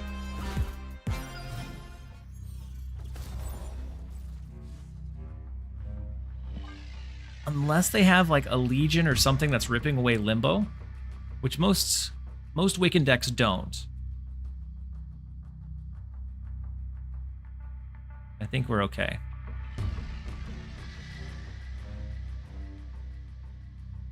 We end up going She-Hulk left. Ow. Titania. Actually, we don't need to go She-Hulk left. Hello. We can go Titania left. Or not Titania, my goodness. We can go Infinite left, She-Hulk mid. Surtur's going to scale by 6, so this brings us up to 26. It off or overpowers their speed scaling, and then we just go with Titania right. Let me make sure I did Infinite first. Yeah. Hello. Not She-Hulk, Titania. We'll call it good there.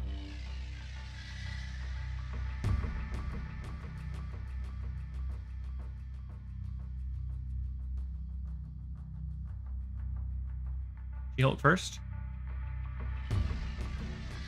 No. So Shuri was played in the left lane, and then got pulled over by Astrodem. So we want to do Infinite first left, because that's going to be our doubled up card.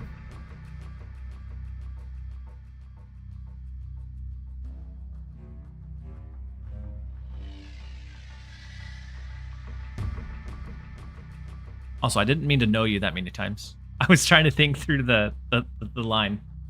Victory. We do end up getting the retreat from Chamo. So I have a hard time with everyone else. We've had pretty decent luck against Chamo today. Yeah, no, you're fine. Answer. I didn't mean for it to come off as as like much as it did. Let's go do this one. It's also an easy one for us.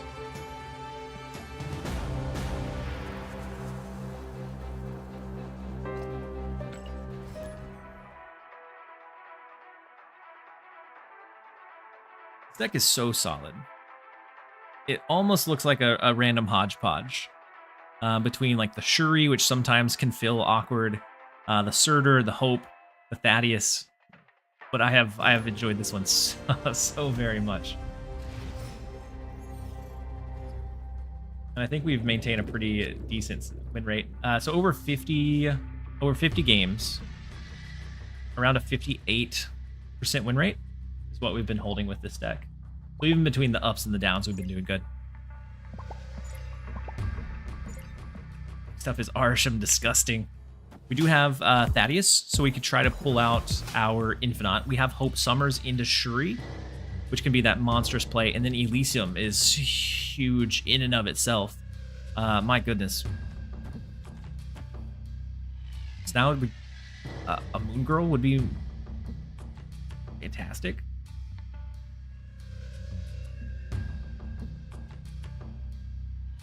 I almost want to. I'm gonna snap into it. I think it's a good enough line that we're gonna snap into it.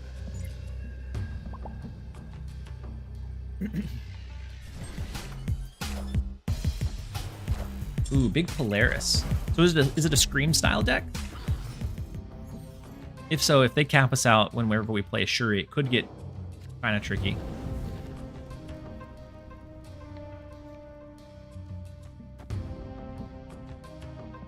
I'm gonna rip away Astrodem. We could probably rip away Elysium and be fine since we do have the extra energy from Hope. But Adam for Thad. Are you trying it out, Red Star?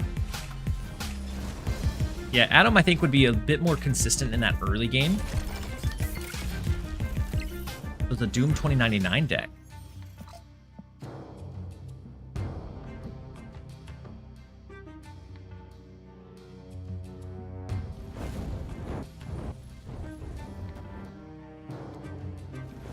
Depending on where their Doombot spawns after this turn, I may try to hit him with a Titania that clutters him up in that lane. Whatever lane it ends up being. Okay, we dodged an arrow. Not dodging bullets, we're dodging arrows. So it sent over here. We could... Actually, Moon Girl feels really good here. Right? We double up on all of this cheap stuff. Opponent snapped. We double up on Shuri.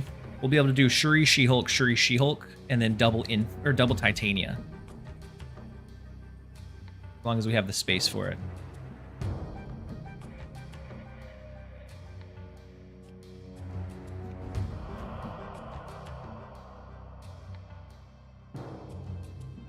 We could also use Titania to send this way and try and cap them out, make their play lines a bit more awkward.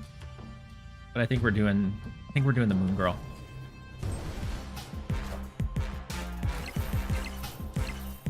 I just used Helen and it spawned my discarded Infinite on the opponent's lane. What? Is that a thing? I feel like there has to be more to that.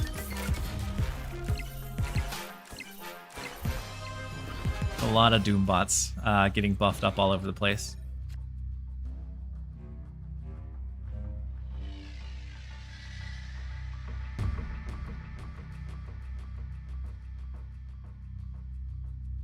We never go Infinite here. So, I mean, we could get away with doing, like, Spider-Ham.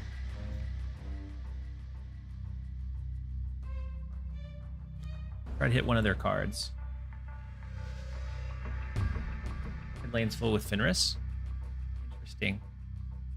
Wait, did he use Fenris before you revived your head with Hela? If so, Fenris can hit your discard pile as well. Do I want to spider him here? Because our space is kind of restricted. I want to be able to do Shuri, She-Hulk, Titania, Shuri, She-Hulk, Titania. So if we spider ham left. Oh, if it's a Legion, oh my gosh.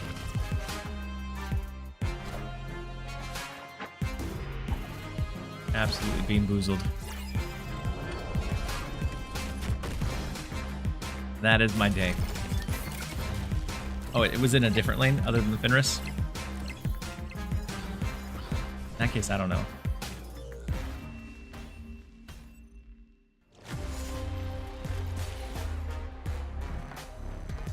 You said Infinite looks great with Psychedelic?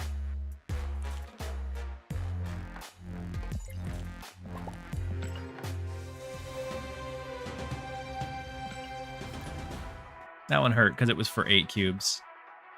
They weren't running an Arsham deck, so I wasn't expecting Legion as much. Like, it was in the back of my mind with us leaning into that turn 7.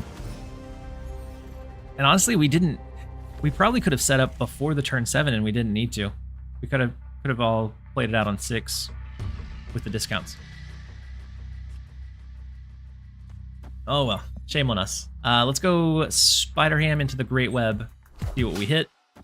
We do have Surtur already, we have Hope Summers already, so we have a decent enough start. Thaddeus is not bad. I assume that they have an Iron Patriot since we hit a Rocket Groot. Either that or this is a Scream deck.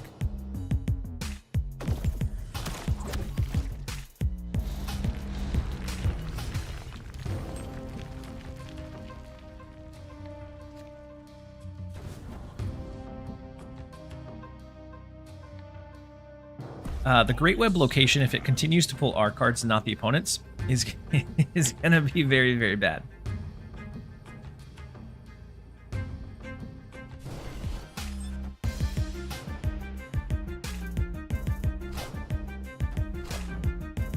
They played their pig.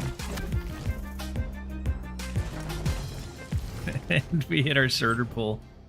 They could have locked us in with a rock had they put shield here.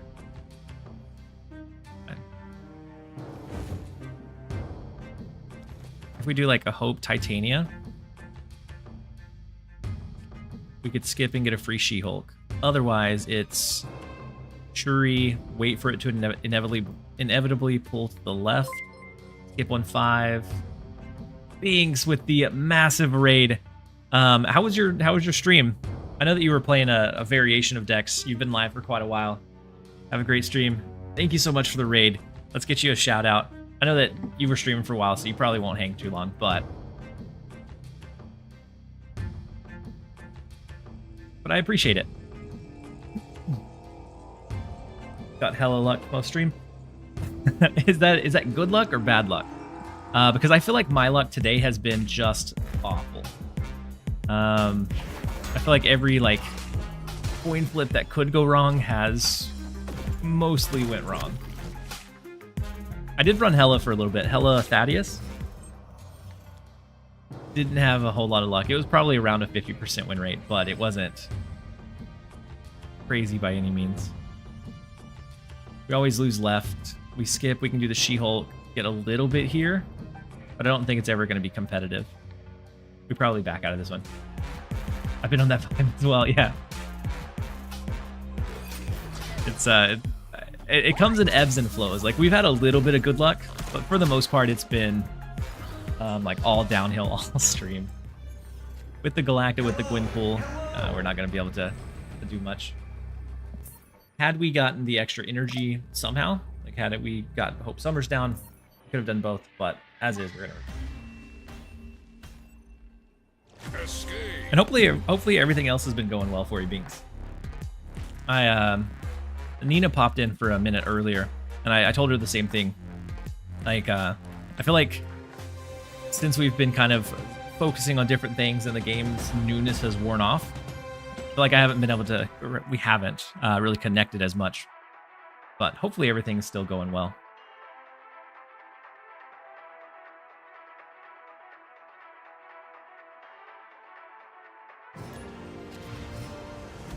Next up is Abused Goat. I know that I lost them earlier. I just can't remember what they were running. Panopticon with Moon Girl is pretty nice, especially since we're setting up for the Titania She-Hulk double up.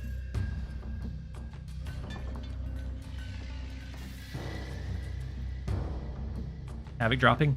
Yeah, Havoc dropping is going to be fun.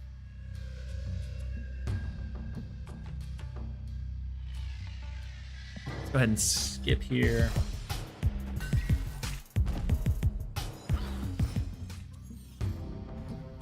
Surtur on 3, Moon Girl on 4. Feels pretty good.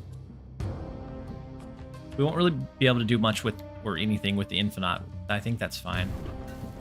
Oh, snap. The snap may be hasty, honestly. So with the Collector, they're running a discard deck. If they hit a high roll and a bullseye, and they get a Scalar in the right, it can be very, very problematic for us.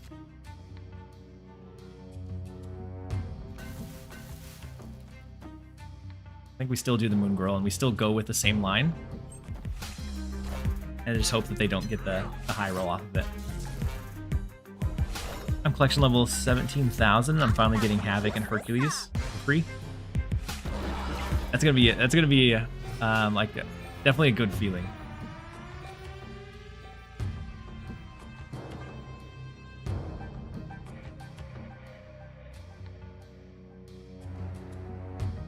Go ahead and skip here. Gambit is a bit scary. Inserter. Rough stuff indeed. Their Dakin's gonna go up by 4. The Collector will scale a touch. Maybe it's Modok. Meek Modok Bullseye is scary. I think that Gambit sets us back. Oh, it can't be Blade. Managed to drop half of the cards I've already got, even though I'm missing over 40. I feel like we're always going to run into that a bit.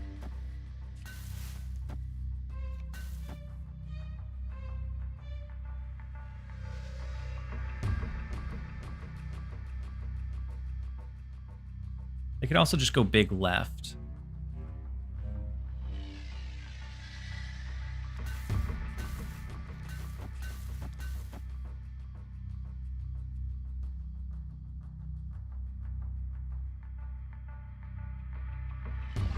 I'm gonna try it out.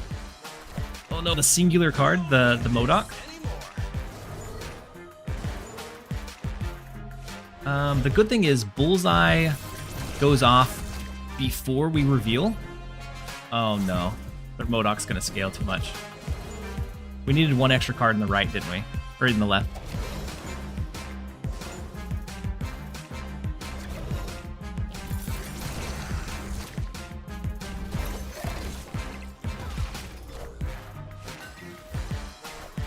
Maybe. No, it comes down to a point differential. We're okay.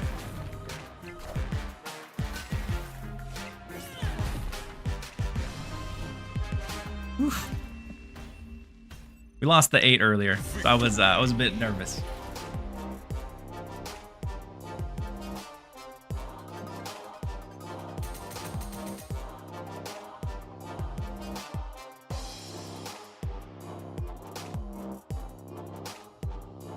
I meant to play the one that didn't start in the deck to the left, Dexter, is best.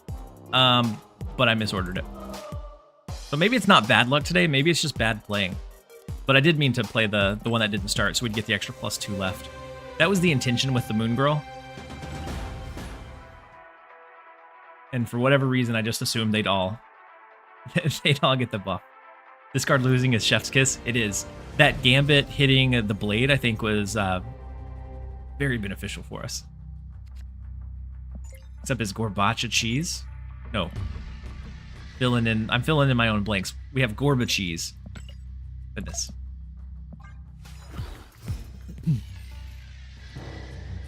Wait, did I not shout out Binks? I thought we did a Binks shout out.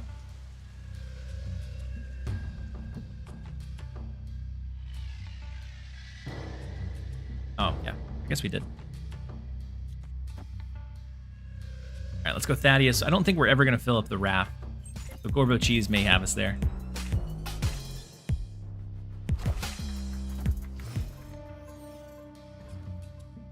Gambit actually hit the ninja.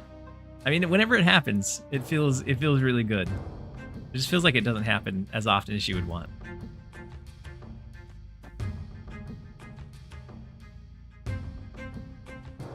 Just gonna go ham to the right.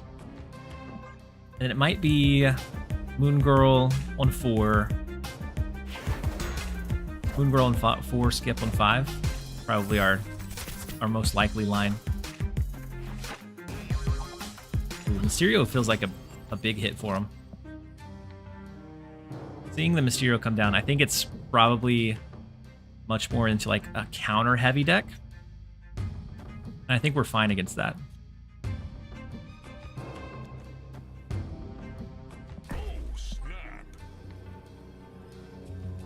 We'll double up on She-Hulk, Titania.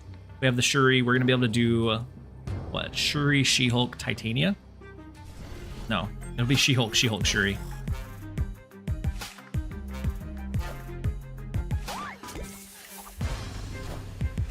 I'm about to juice this up. How long is the stream on? I don't know. I don't know. We're going as long as we possibly can. I do know my wife has some homework that she's going to have to do. Snap? We'll do it next time. We already snapped. We snapped on this one. Go ahead and skip one. 5. They do get the free raft resource, which is a bit scary. But they are capped out and left. It's good. Jury She-Hulk. 25, 26, 27, 28.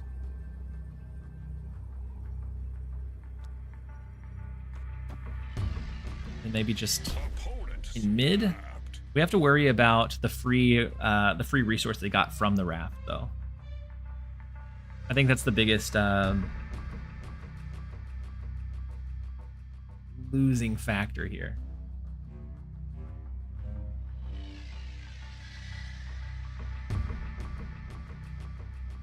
We could also just give up on left because it's just a bit too far away. Do like a Shuri, She-Hulk, but I think that comes down to the same thing. We would have to win the off lane with just a She-Hulk.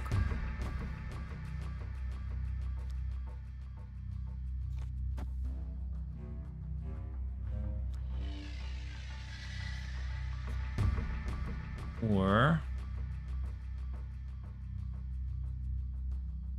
could She-Hulk, Titania. No, it still comes out to about the same. I mean, this is a one extra point of power in whatever lane we want it to be in.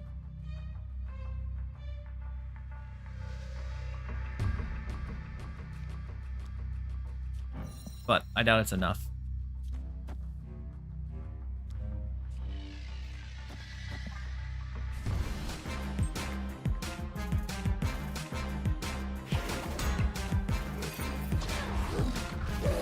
Sasquatch. Second big Sasquatch. Oh no. And then the pig.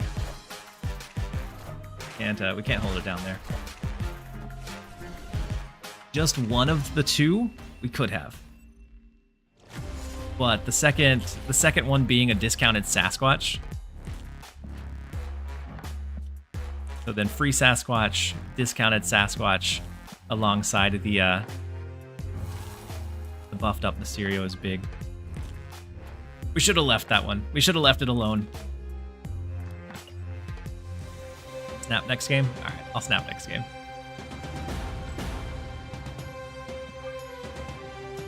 We may not stay for the full thing if it looks or turns out to be a really bad matchup, but we will snap it. And then Cougar, welcome in. Hopefully you're having a great day so far.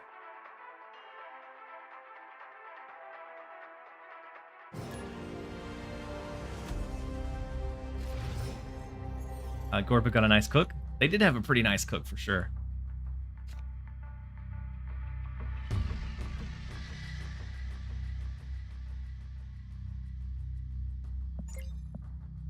Next up we have Direct EXE. Let's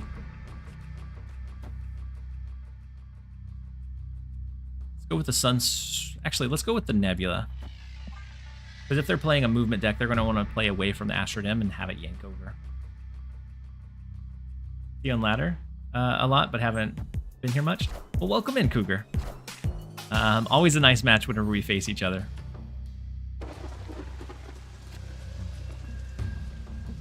With the Quicksilver, they're probably going to be playing on curve. Can't really fight for the raft either, which is potentially an issue.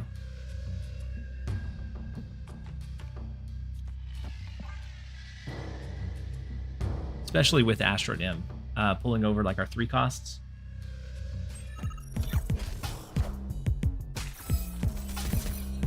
But they sure can with their double acid arrow or their double arrows.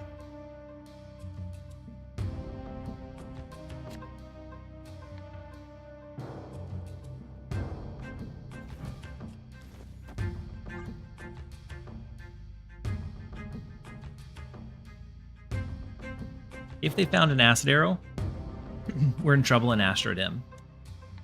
If not, we might get lucky enough to be able to skip 1-5 and pull in both She-Hulk and Infinite, so that we can have a massive left lane and then do something else elsewhere.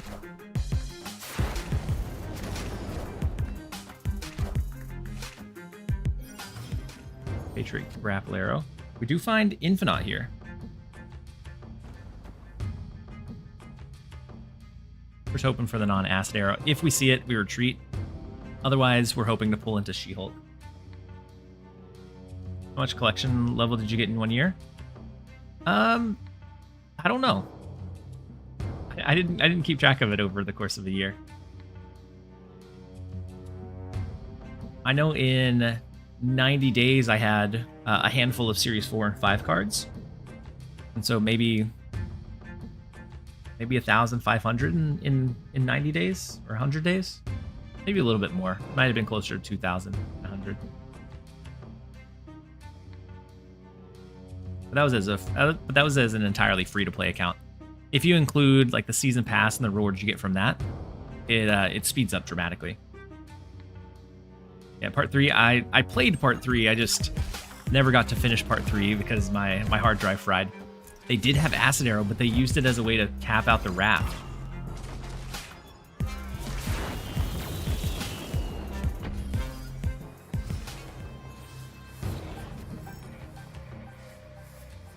But 1 out of 4 for She-Hulk is what we're hoping for. Otherwise, Sunspot scales some. Yeah, it didn't get released. The hard drive got fried before I got any editing done on it. And so all of the footage for the last 40 days were lost.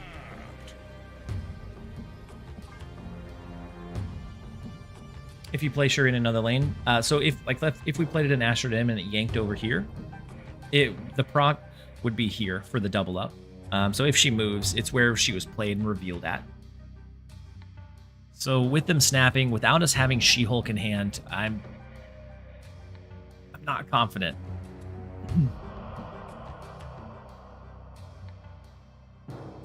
But I want to see.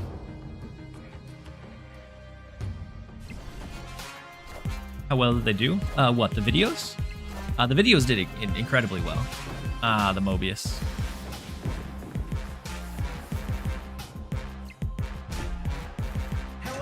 Hello. We did find the She-Hulk. It's just not going to be big enough for us. Hello. Unless it was ever...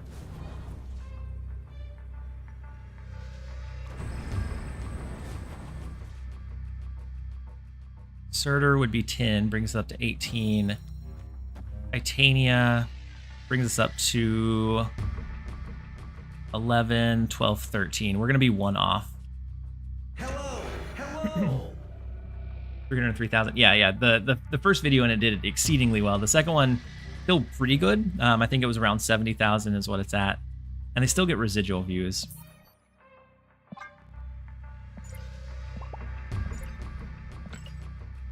We could almost make it happen in mid. Turns out the acid arrow actually is the difference maker here.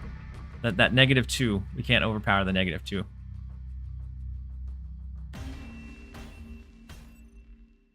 Escape. So we're not able to do Surtur mid and then Titania because we already have Shuri down. Yeah, otherwise we could do Surtur if the double still worked here. But unfortunately, Shuri has to be your next card played. And so we have to play it here first and then here. Otherwise, the Surtur Titania would have won. It's just we couldn't do it in the order, unfortunately.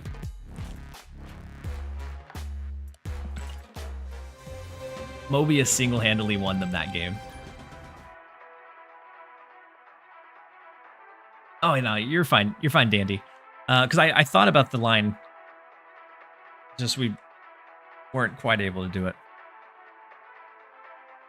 At the end of 60, we're at 1,500. Oh, okay. So by the end of 100, it was probably 2.3, 2.5. I can see if I still have the Excel file still up, or like if because I kind of wrote notes as I went, kind of highlighting some of the key points. I know that I won the infinite avatar by the end.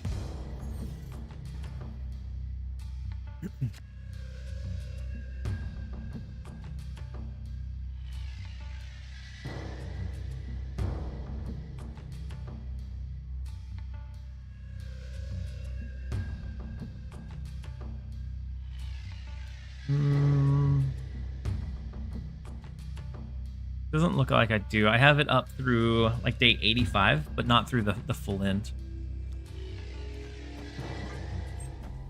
I don't, and it wasn't specific enough notes, so I don't know what my rank was. I would have had to grab that from the videos. Or not my rank, but like my collection level.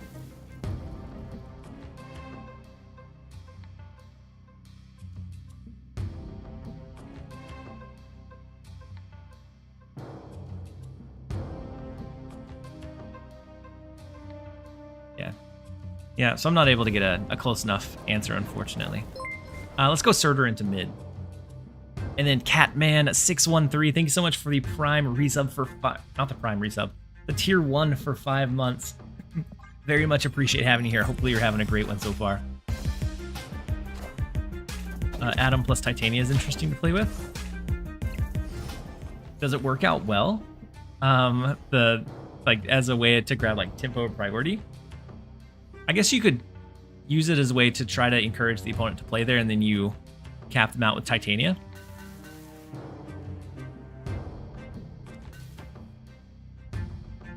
Shuri on 4, Skip on 5, She-Hulk Titania 6.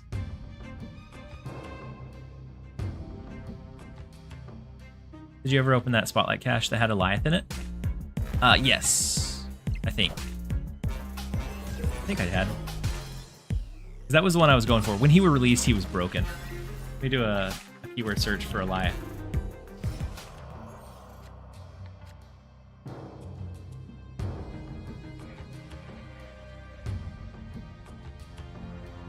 Oh yeah. Yeah, I pulled it before the end of day 60. I think it was 59 that I pulled it. And then posture check. I appreciate you, Santa Maria.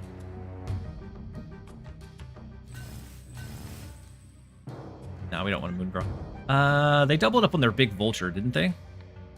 They have just a free 21 power Vulture.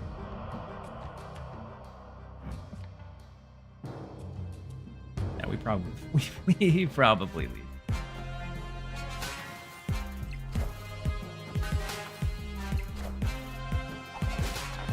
Torch, Ghost Spider.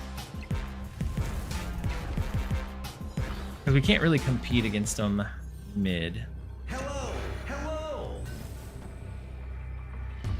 Big She-Hulk is fine. It's 20 extra power. Would be 8. We can get up to 10 in that left lane. So it's 8, 9, 10. So it would come down to a point differential. Maybe.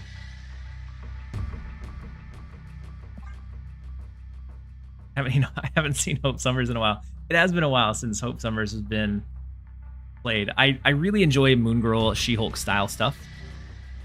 Can we get a classic base Wong going? We absolutely can. We'll switch the avatar right after this game ends.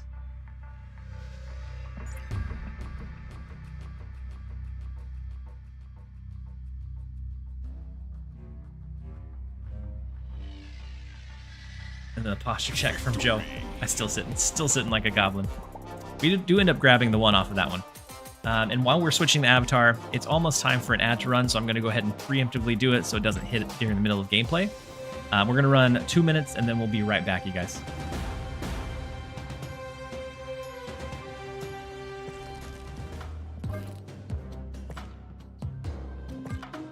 Get the base Wong. You can't go Wong with the Wong. Which, actually, this isn't the base, is it? Is that base Wong? Yeah, that's base Wong.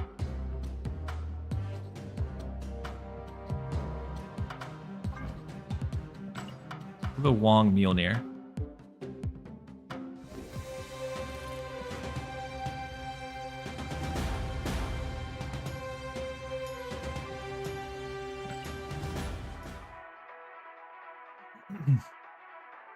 Go ahead and launch into the next.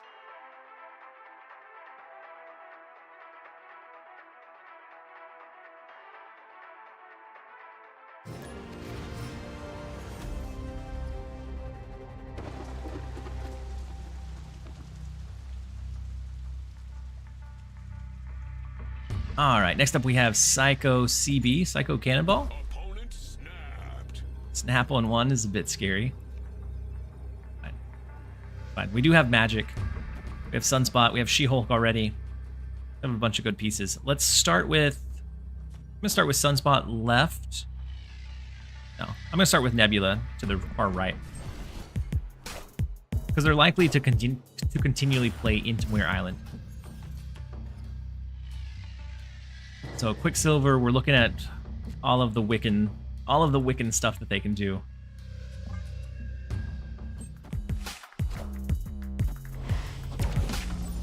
Wiccan on 3. Be crazy.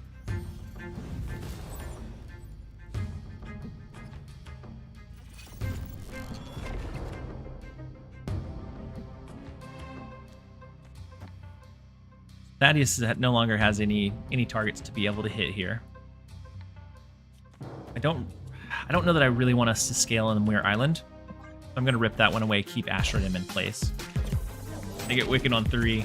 With so much extra energy, we would be able to guarantee that Thaddeus procced at some point, but we have both of his targets in hand. A Moon Girl to double up on the buffed up She-Hulk would be nice.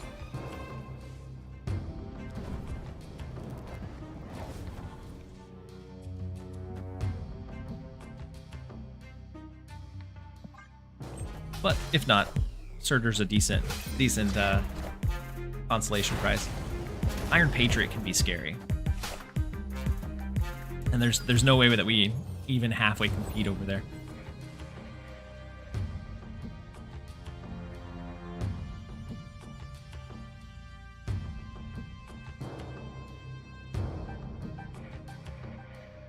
We can do Shuri into the Nebula lane. We skip on 6. Either the Infinite or She-Hulk is what we double up on. Is Luna better than Hope in the deck? Luna's like very hit and miss. So I think Luna's probably fine in the build. But you give them energy as well. It's like the big drawback of her. But I think you could probably use either or and it'd be fine.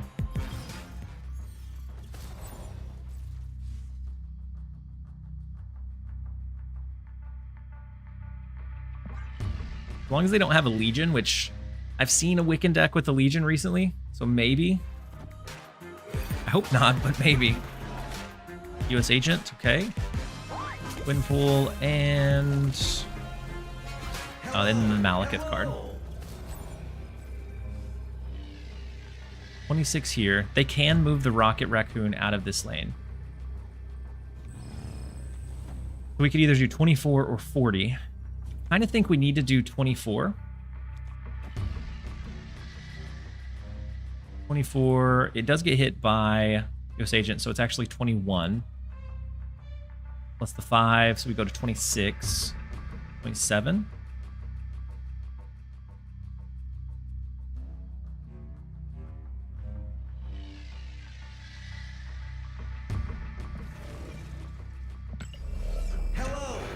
Or we could Infinite. We can go She-Hulk, which both of those scales, so it's going to be 12.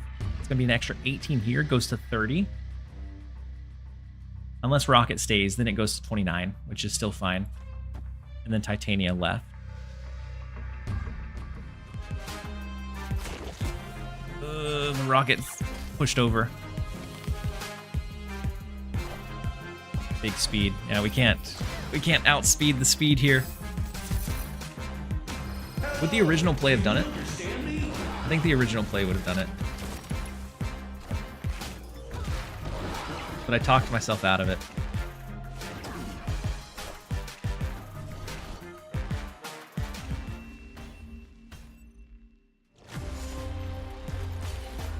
So in the right lane would have been 23. Yeah, we could have switched it around and had the difference.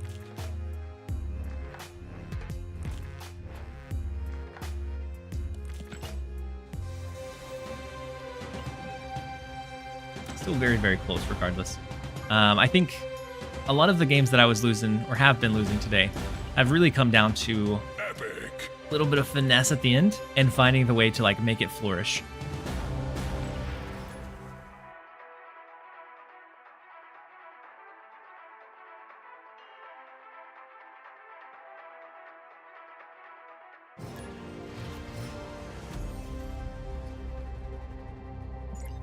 All right, next up we have one drop turn 2. First location, Astrodim. Let's go with our Nebula over there.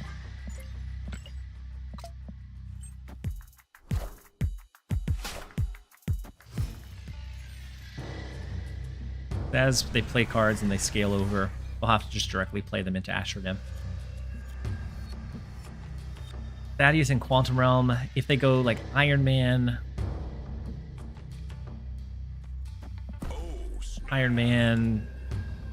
Flaw, both are fine in Quantum Realm. I think we have a good chance to be able to push both left and right and be okay.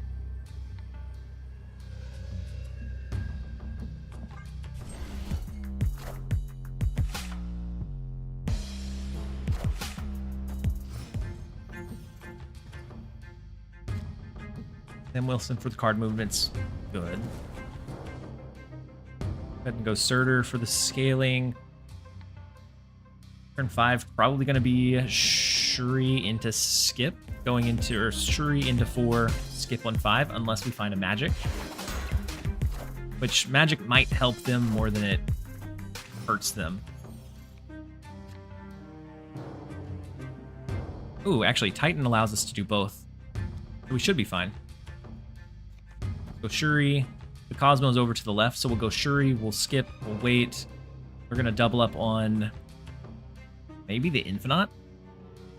And then we go She-Hulk. Maybe She-Hulk Titania left. Call it a day.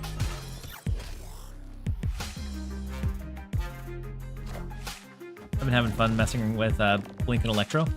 I do think Blink and Electro is a very, very interesting deck. Like the ramp components, like it's the perfect kind of dynamic duo of like when you draw those, you get such a huge surge of like just energy and being able to ramp. Usually Arisham does that ramp more consistently and better. But I think with Red Wing, there might be some interesting like play lines to play around with on it. I know that Dexter was running a Red Wing Electro Blink deck earlier. I don't know if he's pivoted off of it yet or not, but if they they never have a Juggernaut, right? They could have Spectrum. I could see a Spectrum in this deck. I could see Onslaught. I don't see a Juggernaut. So what? 2, 4, 6, 8. 10 extra power. Goes up to 20, 26. We could outscale it with the Surtur. Let's have the Infinite.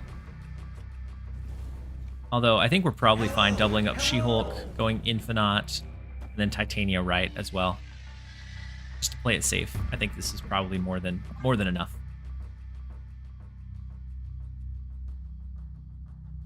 Opponent snapped. Oh wait. They're snapping back.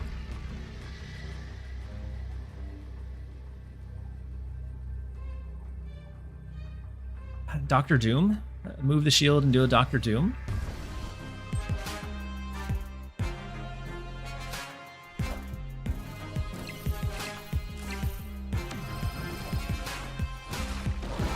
Hello, so happy.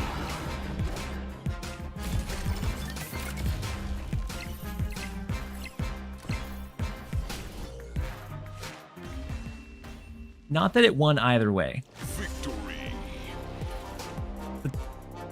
But that was a super unfortunate Cosmo into Dr. Doom, which I've actually seen that earlier today. I'm gonna pull up when I was playing on my free-to-play account. day 18. Let me see. I'm gonna look at the name. I ran into somebody that was doing the same thing. They were low collection level, and they just happened to play Doom onto it. No, it was Ronzonio. But they did the same thing. They ended the game on a Doctor Doom into their Cosmo. Super unfortunate. It's one of those mistakes that you only make one time. The name's a giveaway. One drop, turn 2.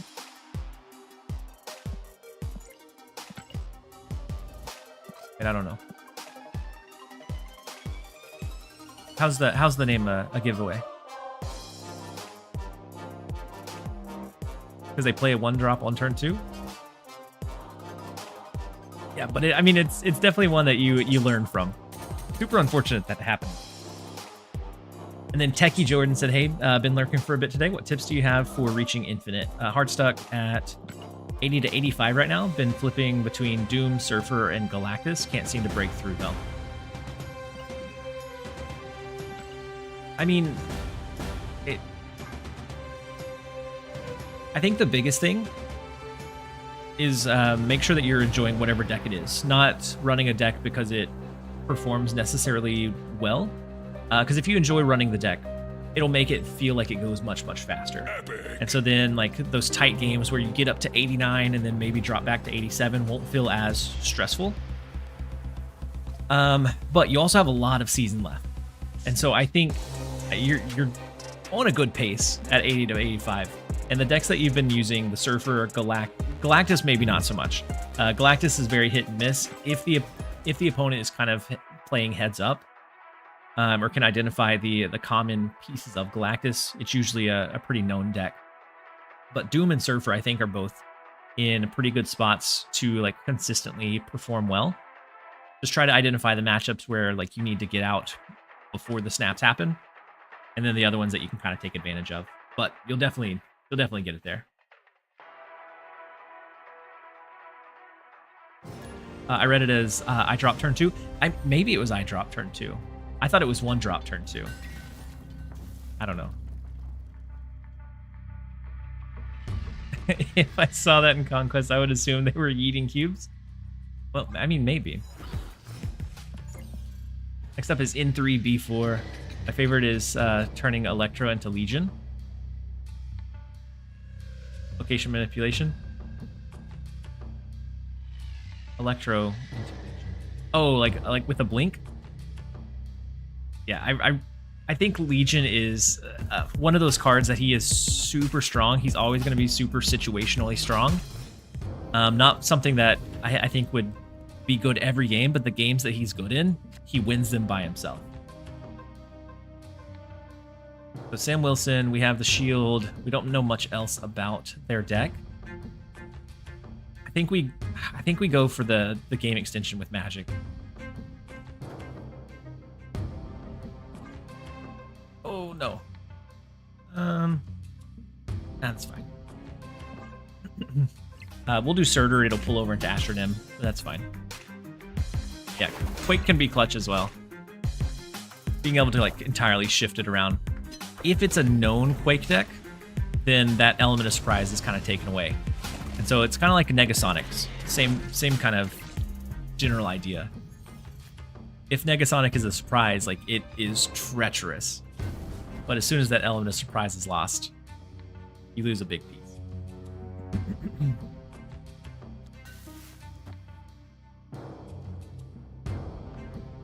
Let's go Spider-Ham to see what we hit on their end.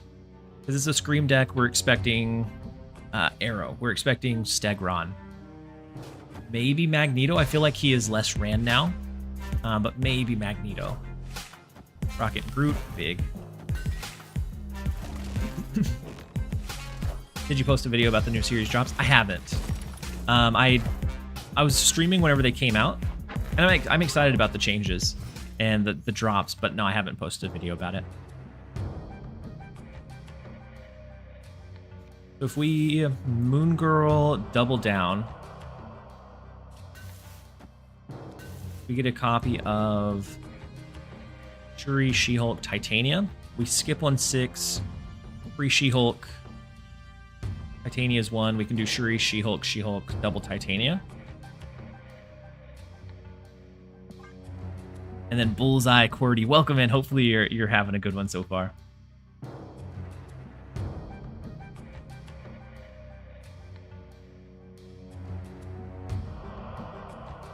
So you said Ant-Man, Dazzler, Forge, Tim Wilson, Captain America, Brood, Surfer, Captain America, Red Guardian, Groot, Makari, Blue Marvel, Spectrum. Very nice. So their Polaris is gone. Their Kingpin goes left.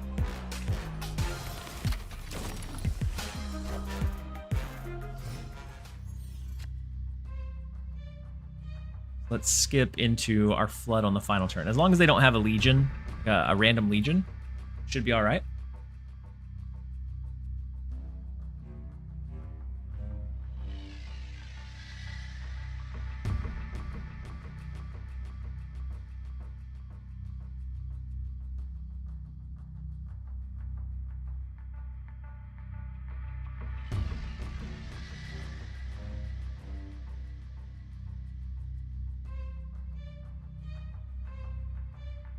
If they don't rip away Limbo.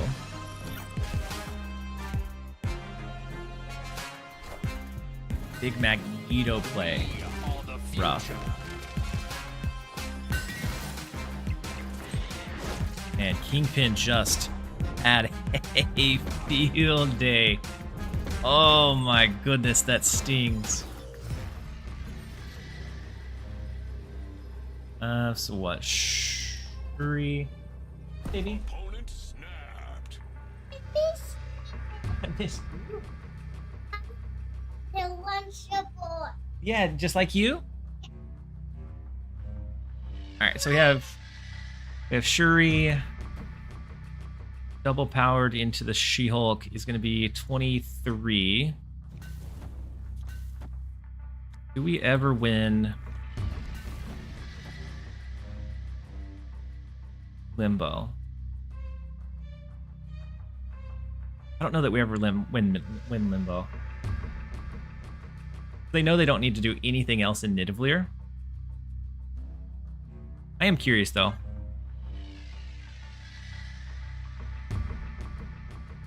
I've been got that Flaviano Legion variant inked with some crackle. Big one. I've been playing with a deck that tries to discard Iron Man with Silver Samurai and then resummon on the last turn. Yes, in the morning you're gonna go to school, baby. Give me just a minute and I'll finish up. Okay. Okay.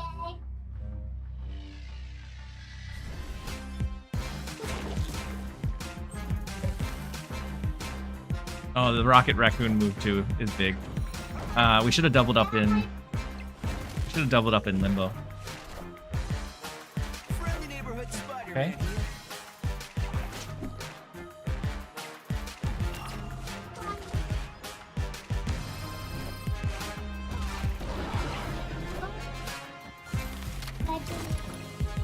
Nothing. The mic. Had we shuried into She-Hulk mid and played the rest of our power to the right, I think we definitely could have won that one. But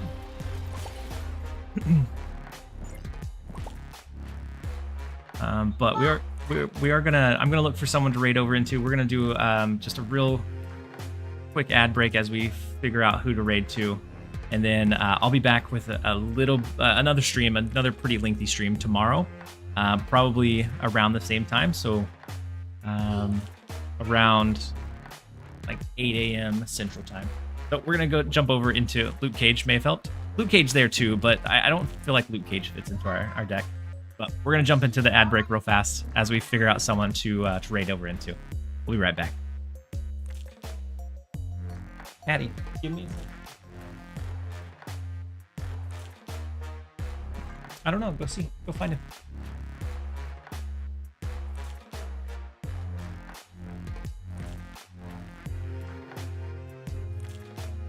let's see who's live. I know I can probably send over to Perry Manilow. I think that'll be okay. I think he's usually a pretty positive guy. He does some pretty interesting things with some of his like unique challenges and different takes on building. So I think we'll send over that way once we come back from the ads.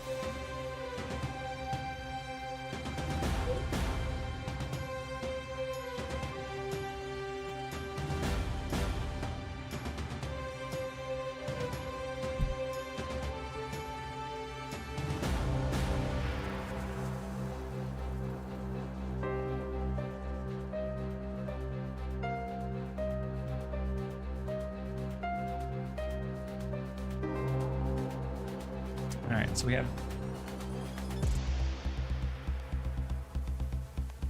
good ball. Hey. Okay. Grab your ball and give me a minute. I'm almost done.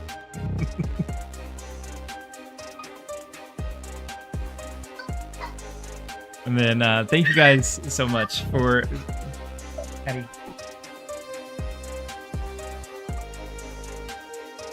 I know, but great. Thank you guys for a fantastic stream. I appreciate each and every one of you. Here in about 10 seconds, we're gonna send the raid over to Perry Manilow. Always a very positive vibe. Absolutely enjoys content. He does some really unique challenge stuff. And so we'll send you guys that way. You're in good hands. Thank you guys for a fantastic stream. We will catch you around on the next one. Go ahead and start up the raid. We'll see you next time. Hey, So, welcome. It took you About long 10 enough. seconds and we'll launch over into it. And then hold on. I got a notification for a sub. Let me call you out. But I need to go back to the creator dashboard on my end. And so, Lawrence Liberty, thank you so much for the Prime sub and support. Very much appreciate you. We will catch you around on the next one. Later, guys.